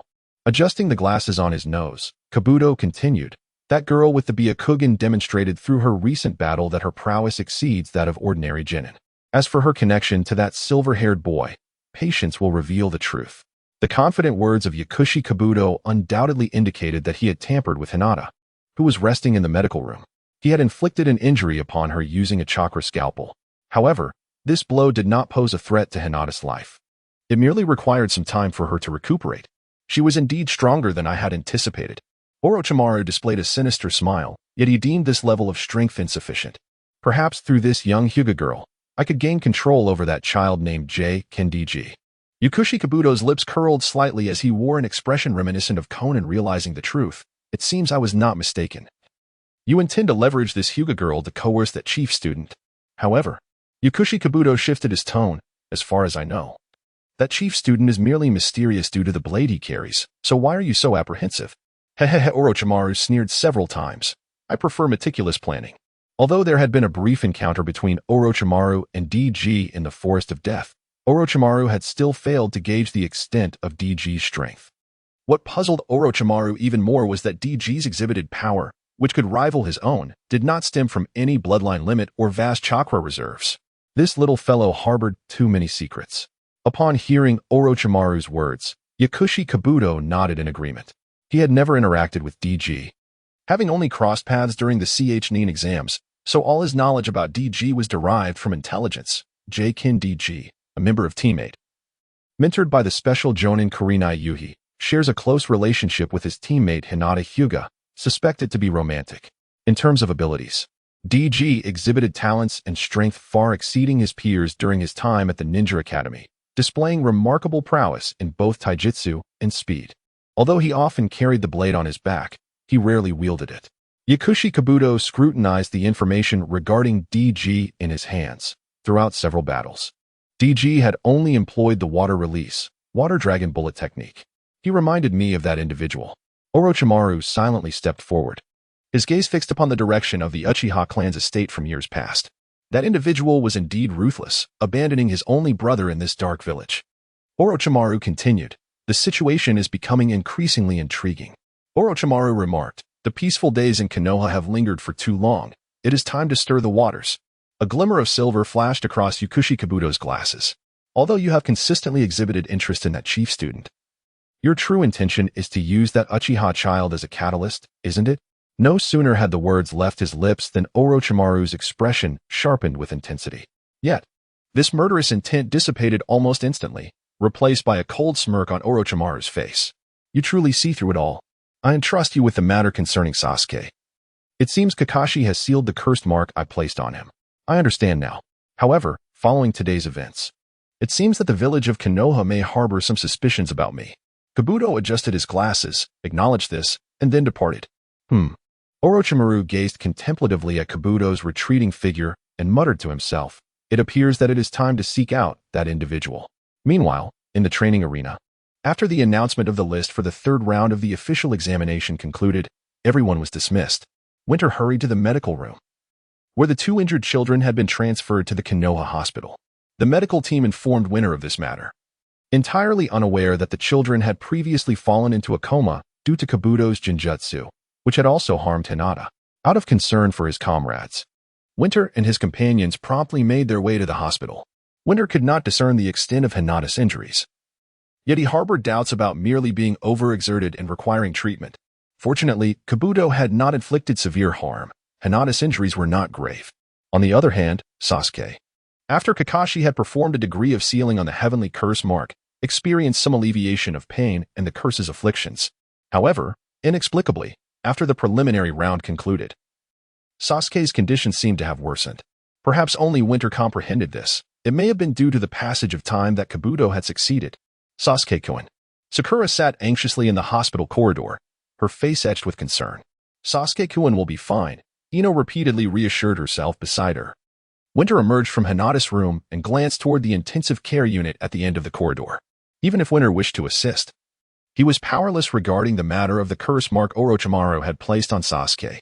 Moreover, knowing Orochimaru's intentions towards Sasuke, Winter's only desire was to protect Hinata. Long time no see. Upon seeing Winter exit the ward, Shikamaru approached. Observing Shikamaru's heavy demeanor, Winter grasped his intent. After sharing a knowing look and nodding in mutual understanding, they proceeded down a less frequented corridor of the hospital. In the hallway of Konoha Hospital, Winter crossed his arms and leaned against the wall, while Shikamaru, with hands in pockets, rested against the railing. Hinata is okay, right? Shikamaru broke the silence with his inquiry. She yes, fine, Winter replied, shaking his head. Then his gaze sharpened as he looked at Shikamaru. Nara, you didn't summon me here just to ask about this, did you? That's not in line with your aversion to trouble. Shikamaru scratched the back of his head, seemingly at a loss for words. Is it about the CHNIN exams? Winter ventured a tentative question. Since their enrollment in the Ninja Academy, Winter's interactions with Shikamaru had been limited to casual greetings. Any deeper exchanges had been restricted to his repeated rejections of Ino's invitations. Girls like Ino, who are particularly concerned about their image, often invite Shikamaru to approach Naruto under the pretense of seeking his company. However, this behavior gradually faded after their graduation from the Ninja Academy. It became increasingly apparent to discerning observers that the bond between Naruto and Hinata was far from ordinary. You seem to be quite perceptive, Shikamaru remarked, raising his hands in a gesture of resignation, then adopting a serious expression. Barring any unforeseen circumstances, you are bound to encounter that Sand Village ninja carrying a gourd. My instincts tell me he is formidable. Oh, what leads you to that conclusion? Naruto was taken aback by Shikamaru's assertion. When he faced Gaara, he was certain that aside from the 3 corpses from the Rain Village, no one else was nearby. Furthermore, it seemed Shikamaru was unaware of his confrontation with Gaara. So why would he make such a claim? I am well aware of your capabilities. That Rain Village ninja wielding a blade is no match for you. So it is a foregone conclusion that you will advance to the next round of the examination, Shikamaru analyzed, stroking his chin thoughtfully. The opponent you will face in the second round is that very ninja. Do you truly doubt Sasuke Uchiha? Naruto replied with a smile, displaying no sign of discomfort. Shikamaru shook his head, stating, I recognize that Sasuke is indeed powerful, yet I believe he and that Sand Village ninja are not on the same level. Naruto watched Shikamaru with keen interest, opting to remain silent. Consequently, Shikamaru continued, despite Sasuke's strength, he still lost to you, the top student. Although the examination rules allow for casualties, none among us would be willing to employ lethal force. That Sand Village ninja with the gourd is a different story. Soon, Shikamaru recounted all the events he encountered in the Forest of Death to Naruto. 3 days prior, Team 10 had been hiding in the Forest of Death, wary of being discovered. Shikamaru devised a strategy to remain concealed until the other teams had exhausted themselves, providing them with the perfect opportunity to strike. Unfortunately, while searching for potential targets, they stumbled upon Gaara and his team. Following his defeat at Naruto's hands, Gaara's demeanor had been unsettling, enveloped by a palpable aura of menace. The trio quickly sought refuge. This situation mirrored their encounter with Niji's team in the original narrative. However, unlike before, Kankuro discerned movements not from them, but from 2 other groups of ninjas from different hidden villages. Shikamaru and his companions were relieved to hide in the underbrush and observe. In mere moments, 2 teams of lower-ranked ninjas were swiftly dispatched by Gaara with a single strike. It was not only Gaara's overwhelming power that instilled fear in Shikamaru. It was also the terrifying aura he exuded that compelled him to inform Naruto of the situation. After all, they hailed from the same village and were classmates from the same cohort. Shikamaru did not wish to see Naruto fall into Gaara's hands. However, what Shikamaru was unaware of was that Gaara's intense aura of menace was partly due to Nichi. So it was, Nichi smiled lightly and, with a calm demeanor, said, "You need not worry about that. I have it under control. Gaara is merely a minor concern. With a little seriousness, it is simply a matter of swift execution." Upon hearing Nichi's words, Shikamaru was momentarily taken aback, then quickly reassured. "It seems you still have some tricks up your sleeve. Indeed, you possess considerable strength." Nevertheless, an uneasy feeling lingered within him, for he sensed that matters were not as straightforward as they appeared. The myriad peculiar events occurring during the Nin exam were far too strange. Shikamaru's expression grew serious again as he fixed his gaze on Nichi. It seems many foreign ninjas are indifferent to whether they can attain the title of Nin. He hesitated, his voice trailing off, for he noticed the calm expression on Nichi's face. "Perhaps I am overthinking this." Shikamaru shook his head with a sigh. "Rest assured, these are not concerns for us lower-ranked ninjas." Nichi offered no further words, merely patting Shikamaru's shoulder before striding down the hospital corridor. Shikamaru's instincts were correct. Konoha was soon to face one of the gravest calamities in recent years. Sunagakure and Otogakure would unite to launch an assault on Konoha. Yet, these were events yet to unfold, and Nichi could not divulge them to Shikamaru, for it would be too convoluted to explain. As he watched Nichi's receding figure, an indescribable emotion stirred within Shikamaru. How effortlessly this fellow maintained his composure. Soon, Shikamaru's thoughts turned to another person, perhaps the only one capable of stirring his emotions, her. He scrutinized Nichi, who simultaneously formed a new assessment of Shikamaru. Nichi was somewhat astonished by Shikamaru's recent analysis and conjectures. Compared to the other rather simple-minded members of the 12, Shikamaru's intelligence and meticulous nature were undeniably innate. Nichi's silhouette gradually faded at the entrance of the hospital corridor. While Shikamaru's gaze remained fixed, the turmoil within him proving difficult to quell. "Why do I suddenly find this guy somewhat intimidating?" After concluding their conversation, Nichi returned to Hinata's hospital room. "Nichi-kun." Hinata's voice was faint, although Kabuto had not been excessively brutal. The damage inflicted by the chakra scalpel on her body's meridians would not heal overnight. "Hinata, you need not speak. Just focus on resting." Nichi gently placed his hand over Hinata's delicate, pale hand, reassuring her, "You can rest easy and recover here. If your clan does not come to take you back, I will make time to visit you every day."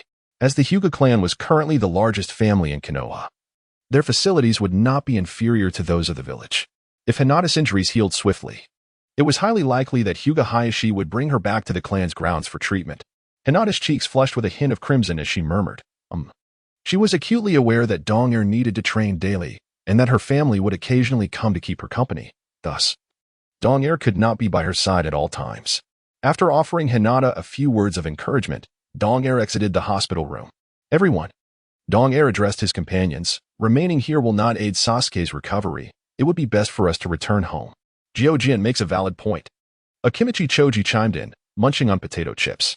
The preliminary rounds had consumed a significant amount of time, and he had yet to savor even a warm meal, his stomach growling in protest. However, Sakura and Ino still bore expressions of concern. At that moment, Naruto displayed a semblance of care for his official partner. The overall morale among the group was rather low.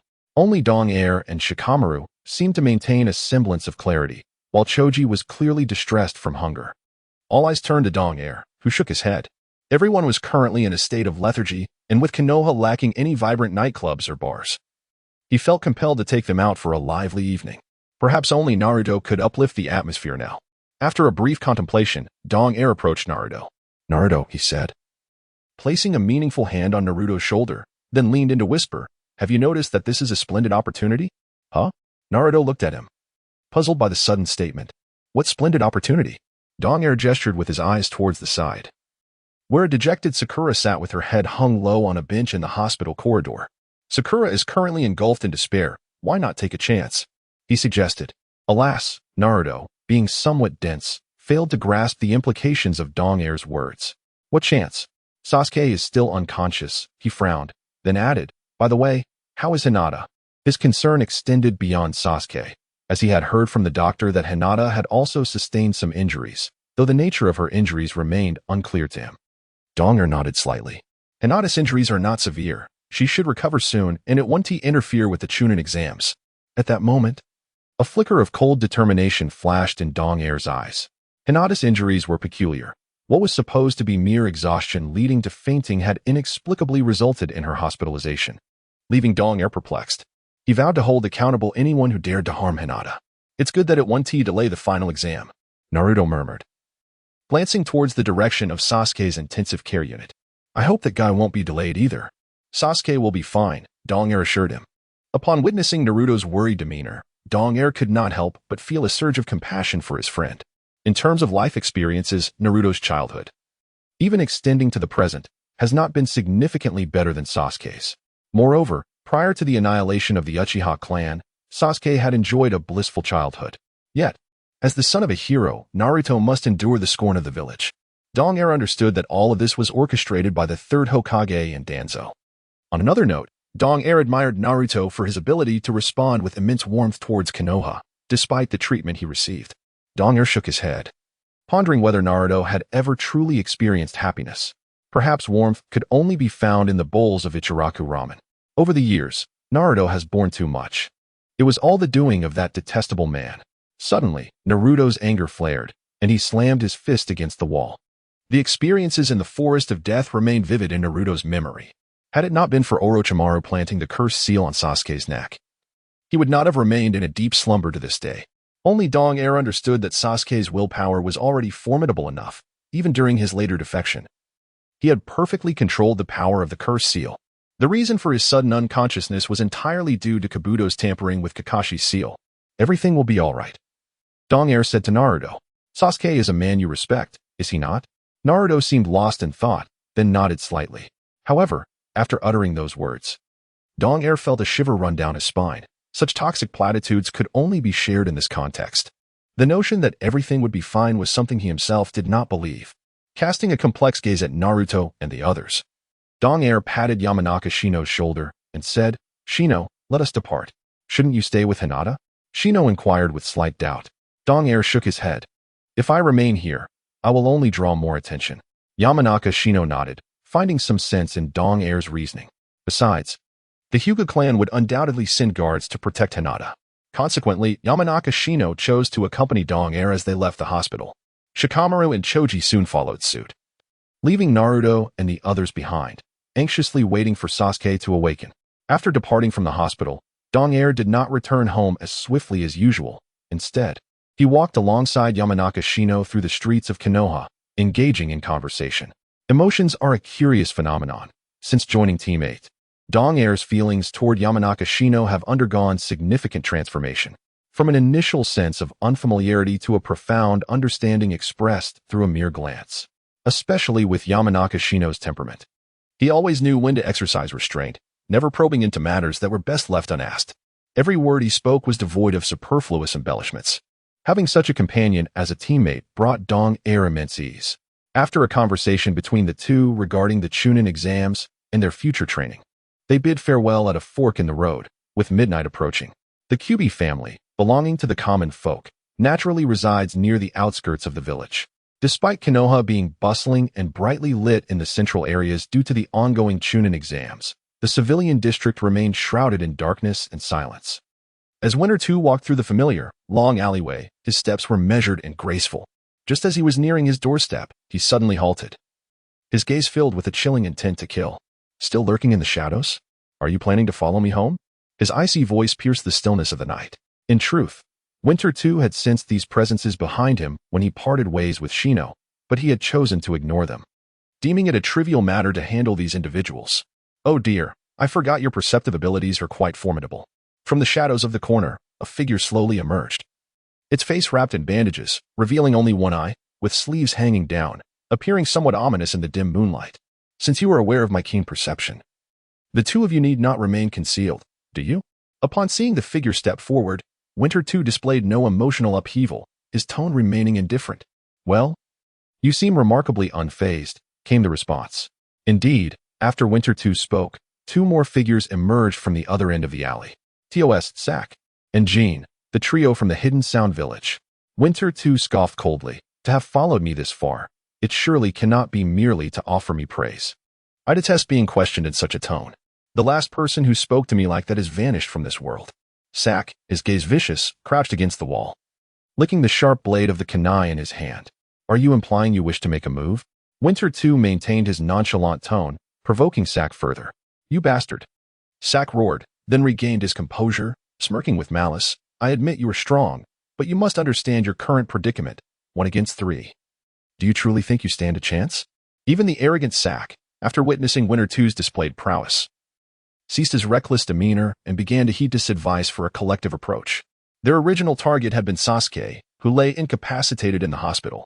However, they were not Orochimaru, capable of silently infiltrating the intensive care unit of Konoha Hospital, nor did they possess the strength to subdue the Umbu guarding it. Just as they were devising a plan to eliminate Sasuke, Winter 2 and his companions appeared on the scene. Indeed, the unfriendly gazes Winter 2 had sensed while grilling meat were cast by these three. It seems you still fail to grasp the situation, having chosen to target me. You must believe I am easier to handle than Konoha's Umbu. Winter Air continued to scoff. You might as well return. I am rather fatigued and do not wish to expend any more effort. Despite today being the preliminary round of the third assessment, Winter Air adhered to his training regimen. The 3 individuals from the Sound Hidden Village were merely pawns. Their elimination bore no significance. You truly are arrogant. Winter Air's words struck Sack as an international jest. If I wish to depart, can you truly restrain me? He retorted once more. Heh. TOS sneered. I am aware of your swiftness. Should you choose to leave, we cannot impede you. However, do not forget that the girl with the Byakugan is still lying in the hospital. Presently, there were Leaf Village personnel guarding Sasuke. It was likely that no one was attending to the Byakugan girl. His remarks detonated in Winter Air's mind like a bomb, igniting a fierce intent to kill within him. This was a threat, a blatant threat. Moreover, TOS was correct. Hinata was still hospitalized due to Orochimaru's curse mark inflicted upon Sasuke. The Leaf, particularly Kakashi, was vigilant regarding Sasuke's circumstances, and no one would anticipate an assault on Hinata. Hinata belonged to the Hyuga clan, which would normally dispatch someone to care for her. Yet, when Winter Air and the others left the hospital, there was no one guarding her room. Winter Air's gaze turned increasingly frigid. Given his speed, it would be exceedingly simple to rush to Hinata's side, but he could not remain at the hospital indefinitely. Since you are so eager to rush to your demise, I shall oblige you. The cold smirk vanished from Winter Air's face, replaced by a resolute intent to kill. Let us commence. Observing Winter Air's newfound resolve, TOS barked an order for Sack and Jean to join him in the attack. With a swift motion, Jean whipped his long hair, transforming the countless dark strands into formidable tendrils that surged towards Winter Air. Simultaneously, Sack leaped high, hurling multiple shurikens while unleashing a compressed air cannon aimed directly at Winter Air. No matter how fast you are, you cannot evade an assault from 3 of us. TOS, akin to a specter, swiftly appeared behind Winter Air, his armored arm descending with great force. Faced with the trio's coordinated onslaught, Winter Air exhibited no signs of panic. His hands still tucked within his pockets. How feeble do you perceive me to believe 3 of you can overwhelm me? He declared. Even if 10 more of your ilk were to join, it would still be insufficient. At that instant, Winter Air vanished from their sight. Gone. How swift. Where has he gone? The trio's attacks met empty air, eliciting incredulous exclamations. You remain utterly oblivious to my true strength. Suddenly, Winter Air's voice resonated from behind Sack. As I stated, I am disinclined to engage, so let us instead exercise your new abilities. Ingar maintained a posture with his hands tucked into his pockets, his feet enveloped in the formidable aura of Haki, utilizing his ability of vector manipulation to its utmost potential. In an almost simultaneous motion, he delivered a powerful kick to Sake's back. Before Sake could even be propelled away, Ingar reappeared behind JN, striking him once more. This identical technique was then unleashed upon 2S. With a resounding crash, the 3 collided, tumbling together like a precarious stack of bodies, crashing heavily to the ground. Gasping, 2S and his companions expelled blood simultaneously. Who exactly are you? The force of Ingar's kick had far exceeded their comprehension of martial prowess, leaving their spines and ribs fractured to varying degrees. Individuals of your caliber do not need to be privy to certain matters. Ingar advanced slowly towards the trio, declaring that they need not partake in the upcoming CHNIN exams, as they had entertained thoughts that were better left unconsidered. Without a moment's hesitation, he lifted his right foot, dark as steel, and a tempestuous wind surged forth as his vector manipulation reached its zenith once again. No, don't.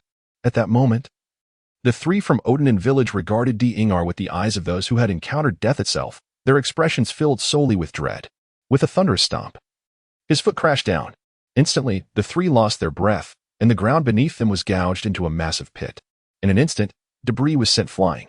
Meanwhile, several hundred meters away, two figures clad in white cloaks and adorned with animal masks, the Umbu ninjas on night patrol from Konoha, heard the distant commotion.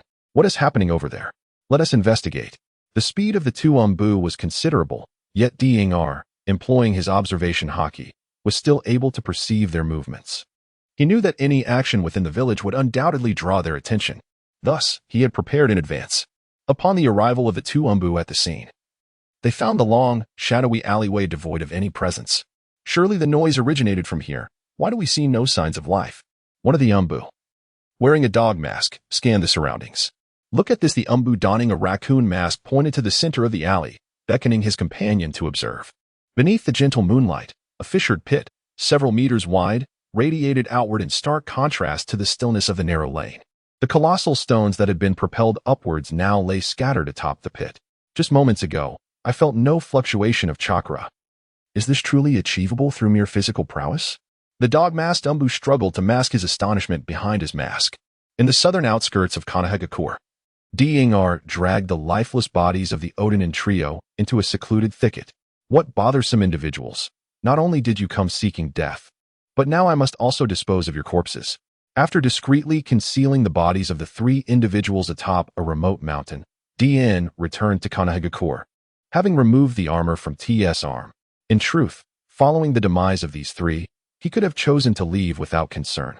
However, during the Chunin exams, the presence of deceased individuals within the village, especially those who had participated, would inevitably attract the attention of the higher-ups in Konoha and even from other nations. To avert unnecessary complications, Dr. opted for this course of action.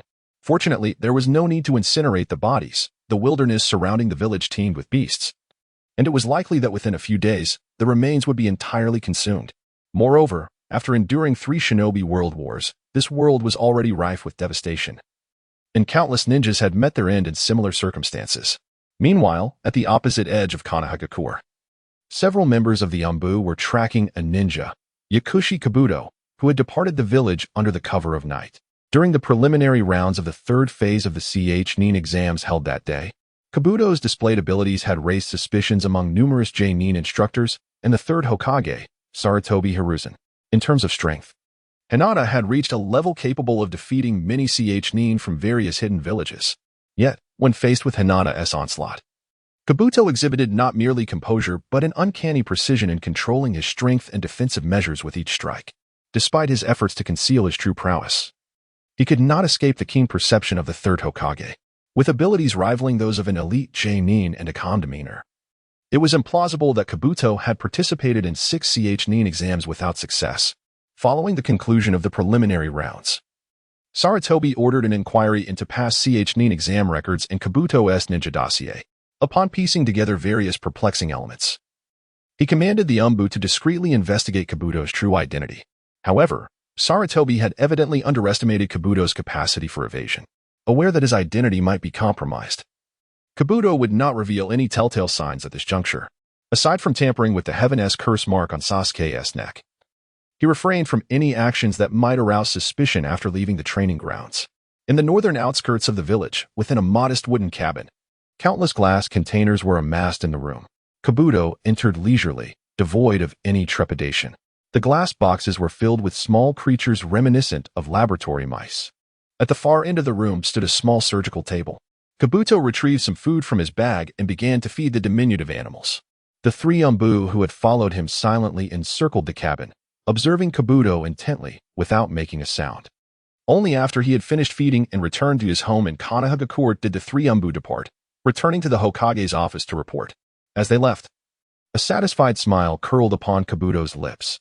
The issue of identity has yet to reveal any significant flaws. It seems that the Umbu of Konoha has declined with each generation. As night quietly passed, the morning sunlight streamed through the window into Winter's room.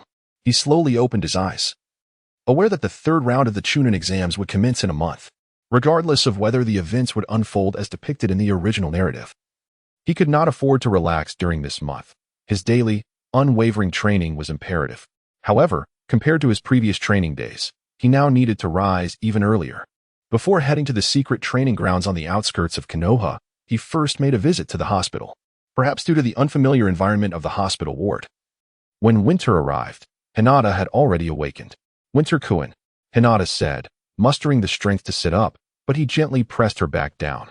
"Your body has not yet recovered. Do not move around too much. I will stay with you for a while, and then I shall go train by the lake." Winter placed the buns he had bought along the way on the cabinet next to Hinata's bed and added, "You can eat these when you feel hungry." Hinata nodded like a gentle little rabbit. Then, as if recalling something, she said, "Winter-kun, soon the clan will send someone to keep me company. And the doctor mentioned that I should be able to be discharged in 2 or 3 days. When that happens, I want to train with you." The mention of training ignited a fierce determination in her expression. Indeed, how could those who genuinely care for one another wish to become a burden to each other? Winter's display of strength provided Hinata with a sense of security while simultaneously intensifying her fervent desire to improve her own abilities. "With someone to keep me company, I feel much more at ease." Upon hearing that the Hyuga clan would send someone over, Winter felt considerably relieved. Knowing that he would not have to worry about a repeat of the previous night's incident for the next few days, allowing him to focus on his training, Winter chose not to share with Hinata what had transpired the night before. Such trivial matters were unnecessary burdens for her. As for the training, he assured her, "After your discharge, rest at home for a couple of days. When you have fully recovered, I will come to find you." He gazed at her with tenderness, gently stroking her hair. Hinata's face flushed a deep crimson, her eyes darting away, unable to meet Winter's gaze. Although they had shared many intimate moments alone over the past year, her heart still raced at his every affectionate gesture. After all, Hinata was still in the bloom of her youth, filled with girlish innocence. After a light-hearted exchange, Winter bid farewell to Hinata and made his way to the lake on the outskirts of Konoha. It had only been a few days since he acquired his new ability, vector manipulation. Despite having utilized this power effectively against the Sound Ninja trio the previous night, Winter was uncertain whether he could maintain such proficiency in deeper applications. For instance, facing an opponent like Orochimaru or attempting to wield vector manipulation to achieve effects akin to those of pain from the Akatsuki. The next 3 days awaited him. Winter repeated the same training regimen. After 3 days of rigorous practice, he uncovered a significant dilemma. Abilities and items such as armament haki and ice will could be tested against various objects in his secret base, allowing him to gauge the power of his techniques without a rival for reference. However, the vector manipulation ability could not be comprehensively honed through such methods. While enhancing physical strikes through armament haki and manipulating wind currents for aerial movement posed no issues, nullifying all attacks that possessed physical energy remained beyond his current capabilities. Whenever Winter immersed himself in training, time seemed to accelerate. Days passed, and he received news of Hinata's discharge from the hospital.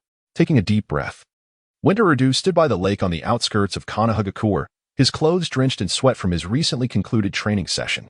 His strength had surged remarkably, leading to several adjustments in his training plan. For instance, the practice of observation haki no longer involved the use of ninja tools for throwing.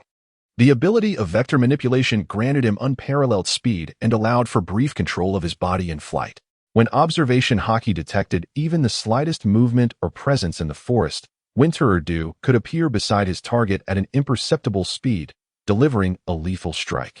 Of course, while honing the abilities bestowed by the system, Winter did not neglect the training of ninjutsu and the refinement of chakra.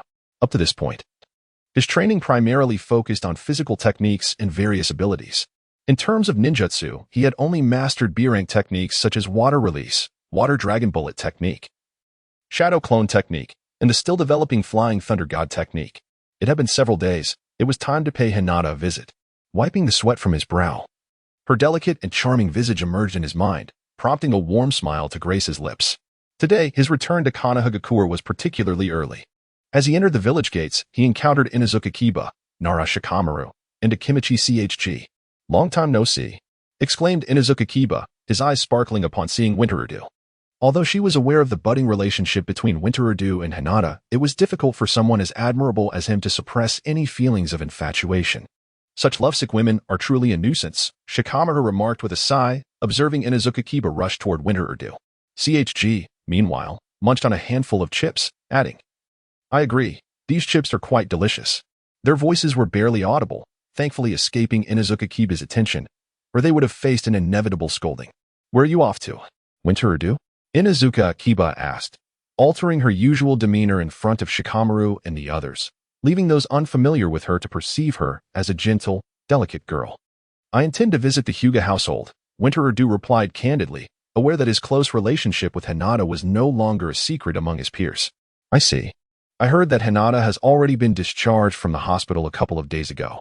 A fleeting expression of disappointment flickered across Ino's eyes, but it quickly vanished as she seemed to recall something, promptly turning to Shikamaru and Choji, saying, "Let us go visit Hinata together."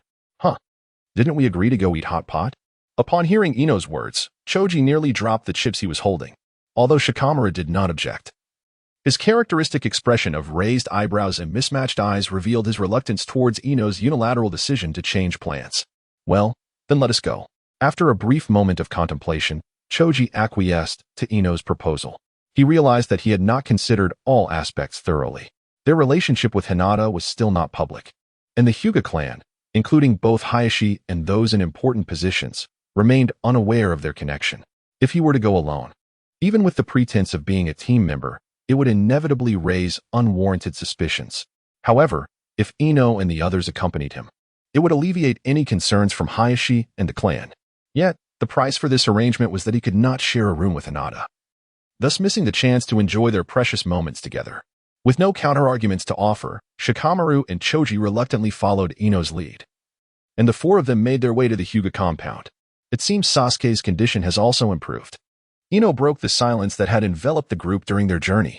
Her concern for Sasuke in front of Choji did not portray her as a fickle-hearted girl. Rather, it reflected her genuine care for her comrades, intertwined with a hint of admiration. That guy won't be in trouble, at least until he faces that man. He won't allow anything to happen to himself, Choji replied nonchalantly. Shikamaru cast a puzzled glance at him, wondering if Choji possessed some insider knowledge regarding the reasons behind Sasuke's unconsciousness. While he was curious, Shikamaru was not one to pry into every mystery. The presence of the Konoha Umbu around the hospital's intensive care unit indicated that Sasuke's condition was far from a mere surface issue. Shikamaru, who typically detested complications, wished to remain uninvolved in this matter. Ignorance of the truth seemed the best choice for avoiding entanglement. The four of them exchanged casual remarks as they continued their journey, and before long, they arrived at the Hyuga compound. The area was bustling with members of the clan, following the annihilation of the Uchiha clan, leaving only Sasuke behind. The Hyuga clan had ascended to prominence, becoming the most powerful family in Konoha. This strength was not solely derived from their prowess in dojutsu and taijutsu, but also from the thriving population within the clan. In comparison to the Oil clan and the Shanshu family, who also possess their own hereditary secretaries, the Hyuga clan undoubtedly stands as a colossal presence. The four individuals arrived at the residence of the Hyuga clan leader. True to its reputation as the most prosperous clan in Konohagakure, the entrance of the clan leader's residence was guarded, much like the Hokage's abode. "Good day, sir. We are classmates of Hinata Hyuga, here to pay her a visit," declared Shanshu Ino, who had become quite the social butterfly of their cohort, approaching without a hint of trepidation. "Ah, so you are the young lady's classmates. Allow me to inform her," replied a kind-eyed gentleman with short hair and the Byakugan, before he turned and entered the clan leader's residence. After a brief interlude, the amiable gentleman returned, his face beaming with warmth. "You may enter now. I shall escort you to the young lady." Exchanging glances among themselves, the group followed the gentleman into the estate. A prominent clan indeed. The Hyuga residence diverged significantly from the dwellings of ordinary citizens, maintaining an antiquated charm with its wooden lofts and square courtyards. Such architectural elegance was not merely a product of wealth. In a place like Konohagakure, land could not simply be acquired through affluence. In this village, the limited resource of land often eluded those who sought it with mere monetary means, whether it be the once-disappeared Uchiha clan or the currently flourishing Hyuga clan. Both have long been rooted in Konohagakure. These illustrious families have not only contributed to the political landscape of the village, but have also played a significant role in its historical development.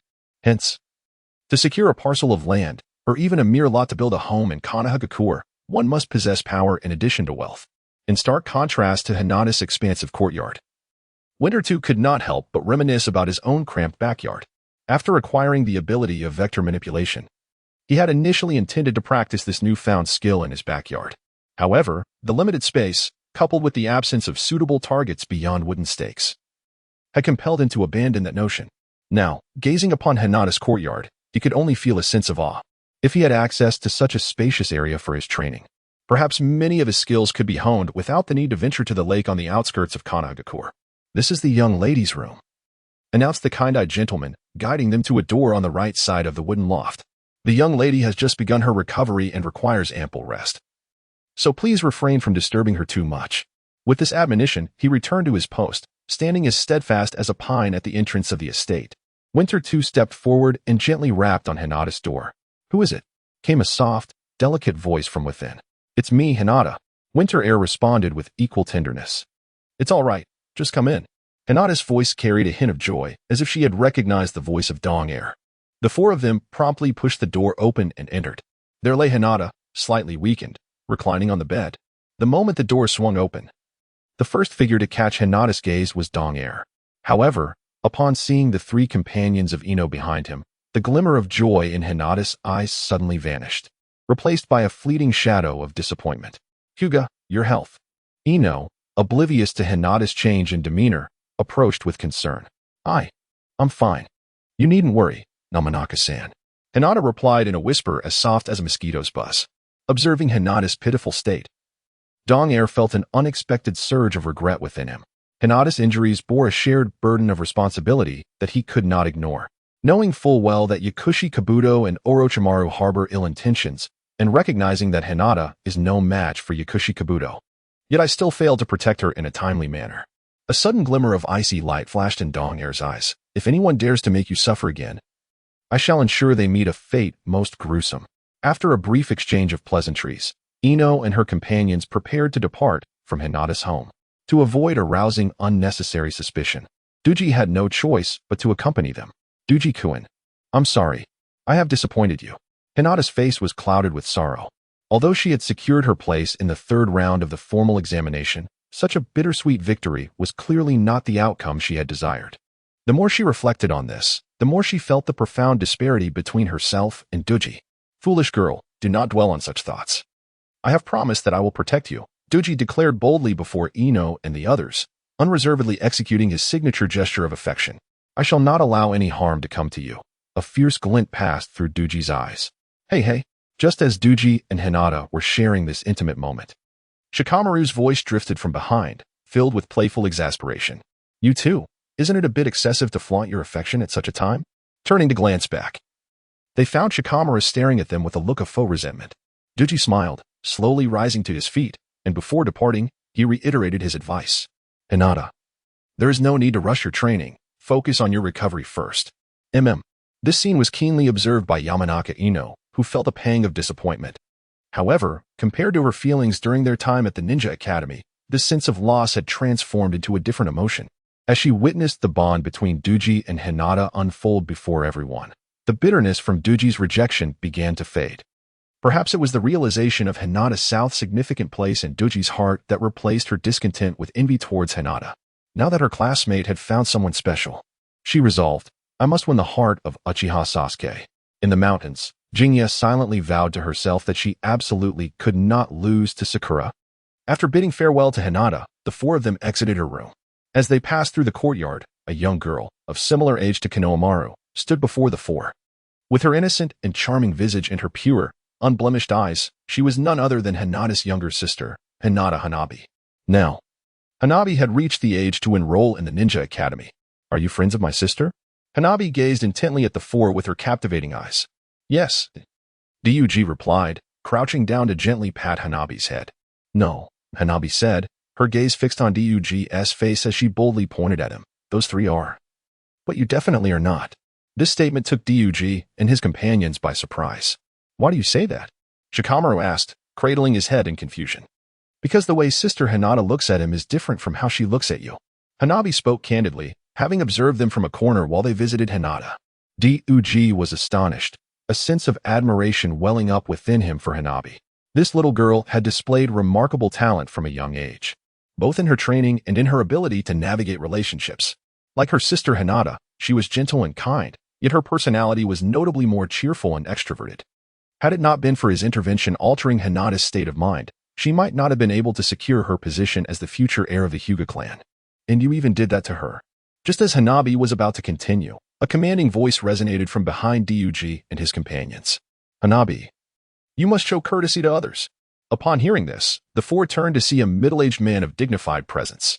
Dug recognized this man as Hinata's father, the current leader of the Hyuga clan, Hyuga Hayashi. You are the classmates of that girl Hinata, are you not? Hayashi inquired, directing his attention toward Dug and his companions. Yes, clan leader, they have come to visit the young lady, a nearby guard answered promptly. Ah, you are thoughtful. Hayashi maintained his stern demeanor. While his words expressed gratitude, his imposing aura bore down on Dug, his gaze piercing. Under Hayashi's scrutiny, Dug felt as if he were under a heavy weight. Setting aside the extent of Hayashi's strength, merely his commanding presence was enough to intimidate many ninjas in the Hidden Leaf Village. This tense standoff did not last long. After bidding farewell to Hayashi, Dug and his companions departed from the Hyuga residence. That silver-haired, red-eyed little fellow must be the top student of Hinata's cohort, right? Shortly after Dug and the others left, Hayashi gazed toward the entrance and inquired. Indeed, clan leader, he is the one who consistently holds the top position, surpassing even the Uchiha clan's heir, a guard replied, not daring to be careless. Very well. Hayashi nodded, saying no more. His earlier glance at Dug had been a subtle test through his gaze. Unexpectedly, in the face of an overwhelming sense of oppression, Dong Air exhibited not a hint of fear, but rather a gaze filled with determination. The clan leader, the esteemed top student, seemed to share a connection with the young lady that was far from ordinary.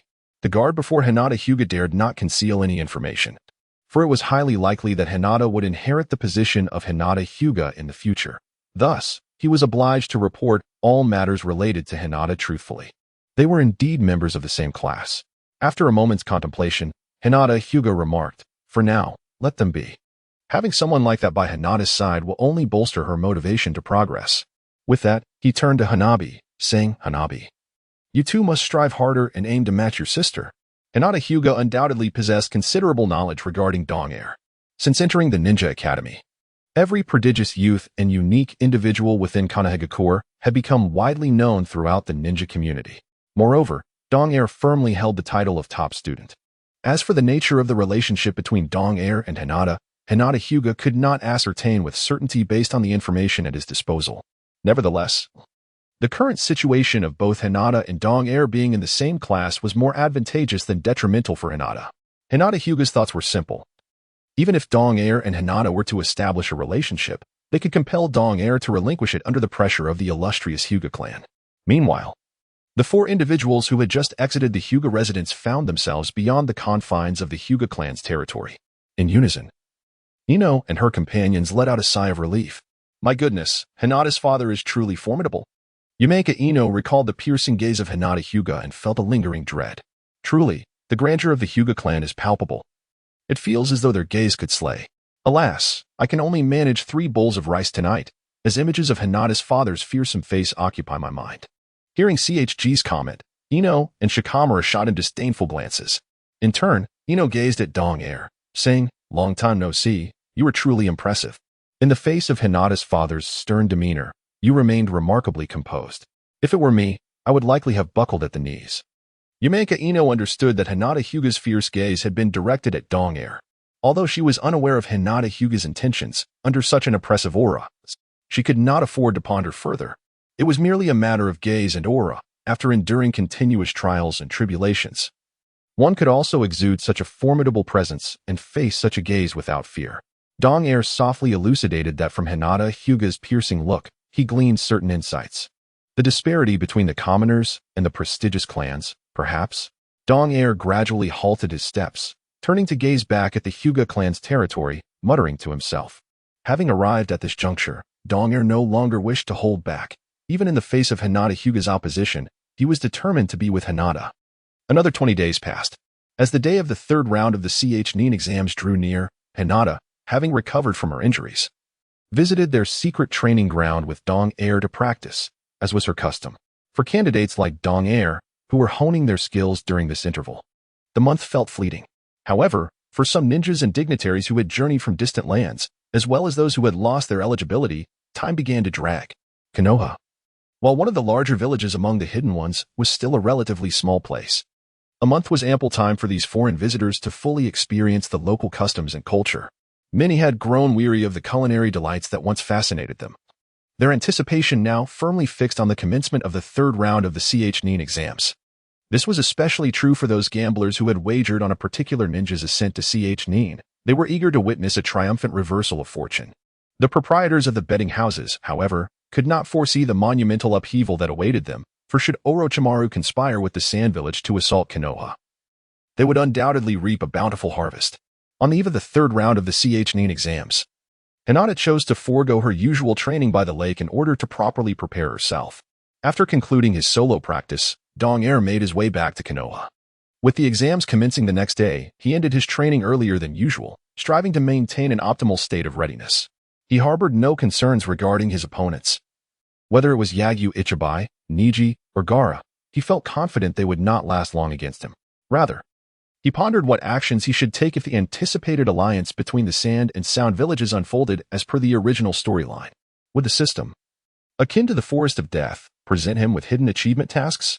And what of Hinata's safety? Lost in these thoughts, Dong Er was nearing the village entrance when a low voice interrupted his reverie. That silver-haired fellow! So engrossed was he in his contemplation that he had failed to notice someone waiting nearby. Turning toward the voice, he found Gaara leaning against a tree, arms crossed defiantly over his chest, while Karura and Temari appeared visibly tense behind him. You won't escape today. I shall end you here, Gaara declared. Not waiting for Dong Er to respond, Dong Er sighed in exasperation, feeling the weight of relentless pursuit and ambush tactics from those around him. Observing the expressions of Kankuro and Temari, it was abundantly clear that they were apprehensive about Gaara potentially losing control of his inner fury. Reminiscent of the harrowing events in the Forest of Death, which might lead to the emergence of Shikaku's true form. However, their prowess paled in comparison to Gaara's, leaving them no choice but to discreetly inform Maki and follow along. Should a situation akin to the previous one arise, they hoped to intervene and restrain Gaara. Having just concluded a day of rigorous training, Konoha's DNI felt utterly exhausted and looked at Gaara with a resigned expression, asking, "Aren't you tired? The official assessment is tomorrow. Must we engage today?" To be candid, at that moment, DNI regretted having provoked Gaara. Although he understood that Gaara at this stage was a bloodthirsty individual reveling in slaughter, he had never anticipated that Gaara would also harbor such a deep-seated grudge. "I must kill you today," Gaara exclaimed, his eyes wide with rage, nearly bursting with fury. The bitterness of his defeat at DNNI's hands had become unbearable, leading him to relentlessly seek out information about DNNI for the past few days. He had learned that DNNI returned to the village from the direction of Konoha at dusk each day. So Gaara had taken up a position early on to await him. "I told you, you cannot kill me. You should leave," DNNI said, unwilling to engage further with Gaara, and turned to depart. However, just as he pivoted to leave, Gaara's hand shot up suddenly. A torrent of yellow sand surged forth from the gourd on his back, coalescing into a massive hand that lunged toward DNNI. With an explosive force, DNNI struck backward without looking, channeling his armed haki and vector manipulation to shatter the colossal sand hand, scattering fine grains across the ground. Yet, the momentum of his punch was far from spent. After piercing through the sand hand, the force barreled toward Gaara and his companions. The wind generated by the blow tousled Temari and Gaara's hair, causing the nearby grove to rustle ominously. In an instant, Kankuro and Temari's expressions grew increasingly tense. Acutely aware that DNNI's strength had significantly increased over the past month, Gaara's chances of overcoming this silver-haired Konoha ninja had diminished considerably. They sensed a formidable pressure, leading them to believe that even should Shikaku's complete form manifest, it might not be enough to subdue DNI. "You seek death, you mixed blood," Gaara bellowed, a multitude of yellow sand swirling upward. However, before he could command the sand projectiles to strike DNI, a voice interrupted them. "What are you rascals doing here? Engaging in a private duel violates the CH Nin exam regulations." Kakashi, bearing a heavy pack and holding Ika Paradise, squatted atop a large tree, peering down at them with one eye resembling a lifeless fish. As an elite jonin of Konoha, Kankuro felt a mix of concern and relief. No matter how reckless Gaara might be, he would not dare act against the elite jonin of Konoha. Kakashi's reputation was known to them.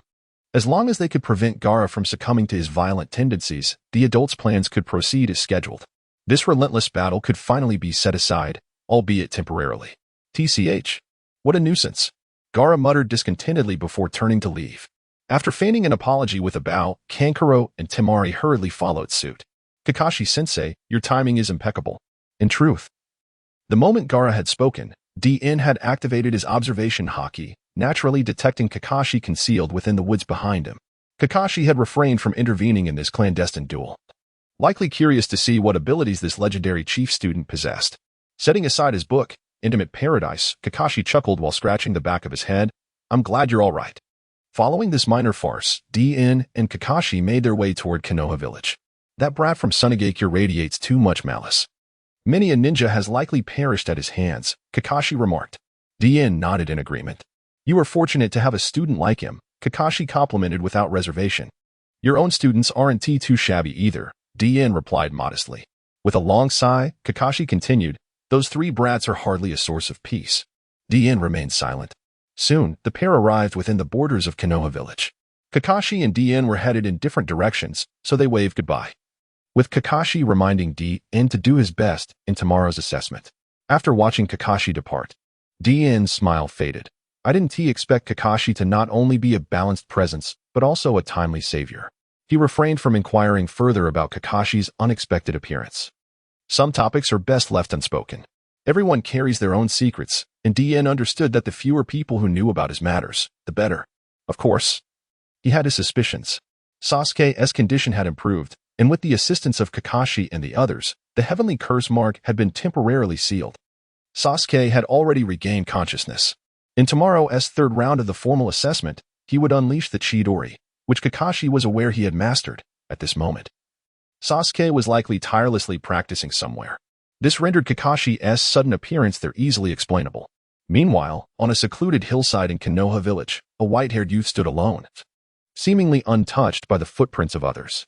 With one hand on his hip and the other adjusting his glasses perched on his nose, he surveyed the entirety of Konoha, a look of contemplation occasionally gracing his face, as if this moment would be the last vivid snapshot of the village's grandeur.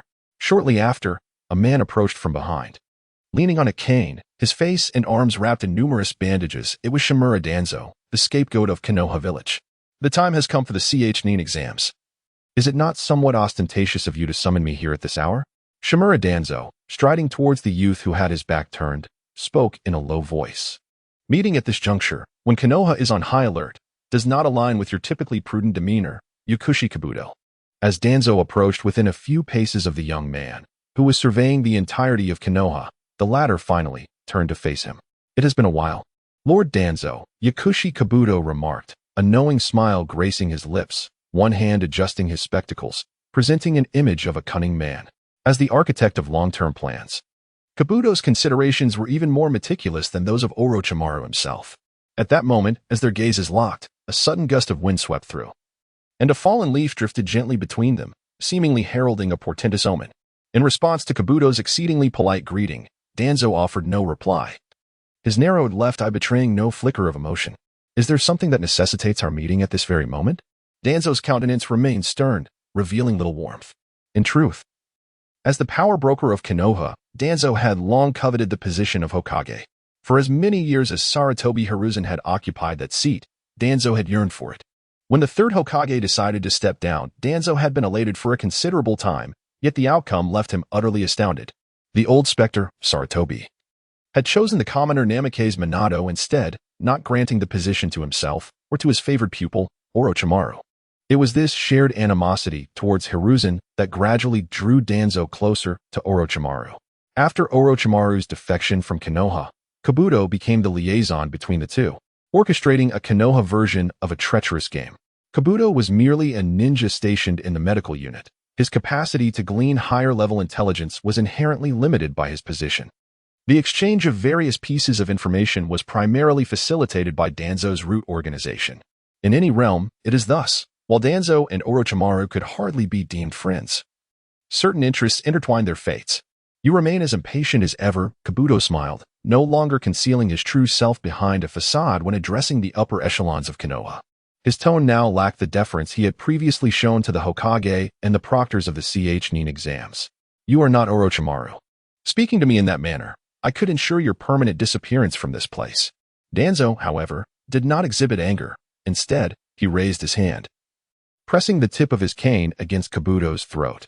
Kabuto was merely a pawn utilized by Orochimaru to exchange intelligence with Danzo. Even in Kabuto's absence, Others would take his place, such as Master Kabuto or Warrior Kabuto. Danzo understood Orochimaru's nature. He would not sever ties over such a piece on the board. Moreover, the bond between him and Orochimaru had yet to reach that level. They were merely aligned temporarily, each with their own ulterior motives. I have come to convey to you a matter of utmost importance. The enigmatic Yukushi Kabuto, calm and unruffled, gently pushed aside Danzo's cane and, with a smile, informed him of the impending assault by the allied forces of Sunagakure and Otogakure on Konoha. What? Danzo's countenance darkened with fury upon hearing this revelation. In a sudden burst, he formed a hand seal and unleashed a torrent of chakra, vacuum sphere. A razor-sharp gust of wind surged directly towards Yukushi Kabuto. Yet, as if anticipating Danzo's aggression, Kabuto deftly evaded the strike with a swift body flicker. "Oh dear," Kabuto remarked, crouching slightly to adjust his glasses. "Every time the topic of Konoha arises, you invariably become so irritable." Danzo, however, refrained from launching another attack, regarding Kabuto with a grave expression. Despite his notorious past, his heart remained tethered to Konoha. Indeed, while Danzo was determined to seize the position of Hokage by any means necessary, he would not engage in actions detrimental to the overall welfare of Konoha. As many have described him, he is merely an exceedingly zealous guardian of Konoha, harboring intensely ambitious political aspirations.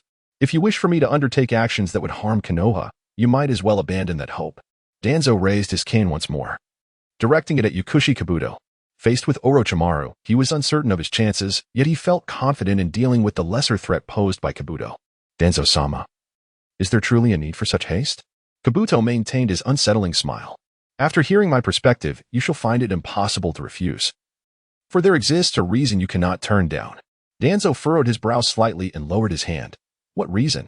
With a grin, Kabuto replied, "You have just learned of our plan. Once that old fool, Sarutobi Hiruzen, is incapacitated, will it not provide you the perfect opportunity to take charge? Once that old man is gone, the position of Hokage." Kabuto's words trailed off, his gaze fixed meaningfully on Danzo. After a moment's contemplation, Danzo yielded to his desires and spoke. "Though Sarutobi is advanced in years, he is not so easily subdued." Having been rivals for many years, Danzo was acutely aware of Sarutobi's formidable strength and his ruthless political acumen, which rivaled his own. "Rest assured, Lord Danzo, Orochimaru will not falter," Kabuto confidently assured him. A fierce wind arose, rustling the leaves around them, mirroring the turmoil within Danzo's heart. As the wind subsided, Danzo finally spoke. "I understand. I hope you and Orochimaru do not disappoint me." Danzo nodded slightly, his mind already formulating strategies for the forthcoming plan. By seizing the opportunity presented by Orochimaru's assault on Konoha, he could showcase his own formidable political prowess. Perhaps, in a short span, he could even enlist several Umbu and other powerful shinobi for his future endeavors, including the prodigious talent, QBDN. However, Sarutobi Hiruzen did not meet his demise. Seizing control was no simple endeavor. During the tumult of war, the daimyos of the Land of Fire were unconcerned, and to mobilize the mightiest forces of Konohagakure. The support of the various clans within the village was imperative. Danzo's political ideology diverged somewhat from that of Sarutobi Hiruzen. He believed that the longevity of Konohagakure was fundamentally supported by its formidable clans of secret techniques, such as the Hyuga clan, currently the most powerful in the village. He understood that Orochimaru's intent in revealing such matters through Kabuto was to diminish Konohagakure's military strength. For the members of Root were not inferior to those of the Umbu, perhaps even stronger. Nevertheless, he had no intention of adhering strictly to Orochimaru's scheme. To ascend to the position of Hokage necessitated decisive execution. The moment Orochimaru initiated his assault, he would compel the other clans to heed his commands. With Sarutobi Hiruzen's death, he could seamlessly claim the title of Hokage. As for the attack orchestrated by Orochimaru, after battling Sarutobi Hiruzen, he would undoubtedly be exhausted, and expelling him from Konohagakure would not pose a significant challenge. Thus, he could emerge as the hero who saved the village. Of course, Orochimaru was no fool. He was well aware of the risks inherent in divulging his plans to Danzo. His intention was merely to enhance the likelihood of success for this endeavor. Furthermore, once Danzo assumed the role of Hokage, he would be easier to manipulate than Sarutobi Hiruzen, armed with the formidable Edo Tensei technique. Orochimaru harbored no fear of being threatened by Danzo in the future. Both men concealed their ulterior motives, yet ultimately reached a tacit agreement. "A most agreeable collaboration, Lord Danzo," Kabuto declared, approaching Danzo with a friendly demeanor and extending his hand, only to reconsider momentarily and amend his statement. "No, I should rather say, the future 5th Hokage." Danzo scoffed, offering no response to Kabuto, and turned away, departing the scene. The conspiracy between Kabuto and Shimura Danzo was merely one of the many undercurrents swirling beneath the surface of Konohagakure over the years. While everyone remained enmeshed in their tranquil existence, they remained oblivious to the impending calamity that would soon descend upon the village. Nightfall, seemingly peaceful and serene. Following the meeting between Orochimaru and Danzo, Kabuto summoned Makiyo. As in the original narrative, Tsukuke's ultimately fell to Makiyo's prowess. Despite the 3rd Hokage's awareness of Orochimaru's presence, he did not halt the ongoing Chunin exams. After all, it pertained to the dignity and reputation of Konohagakure. The following day, in stark contrast to the previous days, the streets of Konohagakure buzzed with activity. Those who had lingered in the village awaiting the 3rd round of the Chunin exams flocked to the examination grounds at dawn. Simultaneously, daimyos from various nations arrived in Konohagakure to witness this rare spectacle. Notably, the most exhilarated crowd was composed of gamblers who had placed substantial bets at the gaming houses, seizing the opportunity to transform a mere bicycle into a motorcycle today. The final results of the Nin exams stand in stark contrast to certain sporting events in the world where theatrics are employed to manipulate scores and avoid formidable opponents. The Nin exams are a true test of a ninja's prowess. Thus, among the gamblers, those most acquainted with the candidates of this year's examination are bound to reap the greatest rewards. As time inexorably ticks away, only half an hour remains until the commencement of the 3rd round of assessments. Outside the vast open arena near the rock face in Konohagakure, spectators from around the globe gather eagerly. Upon the opening of the gates by the staff, the crowd excitedly streams into the stands of the arena. At the pinnacle of the seating, 2 representatives of the ninja world's highest echelons are seated: the 3rd Hokage of Konohagakure and the 4th Kazekage of Sunagakure. In this formal diplomatic setting, the 3rd Hokage, unusually, refrains from his customary pipe. The 4th Kazekage is enveloped in attire that conceals his entire form, leaving only his eyes visible to the world. Indeed, over the years, the fervor surrounding the Nin exams has only intensified, remarked the 3rd Hokage, observing the throngs of spectators with a smile. Indeed, it seems that Konohagakure stands to gain significantly from this iteration of the Nin exams, the 4th Kazekage replied, his tone laced with an unusual edge. The 3rd Hokage merely smiled in response, offering no comment. On the surface, the 4th Kazekage appeared to be referencing the betting activities of this year. However, his true focus lay on the candidates advancing to the final assessments. In this era of peace, the collaboration of various hidden villages to host the Nin exams has become a paramount international affair within the ninja world. The clashes among genin reflect the strength of each hidden village, and the influx of visitors to the host nation generates unprecedented commercial revenue. However, not every nation can apply to host the Nin exams. The organizers must possess not only immense prestige within the ninja world but also formidable strength and wealth. Since the conclusion of the 3rd Great Ninja War, the hosting of the Nin exams has rotated solely among the 5 great nations, leaving smaller nations like Otogakure and Kusagakure without the opportunity to host. That said, it appears that this year, both Konohagakure and Sunagakure are poised to emerge as the greatest victors. The 3rd Hokage deftly shifted the conversation toward the candidates who successfully progressed to the 3rd round of examinations.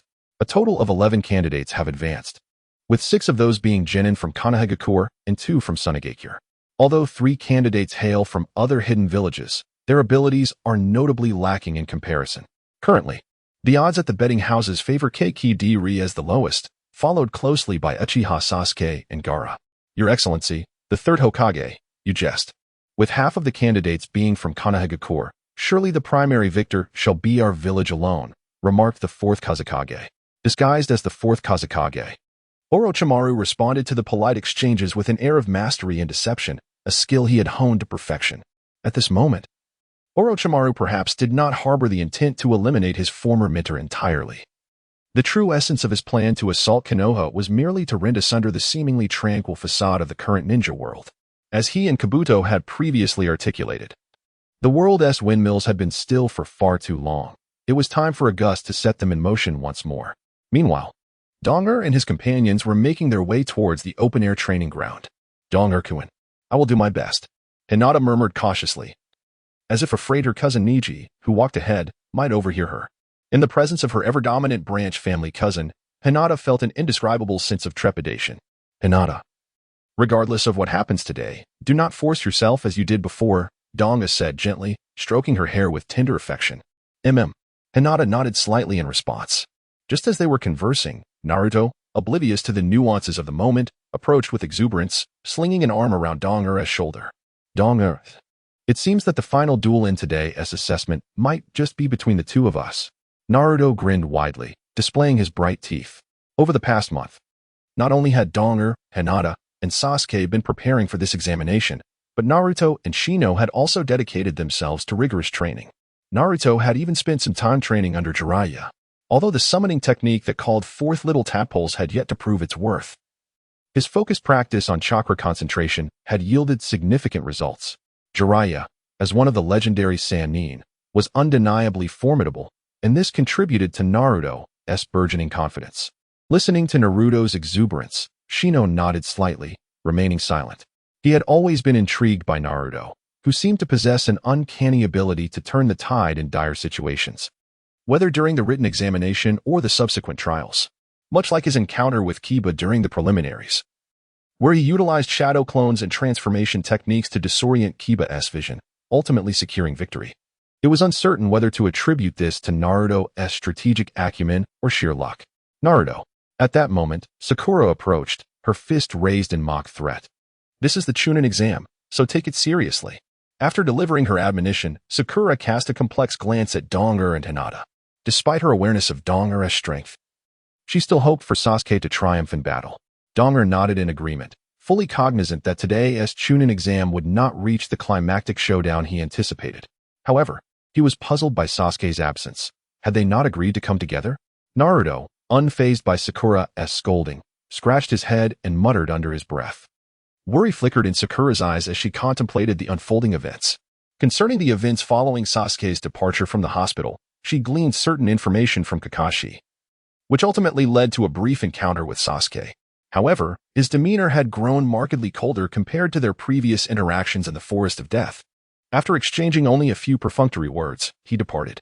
Sakura's concerns extended beyond Sasuke's transformation. She was also troubled by the cursed mark left on his body by Orochimaru. Uchiha Sasuke will eventually seek me out, echoed Orochimaru's words incessantly in Sakura's mind. Sakura? Sakura? Naruto waved his hand in front of her, perplexed by her momentary stupor. Coming back to her senses at his call, Sakura shook her head, hoping fervently that Sasuke would not fall under Orochimaru's influence. As the group conversed, they arrived at the outdoor training grounds of Konoha Village, with only 5 minutes remaining until the examination commenced. Observing that the selected genin had all gathered, Uchiha Kakashi unexpectedly appeared, leaping to the center of the arena, beckoning the genin who had passed the preliminary third round to come forward. One by one, they leaped down and formed a line before him. 1, 2, 3, 9, 10. Kakashi held a list of participants, counting the number present. There should be 11 participants, yet only 10 have arrived? A frown creased his brow as he spat out the toothpick he had been chewing, jotting down notes on the list. This proctor is quite peculiar. Isn't Dien? That toothpick seems to have been in his mouth for quite some time. Naruto whispered to Dien. How bothersome, Gaara remarked, arms crossed and exuding an air of cold menace. What are you blabbering about, you panda-eyed fool? Naruto shouted, attempting to retaliate it, only to be restrained by Dien. It was at this moment that Gaara's gaze shifted slightly, casting a glance at Dien. He held Naruto in contempt, having only one thought since the Forest of Death, to eliminate Uchiha Sasuke first, then Dien. He cared little for the plans of the Sand and Sound villages. Only by vanquishing formidable opponents could he affirm his own existence.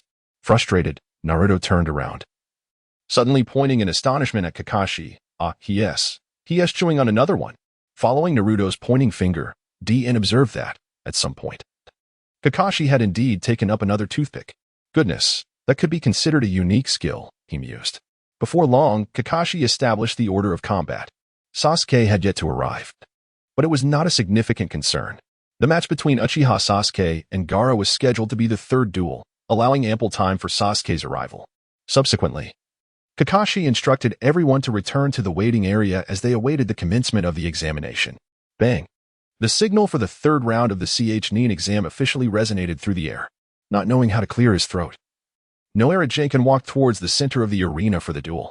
In the first match of the third round of assessments, Kyujin Fuyuki faced off against Yagyu Ichibai. He requested both participants to prepare in the arena. As Ginkan's words echoed, two figures swiftly descended. One was a silver-haired, red-eyed ninja from Konoha Village, while the other was a black-haired, black-eyed ninja from Takigakure. That Konoha Village individual must be Kyujin Fuyuki. His aura is truly remarkable. Indeed. I have heard that his strength has already reached the Chunin level. Observe closely, it appears both of them wield swords. In the audience, many spectators were engaged in lively discussions regarding the duel below. In terms of fame and prowess, many believed Kyujin Fuyuki would easily secure victory. However, there were also a few unconventional gamblers who placed bets on the high odds of Yagyu Ichibai. Both combatants bore long swords on their backs, signifying a duel between equals. Hinata stood nervously in the stands, her eyes fixed on Fuyuki below, her heart silently urging him on. Fuyuki-kun, you must give it your all. In the center of the arena, Noera Jenkin inquired, are both of you ready?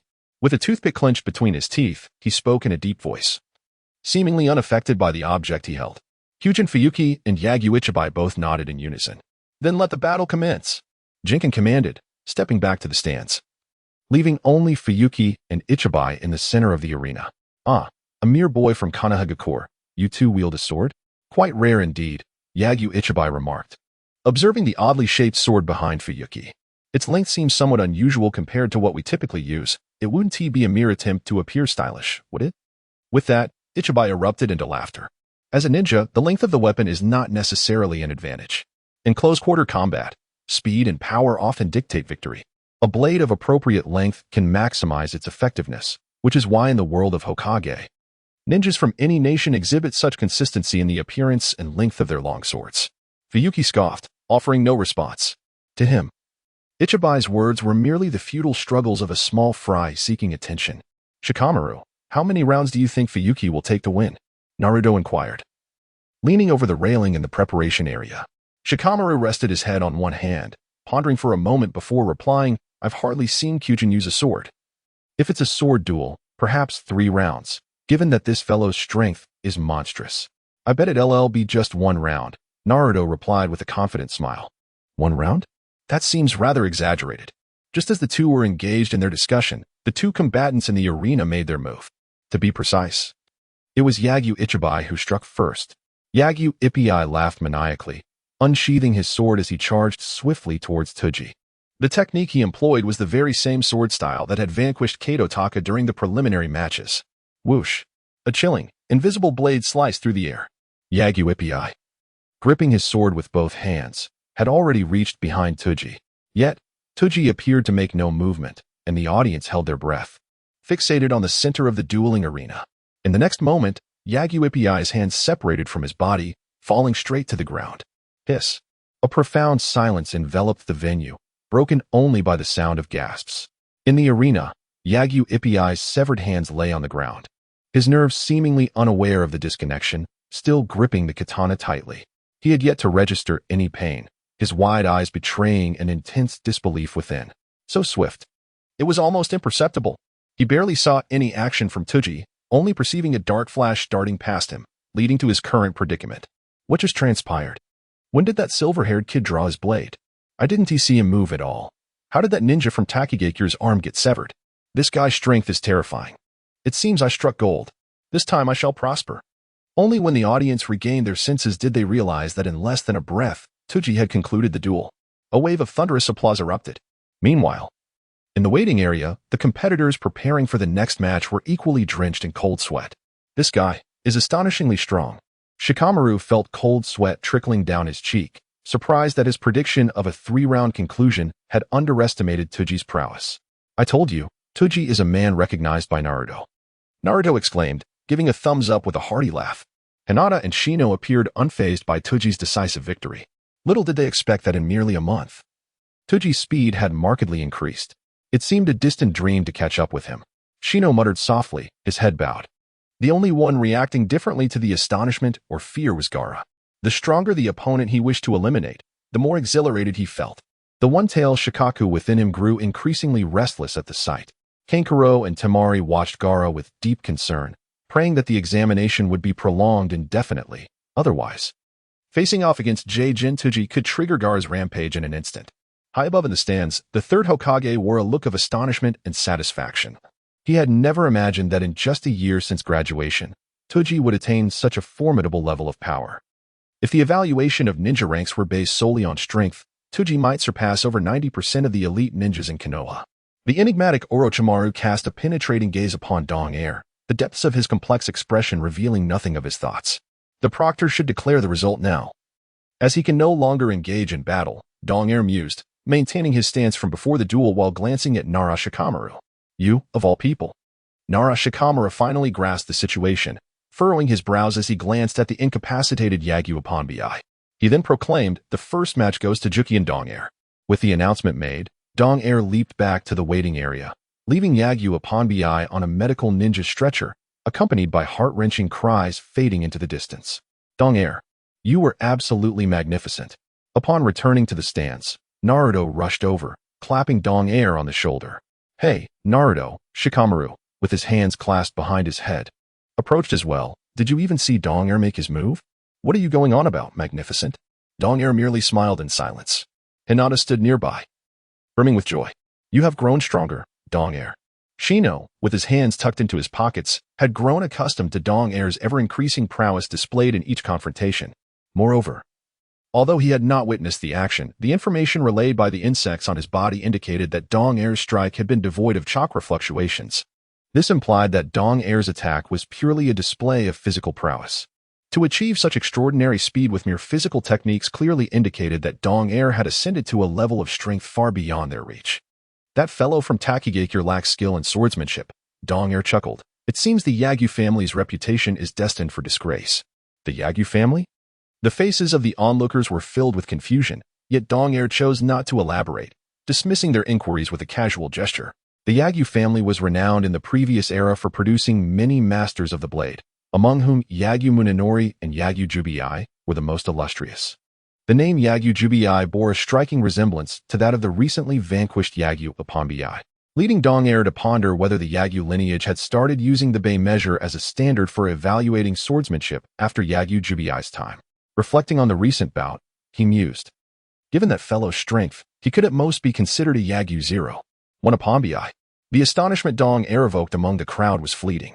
For the essence of the Chunin exams lay not in the prowess of any single formidable genin. The leaders and daimyos of various nations were more concerned with the overall strength of the hidden villages and whether their chosen genin would emerge victorious in the face-off. As the Chunin exams continued, shortly after Dong Air and Yagyu upon Bi exited the arena, Nara Shikamaru's voice resonated once more. For the second match, Hyuga Niji faces off against Hyuga Hinata. Please enter the arena. Dong Air Kuin. This time I shall strive even harder, Hinata declared resolutely, casting a determined glance at Dong Air as she made her way to the central arena.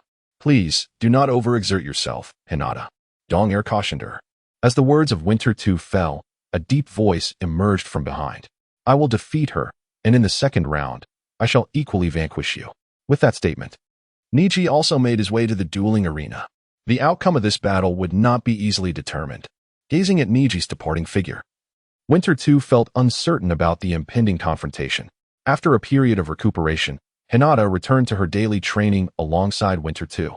Over the course of 2 weeks, her proficiency in the new technique, the 8 trigrams 128 palms, had slightly solidified, perhaps due to the unexpected emergence of Winter 2. Niji had been training with greater diligence than depicted in the original narrative. It was clear to Winter 2 that Niji's current strength had already surpassed that of his contemporaries in the original story. If Niji's opponent were to be Naruto, as in the original tale, it would not be so easy for Naruto to claim victory. Both being members of the Hyuga clan, would they resort to employing the same taijutsu during their battle? Naruto mused aloud while observing the two on the sidelines. Winter 2 and the others shook their heads in response. Indeed, Naruto's thought process was rather unconventional. Have you ever seen a ninja engage in battle using the same ninjutsu to determine life and death? Would it be a contest of who can produce a larger fire release? Great fireball technique? As Winter 2 pondered this, a sense of realization dawned. Perhaps there was merit in such a line of thinking, reminiscent of Kakashi's 50-50 battles in the original tale. Water release, water dragon bullet technique. Along with ice release, one-horned white whale. Naruto, it seems, is a fool who is wise in his own way. In the expansive dueling arena, Hinata and Niji stood in opposition. Are both of you ready? Irika, surprisingly, removed the toothpick from his mouth and inquired with an expression of calm. Niji offered no verbal response, directly assuming the battle stance of the Hyuga clan's gentle fist. Hinata, with determined eyes, gazed at Niji, fully aware that this opponent was formidable. As fellow members of the Hyuga clan, Hinata had sparred with her cousin since childhood and understood well the extent of Niji's strength. The intensity of this confrontation would undoubtedly surpass their previous encounters. After all, Niji's resentment towards the clan had yet to dissipate. And having suffered defeats at Niji's hands more than once, Hinata felt a slight disadvantage in terms of presence. Fortunately, since training with Winter 2, Hinata had experienced remarkable growth compared to her original trajectory, and even when faced with the imposing Niji, she displayed no hint of fear. If you are prepared, let us begin. With Irika's command, the second duel commenced, capturing the rapt attention of all present as they watched the thrilling battle unfold in the central arena. One was a prodigious talent from the branch family of the Hyuga clan, while the other was the legitimate daughter of the main family. The contest of strength and skill between them was a spectacle of considerable intrigue for the foreign onlookers. In the audience, Hayashi Hyuga was present, yet unlike those around him. He bore an expression not of anticipation regarding his eldest daughter's participation in the third round of the Chunin exam, but rather one of deep concern. His unease stemmed from the fact that Hinata's opponent was Niji, a member of the branch family of the Hyuga clan. The long-standing enmity between the main and branch families of the Hyuga clan can be traced back to previous generations. Since the establishment of Konoha Village, the Hyuga clan has been a formidable force within the village. Similar to the Uchiha clan, every powerful family possesses unique clan rules. And the Hyuga clan's regulations are particularly stringent. The direct descendants of the main family are referred to as the main house, a lineage that includes Hayashi himself, while those seeking to draw closer are labeled as the branch house, which includes Niji and his father, Izashi. One enduring rule within the Hyuga clan mandates that every generation of branch family members receives a cursed seal known as the caged bird on their foreheads. This seal serves as a means for the main family to exert control over the branch family.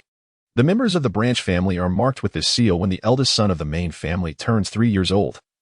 And Niji received the caged bird seal when Hinata was but 3 herself. Those branded with this seal experience varying degrees of neurological damage, facilitating the main family's control over them. Crucially, the seal can only be lifted upon the death of the bearer, simultaneously sealing away their Byakugan abilities. When Hinata was abducted by a ninja from the Land of Lightning, the subsequent negotiations concluded with the Land of Lightning demanding the surrender of the one responsible for the death of their ninja, namely Hayashi Hyuga. This brazen demand was clearly aimed at the Hyuga clan's bloodline limit, the Byakugan. At that time, Hayashi did not contemplate sacrificing Hizashi. Rather, it was Hizashi who chose to sacrifice himself to protect the clan and the village. Niji remained unaware of the full truth. The only knowledge he possessed was that his father had become a substitute to protect the main family, which bred resentment towards the main house that has persisted over the years. However, Tsuji, observing from the stands, was well aware of the intricacies of this situation. It was precisely this seemingly poignant truth that left him disillusioned with the way Konoha handled the matter. The third Hokage, despite nearing his twilight years, was still one of the most powerful figures in the ninja world. Yet, when faced with the oppression of the Hyuga clan by the Land of Lightning, the third Hokage publicly claimed that his actions were for the sake of the entire country and village to avoid conflict, while in reality, he opted to sacrifice Hizashi in a compromise with the Land of Lightning. He frequently proclaimed the need to protect every individual in Konoha, yet at this moment, he chose to endure, seemingly placing the village's dignity and the honor of its ninjas beneath political expediency and future prospects. These recollections flashed through Hayashi's mind like vivid scenes from a past life. His gaze towards Niji grew increasingly complex. Perhaps it was time to reveal the truth to him at an opportune moment. Father, do you think Hinata can defeat Niji? Seated beside her, Hinata Hanabi, unaware of her elder brother Hinata Hizashi's contemplations, innocently inquired. The question posed by his young daughter snapped Hizashi back from his reverie, and with a gentle expression, he affectionately ruffled Hanabi's hair, saying, "Although your sister Hinata has made remarkable progress recently, defeating Niji remains a formidable challenge." As the clan leader of the Hyuga family, he was acutely aware of the prowess of each clan member, particularly the new generation talents like Niji. In his estimation, Hinata's strength was still insufficient to rival Niji. "I think that's not necessarily true. Sister has trained with that big brother for quite a while, so there must be aspects of her strength we are unaware of," Hanabi remarked, her innocent smile illuminating her face as she pointed towards the stands where Winter 2 was seated. That big brother was incredible. He didn't even need to lift a finger to defeat his opponent. Sister Shirley won't be any less impressive. Despite Hanabi exhibiting astonishing talent in her training, her youth rendered her somewhat inexperienced in discerning complex situations. Hisashi's gaze shifted towards Winter 2's direction. With his Byakugan, he had witnessed the astonishing display from the previous match. Although he could not discern the precise movements of Winter 2, the abilities granted by his Byakugan assured him that Winter 2 had not utilized any chakra. In terms of speed alone, Hisashi could think of no one in the entirety of Konoha who could rival the likes of Might Guy when he opened the 8 gates. Unbeknownst to Hisashi, Winter 2, empowered by his vector manipulation capabilities, not only matched Might Guy's speed when the 8th gate was opened, but his destructive force had surpassed it as well. As Hisashi pondered, the atmosphere of the duel arena grew increasingly tense and fraught with anticipation. Your performance in the preliminary rounds surprised me, Niji stated coldly, his voice cutting through the air. It seems that Chief Student has had an impact on you. Reflecting on the events of a month prior, Niji felt a flicker of emotion. In his memory, Hinata had always been the pampered daughter of the family, kind yet timid, lacking any remarkable talent in her training. Thus, her resolute demeanor and formidable strength displayed in her duel against Kabuto had left a lasting impression on him. However, the reason you stand here now is largely due to fortune. Today, I will defeat you, for you do not belong in this arena. Niji's icy tone resonated once more, a glint of chilling determination flashing in his eyes. Even though Hinata had significantly improved and was no longer the timid girl of her youth, Niji remained unable to reconcile the divide between the main family and the branch family in his heart.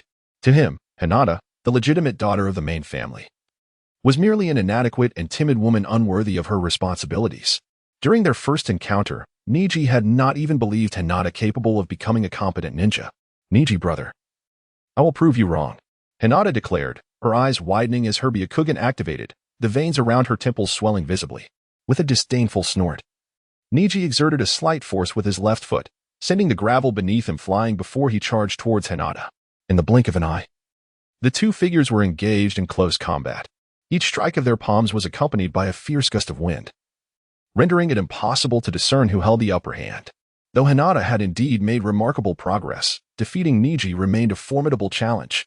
Hyuga Hayashi watched from the stands with a sense of pride at the sight of the delicate, yet resolute figure in the arena. My sister has become even stronger than before, Hyuga Hanabi exclaimed excitedly beside him. Hanabi, pay close attention to this match, especially to Niji. He is a prodigy of our clan. His talent in gentle fists surpasses even that of your sister Hinata. Observe carefully and learn well, Hayashi admonished sternly. Despite Hinata's evident growth, Niji's foundation in the clan's esoteric techniques was far more solid. Coupled with his decisive and unyielding nature, it rendered strength alone insufficient in battle. In the spectator area of the preparation zone, Naruto's expression was somewhat inscrutable as he pouted. Konoha, it seems like Hinata has gotten even stronger. Have you been secretly training her? It's simply Hinata's own hard work. Her improvement is hardly surprising, Konoha replied nonchalantly. Shino remained silent. Yet he understood better than anyone that Hinata's current prowess was undoubtedly among the elite in this Chunin exam. Her achievements were inextricably linked to Konoha's subtle influence and guidance during her training. Meanwhile, the clash between Niji and Hinata continued fiercely. 8 trigrams air palm. They both shouted in unison. After an intense exchange of blows, both retreated momentarily. Gritting her teeth, Hinata recalled that although she had emerged victorious against Kirigaya, she had felt a significant gap in her physical strength. Now, after a month of rigorous training, she vowed not to lose this time. She could not let Konoha's diligent instruction go to waste. With a swift motion, Hinata leaped forward, hurling several shuriken at Niji. 8 trigrams revolving heaven. In response to the thrown weapons, Niji summoned a powerful whirlwind with his palm technique, deflecting all the shuriken effortlessly. Are you not going to show your true abilities? Niji stood firmly, coldly observing Hinata, the eldest daughter of the Hyuga clan, whose fate had been constrained since birth. Hinata's gaze hardened as the veins around her Byakugan flared with intensity. Here I come, Niji brother. 8 trigrams 128 palms. In an instant, she vanished from her spot, chakra gathering in her palms as she charged towards Niji. Without hesitation, Niji responded, 8 trigrams 64 palms. The fierce palm strikes stirred up a cloud of dust around them. 2 beams of light clashed continuously in the arena, a testament to the formidable prowess of the Hyuga clan. The outcome remained shrouded in dust, obscuring the view for the onlookers. The audience, captivated and tense, sat upright, fearing that a moment's distraction might cause them to miss the decisive move between the two combatants. Father, sister's technique appears to be quite powerful. Has she emerged victorious? Hinata Hanabi refrained from utilizing her Byakugan to assess the situation below, still reeling from the astonishment of Hinata's recent display of the 8 trigrams 128 palms. Hyuga Hizashi furrowed his brow, keenly observing the tumult within the dust. His initial joy and excitement gradually faded, and in response to Hanabi's inquiry, he replied solemnly, while Hinata's new technique is indeed formidable, its unrefined execution lacks the strength necessary to defeat Niji. His foundation is far more solid than Hinata's. Although Hizashi did not directly address Hanabi's question, his words unmistakably indicated the likely outcome of the duel. As the dust in the arena began to settle, the figures of Niji and Hinata gradually became visible to the spectators. Was there no clear victor? Their strength seemed closely matched. Truly, they were of the Hyuga lineage. Observing Hinata and Niji standing resolutely, with neither having fallen, the audience began to engage in animated discussions. After such a display of power, many had anticipated that this exchange would yield a definitive outcome, resulting in one combatant's defeat. Yet, to their astonishment, both stood as if unscathed in the arena. Just then, Hinata clutched her shoulder, a trickle of blood escaping her lips. In contrast, Niji appeared only slightly breathless. Was her wound not healed? Most were unaware of the severity of Hinata's injury, but Niji, through his Byakugan, discerned a torn meridian on her shoulder. In this intense confrontation, Hinata had not only expended her chakra executing the draining 8 trigrams 128 palms, but had also borne the brunt of Niji's attacks. Niji lowered his defensive stance, a triumphant smile gracing his face as he declared, "Even if you were to fully recover from your injuries, you could never hope to match me." With that, he raised his palm, preparing to press his attack on Hinata. Suddenly, like a flash of lightning, a dark figure appeared before Hinata, seizing Niji's wrist. "You have already won. There is no need for further conflict," Dean Niji stated coldly, positioning himself protectively in front of Hinata. With a sudden surge of strength, he hurled Niji away and, nodding toward Shiranui Jinkan, escorted Hinata back to the preparation area. Looking at Niji, who remained in the arena, Hinata Girin leaped into the center and proclaimed, "In the second match, Hyuga Niji emerges victorious." "Damn, you're incredibly impressive," Naruto exclaimed excitedly as he approached, eagerly praising Niji. Despite belonging to the same clan, why was Hinata so gentle, while Niji exuded an air of utter indifference? Winter 2 shook his head, withholding judgment. At this moment, Niji's current state was not his concern. Hinata's well-being was paramount. Winter 2 Kuinai the defeat in this match filled Hinata with an overwhelming sense of guilt. She did not aspire to shine in the exam. Rather, she felt remorse for having come so far only to be bested by Niji, thus feeling unworthy of Winter 2's guidance during this time. "I could have done better." Observing Winter 2's gentle demeanor, Hinata's inner determination surged forth. "I have told you not to push yourself. Continuing will not enable you to surpass him." Winter 2 gently urged Hinata to sit aside. He understood the true level of strength between Niji and Hinata, even more so than Hinata herself. As Niji stated, even without the lingering injuries from before, Hinata would still not be a match for him. At that moment, Niji returned to the stance. "I once thought you had embraced the path of a ninja, but I was mistaken. You remain the same timid person who hides behind others. Someone like you is utterly unfit to be a ninja." As he passed by Hinata, Niji suddenly spoke. "Your worthiness is not for you to determine." Niji's words ignited a fire of anger within Winter 2, a palpable aura of menace emanating from him. Niji frowned slightly. "Next, I will defeat you, until I claim ultimate victory." Times had changed. In just a month, Niji's strength had also grown. The desire to conquer Winter 2 had become a driving force etched deep within him. Winter 2 retracted his imposing presence, stating coolly, "I hope you possess the confidence to utter those words later." After casting a glance at the seated Hinata, Niji turned and walked away. "Hinata, focus on recovering. I will come to find you once this is over." Ignoring Niji further, Winter 2 lifted Hinata into a princess carry. In the next moment, he appeared beside Hyuga Hizashi. "Leave it to me." Before Winter 2 could speak, Hizashi had already taken the initiative, guiding Hinata aside. "Sister."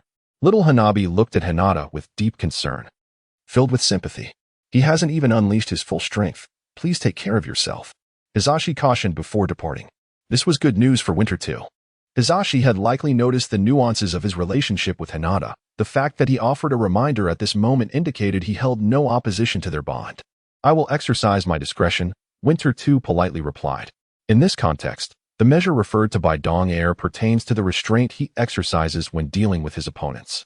He certainly would not resort to severing their hands as Yagyu Jubiai did with his foes. Hinata Hyuga, unaware of Dong Er's thoughts, simply nodded in acknowledgement. After Dong Er's departure, he instructed his subordinates to escort Hinata back to her residence for recuperation. In the stands of the preparation area, upon Dong Er's return, Shino approached him with concern, inquiring about Hinata's well-being. Taken aback by the question, Dong Er shook his head gently, stating, "She is fine. The Hyuga clan has already taken her back to recover." After confirming Hinata's condition, Shino nodded slowly and returned to his previous position. Dong Er observed Shino, uncertain of what to say. Was it a delay in reflexes or something else? By the time Shino remembered to ask, Hinata was already en route to the Hyuga clan's grounds. While minor incidents unfolded in the stands, the arena also experienced its own share of unexpected events. Following the announcement of the third match by Naruto, Uchiha Sasuke had yet to arrive at the venue. After a careful deliberation among the higher-ups regarding strategies, they resolved to proceed with the subsequent matches. Thus, the fourth match between Temari and Shikamaru commenced. This bout bore little difference from the original narrative. Shikamaru, after skillfully evading Temari's attacks, launched a counteroffensive. Although the significant crater created by Naruto's victory over Neji was absent, the debris stirred up during Neji and Hinata's confrontation effectively aided Shikamaru in extending the duration of his shadow imitation jutsu. However, when Shikamaru finally grasped a kunai, he opted to concede. His reasoning was that his chakra was insufficient to maintain control over the shadow imitation jutsu for much longer. And after contemplating over 100 strategies that proved unviable, surrender became his only option. Only Dong Er understood that Shikamaru's strong principles prevented him from striking a woman, especially one who was to be his future spouse. A knowing smile crossed Dong Er's face. Should that kunai pierce, how would they face their future?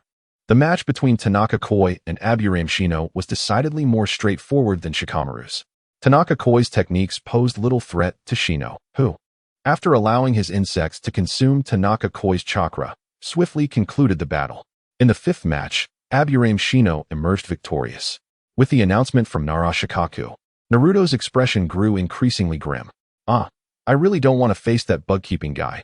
It's too disgusting," he exclaimed, his discomfort palpable. Turning to Dong Er, Naruto whispered, "You're in the same team as him. Don't you find him a bit revolting? Always surrounded by insects. I can only imagine he's not very clean." Hearing Naruto's words, Dong Er found himself both amused and exasperated. Insects were indeed the Aburame clan's secret technique, primarily employed for combat and intelligence gathering. Shino rarely released a multitude of insects, so the notion of disgust was rather misplaced. Dong Er recognized that Naruto's comments were not meant to be malicious, yet they still struck him as rather odd. At this moment, Shino Yuhi returned to the viewing area of the preparation zone, prompting Naruto to quickly suppress his fidgeting. As the group engaged in casual conversation, the figure of Hisashi Nara found himself in a quandary in the duel arena. According to the predetermined sequence, the first round of battles had yet to conclude. Yet Sasuke Uchiha was conspicuously absent, necessitating a shift to the second round of trials. DNI had surmised this situation as well. Naruto had inadvertently advanced to the second round, having received a bye in the first. Although the first round had an additional match compared to the original narrative, the participants were rearranged, particularly in the cases of DNI and Shino, where their bouts concluded with remarkable swiftness. It seemed that Sasuke's arrival would be delayed further. As anticipated, Hisashi Nara, having received approval from the third Hokage, declared, "We shall now commence the second round of assessments." The first match of this round features DNI against Neji Hyuga. The announcement ignited a fervor among the spectators. Aside from Shino, everyone believed that among the current contenders, only DNI and Neji possessed any significant prowess. Although the match between Shikamaru and Temari had extended in duration, the excitement of their encounter was rather lackluster, even somewhat tedious. Thus, the audience eagerly awaited the clash between the formidable DNI, known for his decisive strikes, and the prodigy of the Hyuga clan. Even among geniuses, disparities exist. Neji cast a cold glance at DNI before leaping into the arena. DNI responded with a derisive chuckle, mirroring Neji's dissent. In this realm, mere eloquence does not deem one a warrior. Even Naruto's verbal prowess is underpinned by formidable strength. Not everyone harbors the intense conviction for world peace like Nagato. Are you both prepared? Hisashi Nara circled the names of the two on his list. DNI and Niji nodded in unison. Then let the battle commence. The moment Hisashi's words fell, he retreated to the high platform, leaving the duel grounds to the two combatants. Niji, his expression grave, assumed the gentle fist stance of the Hyuga clan, while DNI remained motionless, arms crossed, exuding an air of nonchalance.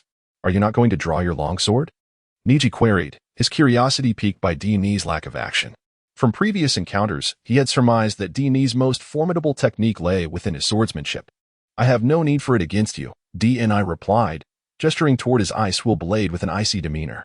This statement pierced Niji's pride like 1,000 needles. During his duel with Yagyu Jubiai, DNI had relied on his sword to secure victory, yet he claimed it unnecessary for Niji? Was this not an affront to his abilities? You shall pay for your arrogance. Niji bellowed, his form vanishing in an instant. 8 trigrams. Air palm.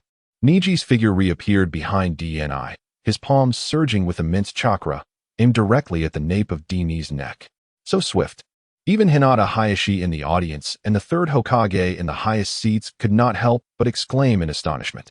Hyuga Niji's onslaught was even more ferocious than during his earlier confrontation with Hinata, with his speed more than doubled. A smile graced Niji's face. Over the past month, he had not only honed his gentle fist technique, but had also continually enhanced his movement speed. This was the source of his confidence in defeating DUG.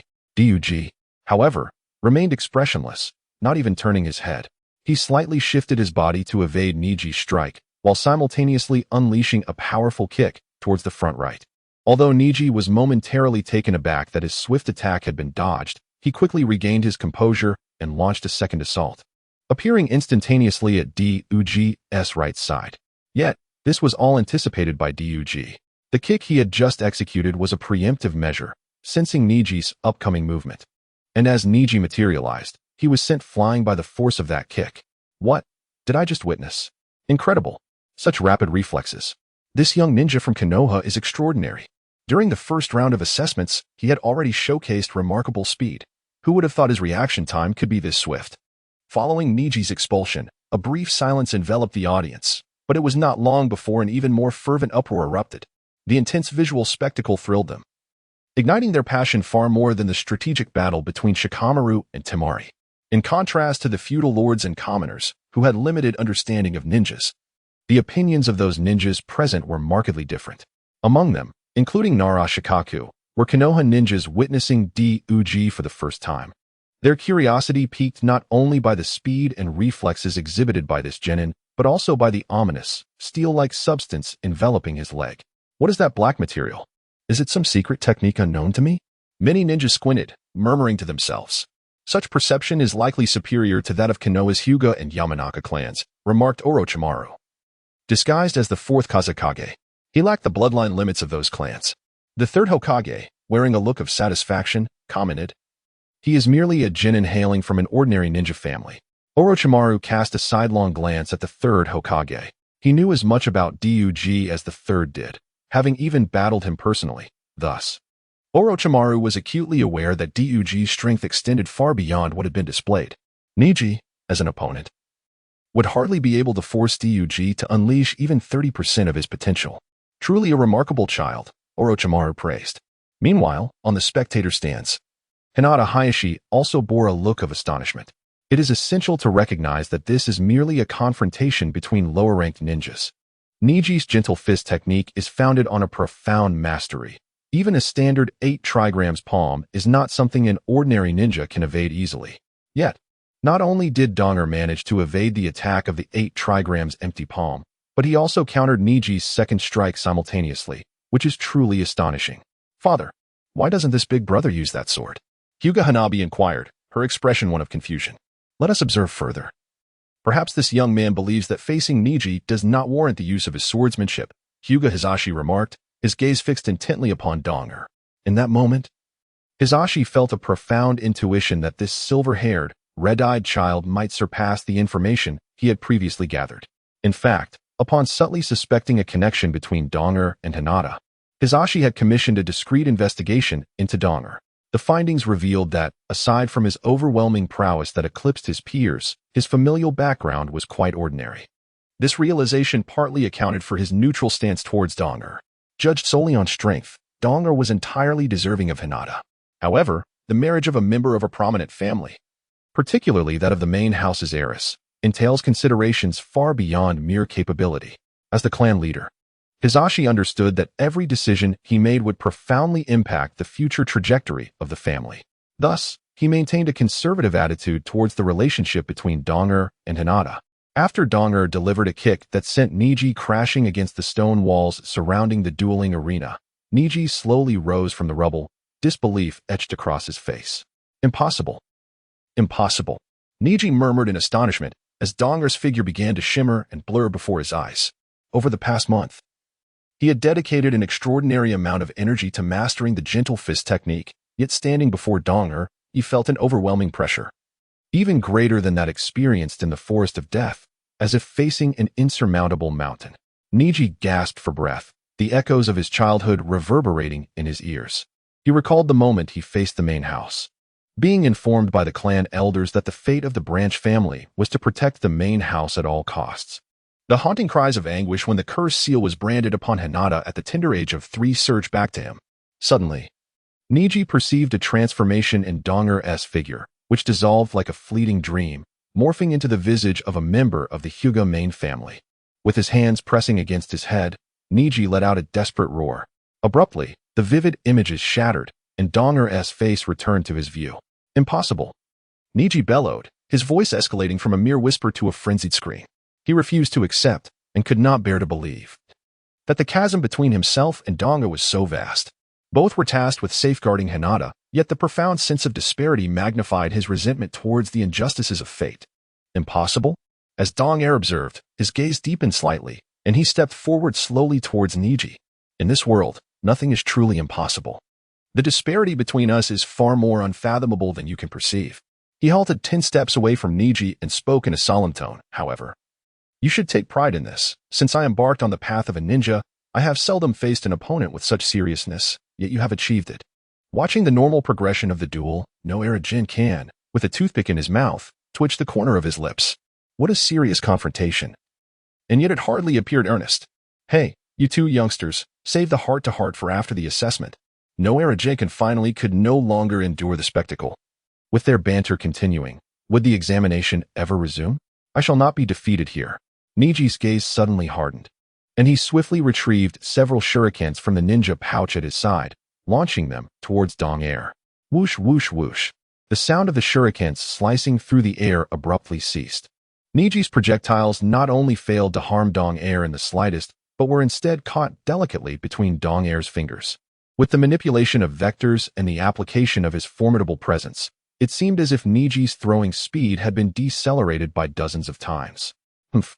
Dong-er scoffed coldly, flicking the shurikens away, embedding them in the adjacent wall. Where is the taijutsu you take pride in? If you do not reveal it now, you may find it too late. Niji clenched his teeth in frustration. Damn it. Dong-er, unhurried, awaited Niji's move while taunting him. The words you spoke before the duel, I return them to you unchanged. Genius, there is still a chasm between geniuses. Each word that escaped Dong-er's lips struck Niji's heart like a heavy blade. To suppress the beliefs of the Hyuga clan, one must possess overwhelming strength. An intimidating conviction surged forth, and Niji transformed into a flash of white light, charging towards Dong-er. 8 trigrams, 64 palms. Clang, clang, clang, clang. Each palm that struck Dong-er felt as though it was crashing against solid steel, producing a deep, resonant sound. With the final, 64th palm, Niji unleashed all his might, delivering a powerful blow to Dong-er's chest. Swish. Dong-er staggered back several meters. Yet, he merely retreated a few steps. Years of training alongside Hinata had granted Dong-er a precise understanding of every acupuncture point targeted by the 8 trigrams. While he was not yet capable of enveloping his entire body in the advanced Haki-like Virgo, he could easily protect the areas surrounding those points. Outside the dueling arena, all eyes were fixated on the scene within. After withstanding the absolute technique of the Hyuga clan, Dong-er remained standing, unscathed, an unprecedented occurrence. Hyuga Hisashi watched this unfold. His brow furrowed. Was it truly due to that layer of dark substance? Through the observation of his Byakugan, he discerned that despite withstanding all of Niji's strikes, Dong-er had sustained little damage. The previous kick directed at Niji was similarly potent, If it were solely based on physical techniques, achieving such power would be exceedingly difficult. It appears that the armament haki can indeed defend against physical techniques infused with chakra. Dong Air gently rubbed his chest, having just endured the 8 trigrams 64 palms to test this effect. Although Niji had not yet perfected his gentle fist, neither had Dong Air fully mastered his own armament haki. After a moment's reverie, Dong Air lifted his gaze, fixing his eyes on Niji. Is it over?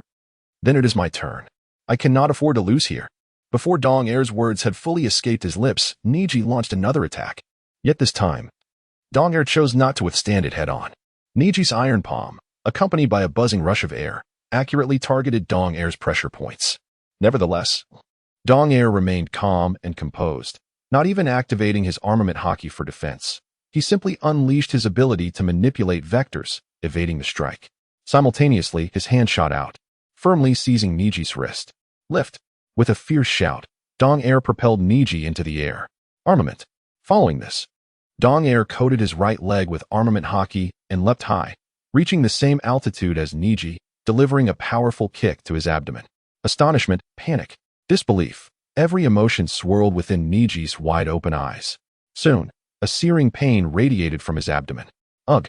Accompanied by a cry of agony, Niji's body was sent flying, tracing a graceful arc through the air before crashing heavily to the ground.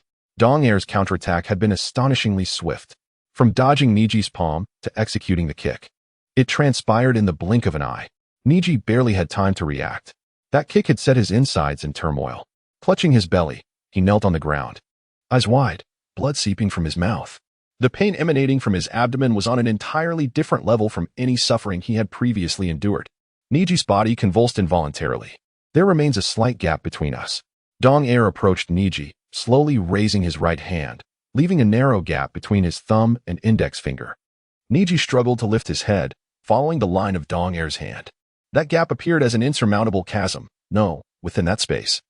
It even seemed to encompass the distance of an entire galaxy. Damn it, ugh. Niji gritted his teeth against the pain, his face etched with unwillingness as he slammed his fist into the ground, blood seeping into the soil. Even with all my effort, I am still ensnared by fate. Am I destined to be a failure? I refuse to accept this. I cannot accept it. The physical suffering intertwined with his psychological torment twisted Niji's expression into one of anguish. Dong Air crossed his arms over his chest, gazing at Niji with a look filled with reflection. It seems the words I spoke to you in the forest of death were lost on you. Despite Niji's somewhat obstinate nature, Donger did not harbor any dislike for him.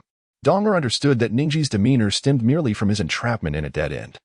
The fateful divergence between the branch and main families had solidified into an inextricable knot within Niji's heart since the day of Hyuga Hisashi's demise. He attributed his father's death entirely to fate, and the curse mark of the caged bird further deepened his resentment towards the main family. At this moment, Niji appeared somewhat disoriented. Though traces of unwillingness lingered on his face, his psychological defenses had crumbled, even under Donger's lofty gaze. The fervor for battle that once burned within him had diminished. What was the point of understanding? I am merely a victim of fate's caprice. A failure sacrificed by my own clan. Niji slowly removed the forehead protector of Konoha Village, revealing the curse mark of the caged bird. And the light in his eyes had faded. The protruding veins surrounding his Byakugan vanished, leaving his heart ashen. Fate? Donger let out a cold laugh, crouching down to grasp Niji's collar. Only those willing to accept their fate would believe in its existence. With that, Donger forcefully pushed Niji to the ground, indifferent to his thoughts, and continued, fate is merely an excuse for those who choose to remain ordinary. If you wish to resign yourself to fate, I shall not stop you, but do not deny those who strive to challenge it. The fourth Hokage, Minato Namikaze, such illustrious names echo throughout the ninja world. Were they not all exceptional individuals who emerged from the ranks of ordinary ninjas? If fate is determined by one's lineage, then how could one like me, devoid of a bloodline limit, triumph over someone possessing the Byakugan? Is not the very essence of fate to be altered? Donger turned away, opting not to elaborate further, and returned to the observation area, leaving Niji alone, dazed and collapsed on the ground, murmuring repeatedly, is fate meant to be changed? Until the medical ninja team arrived to carry Niji out of the arena. Narashikaka then entered the center of the arena to proclaim, the first match of the second round goes to Donger. Afterward, he cast a glance toward Donger, whose prowess had astonished him to the point of nearly forgetting his role as an examiner. What a jest! Is that Konoha ninja truly that formidable? His strength has surpassed that of a mere genin. Even the genius of the Hyuga clan was effortlessly defeated. How terrifying. With Narashikaku's announcement, the audience erupted into a cacophony of astonishment, their disbelief echoing throughout the arena. The strength displayed by Donga transcended mere shock, leaving the spectators, many of whom had witnessed multiple Nin exams, genuinely awestruck. It is worth noting that even during the era of prodigies, Ninji's prowess would have ranked among the elite. The smile of the third Hokage faded in an instant, his somber expression concealing the tumultuous thoughts within. Evidently, Dong Er's prowess has surpassed the realm of his control. The emergence of such a formidable young genius in Konohagakure should be a cause for celebration. However, the crux of the matter lies in whether this talent can be harnessed for one's own purposes. Disguised as the fourth Kazekage, Orochimaru observed with great intrigue as Dong Er returned to the preparation area. He understood far better than Sarutobi Hiruzen that many secrets yet remained concealed within Dong Er, such as his astonishing regenerative abilities. Nevertheless, the sheer strength Dong Er now possessed made inflicting injury upon him a formidable challenge. "Father, my elder brother is incredibly strong," Hinata Hanabi exclaimed, her mouth agape. She had heard of Niji's capabilities from her clan members and had witnessed her sister Hinata's defeat that very day. Yet, even the immensely powerful Niji appeared as a mere ordinary individual in the presence of Dong Er. The body techniques that instilled fear in those common shinobi were withstood by Dong Er, who, in just a few exchanges, had rendered the taijutsu prodigy Niji incapacitated in close combat. The true extent of his strength was surely.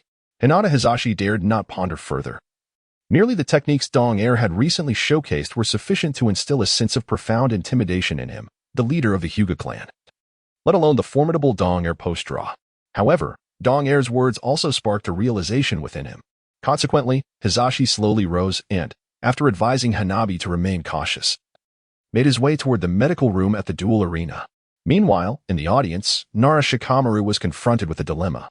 The duration of the current assessments had far exceeded the expectations of the proctors. Except for the match between Shikamaru and Temari, most encounters had been decidedly one-sided. Should the confrontations conclude so swiftly, the absence of Uchiha Sasuke would render the subsequent matches impossible. Narashikamaru sighed deeply. If Sasuke could not arrive within the stipulated time frame, he would have no choice but to reluctantly declare Gaara the victor. As Narashikamaru prepared to announce the commencement of the second match of the second round, a whirlwind of fallen leaves erupted in the center of the arena. When the whirlwind dissipated, two figures emerged back-to-back before the eyes of the spectators. It was Sasuke. Sakura and Ino, who had been anxiously awaiting his arrival, immediately broke into joyful smiles, though they were unaware of Sasuke's prior endeavors. His presence at the exam rendered all else inconsequential. Naruto, also in the stands, waved his arms and shouted exuberantly. Dong Er turned his gaze to the sun in the sky. If all went as anticipated, Orochimaru's plan was nearing its activation. With Sasuke's arrival, they would proceed to conclude this duel. Narashikamaru made a few notations on the list and said, "Sasuke, prepare yourself. We can begin at any moment." A confident smile graced Sasuke's lips. After a period of dedicated training, he now possessed absolute assurance in his capabilities. "Let the match commence, Gaara." Sasuke, without hesitation, Noara Jinkan announced his departure from the duel arena. After a disdainful scoff, Gaara slowly made his way toward the battleground. He traversed the darkened corridor leading from the waiting area to the arena, a passage that, despite its darkness, was not particularly lengthy. At his walking pace, he should have already emerged into the light of the duel arena. The spectators, filled with anticipation, eagerly awaited the clash between the new generation's prodigy from the Hidden Leaf Village and the formidable Gaara of the Sand Village. Where is he? Why hasn't he appeared yet? What is taking so long? I didn't spend so much money on a ticket just to waste my time. The crowd's complaints rose in a cacophony. However, in the next moment, silence fell upon them. Gaara emerged from the shadowy corridor, his eyes radiating a menacing aura. Just a single glance from him was enough to silence the raucous crowd. The Leaf Village examiners, including Noara Jinkan, refrained from commenting on Gaara's delay and signaled for the duel to commence. Only DNI understood the events that transpired within that brief half-minute in the dark corridor. It was a scene drenched in bloodshed. Among those who had placed substantial bets on Sasuke were several unscrupulous ninjas, blinded by greed, who sought to intimidate Gaara. The consequences were dire. Yet DNI felt no sympathy for such gamblers. On the contrary, he found Gaara's actions commendable. Gamblers are never deserving of pity. Just like those who rig matches and betray the spirit of competition, deserving of universal scorn. The duel between Sasuke and Gaara officially commenced. While the crowd marveled at Sasuke's enhancements in taijutsu and speed, DNI remained unfocused on the scene below. His observation haki enveloped the entire arena, keenly perceiving every corner, revealing the presence of Sand Village ninjas disguised as Lee Fumbu. Although DNI could not discern their features as one would with Byakugan, the restless murderous intent emanating from the Sand ninjas could not be concealed. Have they already lost their patience? DNI murmured softly. He had no intention of disclosing this information to others. His current display of strength was already attracting attention, and revealing this matter would inevitably provoke an assault from the Sand and Sound villages. Though he was unafraid, he felt stretched thin, particularly if these adversaries chose to target Hinata. On another note, this calamity was one that the Leaf Village must endure. Within the duel arena, Sasuke relentlessly bombarded Gaara with explosive taijutsu derived from his copied abilities. The armor of sand that encased Gaara began to shed under the onslaught, as his current strength was insufficient to manipulate the sand at such a speed for defense. Clearly, Sasuke had reached the level of speed that DNI once exhibited in the Forest of Death. Driven to the brink, Gaara could no longer suppress his inner fury and unleash the very technique that had brought him to desperation when faced with DNI. Countless grains of yellow sand gathered towards Gaara, forming a colossal sphere of sand. Despite Sasuke's formidable taijutsu attacks, he could not breach the defenses of this sand sphere, which not only resisted his strikes but also transformed to unleash countless sharp spikes and counterattack. Meanwhile, unbeknownst to Nichi and Hinata Hyuga, a deeply infuriating event was unfolding on the path from the dueling arena to the Hyuga clan's compound. Due to the fervor surrounding the Chunin exams, the streets of Konohagakure were nearly devoid of pedestrians even under the bright sun. The Hyuga clan members, hastily transporting Hinata for treatment, rushed back to their clan's residence. Despite her lacerated wounds, Hinata remained preoccupied with the battle Nichi was facing in the arena. If Nichi-kun emerges victorious, he must tell me immediately. Hinata pressed against her aching wounds, valiantly stifling her pain as she spoke to the Hyuga guards. The guards attending to Hinata were momentarily taken aback. They did not expect the esteemed daughter of the Hyuga clan to care so much for a mere commoner.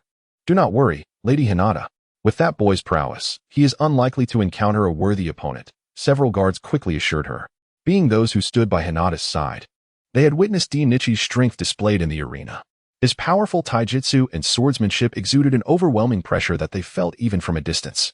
It is worth noting that these guards had considerable expertise in the Hyuga's gentle fist technique. To become guards of the main family required a certain level of skill. In their eyes, defeating Nichi was beyond their capabilities, leading them to conclude that among the participants in this Chunin exam, none could rival him. Indeed, the reality corroborated this belief. In the dueling arena, Sasuke, unable to penetrate Gaara's defenses despite numerous attempts, displayed no signs of frustration. Instead, a confident smile graced his lips. He leaped into the air, ascending to the high walls surrounding the arena. Nichi understood that he was about to employ a technique akin to Kakashi's famed Raikiri. The Chidori. Nichi, bear witness. This is the fruition of my training this month. In Sasuke's mind, no matter how formidable Gaara was, he could not be his match. His sole focus was on Nichi. This motivation stemmed from their previous encounter in the Forest of Death. The sense of helplessness he felt against Orochimaru starkly contrasted with Nichi's ease in battle. This declaration, along with the impending Chidori, served as a challenge to Nichi. Sasuke cast a glance at Nichi in the preparation area, chakra surging in his hand, erupting in an instant. In a flash, electric sparks radiated, enveloping his right hand in blue lightning. True to its name, the Chidori resounded with a piercing cry that echoed throughout the dueling arena. With a commanding shout, Sasuke unleashed his power, propelling himself off the wall and diving downward, empowered by the Chidori. The audience, including the third Hokage and Orochimaru seated in the highest stands, watched intently the unfolding scene below. The strongest spear faced the strongest shield. They eagerly anticipated whether Sasuke could breach Gaara's formidable defense. Particularly, Orochimaru, disguised as the fourth Kazekage, observed Sasuke's spirited demeanor, his tongue almost breaking through the veil to savor the moment. Whoosh! Sasuke's figure darted like a streak of black and blue lightning towards the sandball at the center of the arena. Bang! His electrified hand pierced through Gaara's absolute defense like a lance. The spectators in the arena were left in a state of shock.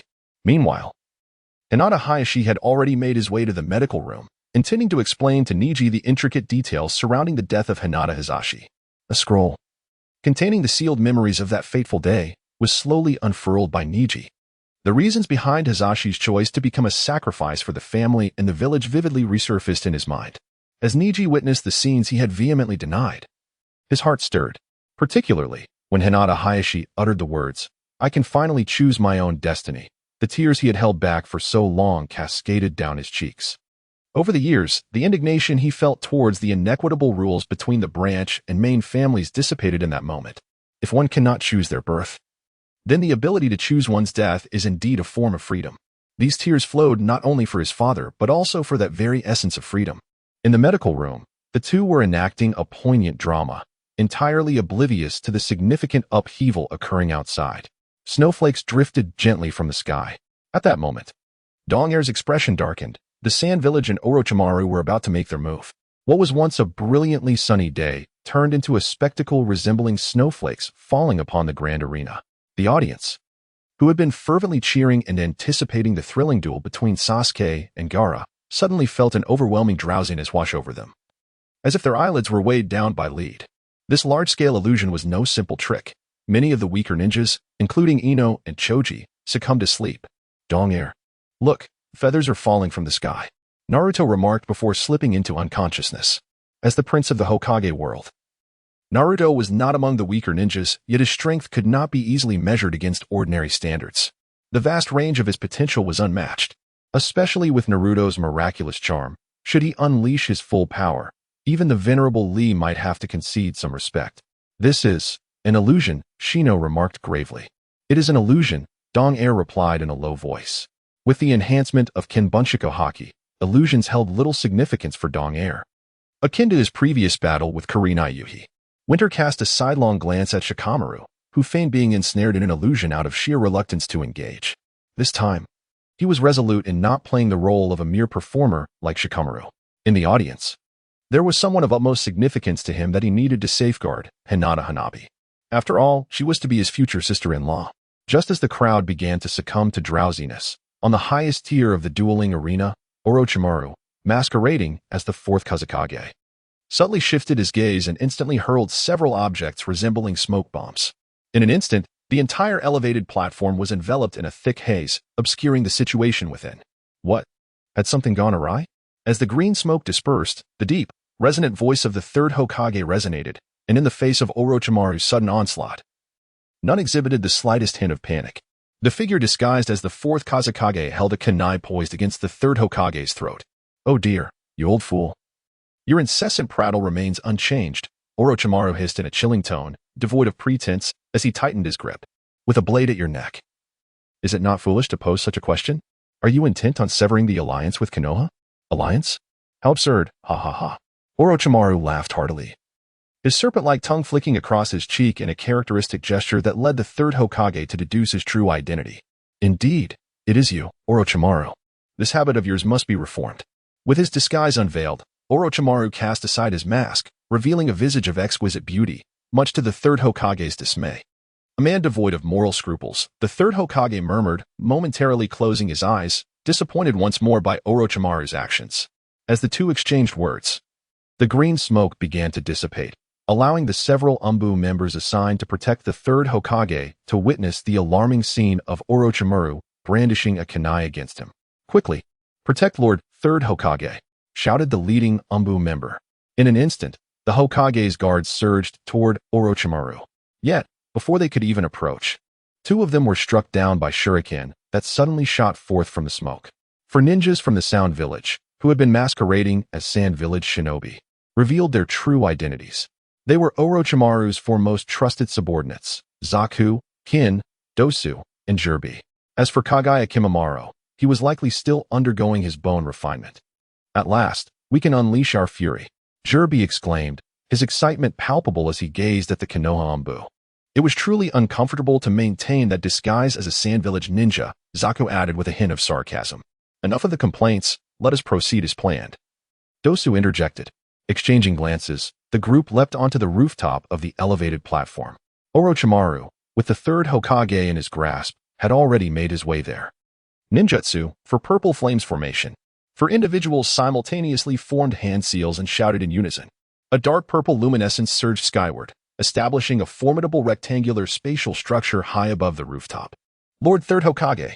Several anxious members of the Umbu rushed forward, desperately attempting to breach this formation. However, it was not long before a few of them retreated in horror. For the first guard to encounter the violet barrier was incinerated by searing flames.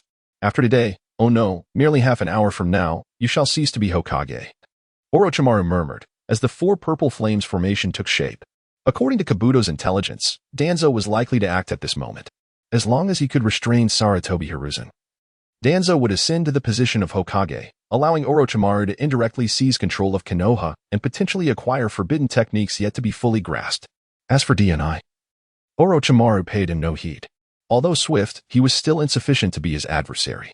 DNI merely cast a fleeting glance towards Orochimaru's direction, aware that, barring unforeseen circumstances, this might be the last time he beheld the third Hokage, once a titan of the shinobi world. Sarutobi Hiruzen was destined to perish today at the hands of his former disciple. With little emotional attachment to Konoha, DNI felt no particular affection for Hiruzen. Just as Orochimaru feared, had DNI intervened, he might have salvaged Hiruzen's life. The mere four purple flames formation could not withstand DNI's ice wheel, empowered with haki and vector manipulation. Yet, he harbored no intention to do so. The aged Sarutobi Hiruzen had long lost the vigor of his youth, and his enduring policy of tolerance had allowed Konoha to fester with hidden turmoil. The shinobi world required a new leader, and Konoha desperately needed a new ruler. Regardless of how ruthless and unethical Orochimaru appeared to others, his assertion bore truth. The superficial peace within the shinobi realm had endured far too long, and the decaying windmill of Konoha required an external tempest to invigorate it. Although DNI held no sentimental ties to Konoha, he did not wish for the ordinary citizens of the future to suffer under oppression. Being of humble origins himself, he was acutely aware of the feeling of powerlessness. Only with Sarutobi Hiruzen's demise could Jiraiya bring Tsunade back to Konoha to assume the mantle of Hokage. Otherwise, the power-hungry Danzo, with his covetous eyes on the Sharingan, would inevitably force Hiruzen from office, and if Danzo were to become Hokage, the plight of the common people would worsen. Shino, protect yourself and wait for the opportune moment. I have other matters to attend to, DNI instructed Shino before making his way towards Hinata Hanabi. As Orochimaru chose to strike against Sarutobi Hiruzen, chaos erupted at the duel's venue. Aside from the unconscious spectators and some weaker ninjas, the shinobi of Konoha had already engaged in fierce combat with their counterparts from Sunagakure. DNI instantaneously appeared in the stands, making his way directly to Hinata Hanabi's side. Here stands a fellow from Konoha. Before Dong Air could intervene to dispel the illusion ensnaring Hinata Hanabi, a sharp voice resounded from behind. A ninja adorned with the headband of Sunagakure lunged forward. A kunai gripped firmly in hand, aimed directly at Dong Air. Success. The Sunagakure ninja, witnessing Dong Air's apparent inaction, felt a surge of exhilaration. As merely a participant in this scheme, he believed that even if Dong Air was but a lowly genin of Konoha, eliminating him would still be deemed a victory. Yet, such a notion marked the ominous beginning of his ill-fated destiny. Although Dong Air outwardly appeared as a mere genin, his true prowess had already brushed against the threshold of a Kage's strength. Bang! Just as the kunai was about to pierce Dong Air's back, a layer of dark substance enveloped him. The resounding clash of metal echoed as the kunai not only failed to penetrate Dong Air's chest, but was also deformed by the black material on his back. Nanny. The Sunagakure ninja stared in horror, his eyes wide with disbelief. Have you ever been kicked at the speed of light? Dong Air's voice, laced with menace, rang out. The Sunagakure ninja did not even perceive how Dong Air had countered. He felt a searing pain in his abdomen, his body contorted and flew backward, crashing through the wall and vanishing into the sky. Having dealt with this minor nuisance from Sunagakure, Dong Air could finally focus on Hinata Hanabi. At this moment, she was the sole occupant of the audience seats, and Dong Air understood that Hinata Hizashi must have gone to the medical room to seek an explanation from Niji. Just as in the original tale, to untie the knot, one must first tie it. Niji's emotional turmoil could not be wholly resolved by Dong Air's words alone. He needed to learn the complete truth of the past from Hizashi. Dong Air activated his observation haki, ensuring the surroundings posed no threat, then raised his right hand, bringing his index and middle fingers together to channel a sphere of chakra at Hinata Hanabi's forehead. Release. With a commanding shout, the unconscious Hinata Hanabi let out a soft groan, rubbing her hazy eyes. Big brother? Hinata Hanabi blinked her innocent, lovely white eyes, utterly oblivious to the events that had transpired. How did I just fall asleep? Observing her adorable demeanor, Dong-er felt an overwhelming affection. It is perilous here. I shall take you to find the clan leader, Hinata. Dong-er lifted Hanabi into his arms and made his way towards the medical room. Amidst the chaos of war, Dong-er harbored no intentions beyond safeguarding those dear to him. Hinata, the Hyuga clan had remained untouched by the turmoil in the original narrative, yet now, with his presence as an outsider, unforeseen changes could arise. Nevertheless, given Hisashi's strength, as long as he brought Hanabi to Hisashi's side, her safety should be assured.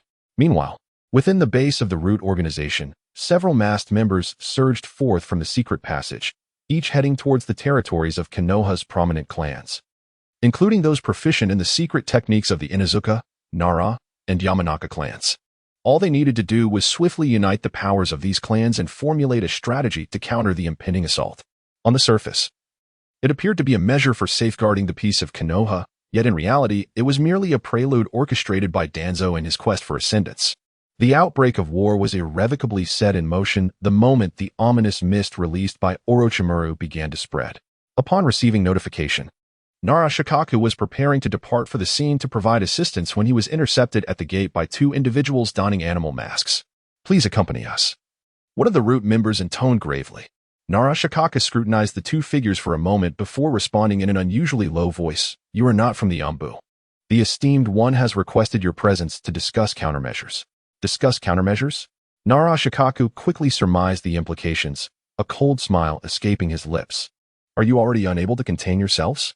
The chaos has only just begun, yet Root members are already at my doorstep. Clearly, there is a profound connection at play. It seems Danzo has been waiting for this opportunity.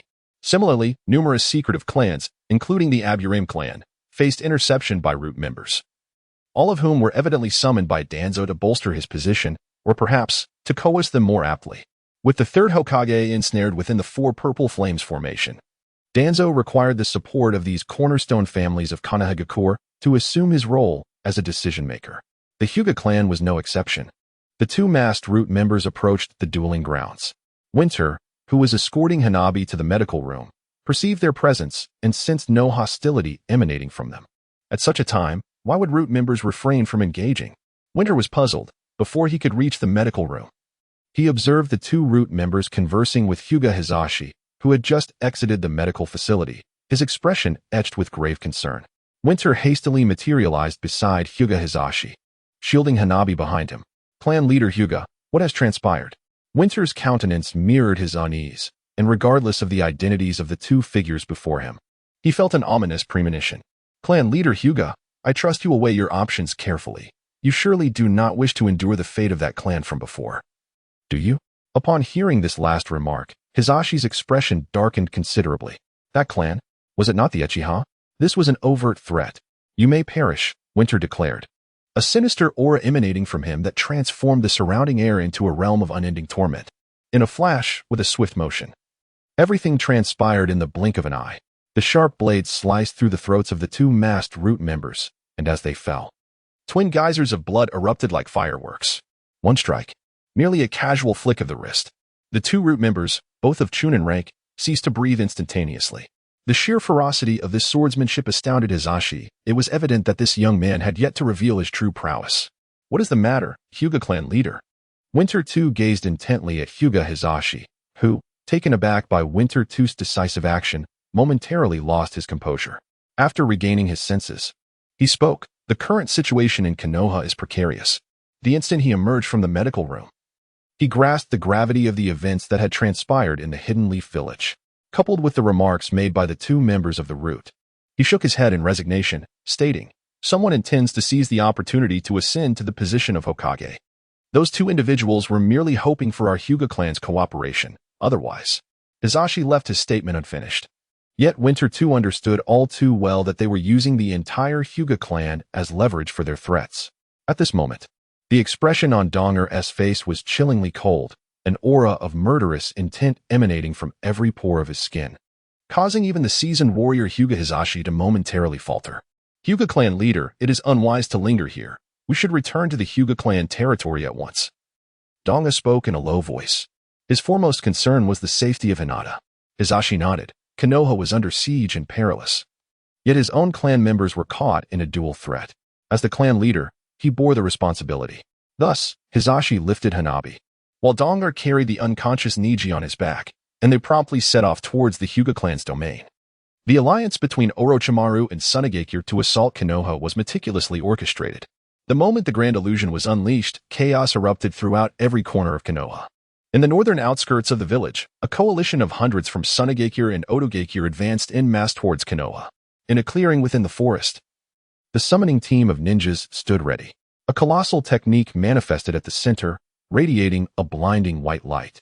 After the leading ninja from Otogakure formed the necessary hand seals, all ninjas received the command and set forth towards Konoha. This is utterly dull, one guard on the Konoha wall lamented to another. I was hoping to witness the finals of the Chunin exams, but instead, I've been assigned to guard duty suddenly. An earth-shattering roar resonated from the forest beyond the village.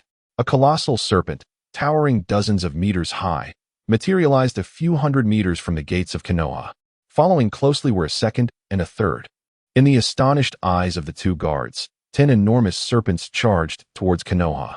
This is bad. We must not let them breach the village. The serpents moved with alarming speed, reaching the gates of Konoha in mere seconds. The guards unleashed various techniques in an attempt to halt the advance of the 10 serpents. However, the serpents' tough skin rendered their explosive tags ineffective.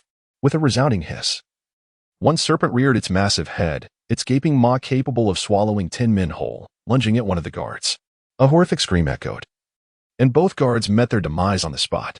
The resulting breach in the gates allowed the subsequent ninjas from Tsunagakure and Otogakure to effortlessly infiltrate Konoha. Countless Konoha ninjas, alerted by the news, rushed to the battlefield. Yet, the overwhelming numbers of the enemy, bolstered by the serpents, inflicted heavy casualties upon Konoha, with many structures suffering catastrophic damage.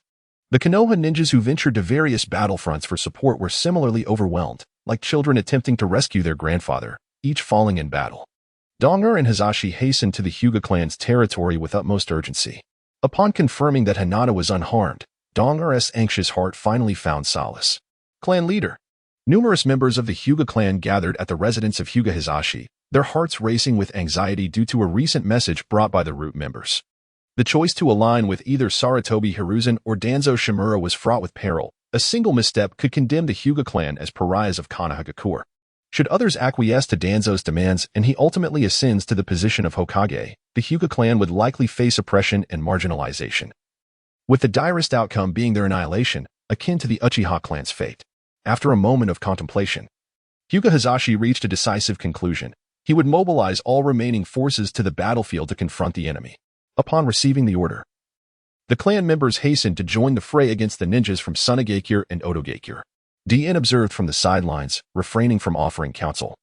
For the future of the Hyuga clan rested firmly in Hisashi's hands, just as he prepared to head to Hinata's chamber to stand guard by her side. Several masked root members emerged in the courtyard. It appeared that the clan leader had not prioritized the lives of his kin. One member, adorned with a cap mask, spoke with a chilling tone. It seems the Hyuga clan leader has little regard for your lives.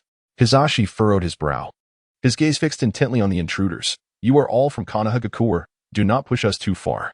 The root members shared a disdainful laugh, asserting that they merely followed Danzo's orders, as the root was fundamentally his private militia.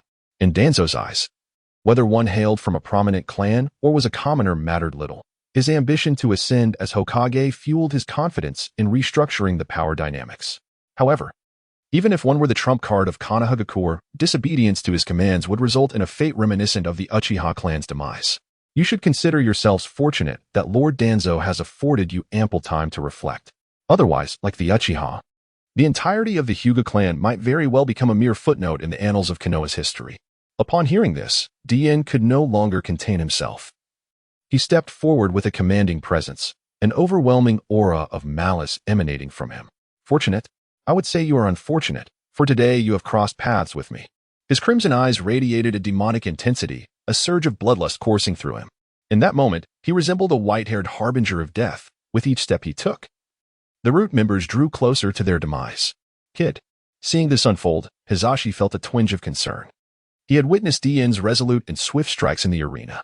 Regardless of the circumstances, the root members were still citizens of Konohagakure, and he doubted Danzo would resort to such extreme measures. After all, he was unaware of the true circumstances surrounding the Uchiha clan's downfall. only knowing that it was the work of the prodigious Itachi Uchiha.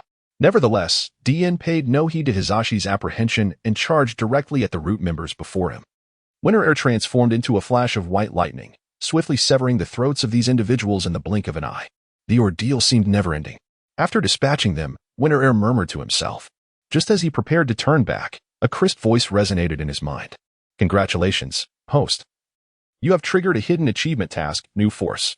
Current achievement, New Force 04. Simultaneously, a map of Konoha vividly materialized in his mind, with a blinking red dot standing out prominently. The location of the red dot pointed to a rather secluded area of Konoha, which, in Winter Air's memory, seemed to be in the direction of the route. Could it be that this figure aims to eliminate Danzo? Winter Air whispered softly. Then, without further hesitation, he turned his gaze towards Hyuga Hizashi. I shall return shortly, clan leader Hyuga. With that, Winter Air's figure vanished from the courtyard of Hinata's residence. His immediate objective was to journey to the location marked by the red dot on the system's map to uncover what this new achievement task entailed. It could involve slaying Danzo, acquiring Shirsue's eye, or perhaps something else entirely, but in any case, he must confront Danzo.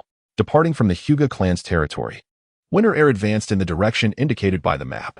With Hyuga Hizashi guarding that area, there was no need to worry about Hinata's safety. And Winter Air had also left a Flying Thunder God seal outside Hinata's room. Soon, he arrived on the streets of Konoha. At that moment, summoned giant serpents rampaged through the village. The chaos wrought by the serpents quickly spread to Winter Air's vicinity, as these summoned beasts attacked indiscriminately anyone from Konoha. However, the three serpents that obstructed Winter Air's path were particularly unfortunate. Kid, be careful.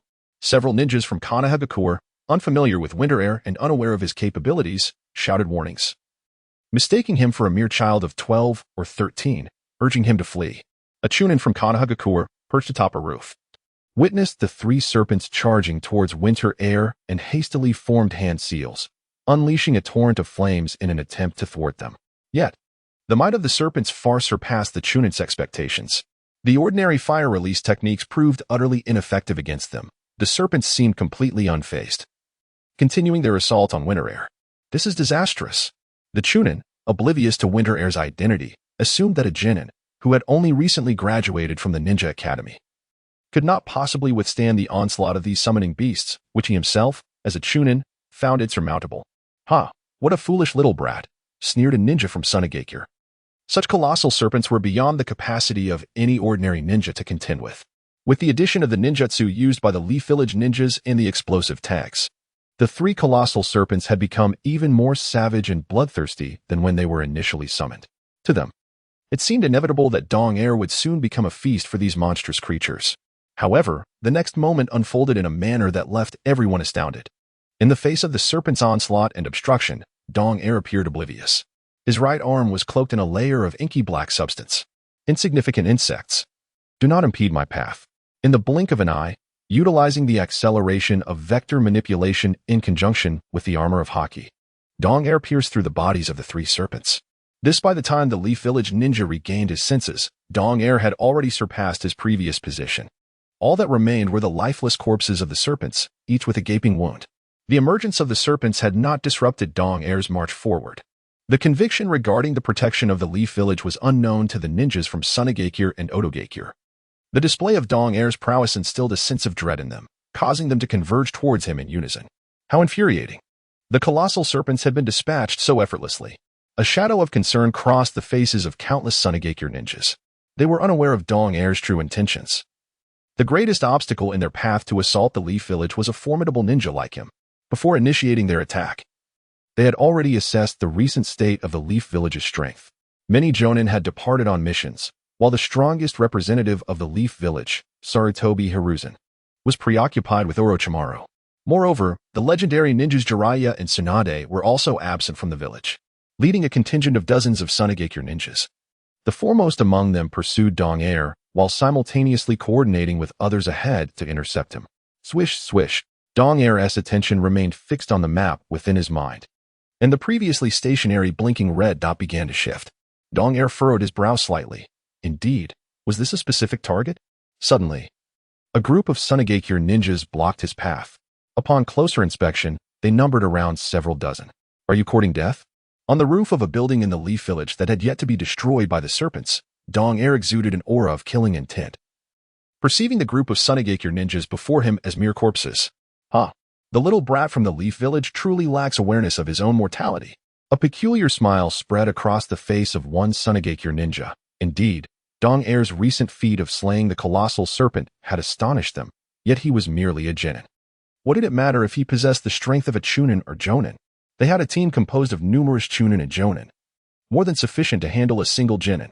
At least this was the thought of the Sunigakure chunin before his demise. What a pitiable soul. Dong Air did not engage in needless chatter. He escalated his speed to its zenith, enveloping his fist in haki, and darted through the ranks of the Sunigakure ninjas like a bolt of lightning. The crisp sound of bones shattering echoed incessantly. In an instant, dozens of sand-hidden ninjas lay lifeless on the ground, breathless. Their demise was grotesquely brutal. Some had their skulls deformed by a single punch, while others bore deep imprints of fists upon their chests, blood splattering across the entire rooftop. This horrific scene was witnessed by a few from the distance, including Morinai Ibiki. This young boy is remarkably powerful, a chunin observed, unable to suppress his admiration after witnessing Dong Air's overwhelming victory against many. Judging by his age, he must still be a genin, Ibiki Dano? As a proctor for the chunin exam, Morinai Ibiki had a profound impression of Dong Air, the sole silver-haired youth of this cohort, whose appearance was firmly etched in his memory. Morinai Ibiki inhaled sharply and remarked, "He is a candidate in this chunin exam, a genin from the Leaf Village." A mere genin. The other ninjas nearby gazed at Morinai Ibiki in disbelief. He nodded, continuing, "The title of genin is simply a reflection of his current rank. His prowess likely surpasses our imagination." Recalling Dong Air's performance during the duel, Morinai Ibiki remained in awe. Even against a genius like Niji, he triumphed with a single move. The strength of this silver-haired boy likely exceeded even that of a jonin. Simultaneously, a tinge of regret appeared in Morinai Ibiki's eyes. He lamented Dong Air's unfortunate timing. Had he existed during the Third Shinobi World War, this silver-haired youth would undoubtedly have become a renowned figure in the shinobi world, akin to the yellow flash of the Leaf Minato Namikaze. Equally astonished were other sand-hidden ninjas engaged in battle with the Leaf ninjas. Where on earth did this boy come from? With no identifiable insignia, could he truly be just a genin? In their eyes, Dong Air's might was beyond mere terror. Wherever he stood, it was a veritable hell, an inferno for the ninjas of Sand-Hidden Village. Wherever Dong Air passed, anyone daring to obstruct him was obliterated by a single strike. The ground was littered with corpses, blood flowing like a river. The blood of those sand-hidden ninjas stained Dong Air's pure white attire, rendering him a figure of death itself. Be it the Sand-Hidden, the Sound Village, or the Leaf, all shared a common question. Dong Air's methods of killing were unlike any other ninja. Aside from a layer of black substance enveloping his hands, no one sensed a fluctuation of chakra. A unique secret technique? Impossible. Even the secret arts of distinguished clans could not lack even the faintest chakra ripple. Purely physical techniques? This was the only explanation, yet if it were merely physical prowess, it was terrifying in its own right. As Dong Air continued to strike, the sand-hidden ninjas attempting to thwart him fell one after another beneath his iron fists. Gradually, the will to impede Dong Air faded from the minds of those sand ninjas. A single glance from Dong Air was enough to intimidate them into retreat. At this moment, the ninja of Sunigakure realized that Dong Air had no intention of engaging them. Meanwhile, atop the dueling arena, the battle between Sarutobi Hiruzen and Orochimaru had reached a stalemate. The clash of various fundamental ninjutsu at the level of strength possessed by Sarutobi Hiruzen and Orochimaru was mere child's play, just as Dong Air had demonstrated in the arena. Yagyu Ichibai was utterly incapable of inflicting any harm upon him. Sarutobi Hiruzen shed his Hokage's white robe and began to take the fight seriously.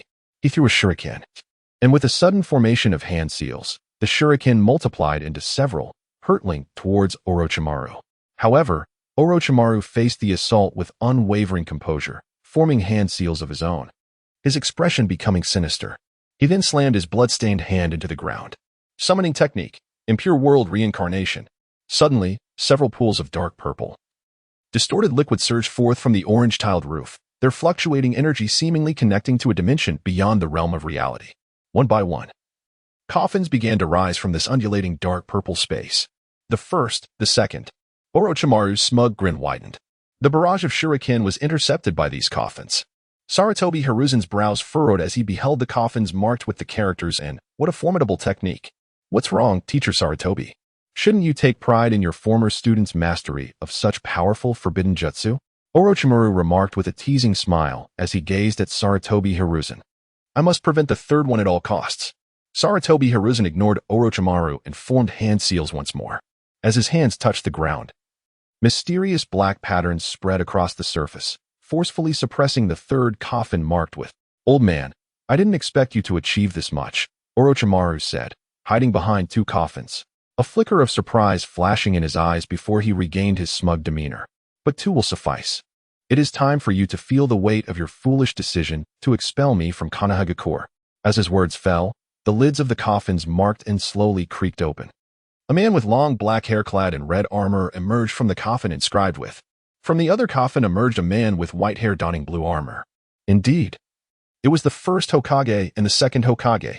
Sarutobi Hiruzen's brow furrowed deeply, his fury towards Orochimaru's technique boiling over.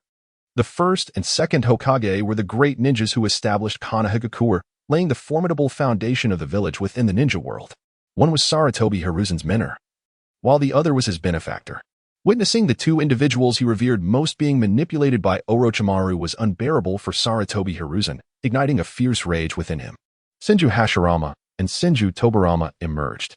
The atmosphere was tense, and Sarutobi Hiruzen was present. Upon seeing Sarutobi Hiruzen, a fleeting look of astonishment crossed Tobirama's eyes. But he quickly regained his composure and greeted him. My dear brother, where are we? My body feels rather stiff. In contrast to Tobirama's reaction, Hashirama appeared rather oblivious. Is this fellow really Sarutobi Hiruzen? I recall him being much smaller. Hashirama gestured to Tobirama, indicating that Hiruzen should only be as tall as his waist. This must be many years later, Tobirama noted with a hint of resignation. We have long been dead. Oh, it seems so. Then why are we here? Hashirama pondered, a new question forming in his mind. It is likely that young man brought us back.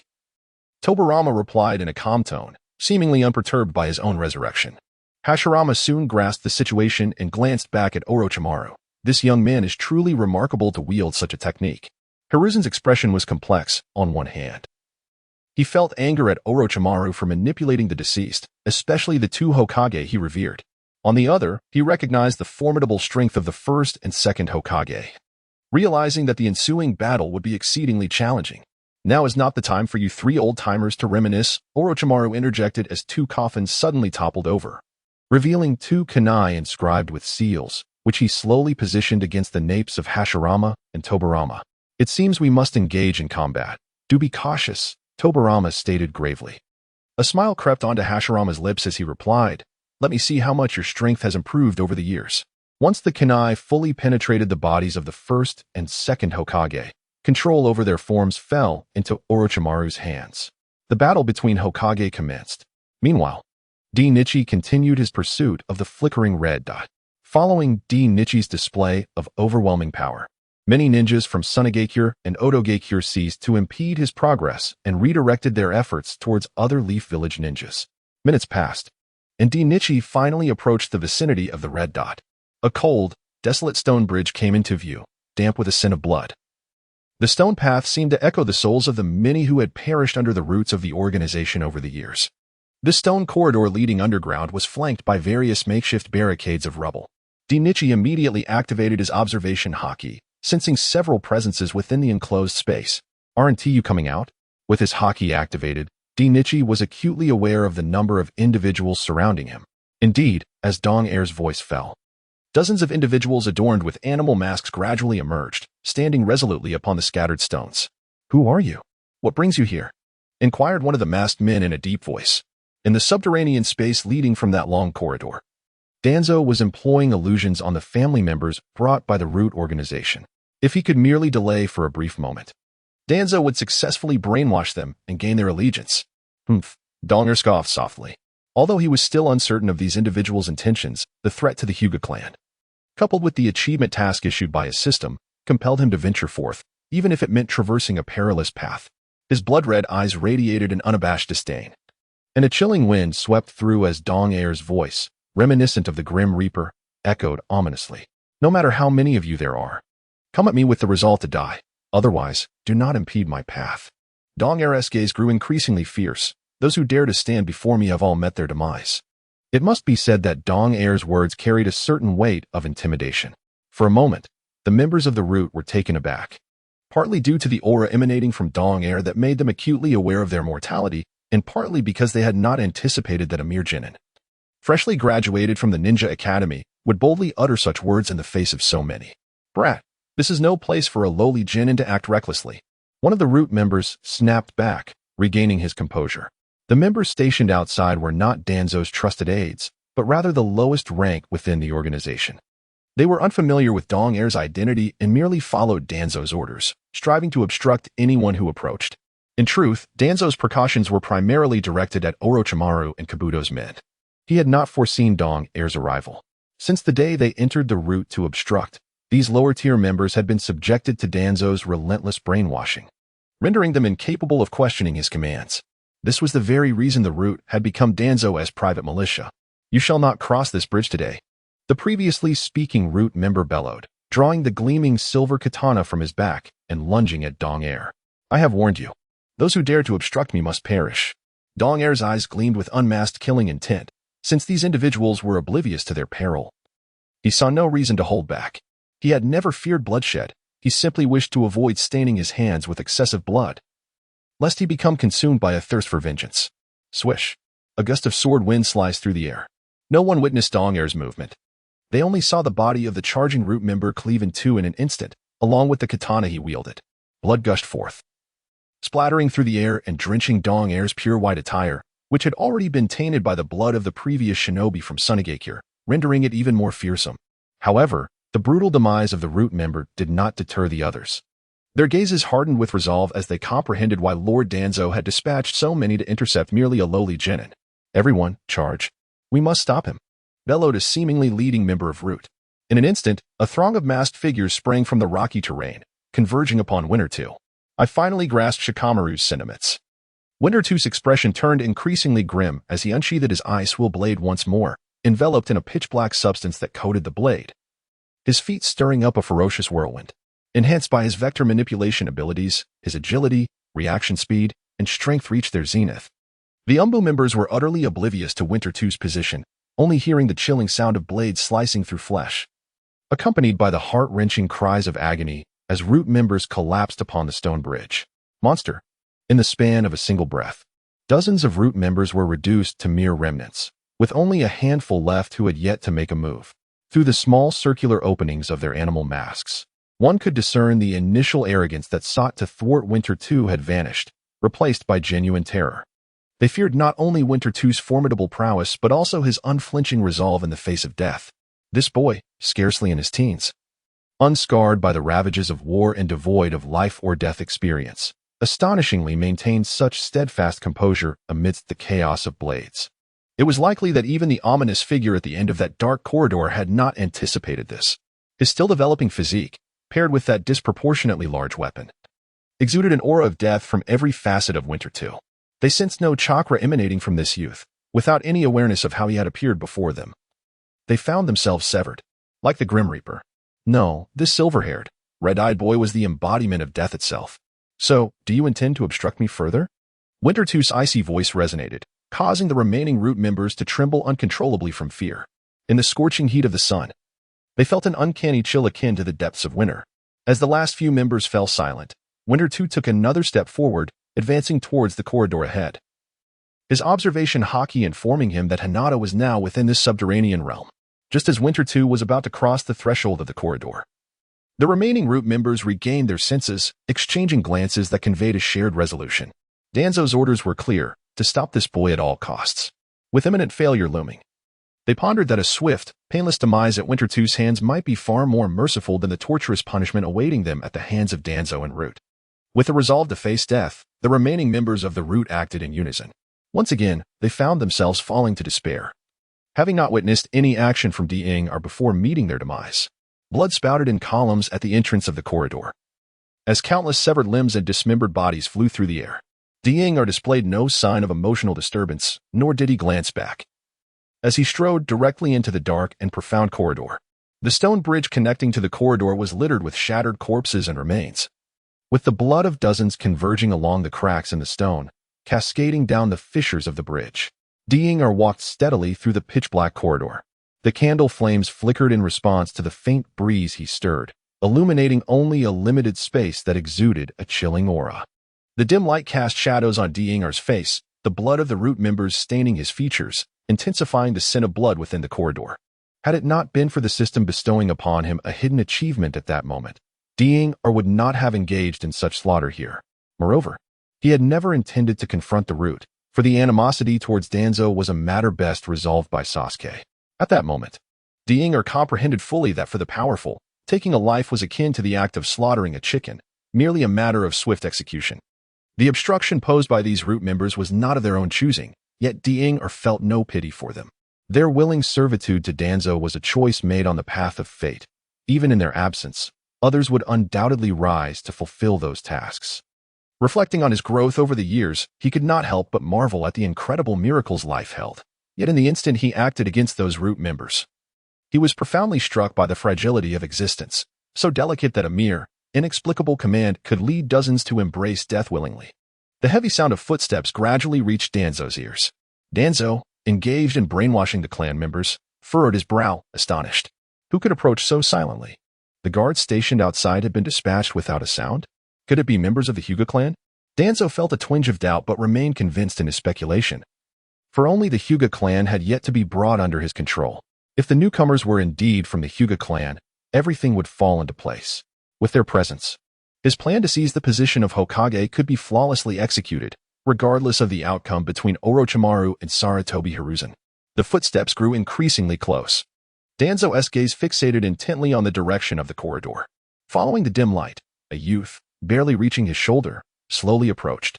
"Who are you?" Danzo's single visible eye narrowed, filled with caution as he scrutinized the newcomer. He felt an unsettling familiarity with Dinger, as if he had encountered him before. Yet he could not recall where. The only certainty is that the youth before me is certainly not a member of the Hyuga clan, for he lacks the distinctive Byakugan. "You are not one of the Hyuga," TZ remarked, observing that DNI did not halt his pace or respond to the inquiry. "The Hyuga clan?" DNI pondered. Glancing at the stone table behind TZ, where Narashikaku, Akimichi Choza, and Yamanaka and Noichi were all present, albeit with vacant expressions, evidently ensnared by Genjutsu. "I see." DNI finally comprehended TZ's intentions and continued. "You wish to seize the position of Hokage amidst Konoha's turmoil, do you not?" "TZ? TZ expressed a hint of confusion. "You know me, kid?" DNI smirked and retorted, "It seems age has dulled your memory. You dispatched someone to track me and gather intelligence, yet you failed to retain the details." With DNI's reminder, TZ's gaze sharpened, and he finally recalled the identity of the youth before him. "It's you. I never expected your prowess to have escalated so rapidly in such a short time." While TZ was astonished, he felt a burgeoning interest, contemplating the prospect of inviting DNI to join the Roots. In truth, TZ had taken note of DNI since his early days at the Ninja Academy. It was no coincidence that he dispatched someone to follow DNI after his graduation. However, TZ had not anticipated such swift development, with DNI effortlessly dispatching common ninjas from the Roots shortly after leaving the academy. Yet, TZ did not dwell on this matter. He had previously investigated DNI's background. The Kyuubi incident had claimed the lives of the Kyuubi couple, who were ordinary ninjas in Konoha, while striving to protect the village. DNI had become an intriguing subject for the Roots and Orphan. After all, the majority of the current members of the Roots were orphans whom TZ had recruited from various locales. Initially, TZ was captivated by DNI's perceptive abilities and speed, which were among the most coveted skills within the clandestine organization of the Roots. To successfully usurp the position of Hokage, TZ needed constant intelligence on various factions and to engage in unsavory dealings. And DNI's exceptional talents could adeptly address these needs. This was the genesis of TZ's desire to utilize DNI for his own ends. Beyond his ambition for the Hokage title, TZ's obsession with augmenting his own strength, particularly in acquiring the secret techniques and bloodline limits of prominent clans, had reached a near-manic level. It was no wonder the Hyuga clan had yet to arrive. TZ nodded slightly. Even if he surmised what had transpired within the Hyuga territory, he felt no ire. "They have already departed to another world," DNI replied coldly. TZ suddenly erupted into laughter. His exhilaration stemmed from the mere prospect of the title Hokage. Attaining this position required the backing of the clans behind him, as well as his own intervention to resolve the external conflict. after becoming the hero who saved Konoha, bolstered by the support of powerful clans behind him. Even if the confrontation between Sarutobi Hiruzen and Orochimaru yielded no definitive outcome, he could still ascend to the position of Hokage. The expansive underground chamber lay eerily vacant. Gazing straight ahead, apart from Danzo and the members of the Konoha clans, no other figures were present, unlike the multitude of root members guarding outside. "Would you care to join us?" Danzo suddenly inquired.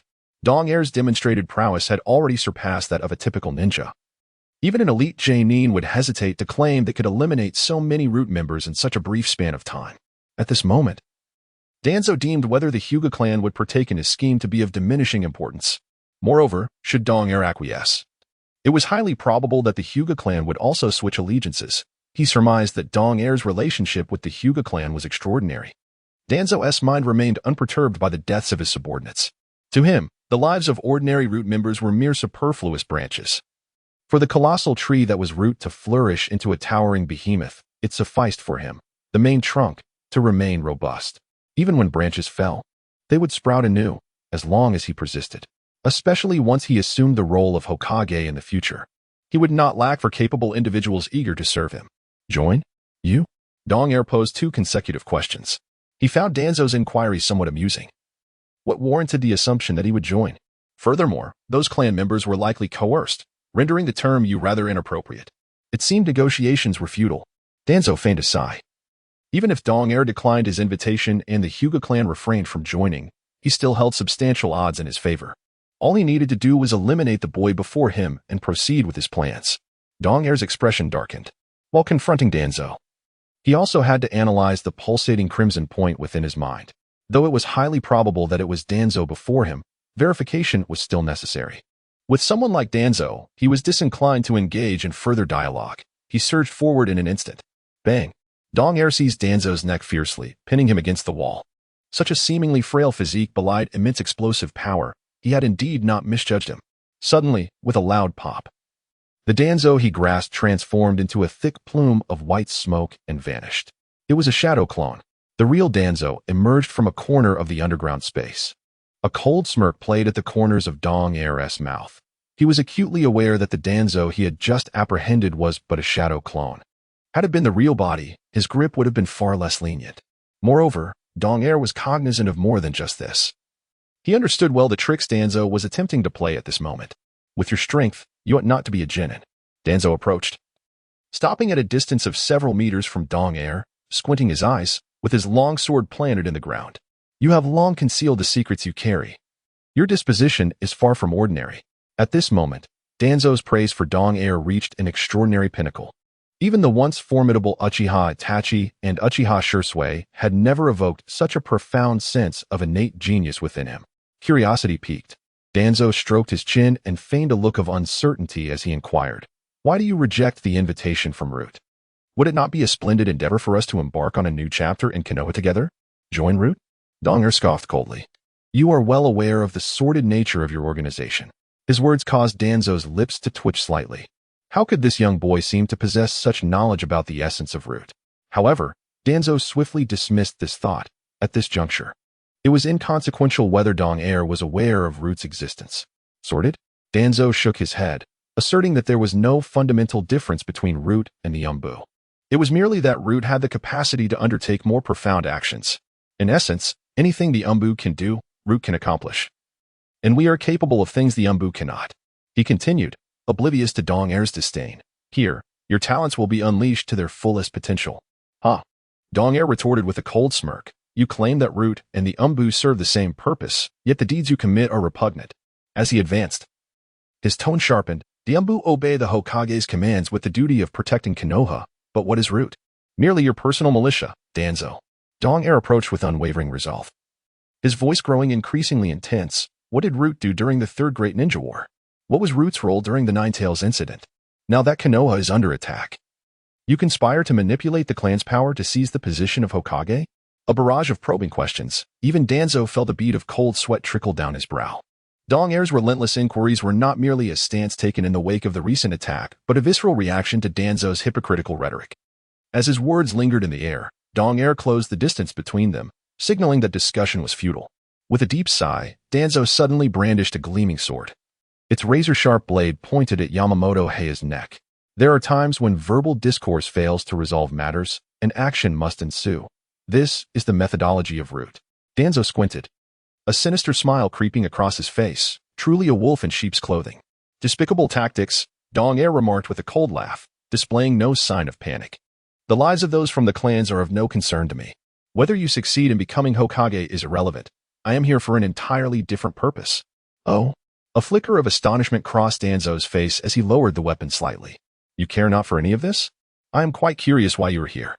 Observing the unyielding demeanor of the young man before him, Danzo was engulfed in profound bewilderment. Initially, it was believed that Winter II had come to protect the Hyuga clan and to stand up for the families of Konoha. However, the nonchalant expression displayed by Winter II seemed genuine, suggesting that he did not align himself with Sarutobi Hiruzen. He neither chose Hiruzen nor himself, which piqued Danzo's interest significantly. Winter II offered no response, merely flashing a devilish smile. If the opportunity arose, he would be inclined to converse with Danzo. Perhaps even inquire about acquiring Shirsue's eyes and Danzo's arm adorned with the Sharingan. Yet, could such an event realistically transpire? That arm was Danzo's prized possession. It was utterly improbable. Thus, the notion of Winter II joining forces with Danzo was equally absurd. Without warning, Winter II propelled himself forward, utilizing his vector manipulation abilities to amplify his kinetic energy to infinite proportions, achieving an unparalleled speed. Just moments prior, as he approached Danzo's true form, a notification from his system prompted him to retrieve Shirsue's eyes and Danzo's bloodstained arm. In an instant, before Danzo could react, Winter II's iron fist, cloaked in dark matter, was already before him. At the moment Danzo raised his hand to defend, Winter II, like a wraith, shifted direction and gathered all the prominent families present around the stone table. In the blink of an eye, Winter II before Danzo shrank and warped until it transformed into a flickering point of light, vanishing completely. Alongside him disappeared the members of the Konoha clans. Cursed brat, Danzo muttered through gritted teeth, realizing he had been outwitted. Meanwhile, Winter II had just employed the Flying Thunder God technique to transport these clan members to the territory of the Hyuga clan. Upon his sudden appearance, Hyuga Hayashi expressed his surprise. Young one, this is. As Hyuga Hayashi beheld Winter II, he naturally noticed the prominent Konoha clansmen behind him, such as Narashikaku, Yamenka Inoichi, and Akimichi Choza, each a familiar face. Head of the Hyuga clan, there is no time to explain. They have all fallen under a Jinjutsu. I have unfinished business, so I must take my leave. With this brief declaration, Winter II vanished from the courtyard of Hyuga Hayashi's residence. In the underground chamber, Danzo, seated on a stone bench and propping himself with a long sword, exhaled a thoughtful grunt. I did not expect you to return. His eyes reflected immense shock. Winter II's speed had taken him by surprise. However, lacking Winter II's acute perception, he remained oblivious to the fact that in those fleeting breaths, Winter II had already secured Narashikaku and the others to safety within the Hyuga clan's domain. Now bereft of these clan members, Danzo pondered his next move, only to be astonished by Winter II's return. Increasingly perplexed, Danzo sensed that the silver-haired youth before him harbored secrets far beyond the information he had acquired. With his plans now thwarted, the only course of action to preserve his standing in Konoha was to eliminate the enigmatic silver-haired boy. You repeatedly assert that the lives of those family members are of no concern to you, yet you rescue them. How intriguing. When confronted with the issue of Danzo, Dong Air speaks candidly. I merely wish to spare them from witnessing the actions I am about to undertake. Dong Air returned solely to fulfill the achievement task indicated by the system. After such lengthy discourse, what is it that you truly intend to achieve? Danzo's tone turned frigid as he sensed the extraordinary aura emanating from Dong Air. Dong Air, unabashed, declared, What I seek is the power concealed beneath your bandages. Upon hearing this, Danzo could no longer contain himself, his entire being momentarily frozen in shock. The power hidden beneath the bandages? That represented years of accumulated technology and ruthless endeavors. Moreover, it was the foundation of his unwavering confidence in confronting any adversary. He had completely mastered the power of the Sharingan. Given time, with control over the cells of Hashirama, he would attain even greater strength. Initially, his plan was flawless. Understanding Orochimaru's nature, Danzo was well aware that if Orochimaru attacked Konoha and did not retreat, but instead contended with the ninjas of Sunagakure for the resources of Konoha, his own strength could serve as a safety net. In this world, Danzo did not perceive any bonds or beliefs between individuals. He resembled a merciless capitalist, believing solely in perpetual profit. Such temporary verbal agreements are more fragile than paper. Even the great nations that sign alliance treaties can easily tear them up and ignite the Ninja World War. How could he possibly leave himself without a contingency? However, Danzo had not anticipated the emergence of this variable, Dong Air. The vile deeds you have committed should not fall upon my hands. Yet today I have my reasons to intervene. With a solemn gaze, Dong Air vanished from his position the moment the words left his lips. Yet Danzo was no fool. Sensing the overwhelming intent to kill radiating from Dong Air, he swiftly raised the sword in his hand, aiming its sharp edge with incredible speed towards the front. Dong Air, as he wished, collided directly with the long blade, the gleaming katana piercing through Dong Air's chest.